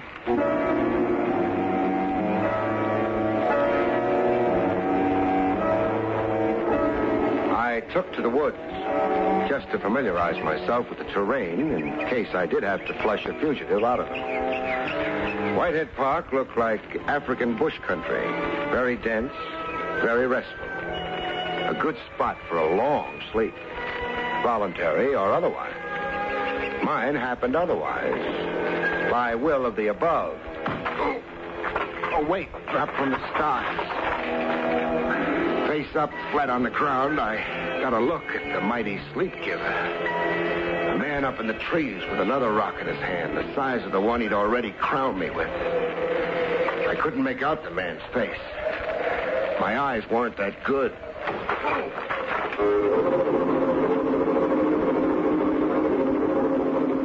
Go to sleep in the woods. You never know where you'll wake up. When I looked my new surroundings over, my first guess was that I was in jail. But your eyes play tricks for a while after you've been beamed. So I took a second look. Same conclusion. I was still in jail. Able to talk now, stranger? I'll check. Dabba, dabba, dabba, dabba. Yeah. I can talk fine. You're under arrest. I've noted same. If I read your badge correctly. I'm the sheriff here in Echo Corners. And the charge against me? Vagrancy, suspicion of chicken stealing, sleeping in Whitehead Park where a deputy found you. We don't let bums hang around here long, stranger. So why aren't you leaving town? I insulted you. Add a new charge to the old ones. All right, what's my punishment? I'm riding you to the county line and booting you across it. What if I cross back on that county line? You could walk into a shooting. But if I'm not a vagrant? I say you are. With $400 cash in my wallet? Yeah, I'll show you. Say. Something wrong?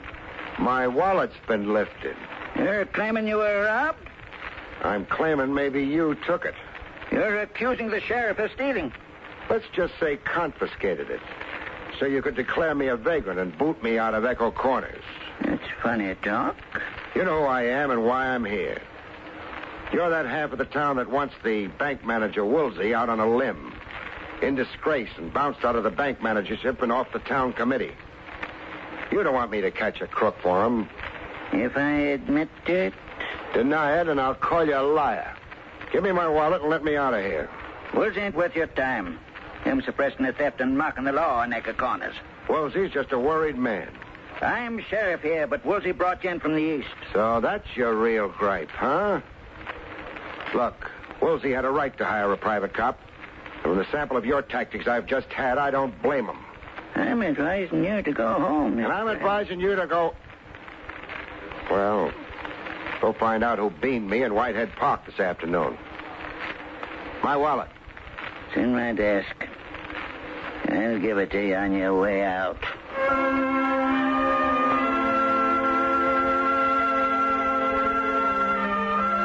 Dennis's girl, Jenny, tried mighty hard to be elusive. I spent half a day looking for her. And I found her where you'd never expect a corn-fed doll with a big city glare in her eyes to be. Home, washing dishes yet. My brother Will had a birthday party. How much did Kurt get to you? $2,000. The note said for me to buy a wardrobe and a valise. A valise? To travel where with? The note didn't say. I was to wait for another note. How was the note and the money gotten to you? Left in my mailbox. Now, Jenny, listen carefully. It figures Kirk will be in touch with you again to give you your travel plans and destination. Where to join in with that new valise. I want to know what his message is the minute you get it. I'm not sure I'll let you know. You'll put temptation behind you.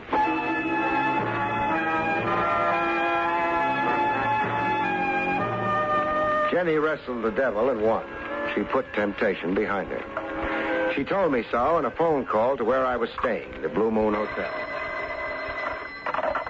Barrie Craig, a stranger in paradise. Hello. This is Jenny. Dear Jenny. Go jump in the lake. Only in a sweetheart dive. Meet you in a bathing suit. Now, finger Kirk for me. I'll hate myself. There was another note in my mailbox this morning. Instructions on where you were to join him? Yeah. Where? Tomorrow noon in Boston. I'm to be standing outside a hotel, just standing until Kirk comes by in a car. What's the name of the Boston hotel? It's a French name I can't pronounce. Well, try pronouncing it. Chateau Paraquet. Chateau Paraquet. Misplaced hotel. Why isn't it in Paris? It blew over to Boston in a high wind. Bless you, Jenny. You're a bulwark of justice. I'm a dope.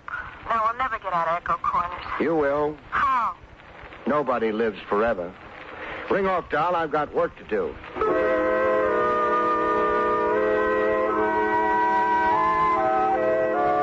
Do handsprings and pull rabbits out of hats. Some clients aren't satisfied. They insist it's a lousy show, as my client did. Why, you let Kirk Dennis escape Echo Corners. Did you expect me to police the whole county? But your methods have been self-defeating. Just how, Woolsey? Your liaison with Jenny, the one real contact to Kirk. You handled it abominably. Your beef being? Only Jenny could have led you to Kirk, given enough rope, lulled into a sense of false security. But you were concerned with the girl's morals. You should have kept Jenny under surveillance, but never approached her. Meaning I should have let her go meet Kirk in Boston and then nab the pair of them? Yes, at the point of their rendezvous. Now Dennis will disappear into the world. We'll have no clue at all to his whereabouts. Would you be very surprised if I said I do have a clue to Dennis's whereabouts? You have? If I said I don't think Dennis is in Boston or anywhere, but right here in Echo Corners? But I don't... Would a fugitive thief be stupid enough to expose his whereabouts to a girl he knows must be under police control here in Echo Corners? Well, a man in love might. Not in my book. Anyhow, not this soon after the theft. Not with the case red hot and blazing. And I've got more ideas, Woolsey. Yes? About Dennis's lavish handing out of money. $6,000 and $5,000 and $2,000 to Jenny. That's $13,000 out of $80,000 stolen. But all strictly percentage philanthropy. The crook still has $67,000 all to himself. What did you do with that dough, Woolsey? I do with the money? Don't let's drag this out. Your crime is showing like Casey's red flannel nightshirt. You slipped notes in letterboxes. You handed dough around like Robin Hood, only to support your baloney claim that Kirk Dennis stole the money. But the net you kept is a very tidy sum. Now, Craig, think. Kirk Dennis fled. Yeah, I know. And that little disappearance gimmick is what ties the noose around your scrawny neck. When did Echo Corners have their last hanging? Oh, Craig, you're insane. Wise to you. Theft and murder, you did both. Okay, if you're going to make it tough to find the corpse of Kirk Dennis. Who are you telephoning? The sheriff. He feels left out of it. I'm inviting him, deputies and all, to turn the town and county inside out, looking for the remains of the late Kirk Dennis.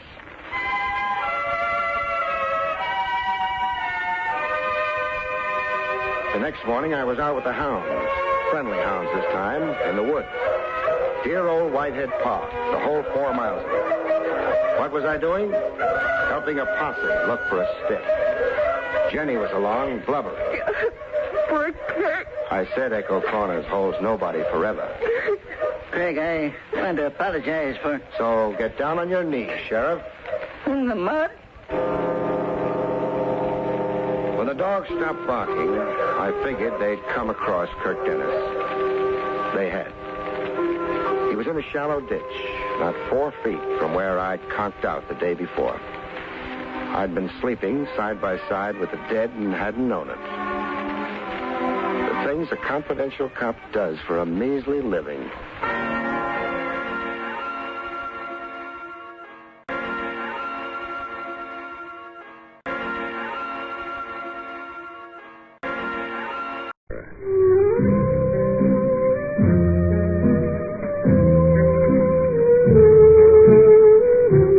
Barrie Craig speaking. Not every client you get is a socially upright citizen.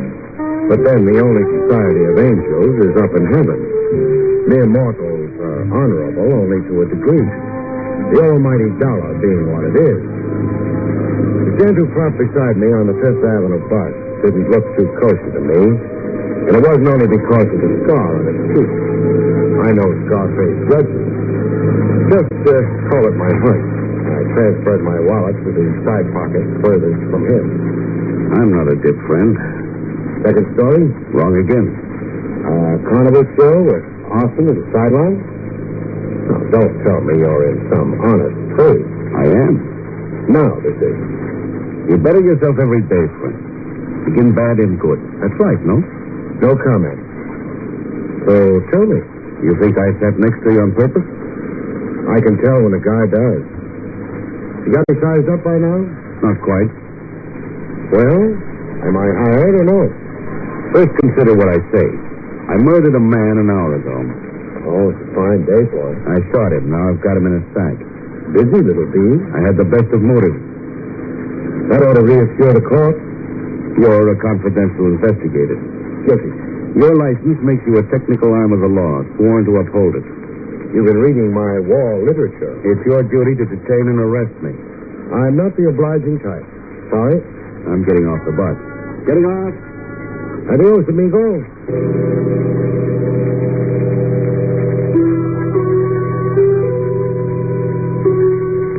Weird? Not so. I got my anonymous friend's feeler right off. Was I really confidential, he wanted to find out. Find out before he dared to hire me. His story was a fake. Done to see if I'd grab him and yell police. I'd be seeing more of him. I got to see him again in a health club at the gymnasium while I was working out, shredding stomach fat in a punch bag. My friend showed up to watch me. Save some of your punch for me, Craig. Yeah. Back with me again, huh? Park on the bench here. We'll talk. Yeah. Well, I'm parked. So? I'm Moody. Gyp Moody. Gyp, huh? Gyp means I've got gypsy blood. Oh. You, get rid of that corpse, okay? It's only kidding you. You think? You're for me. You don't run blabbing what you hear. So glad I passed your test. Now, what's my job? 200 grand stolen from me 5 years ago. I want to get it back. Explain. Johnny Phoenix stole it from me. Phoenix? Yeah, I dimly recall. A company treasurer or something. An ex-con I gave a chance to work. Work at what? In my company. Export-import. Phoenix robbed my safe and blew town. And got caught? He was grabbed in Canada. Extradited.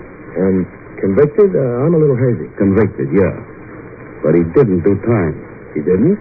Not in jail, I mean. He acted crazy all through the trial, kept screaming about gophers and dragonflies and some dead ant.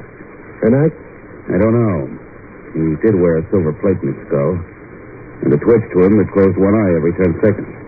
Anyhow, the judge took notice. He's got a mental test, dementia, something or other, a doctor called it. Split personality. Yeah, that. Phoenix was not responsible for his actions. He went to an asylum. Riverhead Asylum, upstate. Comes out tomorrow. Out? Free? Yeah, it's in the papers. Here. Johnny Phoenix to Judge Stain, freed on a show cause writ. Does he still stand trial for the original theft? No, he isn't the same guy who did the original robbery. So a doctor says. The DA agrees, so does the trial judge. Phoenix is a new man, cured and rehabilitated. Beat that. The money was never recovered? Not a dime. I'm out all that. Big dough, 200 grand. No insurance? I only had a fraction of it insured. Be there at Riverhead when Phoenix gets out. Stay with him. He's got the dough salted away. When he goes for it, you go for him. I'll give you 5%. That's 10 grand. If money. If you get my 200 back. From April 6, 1954, you're listening to Barrie Craig, Confidential Investigator. The case of Johnny Phoenix. I was in the Riverhead Railroad Station upstate, right with Johnny Phoenix. He'd been freed about an hour earlier. I kept out of sight while we waited for the train. A good-looking guy, Phoenix. Bushy hair with nature's own Marcellus. Fair, broad shoulders. A good clothes horse when he could get properly cogged out. No pallor to his skin. You'd never know he'd been confined. Well, the train rolled in, and I watched Phoenix climb aboard. When I tried to do likewise, I found opposition.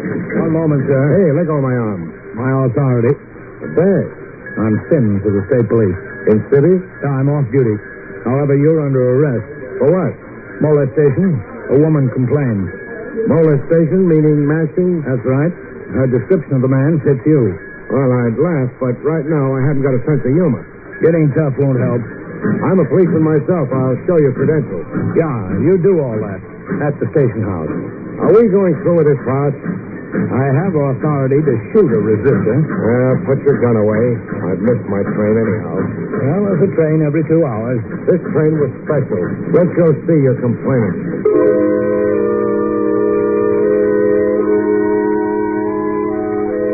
The complainant looked like she'd had trouble with mashes since pigtail days. Blonde, cream cheeked, born to wear silk. Ma'am, is this the man who annoyed you? No, they have a superficial likeness, but my annoyer was oilier, grosser, and on his chin here, a cleft. Thanks for the exoneration, doll. Followed me around the station, talking at me in some strange tongue. Esperanto. Can I go now? Sorry if I caused you any inconvenience. Oh, it was nothing at all. I'm only out a probably lousy 10 grand.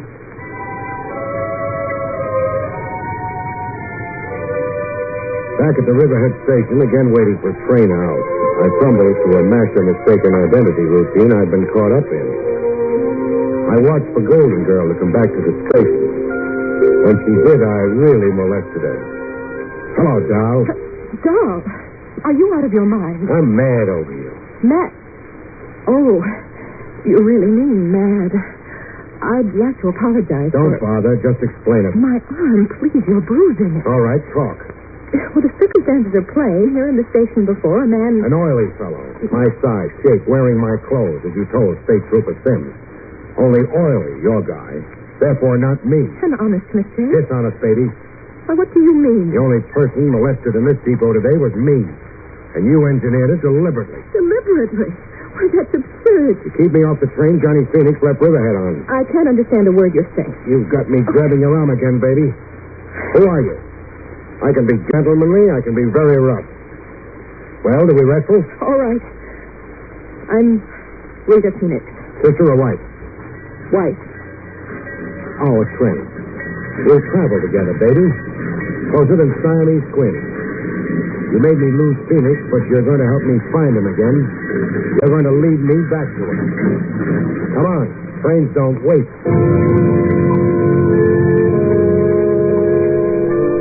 On the train, we sat as close as the law allowed. I took the precaution of searching Rita's handbag.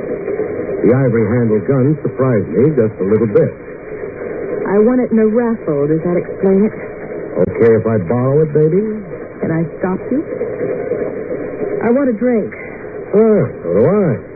Can't I even go to the club car without you? We're inseparable, remember? Boy, can I get a hit on you.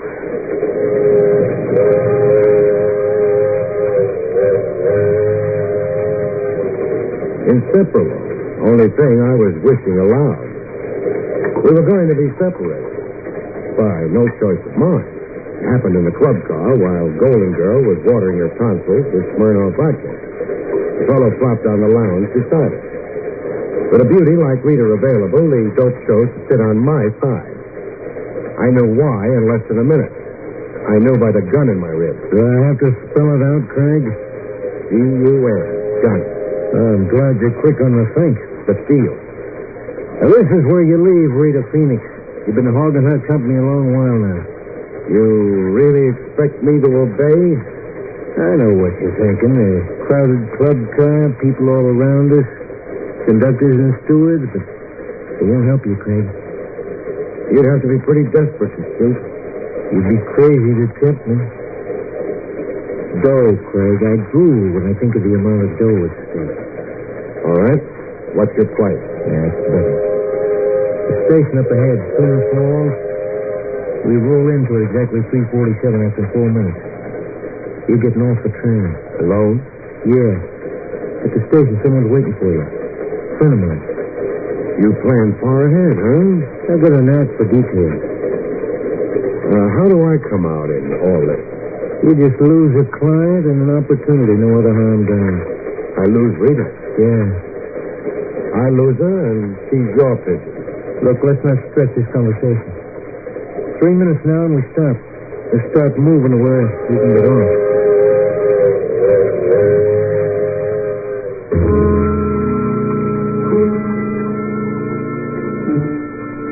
In Schooner Falls, I watched the train continue on to New York.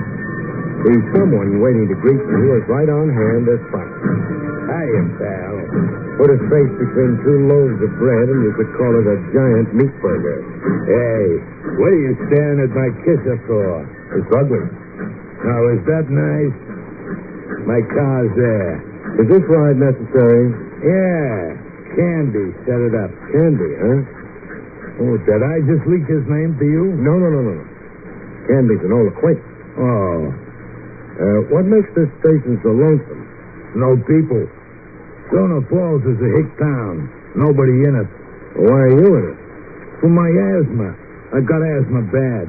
This break is pollen-free. So let's ride now, huh? Where will we ride to? Around. Just around? Yeah. You're worrying. Don't. This rot on you don't mean nothing. No holes in you, so don't worry, huh?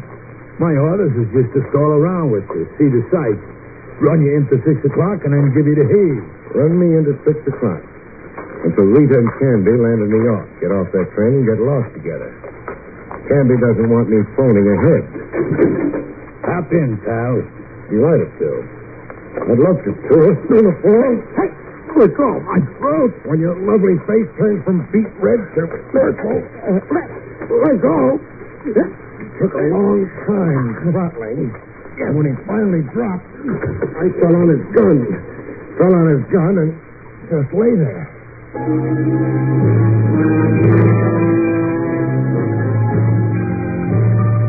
I left my meat-faced friend in a semi-conscious stupor and hurried into a pay station telephone.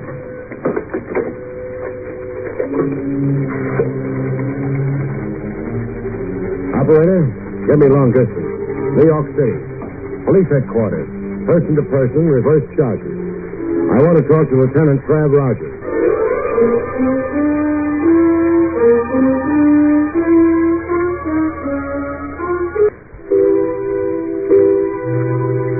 Finally, at long last, I arrived in New York. I'd sure missed a lot of trains. Trav Rogers had come through for me at his end. The man and woman you described on the telephone got off the train here in New York. They went off in separate directions. You had them shadowed? I did. Where'd they go to? The lady's registered at the Parkfront Hotel as Rita Manning. A phony name. She's Rita Phoenix. How about Candy? She checked in at the Kilgore Hotel. Kilgore? New name to me. Over in Brooklyn Heights. Oh, Rita, the Parkfront Hotel. Candy, the Kilgore. Anything else you can enlighten me on? I think so. That story of Johnny Phoenix you told me over the long-distance phone. The original stuff from your client, Jip Moody.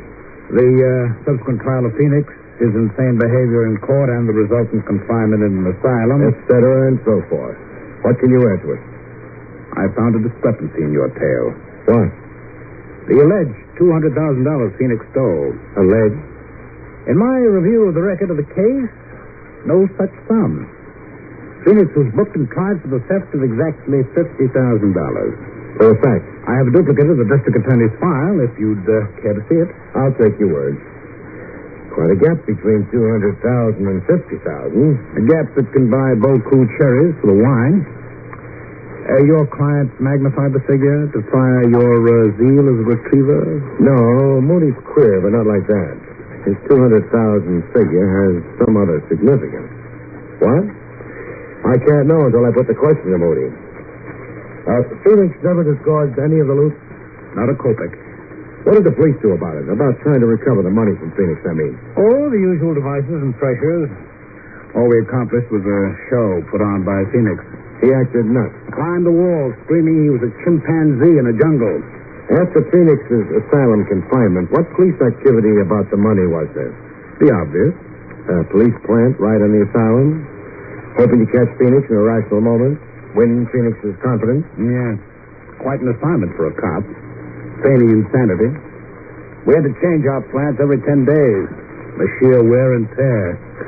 The plant began to wonder about himself, huh? Was he or wasn't he Napoleon Bonaparte? Environment, they say, molds the personality. Trav, as usual, you've been a big help. Mm-hmm. Write a letter of commendation to my superiors.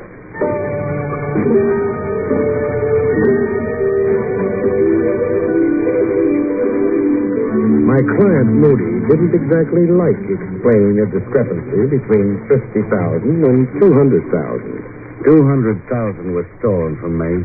You're still avoiding my question. Moody, I want to know. Why did you only charge Phoenix with stealing a measly $50,000 in your original police complaint? I had private reasons.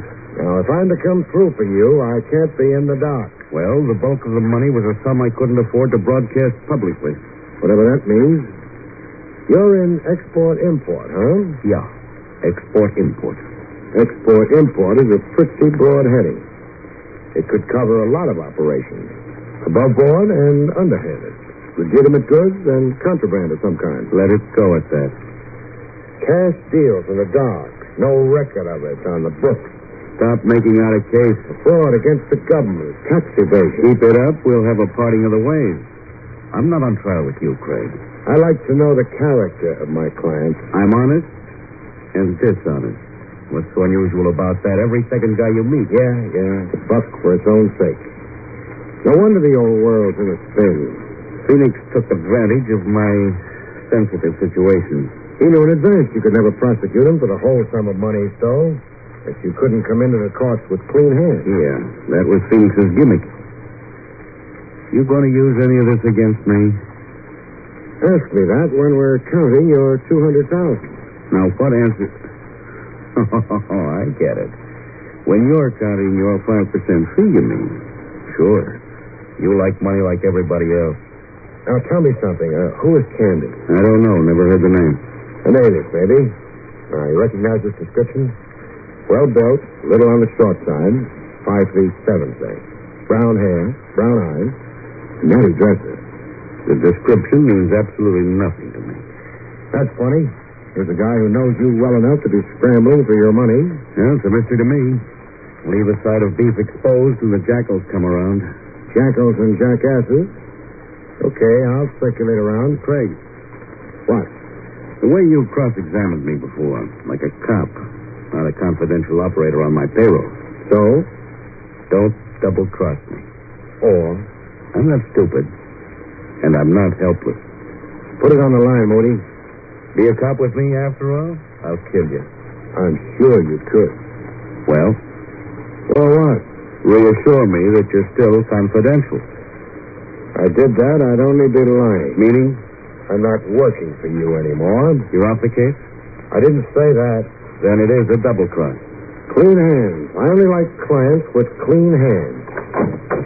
So long, Moody. Craig, stay out of my business. Your kind of business, Moody, is public business.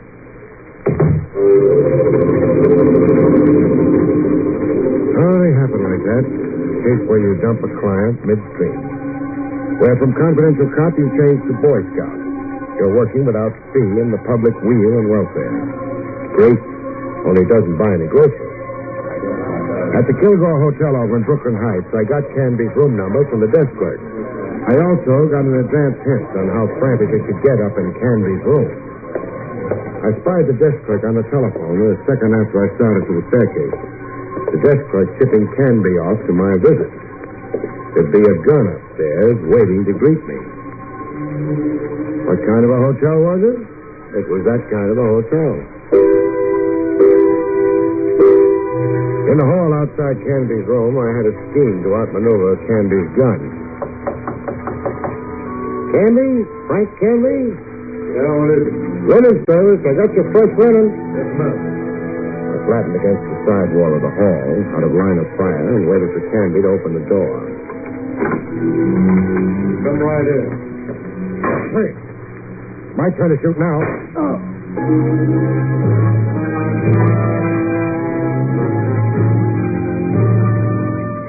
In his room, Canby revived before the police ambulance I'd phoned for showed up. You think fast, Craig. I have to keep alive. How bad? Thigh wound. I only shot to immobilize it. Very considerate. We'll live for newer and bigger swindles.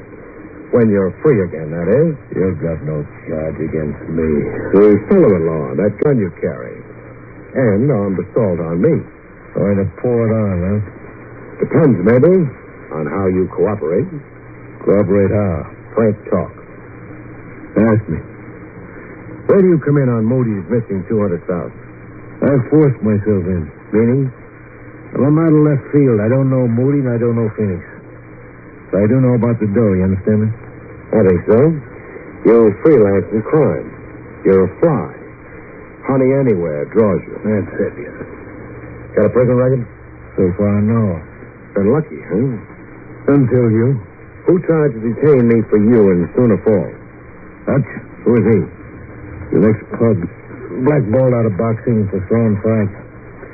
He hires out to me. You got away from him, huh? I out-wrestled him. I was afraid of that. Afraid you'd get the phone ahead to New York. Hutch is a pin brain. You heard him. You should have knocked me off on that train. Yeah, I second guess it that way, too. Only, murder. I shy away from it. You shot at me out in the hall. I shot to nick you, slow you up. Well, what are we waiting for? Police ambulance. Blink eyes to you, Candy. You're out of the game. Pass the dice.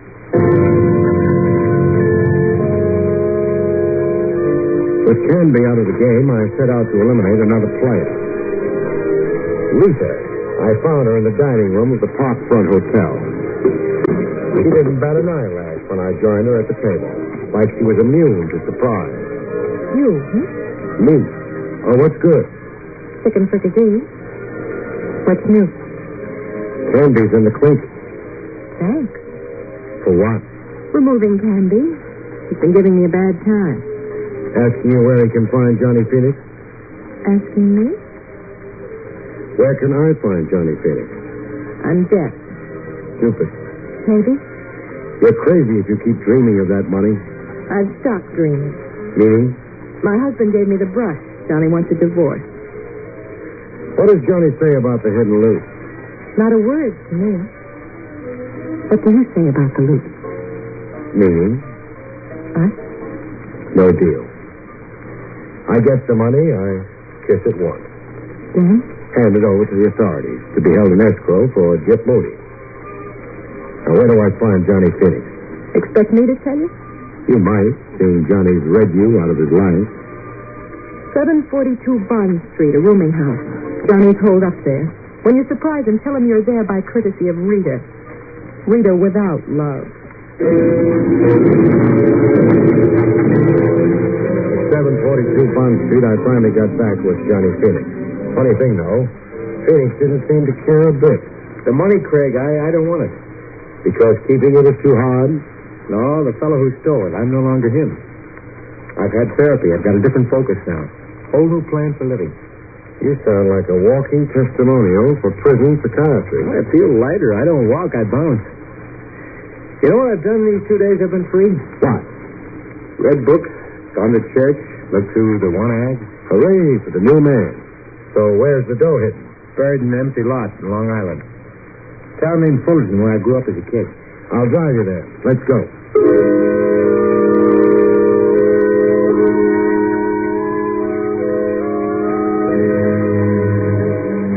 In Fullerton, we ran into a surprise. No empty lot. I don't recognize the setting. You've been away 5 years. Just what's different? Well, what you see, the house standing there, that Cape Cod. You say the house there was built on the empty lot you buried the money in? Yeah, the exact spot. There are markers around. I recognize that clump of trees there. I counted 20 paces north and 2 paces east.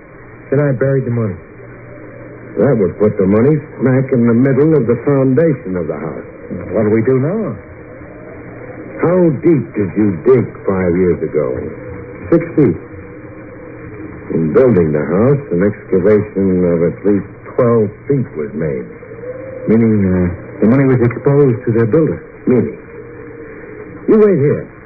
I'm going to make some inquiries inside the house. But what possible good? Inquiries inside the house. Inquiries around Fullerton, generally. Then some research into police files. I'm curious as to why a house was built on that exact spot. Badly chosen location in a lowland where rains create a swampland. And with the nearest town neighbor east, west, north, and south at least 200 yards away. Wait here, Phoenix.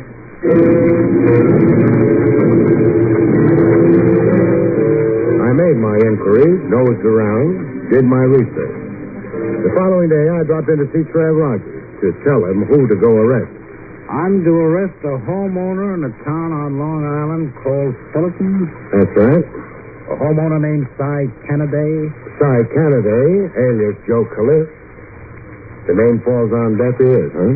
Should I know it? A cop should. I could send you pouring through police files on Johnny Phoenix. Spare me the toil. Police headquarters assigned stool pigeons and plants to the asylum Phoenix was confined in. Yes? I had the names of the miscellaneous and sundry plants and stoolies here. Abrams, Tyler, Wilson, Mackenzie, Caliph. Is it beginning to dawn? Yes. Caliph. Joe Caliph. A professional stool pigeon the department employed years ago. A stool pigeon who spent time in a prison asylum with Johnny Phoenix. Time enough to pump Phoenix and get himself a road map to a bonanza. Double-cross the police department. You always take that chance when you engage stool pigeons. It's a calculated risk. Caliph dug up the money in Fullerton, then had a contractor build him a house right over the exact spot for him. A weird device, kind of? The house? Caliph's calculated risk. To make the quest for the money look hopeless. Money was lost to the ironies in a housing excavation. He never thought anybody would be shrewd enough to look behind his alias of Kennedy, respectable homeowner and family man, at this late date. But you did. I might not have. All the time I was making inquiries, I was sure I was wasting time. Cases, Trav, sometimes hang on. That's Plymouth thread. So, make the arrest.